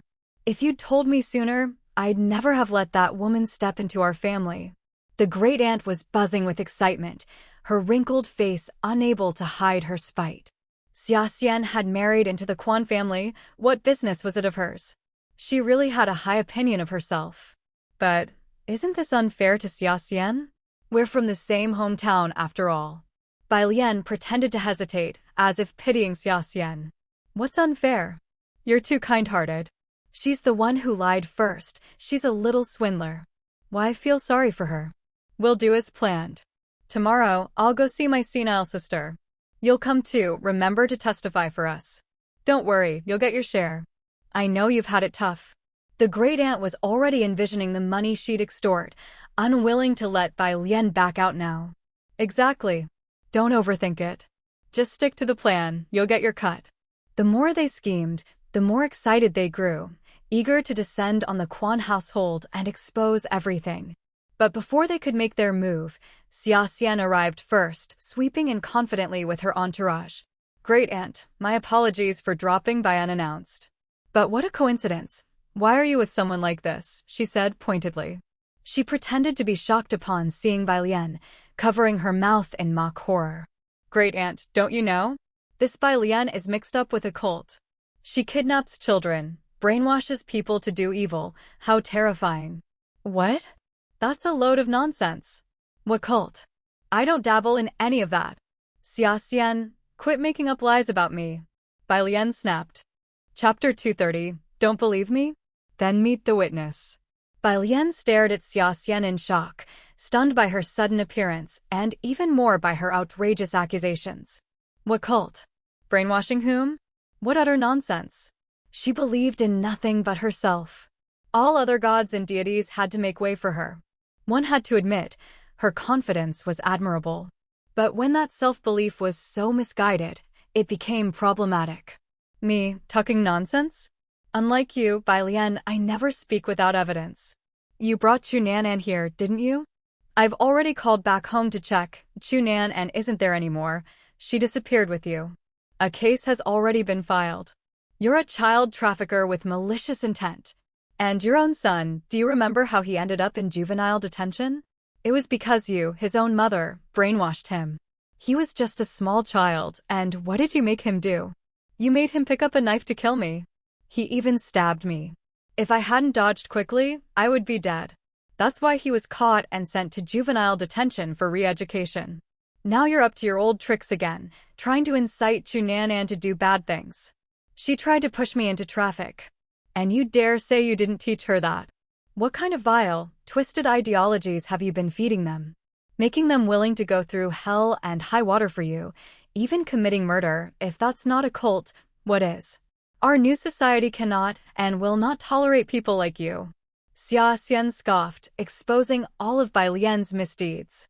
With a wave of her hand, she ordered her people to restrain Bai Lian. What are you doing? Let me go. What right do you have to arrest me? I didn't tell them to do anything. I didn't instigate them. I'm not the culprit, so why are you grabbing me? Though somewhat flustered, Bai Lian shrieked desperately to prove her innocence. After all, she hadn't been jailed for Xiao Jun's incident, only given probation. This time, she felt certain she was completely innocent and couldn't possibly be arrested. Besides, it was Xia Xian who brought these people. They weren't even police. She was just trying to scare her. In any case, she hadn't told Chu Nanan to push Xia Xian. It was Chu Nanan's own idea. Why should she be blamed for that messed-up mother-daughter duo's affairs? She refused to accept it. If you didn't instigate it, then who did? Could a small child think up something so malicious on her own? She's already been sent to juvenile detention to keep your son company. I believe that after rehabilitation, they will both wholeheartedly embrace change and become good people. But you, the mastermind, won't escape either. Yes, we can't directly accuse you of inciting them to murder, especially since the attempt failed. But you're a cult leader and the charge of instigating people to commit wrongdoing will stick. You also incited Auntie's family, didn't you? You've all been deceived by her. She even incited Chu Nanan's father, Chu Sheng. She's nothing but a cult leader who sees everyone as a means to her own ends, only wanting to exploit people for her own benefit. Auntie, she's very good at playing the victim, but think carefully, has she spent a single penny since staying with you? She's been eating your food, drinking your tea, and now she wants to incite you to do bad things, demanding half of any money gained. Think about it, if she were a good person, would she do that? Would a normal person stay in someone's home for so long without paying a dime? She's not just after your food, she's after your money. Her real objective is your wealth, and her next step would have been to swindle you out of it. Her savior act is all fake, entirely orchestrated by her to gain your trust. Think about it, if it weren't for her, would you have gotten into trouble? Did any of these things happen before she showed up? Cults first create problems for you, then she appears as a sacred savior, making you believe in her completely and worship her so they can manipulate your thoughts, making you unknowingly obey her and contribute all your money to her. Xia Sen spoke with conviction, eloquently framing all of Bai Lian's actions as a scheme to steal money from Auntie's family. She deliberately avoided mentioning her own money or the Quan family's, because if it were about the Quan family's money, Auntie's family would probably be all for it. But if it was about their own money, they would certainly be more cautious. Sure enough, Auntie immediately fell into deep thought upon hearing Xia Xian's words, beginning to meticulously recall Bai Lian's actions over the past few days. Indeed, Bai Lian had only sweet-talked her way through everything, never spending a single cent, and instead costing their family a lot of money. And Xia Xian was right, her next step was indeed to ask for money. And could such coincidences really exist? Both family members were saved by her, and she just happened to know Xia Xian, bringing Xia Xian's illegitimate daughter along. Thinking about it this way, it seemed like the whole thing was a trap. But they still had a big plan with Bai Lian, aiming for the Quan family's money. If they admitted now that Bai Lian was a cult leader, then her words would become untrustworthy. Perhaps they could still use Bai Lian to get the money from the Quan family first, then report her and have her locked up, thus avoiding having to share the money. Two birds with one stone. Quan Ruifeng's maternal uncle thought so, but he was thinking too optimistically. How could everything go exactly as he wished? Leaving aside whether he could get money from the Quan family, even if he did, Bai Lian would certainly not give up on such a lucrative opportunity. By then, trying to report Bai Lian would be even more difficult. What, uncle, do you have other ideas? Things are so clear, what more is there for you to think about? Seeing their continued hesitation, Xia Xian asked coldly again. If she could, she would love to have this whole family arrested and locked up. All day long they just stared at other people's money, showing no ambition. If only they put that much effort into themselves, thinking about how to earn money, they probably would have prospered by now. Don't listen to her nonsense at all. It's simply not true. Why do you have to keep hounding me, framing me? These things weren't done by me at all, sob, sob, sob. Grandma, they don't believe me. Do you not believe me either? You know how good I've been to you. You even said you wished you had a granddaughter like me. Bai Lian looked at Annie with tears in her eyes, playing the emotional card. And it worked. Although Auntie wasn't a good person herself, always eyeing the Quan family's money, swindling and exploiting others, she was genuinely quite fond of Bai Lian. She felt a strong connection with her and had even considered adopting her as a godgranddaughter. So, when Bai Lian cried like this, Auntie became even more hesitant, wanting to speak up for her. Perhaps it's all a misunderstanding. A misunderstanding? Fine, if you won't believe me, then let's bring out the witness. Chapter 231. It's finally over. Xia Xian clapped her hands, and the witness, who had been waiting outside, entered. She had deliberately held back the witness, hoping the auntie's family might come to their senses and show remorse. Clearly, that hope was unfounded. Two familiar figures walked in. Weren't these the people who had hit her and then fled? She had been determined to make them pay, so their faces were etched in her memory, practically memorized. The moment the man appeared, the auntie instantly recognized him. It's you. You dared to hit an old woman like me and then run away? Pay up. You owe me. Do you have any idea how much I spent at the hospital? You must compensate me. The auntie lunged forward, grabbing his arm and threatening him fiercely, seemingly oblivious to what Xia Xian had just said. The man helplessly pushed her hand away. Why should I pay? I didn't even want to hit you. She gave me 2 yuan to scare you into falling. I never even touched you. And she was the one who put me up to it. If you got hurt, go demand money from her, it has nothing to do with me. He pointed at Bai Lian, feeling utterly disgusted. Who knew earning a mere 2 yuan would lead to such a mess? Now he was being forced to testify. If he refused, they'd arrest him for hit and run. If only he'd known, he would never have taken the job. What a headache. Those 2 yuan weren't worth the trouble. Indeed, ill-gotten gains always bring problems. Shut up. I didn't tell you to do anything. I don't even know you. Why are you colluding with her to frame me? Grandma, you have to believe me. I don't know him at all. How could I ask him to do something like that? I didn't even know you before. What grudge could I possibly have against you to treat you this way? Bai Lian was frantic. She hadn't expected Xia Xian to track this man down. She herself could barely recall what he looked like. Back then, she'd just picked a random person and paid him a little to cooperate. Who knew Xia Xian would be so resourceful? Of course, she couldn't admit it. She could only desperately deny everything, pleading with the auntie to believe her. But Xia Xian wasn't about to let her manipulate the auntie's family again. No grudge? Then you must be after their money. You clearly came prepared, knowing they were related to Quan Ruifeng's family. You targeted them not just to scam them, but to use them to scam us too, didn't you? Auntie, isn't she just trying to use you to get our family's money? Can't you see her true colors now? Money means everything to her.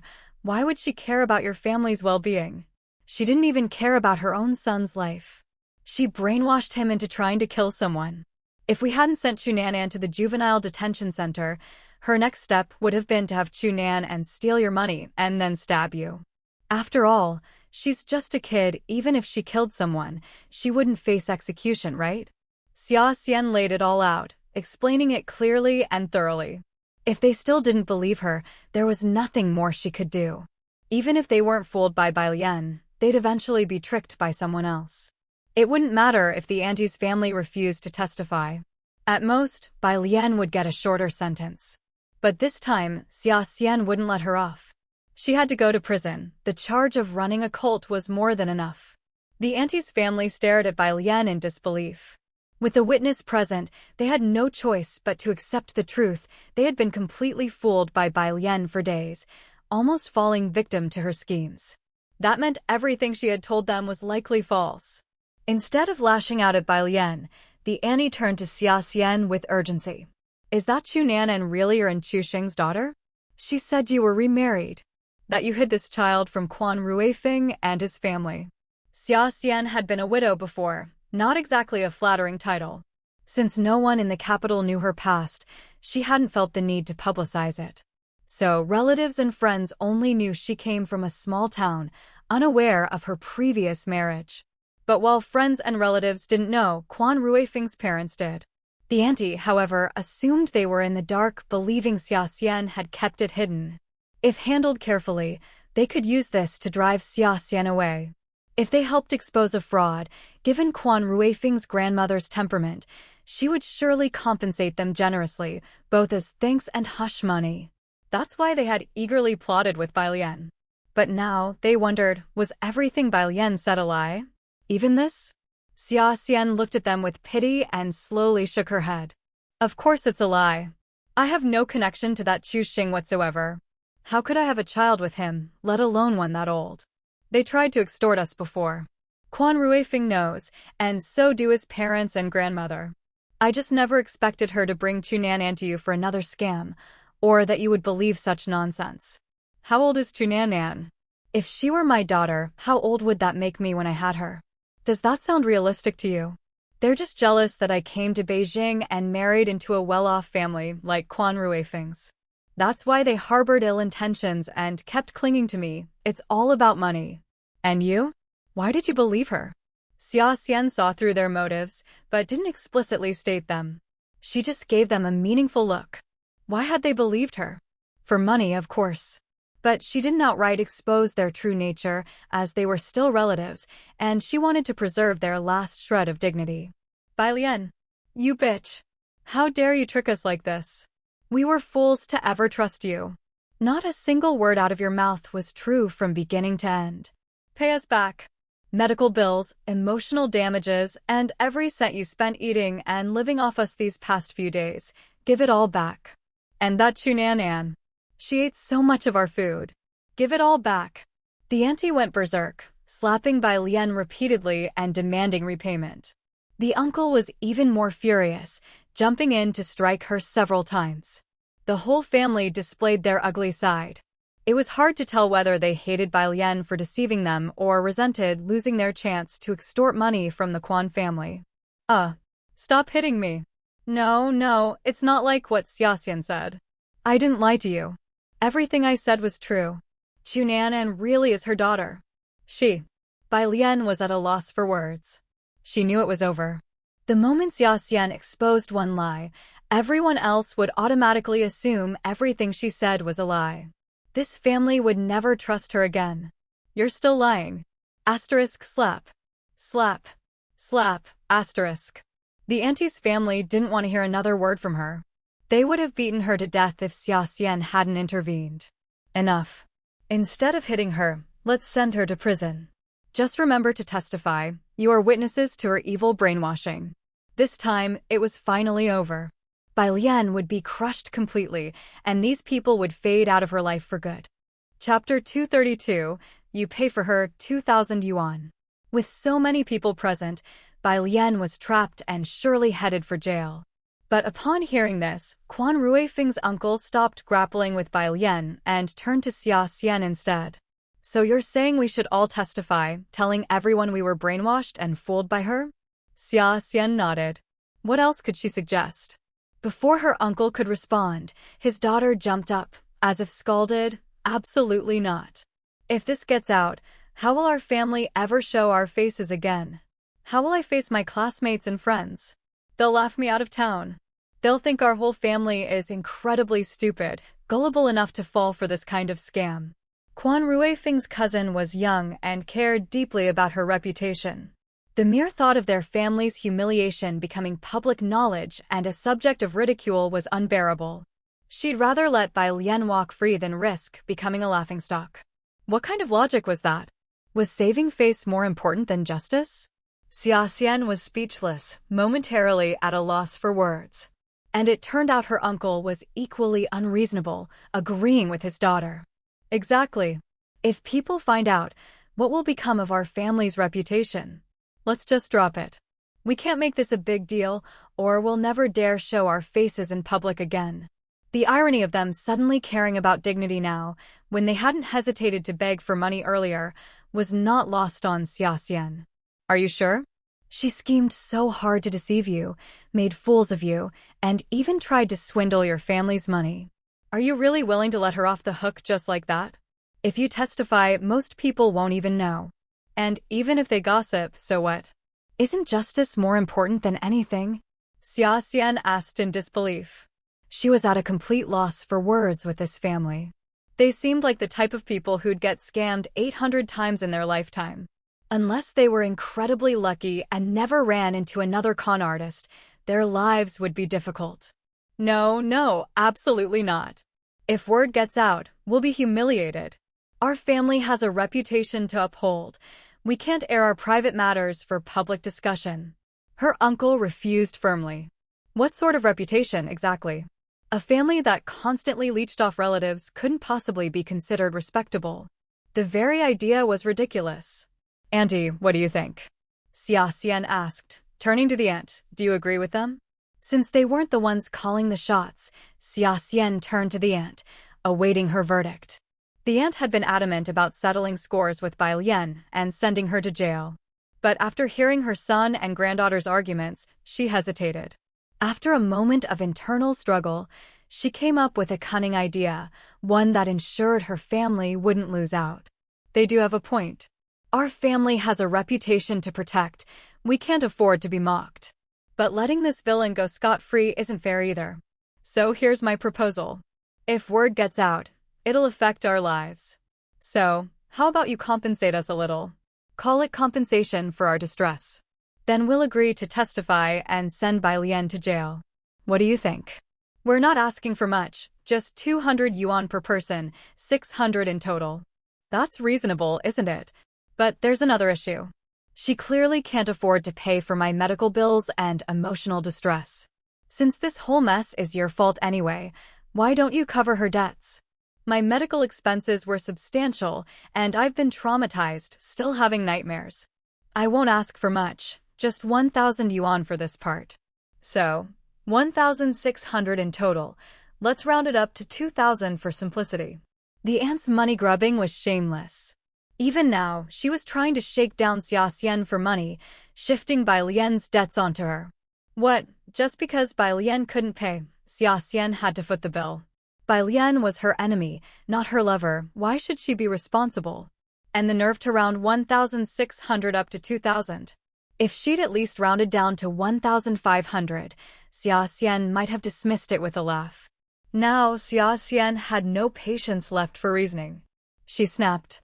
Have it your way. Take Bai Lian away.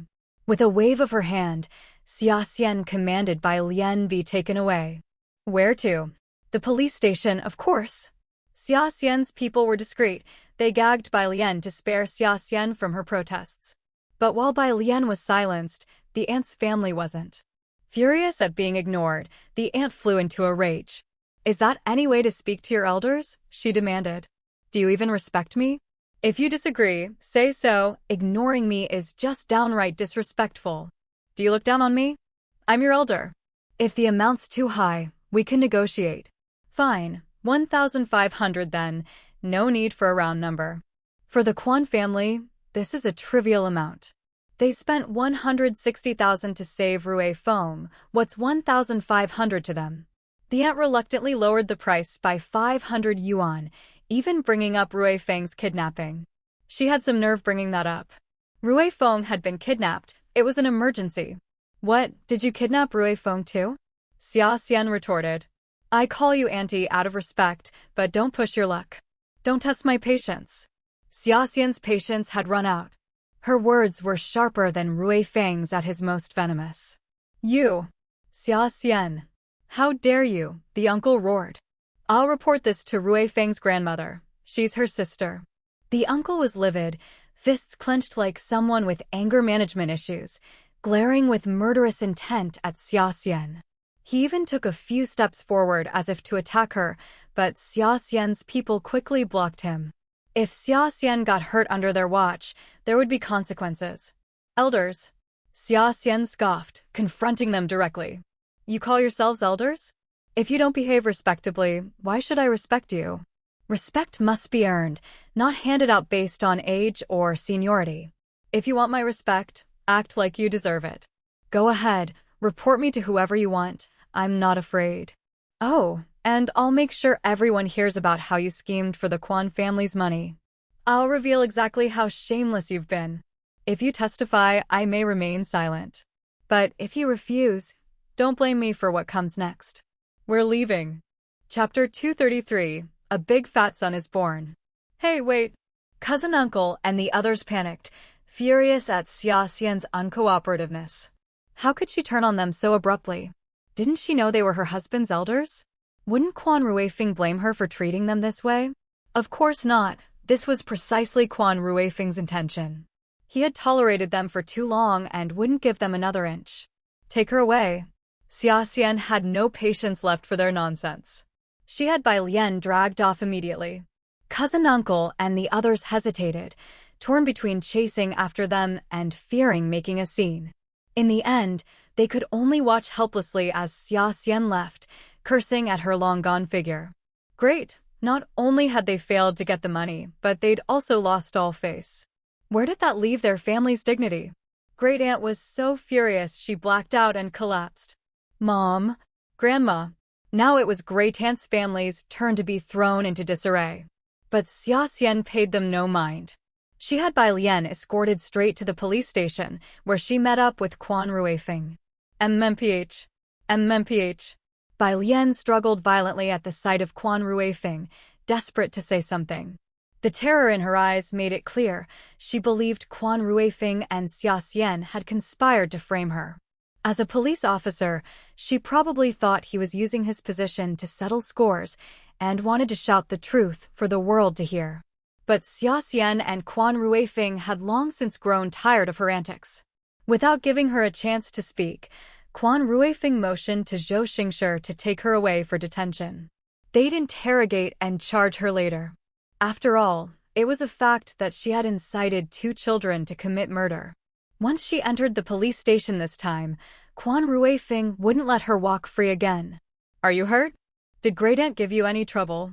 Quan Ruifeng held Xia Xian's hands, carefully looking her over. No, they couldn't touch me. I had people with me. It's just Great Aunt's family is so out of touch. Even now, they're still trying to shake us down. It's disgusting. I refused outright. There's no way I'd agree to such nonsense. Xia Xian snorted, recounting everything that had happened in detail. Quan Ruifeng nodded, showing no objections to how she'd handled it. Don't worry about it. Leave the rest to me. I'll take care of it properly.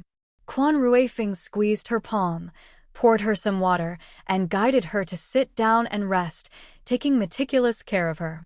Xia Xian really was thirsty after all that talking. She'd talked to a brick wall, none of them had listened, too fixated on their own interests to care about the truth. Pathetic, really. But she truly didn't plan to get involved anymore. She'd leave it to Quan Ruifeng. For now, she could enjoy being a woman of leisure. If any cases required her coordination, she'd make a few trips, enough to keep life at home from getting boring. And so, days passed peacefully. Xia Xian occasionally accompanied Quan Ruifeng on cases or studied at home. Summer vacation came and went, and soon, the semester was nearing its end. Time flew by, its passage almost hard to notice, except for her expanding waistline and the increasingly cold weather. A few snowfalls made the changing seasons tangible. Otherwise, the same routine every day made it hard to notice any difference.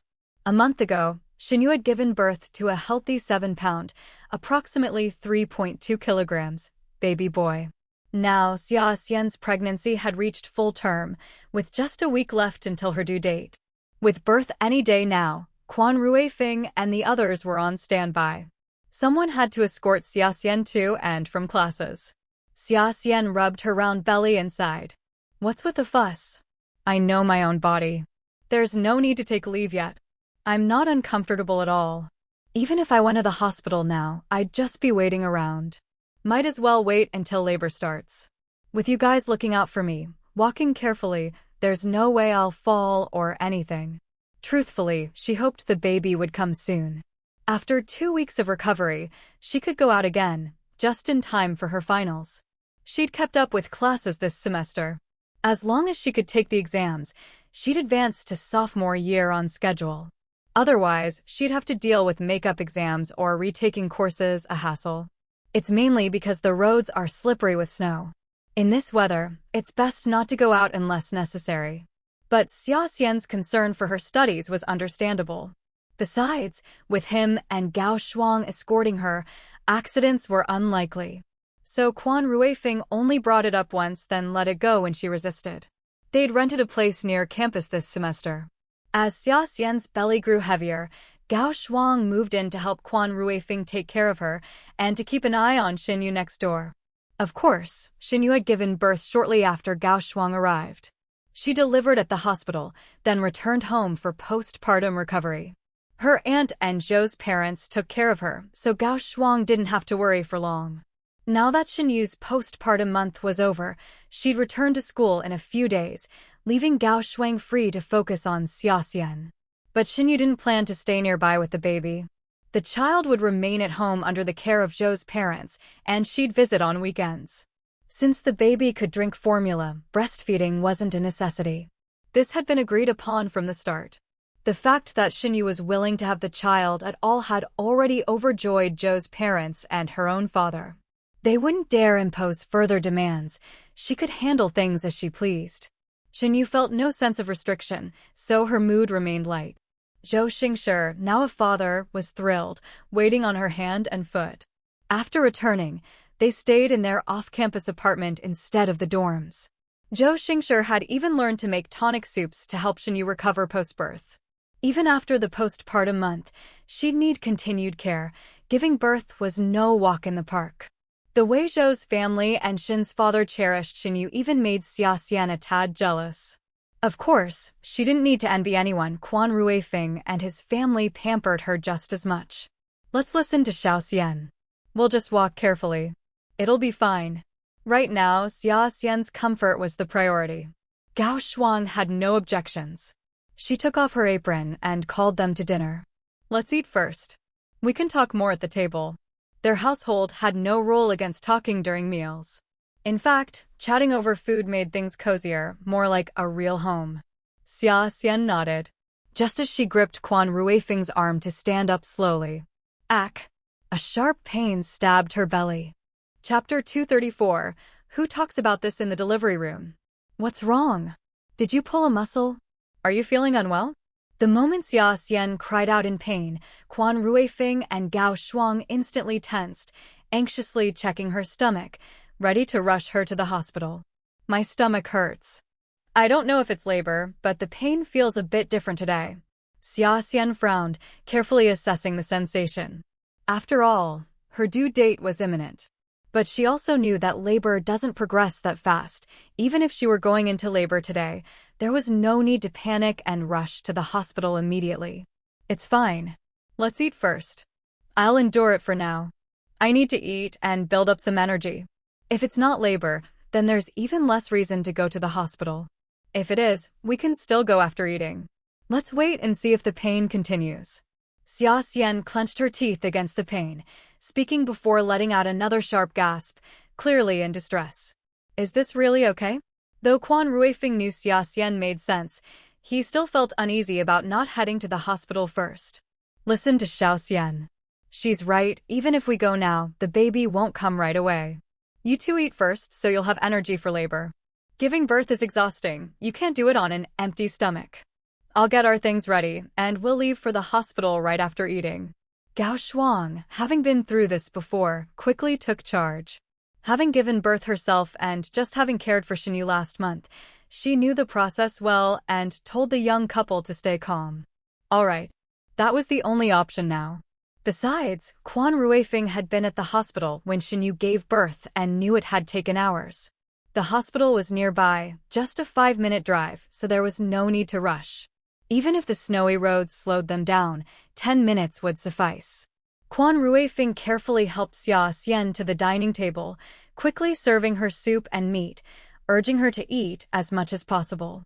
Waves of cramping pain radiated from her lower abdomen. Xia Xian wanted to claw at herself from the agony, but she took deep breaths to steady herself, finding the rhythm of the contractions before slowly eating. She ate as much as she could manage, meat, vegetables, and staples, not skipping anything. Only when she was truly full did she finally set down her chopsticks. Quan Ruifeng had been looking after her attentively the whole time, barely eating anything himself. Gao Shuang had already packed their things. The moment Xia Xian finished eating, they prepared to leave for the hospital. Wait, let me pack some food too. She might get hungry during labor. Gao Shuang grabbed a lunchbox, instructing Quan Ruifing to carry Xia Xian to the car first while she swiftly packed some food before hurrying after them. Xia Xian bent over in pain, clutching the car seat tightly, as if the pressure might ease the pain. Thankfully, she hadn't eaten too much, otherwise, she might have thrown up from the pain. Sweetheart. Quan Ruifing's heart broke watching her suffer, wishing he could bear the pain for her. But men could never truly understand the torment of childbirth. There was nothing he could do. Focus on driving. Don't look at me, I'm fine. Xia Xian, though in pain, warned him not to get distracted and risk an accident. Gao Shuang held her arm firmly, one hand gently rubbing her back in gentle circles, trying to ease her suffering. He knows how to drive. Don't worry about him. Follow my lead, deep breaths in, then out. Stay calm. If you control your breathing, the pain won't feel as bad. Though anxious herself, Gao Shuang forced composure, comforting Xia Xian and guiding her through the pain. Xia Xian obeyed, her lips parted as she took deep, shaky breaths. Fortunately, they soon reached the hospital.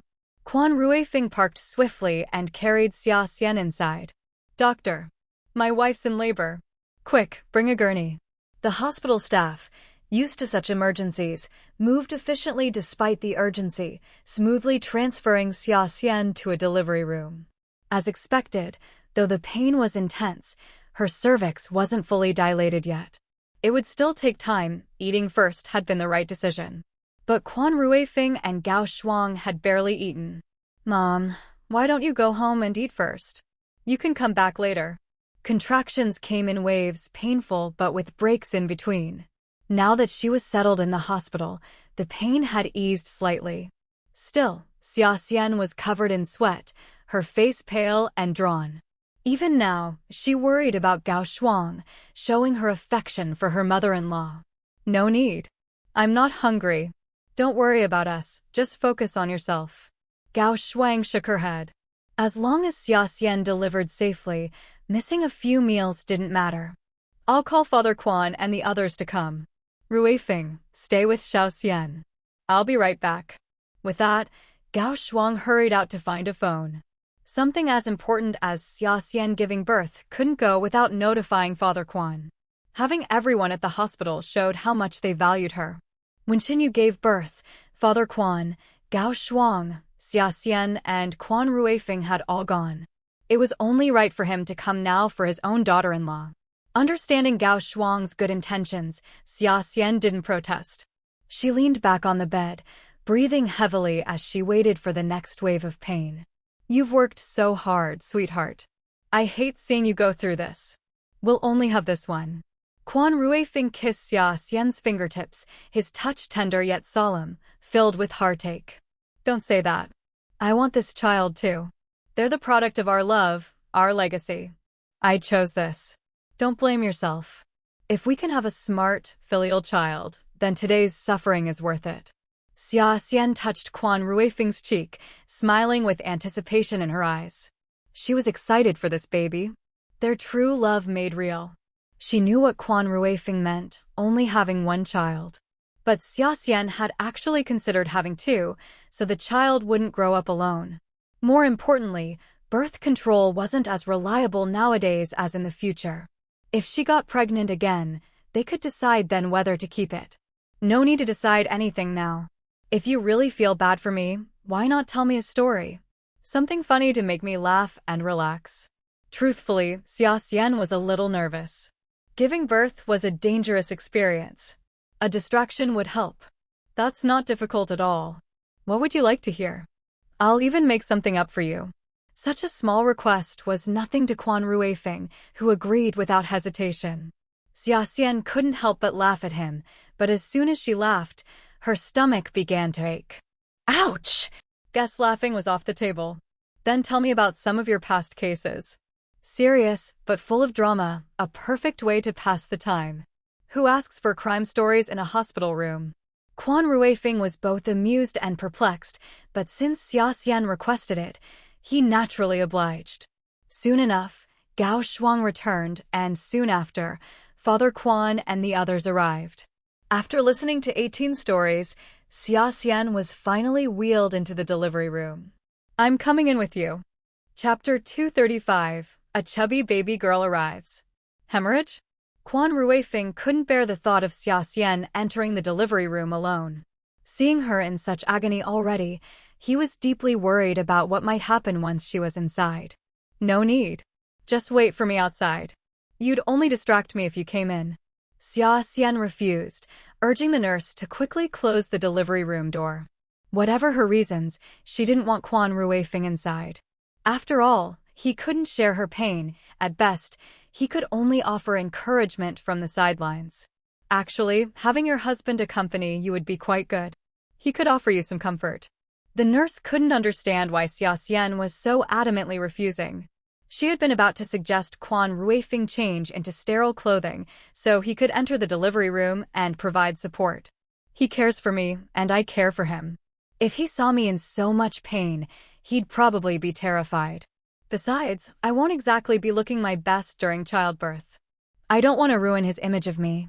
It's just not worth it. Better to let him wait outside. Xia Xian managed a faint smile. She still had the energy to joke, which meant the worst pain hadn't hit yet. Who has time to worry about their image when they're giving birth? The nurse sighed, though it was true that even if Quan Ruifeng came in, he couldn't alleviate Xia Xian's pain.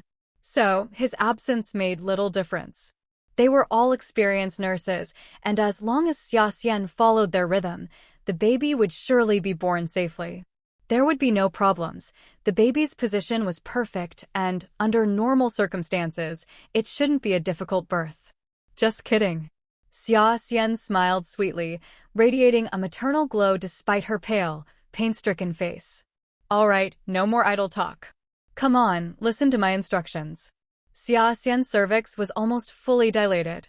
With a little more adjustment, she could start pushing. Okay. The doctors and nurses were experienced, and Xia Xian was determined to follow their guidance. Take a deep breath, don't exhale, then push hard, got it? Okay. Xia Xian gripped the sides of the bed tightly, following the nurse's instructions. She took deep breaths and pushed with all her might, straining to bring the baby out of her belly. Ugh, Keep going. Deep breath. Keep pushing. Okay, With each push, the pain intensified, and Xia Xian couldn't help but cry out. Don't scream. Save that energy for pushing. Come on, again. Deep breath, exhale, relax, then give it one more strong push. Let's get the baby's head out first. The nurse instructed, her tone urgent but gentle. Xia Xian knew she was also concerned for her, guiding her on the most efficient and safest way to deliver. Xia Xian felt as if the pain had consumed her entirely. She had no energy to respond to the nurse.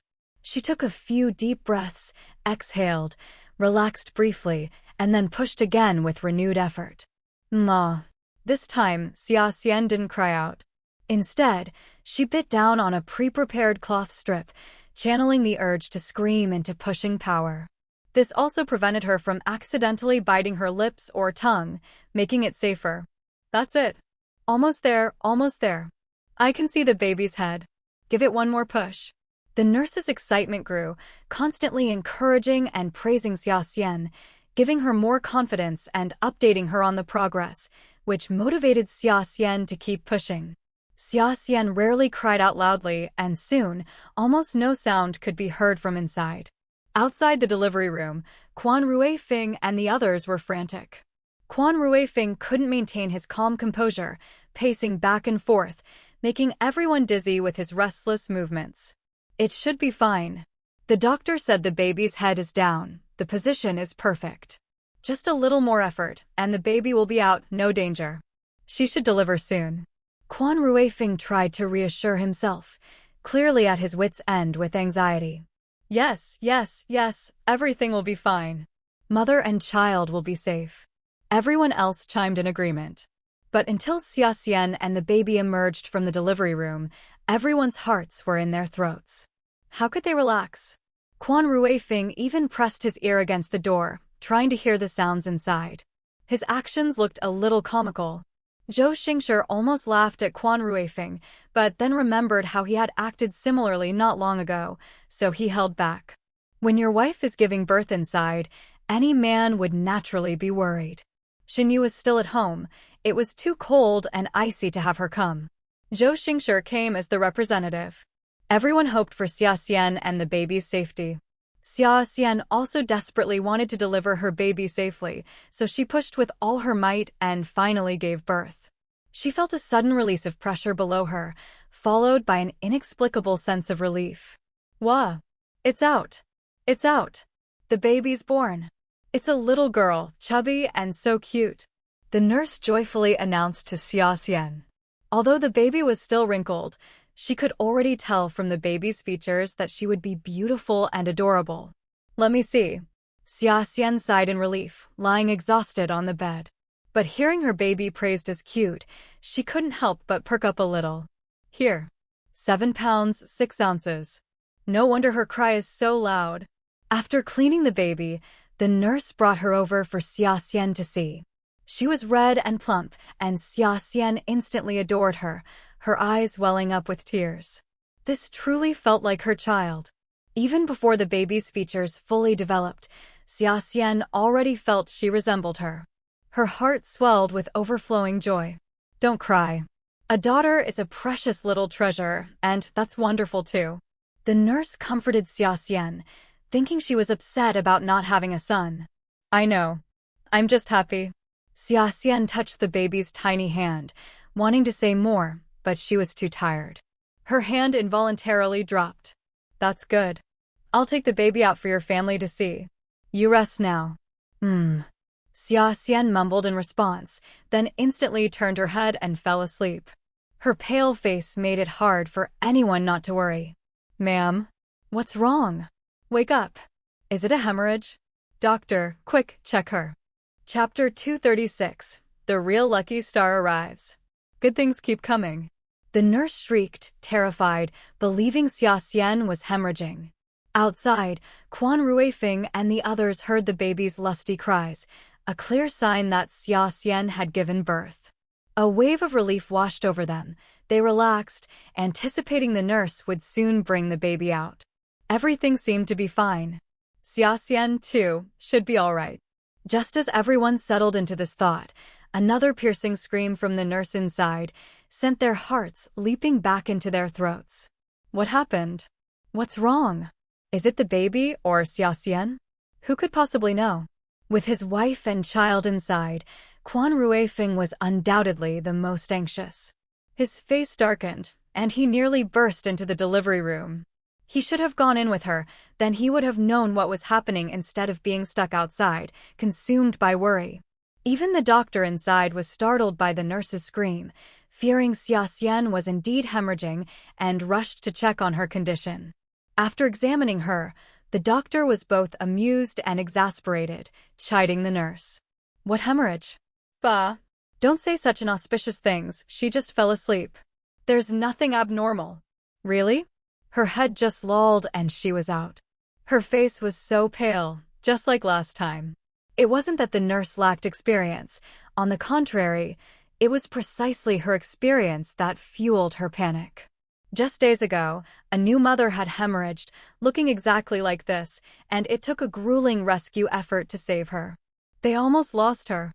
Besides, who just conks out that suddenly, with their head lolling like that? Xia Xian had been quite alert just moments ago. But after checking Xia Xian's lower body and confirming nothing was amiss, the nurse's fears eased. Realizing her scream must have alarmed those outside, she quickly carried the baby out. How is my wife? What happened just now? The moment the door opened, Quan Ruifeng nearly charged in, grabbing the nurse to ask about Xia Xian. He craned his neck, desperate to see inside, but a partition blocked his view. Everything's fine. Mother and daughter are both healthy. I overreacted. Your wife is just asleep. She'll be out soon. Congratulations, you have a lovely little girl. The nurse quickly closed the door to prevent Quan Ruifeng from entering and gently directed his attention to the baby. Quan Ruifeng, however, had no mind for the child at that moment and pressed the nurse urgently. She's really all right? Absolutely. Don't worry, your wife had a smooth delivery. She was only in here for a short while before the baby was born, and the baby isn't small, so she suffered very little. The nurse reassured him repeatedly, urging him not to overthink it.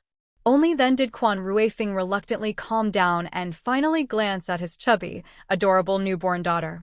She was darling, but he couldn't help thinking of the pain Xia Xian had endured. Still, this was his first child, and despite everything, he couldn't help but curve his lips into a tender smile as he gazed at the baby with overwhelming softness. Let me see. I want to see the baby too. Oh, this plump little granddaughter, Grandma's precious. Everyone was overjoyed, clamoring to see the baby. As it happened, Xinyu had a son, and now Xia Xian had a daughter. For the elders present, they now had both a grandson and granddaughter. After all, they treated Zhou Xingshi and Xinyu as their own, so their children were naturally their grandchildren too. All right, I'll take the baby back now. She and her mother will be out together soon. The nurse patiently allowed them a moment to admire the baby before carrying her back inside. Reluctantly, everyone watched the little one disappear behind the door, their hearts swelling with affection. It was truly magical. The baby looked incredibly adorable, even with her still pink complexion. Not just the parents and grandparents, but even Zhou Xingshi felt she was cuter than his own son at birth. Could this be the difference between a little girl and a boy? They all fell into a thoughtful silence. Soon, Xia Xian and the baby were brought out and taken to the ward. With the birth over and the baby seen, there was no reason for everyone to stay. The ward couldn't accommodate them all. Quan Ruifing sent most of them home, keeping only his parents to help. Gao Shuang went back to prepare fresh meals and soup. Quan's father stayed to handle minor tasks, and Quan Ruifing devoted himself entirely to guarding Xia Xian and the baby, as if protecting them from kidnappers. He carefully tucked the blankets around Xia Xian, his heart aching at her pallor. He didn't dare touch her, fearing he might wake her. Like a stone guardian, he stood vigil. Thankfully, they had a private room, so no one else saw his overprotective stance. Otherwise, he might have been laughed at. Xia Xian felt utterly exhausted and allowed herself to drift into oblivion. Now that the baby was born, she needed proper rest to recover. Who would look after the child or whether she'd go hungry didn't cross her mind. She trusted Quan Ruifing to handle everything. And during her slumber, the Quan family received a flood of good fortune, solidifying her belief that her little daughter was truly a lucky star. Hunger finally roused Xia Xian, but she woke feeling completely refreshed, her energy fully restored. There was still some pain, but it was bearable. Her eyelids fluttered before slowly opening, only to startle at the sight of several faces crowding over her. You all. Wife, you're finally awake. Thank heavens, Xiao Xian. You've really given birth to a little blessing. Beaming, they waited for her to wake fully before immediately sharing the good news. Xia Xian had slept through the entire next day, but after the baby's birth, a string of happy events had unfolded. 1. Old man Quan got another promotion. 2. The mastermind behind Quan Ruifing's kidnapping had been slippery as an eel, but on the very day the baby was born, the police dug up rock-solid proof and arrested them. 3. 5 strokes of luck in total, hammering Xia Xian with happy shock. Though she had only said it casually, what mother doesn't see their child through a mother's bias, she had called her daughter a little lucky star, hoping to bless her with fortune. Little did she expect the child would truly bring such profound luck. Logically, you can't really credit all this to a newborn, but with long-standing problems all resolving on the same day, how could anyone not see the link? Is this all true? Let me see the baby first.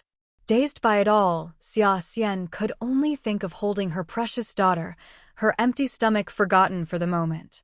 Chapter 237, Picking Baby's Name. Here, take a look. Quan Ruifing carried the baby over for Xia Xian, his handsome face alight with a smile, making him look like a tender, doting father. How long have I been asleep? Why does our daughter look different now? Xia Xian was stunned. Was this really the daughter she had given birth to?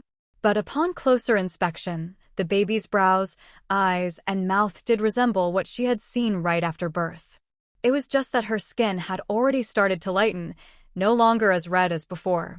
She does look different. Babies change quickly. You've been asleep for a whole day, isn't it amazing? After she was born, her skin gradually turned fairer and she's not as wrinkled anymore. In a few days, when we take her home, she'll be a chubby, fair-skinned, and adorable little girl.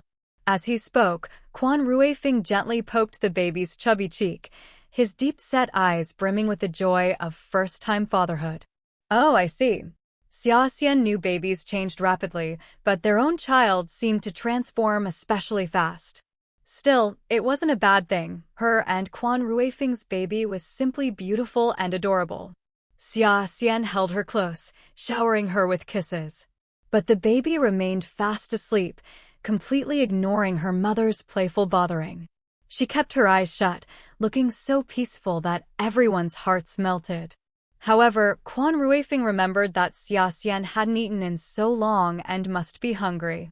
Put her back to sleep. You should eat something, don't let yourself go hungry.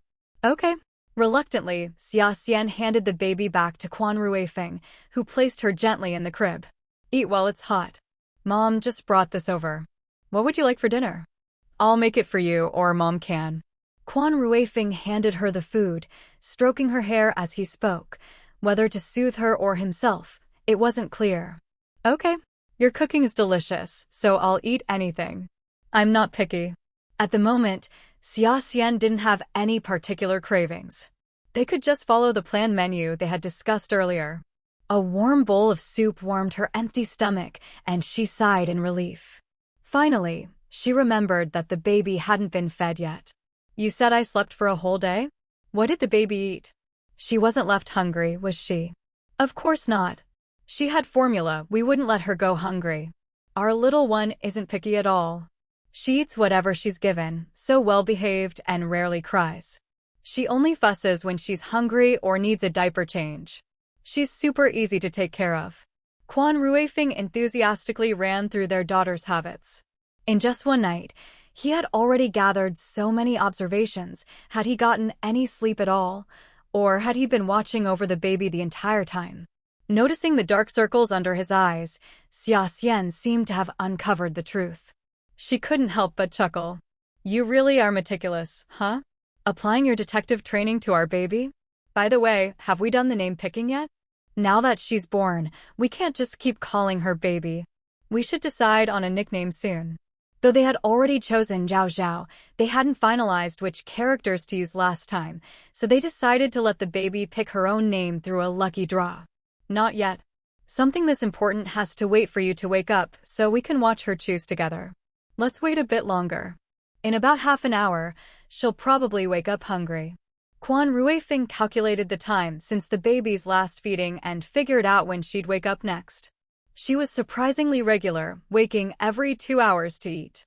She'd also need a diaper change around the same time, making it easy for her parents to do both at the same time, change the diaper, then feed her the ready-made formula. It was all very efficient. She's that predictable?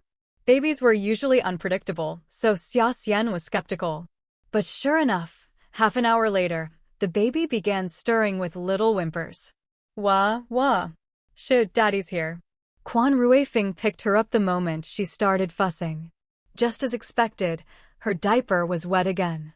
With practiced ease, he changed her into a fresh one, and the baby immediately quieted down, only moving her lips to signal that it was mealtime.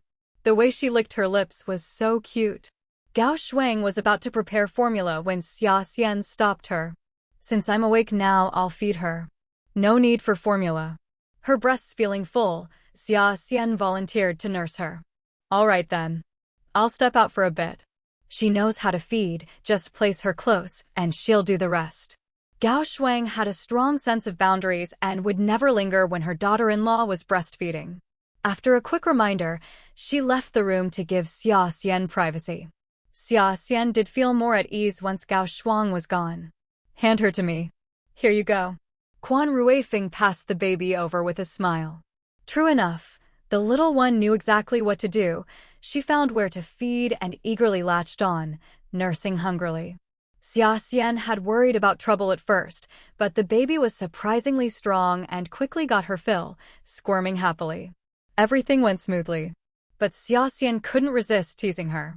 Just as the baby was happily feeding, she pulled back, leaving her confused. The little one made sucking motions and nuzzled like a puppy, bewildered. The milk was right there, why couldn't she reach it? The baby pouted, about to cry, until Xia Xian took pity and let her resume her meal. Satisfied, the baby wiggled her little fingers in the air before settling back in contentment, even giving a toothless grin. Her fingers are so nimble. Quick, write down the 2 name choices and let her pick. Whichever she grabs will be her name. The 2 of them watched the baby's adorable movements, completely charmed, before coming to their senses. Xia Xian urged Quan Ruifeng to get the name papers ready before the baby dozed off again. Got it. Quan Ruifeng swiftly fetched paper and pen, writing both versions of Zhao Zhao before rolling them into little balls and putting them near the baby's hands. Precious, pick your own name. Pick whichever you want, okay? Xia Xian cooed. The baby happened to make a sound, as if responding to Xia Xian, which made Xia Xian light up. Look, the baby said yes. Whether it was a coincidence or not, the baby said yes either way. Upon hearing this, Quan Ruifeng immediately tucked the 2 little paper balls into the baby's palm. Even though they were tiny, they looked quite large in the baby's hand. She initially grabbed both, but suddenly opened 2 fingers and oops, one dropped, leaving only one in her palm. That was the chosen one. The baby is so cooperative. Now the baby has a name. Quick, Quan Ruifeng, let's see what it says. Chapter 238, Quan Mingzhao. Xia Xian was so excited she could barely contain her voice. All right. Quan Ruifeng hadn't expected things to go so smoothly. He quickly retrieved the note from the baby's palm and unfolded it. It's Zhao Zhao, the Zhao as in radiant as the sun and moon. Looks like the baby likes this one. Quan Ruifeng showed it to Xia Xian. They would have been happy with either name the baby chose. This Zhao sounds lovely too. So from now on, our baby will be called Quan Mingzhao. Mingzhao, this is your official name now. Xia Xian couldn't resist gently poking the baby's little face again. Such a grand, radiant name was perfect for their little one. Mingzhao, Zhao Zhao, can you hear mommy and daddy calling you? If you like this name, give us another little response, okay? Zhao Zhao. Quan Ruifeng called out with a smile, mostly joking but hoping for a response. To their surprise, the baby suddenly stopped nursing and let out a serious ah. It was as if she truly understood what Xia Xian and Quan Ruifeng were saying. Oh my, our Zhao Zhao is so smart. You know mommy and daddy are calling you, don't you? You really like the name Zhao Zhao too, right? Then you must grow up well and live up to our hopes for you. Overjoyed, Xia Xian hugged little Zhao Zhao and planted several kisses on her. Quan Ruifeng leaned in to kiss her too. The couple couldn't seem to get enough, constantly interrupting little Zhao Zhao's feeding time. Fortunately, little Zhao Zhao was tolerant and didn't mind her parents doting, patiently waiting for them to finish before resuming her meal. A while later, Gao Shuang returned. Hearing that Xia Xian and Quan Ruifeng had already chosen the baby's name, Quan Mingzhao, she nodded in satisfaction. Actually, I liked this name better too, she said. It feels nicer than Quan Chao. But Zhao Zhao is your child, so it's your choice. I didn't want to impose my preference. Luckily, little Zhao Zhao's preference aligned with Grandma's. Gao Shuang was especially pleased and naturally adored her granddaughter even more, though any other name wouldn't have lessened her love. Mom, if you liked this name, why didn't you say so earlier? Xia Xian chuckled, not knowing whether to laugh or cry. There was no need to feel awkward about it. They had struggled to choose between the 2 names themselves. When they'd asked the family for opinions earlier, everyone had said both were fine and left it to them. Unable to decide, they'd let the baby pick. After all, the nickname didn't affect the official name. Even if the baby had chosen Chao Chao as her nickname, naming her Quan Mingzhao would have been perfectly fine. I didn't want to influence your decision. A name is just a name, merely a label in the end. Gao Shuang was understanding and respected Xia Xian and Quan Ruifeng's choices. They were the parents, so these matters were theirs to decide. As grandparents, she and her husband were happy either way and saw no need to interfere. By the way, are we going home the day after tomorrow? Grandma Kwan can't wait to see her great-granddaughter. If you're staying in the hospital longer, I'll go back first to bring her over to see Zhao Zhao before taking her home again. Grandma Kwan hadn't visited Xia Xian and Zhao Rao at the hospital yet. She was elderly, the weather was freezing, and she'd had a stroke before. Though she could now walk and care for herself, she wasn't fully mobile yet. In this cold, it was best she didn't go out. A fall could be dangerous. But Grandma Kwan was too impatient. She insisted on coming, and with Sister Wang's support, it should be fine. I'll drive carefully, Gao Shuang said, parking right at the hospital entrance to minimize walking. We'll go home the morning after tomorrow. No need to make Grandma go back and forth. Really, I feel fine. I could even leave today. Staying at the hospital isn't as comfortable as being home. Xia Xian was also worried about Grandma Kwan's safety and urged her not to come. They'd already agreed to stay in the hospital for 3 or 4 days before returning home for postpartum recovery. Staying a whole month would be a waste of resources, private rooms were hard to get, and they shouldn't occupy one unnecessarily. Now that the birth was over and Xia Xian felt fine, they'd stick to the plan. No point staying longer in the hospital. No, leaving today is too rushed. You still need observation. Let's go home the day after tomorrow. I'll ask Grandma to wait a little longer. She'll have plenty of time with her great-granddaughter later. No need to rush now. Gao Shuang shook her head, dismissing Xia Xian's suggestion. Quan Ruifeng felt the same. Rest easy in the hospital. I'll handle things with Grandma. In this freezing weather, it was best to recover fully before heading home. Getting chilled on the way would only complicate things. All right, then we'll stay 2 more days. Xia Xian went along with the family's plan, focusing on resting and caring for the baby without worrying about it. 2 days later, Xia Xian and the baby were cleared to go home smoothly. Quan Ruifeng drove them home himself. Xin Yuyu and Grandma Kwan were already waiting at home. The moment they saw Xia Xian and the baby, they hurried over excitedly. How are you feeling, Xia Xian? Was the labor very painful? But Zhao Zhao is adorable. You did great. As a new mother herself, Xin Yuyu was especially concerned about Xia Xian and the baby, eager to see them. Little Zhao Zhao, let great-grandma hold you. Let's go inside first. Quan Ruifeng helped Xia Xian inside without pause. She was wrapped up completely, even her head, to shield her from the cold. Yuyu and Grandma, come inside too. You've just finished your month of confinement. You shouldn't be exposed to the wind either. Hurry, hurry. Gao Shuang, carrying the baby, followed them inside. In this freezing weather, extreme caution was necessary. Grandma Kwan got so excited she even forgot herself and playfully tapped her own cheek. Right. How could I forget? Let's go inside. Time to hold my great-grandbaby. Joy gave her energy. Grandma Kwan hadn't been this lively all year. Quan Ruifeng set Xia Xian down on the bed and closed the door before finally removing the cloth covering her head, revealing a fluffy hat underneath, making sure she was completely covered. Are you cold? Any discomfort? Not at all.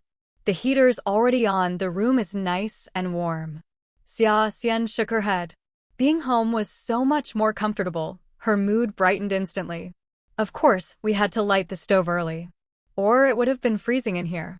Wouldn't want you or my precious grandbaby getting cold. Now that they were indoors, Grandma Kwan could finally fuss over her great-granddaughter. Xin Yu stood close by, gently touching Zhao Zhao's little cheeks. This is nice. Having 2 babies at home, neither will get lonely. Xia Xian and Quan Ruifeng would need to leave the babies at home when they returned to teaching. They couldn't handle it otherwise. Well, actually. Chapter 239. No more spoiling him. I plan to bring the baby to our rented place. We considered this when we were looking for an apartment, so we rented a larger one where Mom and the baby can stay. It's just that Mom would be quite tired taking care of the baby there, and she'd be separated from Dad. So, we haven't quite made up our minds. Xia Xian felt a bit awkward, but if she left the baby at home, she wouldn't be able to breastfeed. Actually, she had intended to breastfeed for a while, at least for more than 3 months. Based on this semester's class schedule, she would have plenty of time to nurse the baby. After all, the baby would be living near the school, so she could go back during long breaks between classes and again at noon. Only the afternoons might be a bit tricky. But even then, if she didn't have enough time to go back, Gao Shuang could bring the baby to the school and wait for her downstairs. Don't worry about me. Just focus on your own plans. I have plenty of free time. Besides, what's being separated from your dad? We've been together for so many years, a little separation might even be interesting. Anyway, I'm more than happy to take care of my granddaughter. Gao Shuang expressed her eagerness, and she meant every word. After all, this granddaughter was longed for many years before she finally arrived. Who wouldn't want to take care of her?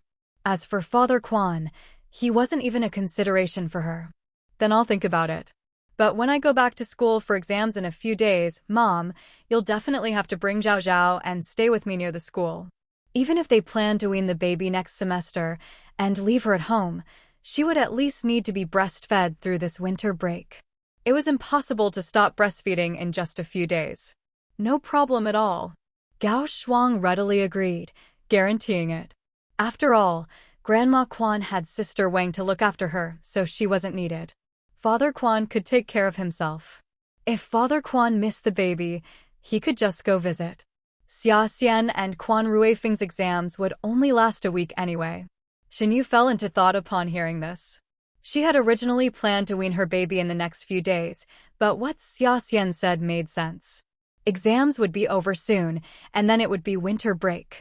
Weaning after the winter break wasn't a bad idea, especially since she wasn't going anywhere in this freezing weather. However, she absolutely would not be like Xia Xian, running home to breastfeed the baby while attending classes next semester. She couldn't do it. It was too exhausting. Look, doesn't Zhao Zhao's nose look like Ruifeng's and her mouth like Xiao Xian's? I wonder whose eyes she has. The little darling is still sleeping. Wake up and play with your great-grandma. Grandma Quan held Zhao Zhao, doting on her, and even though the baby was asleep, she was amused. Zhao Zhao was a deep sleeper. You could tease her, and she wouldn't wake up. She was a soft, tiny bundle that melted everyone's hearts. Maybe her eyes resemble someone else in the family, like grandma or great-grandma. Xia Xian said with a smile, making Gao Shuang and Grandma Quan so happy that their joy seemed to overflow. Xia Xian giving birth to a daughter was truly a great joyous event. Other relatives also wanted to see what the baby looked like, but Quan Ruifeng turned them all away. Xia Xian and the baby needed rest now, and it wouldn't be too late to visit when the baby was a little older. Lei Wan cried and laughed when she heard the news of the birth. Thank heavens, thank heavens. The baby was far away, and she couldn't be there for the birth. How could she not be anxious? Now that she knew the baby had arrived safely, and it was a chubby little girl whom the Quan family adored, she finally felt relieved. However, she still wanted to go to the capital to see Xia Xian. Do you want to come too? After Xiao Xian and Ruifeng finish their exams, it will be winter break, and they'll have time. We can go stay with them and the baby for a couple of days. Taking 2 days off, plus the weekend, should be enough. Lei Wan chattered on, already calculating what to bring for Xia Xian and her granddaughter. Their family's money couldn't even compare to the Quan family's spare change, but they still had to prepare gifts, at least to show their sincerity. Otherwise, the Quan family might have something to say. Just a daughter? Are they really that happy? Xiao Xian must be lying to reassure you. If we go, we'll just be adding to their troubles. No, let's not go. Unlike Lei Wan's overflowing joy, Father Xia was not pleased with this outcome. He believed that the Quan family, being so wealthy and powerful, would surely want a grandson to inherit the family business. Even ordinary families wanted sons to carry on the family name. A baby girl, though initially cherished, would make Xia Xian's life difficult if she couldn't produce a son later. So, Father Xia didn't want to go, lest the Quan family find an excuse to bully Xia Xian. They really are happy. I even spoke to her mother-in-law, and she sounded genuinely delighted. Do you think everyone is like you? They just happen to like granddaughters. What's wrong with that? Lei Wan was a bit annoyed, not understanding why he was being so evasive. If you don't want to go, then don't. Yuan and I will go together. At least Yuan Yuan won't be a spoilsport. Lei Wan snorted coldly and walked out. As soon as she stepped out, she was startled to see everyone in the living room staring at her. The Xia brothers spoke in unison. I'm willing to go, Mom. I'll go with you. Exactly. Xiao Xian has been married for so long, and we haven't visited her. That's not right. Why don't we all go together this time? Who wouldn't want to visit the capital, see the world, and build a good relationship with Xia Xian and Quan Ruifeng? If they did, they would never lack money. Even a tiny bit of what those two could spare would be enough for them to live comfortably. Ultimately, it was all about self-interest. No one was truly going to see Xia Xian out of genuine care. Lei Wan shook her head, her face growing colder. I'm going to see your sister, not a money tree. You don't need to come along. Yuan Yuan and I will go. If you truly care, prepare gifts, whether for Xiao Xian or your niece. Her refusal was firm, leaving no room for negotiation. However, everyone had learned their lesson from the last incident, especially Xia's second brother and his wife, who quickly jumped out to assure her. No problem. If you're not taking us, then Mom, please help us deliver our gifts to Xiao Xian and our niece. Make sure to tell them these are from us. The couple was eager to mend their relationship and gain more benefits from Xia Xian. They hadn't forgotten how Xia's eldest sister-in-law had received so many good things just for giving Xia Xian a scarf at her wedding. We have gifts too, Xia's eldest brother and his wife said, not to be outdone. Clearly, everyone saw Xia Xian as a lucrative opportunity. Seeing that they were at least somewhat sensible, Lei Wan said nothing more. However, Xia Yuan had been silent the entire time. What's wrong, Yuan Yuan? Don't you want to see your sister? She was puzzled. He had been saying every day that he wanted to see Xia Xian, but now that she was actually taking him, he was quiet. Xia Yuan nodded listlessly. I do, but having a baby must have been very painful for my sister. And now that his sister had a baby, she wouldn't dote on him anymore. Chapter 240. Heavens, I need to lose weight. Xia Yuan felt a pang of jealousy. It probably hurt, but it was all worth it. Lei Wan told him not to overthink things at such a young age, turning simple matters into complex ones. So it was decided that only Lei Wan and Xia Yuan would go, while the others stayed home. At the time, they had no inkling of any trouble. Meanwhile, Xia Xian recovered quickly without any issues. Quan Ruifeng and Gao Shuang pampered her daily with delicious food and nourishing supplements. Plus, it was cold, so even with the stove on, she wore thick clothes, making her look rounder. Naturally, she didn't realize she hadn't lost any weight. It wasn't until the night before her exams, when she was getting ready for school, that she truly looked at herself and realized her waist hadn't slimmed down at all. She was still pudgy all over. Good heavens! Xia Xian was shocked. My mirror. Where's my mirror? What's wrong? Isn't it right here on the table? Quan Ruifeng, clueless about her sudden panic, skillfully placed little Zhao Zhao back on the bed to play by herself before handing Xia Xian the mirror. After one quick glance, Xia Xian couldn't bear to look and pushed the mirror away.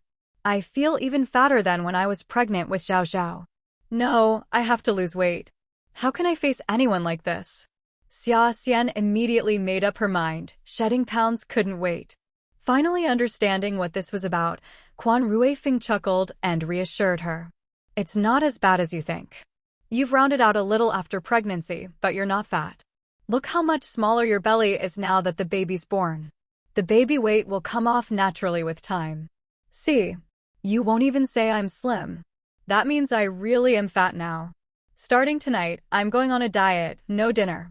Xia Xian declared with a mournful expression. Nursing burns a lot of calories, so she was often hungry, eating 4 or 5 meals a day. No wonder her weight kept soaring.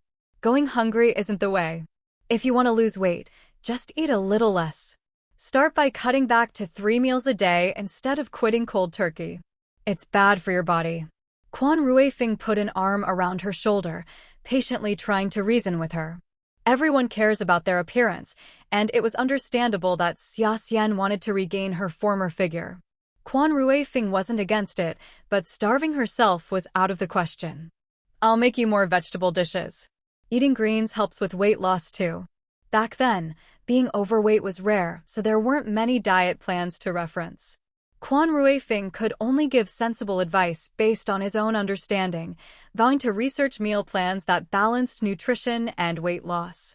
He didn't know much, but Xia Xian did. Soothed by his logic, she realized crash dieting wasn't sustainable and could easily lead to rebound weight gain. Fine, I won't skip dinner, but I'll just eat vegetables and meat. Rice is packed with starch and sugar, it makes you fat. From now on, I'll stick to 3 square meals a day. Xia Xian had plenty of milk, so Zhao Zhao always had enough to eat. The baby was carefree, either sleeping or feeding, and in just 1 week, her reddish newborn skin had faded into a fair, delicate complexion. With her exquisite features, she was unbelievably adorable, even prettier than the babies on New Year posters. All right, whatever you say. Quan Ruifing nodded, happy to follow his wife's lead. If vegetables and meat kept her full, skipping rice and noodles shouldn't be a problem. If her milk supply dropped later, they'd deal with that if it happened. Xia Xian started immediately. That night, she ate just 1 corn cob, a bowl of ribs, and 2 shrimp, nothing more. Gao Shuang, assuming she didn't like the food, offered. Tomorrow, I'll make chicken stew with mushrooms. You love that, you can eat more. No, Mom, the food's fine. I'm just trying to lose weight, so from now on, don't cook extra just for me. Just cook enough for everyone else. Xia Xian explained her plan to the family. Gao Shuang, Quan Dad, and Quan Grandma all shot Quan Ruifing a glare. What had he been telling her? You're not fat.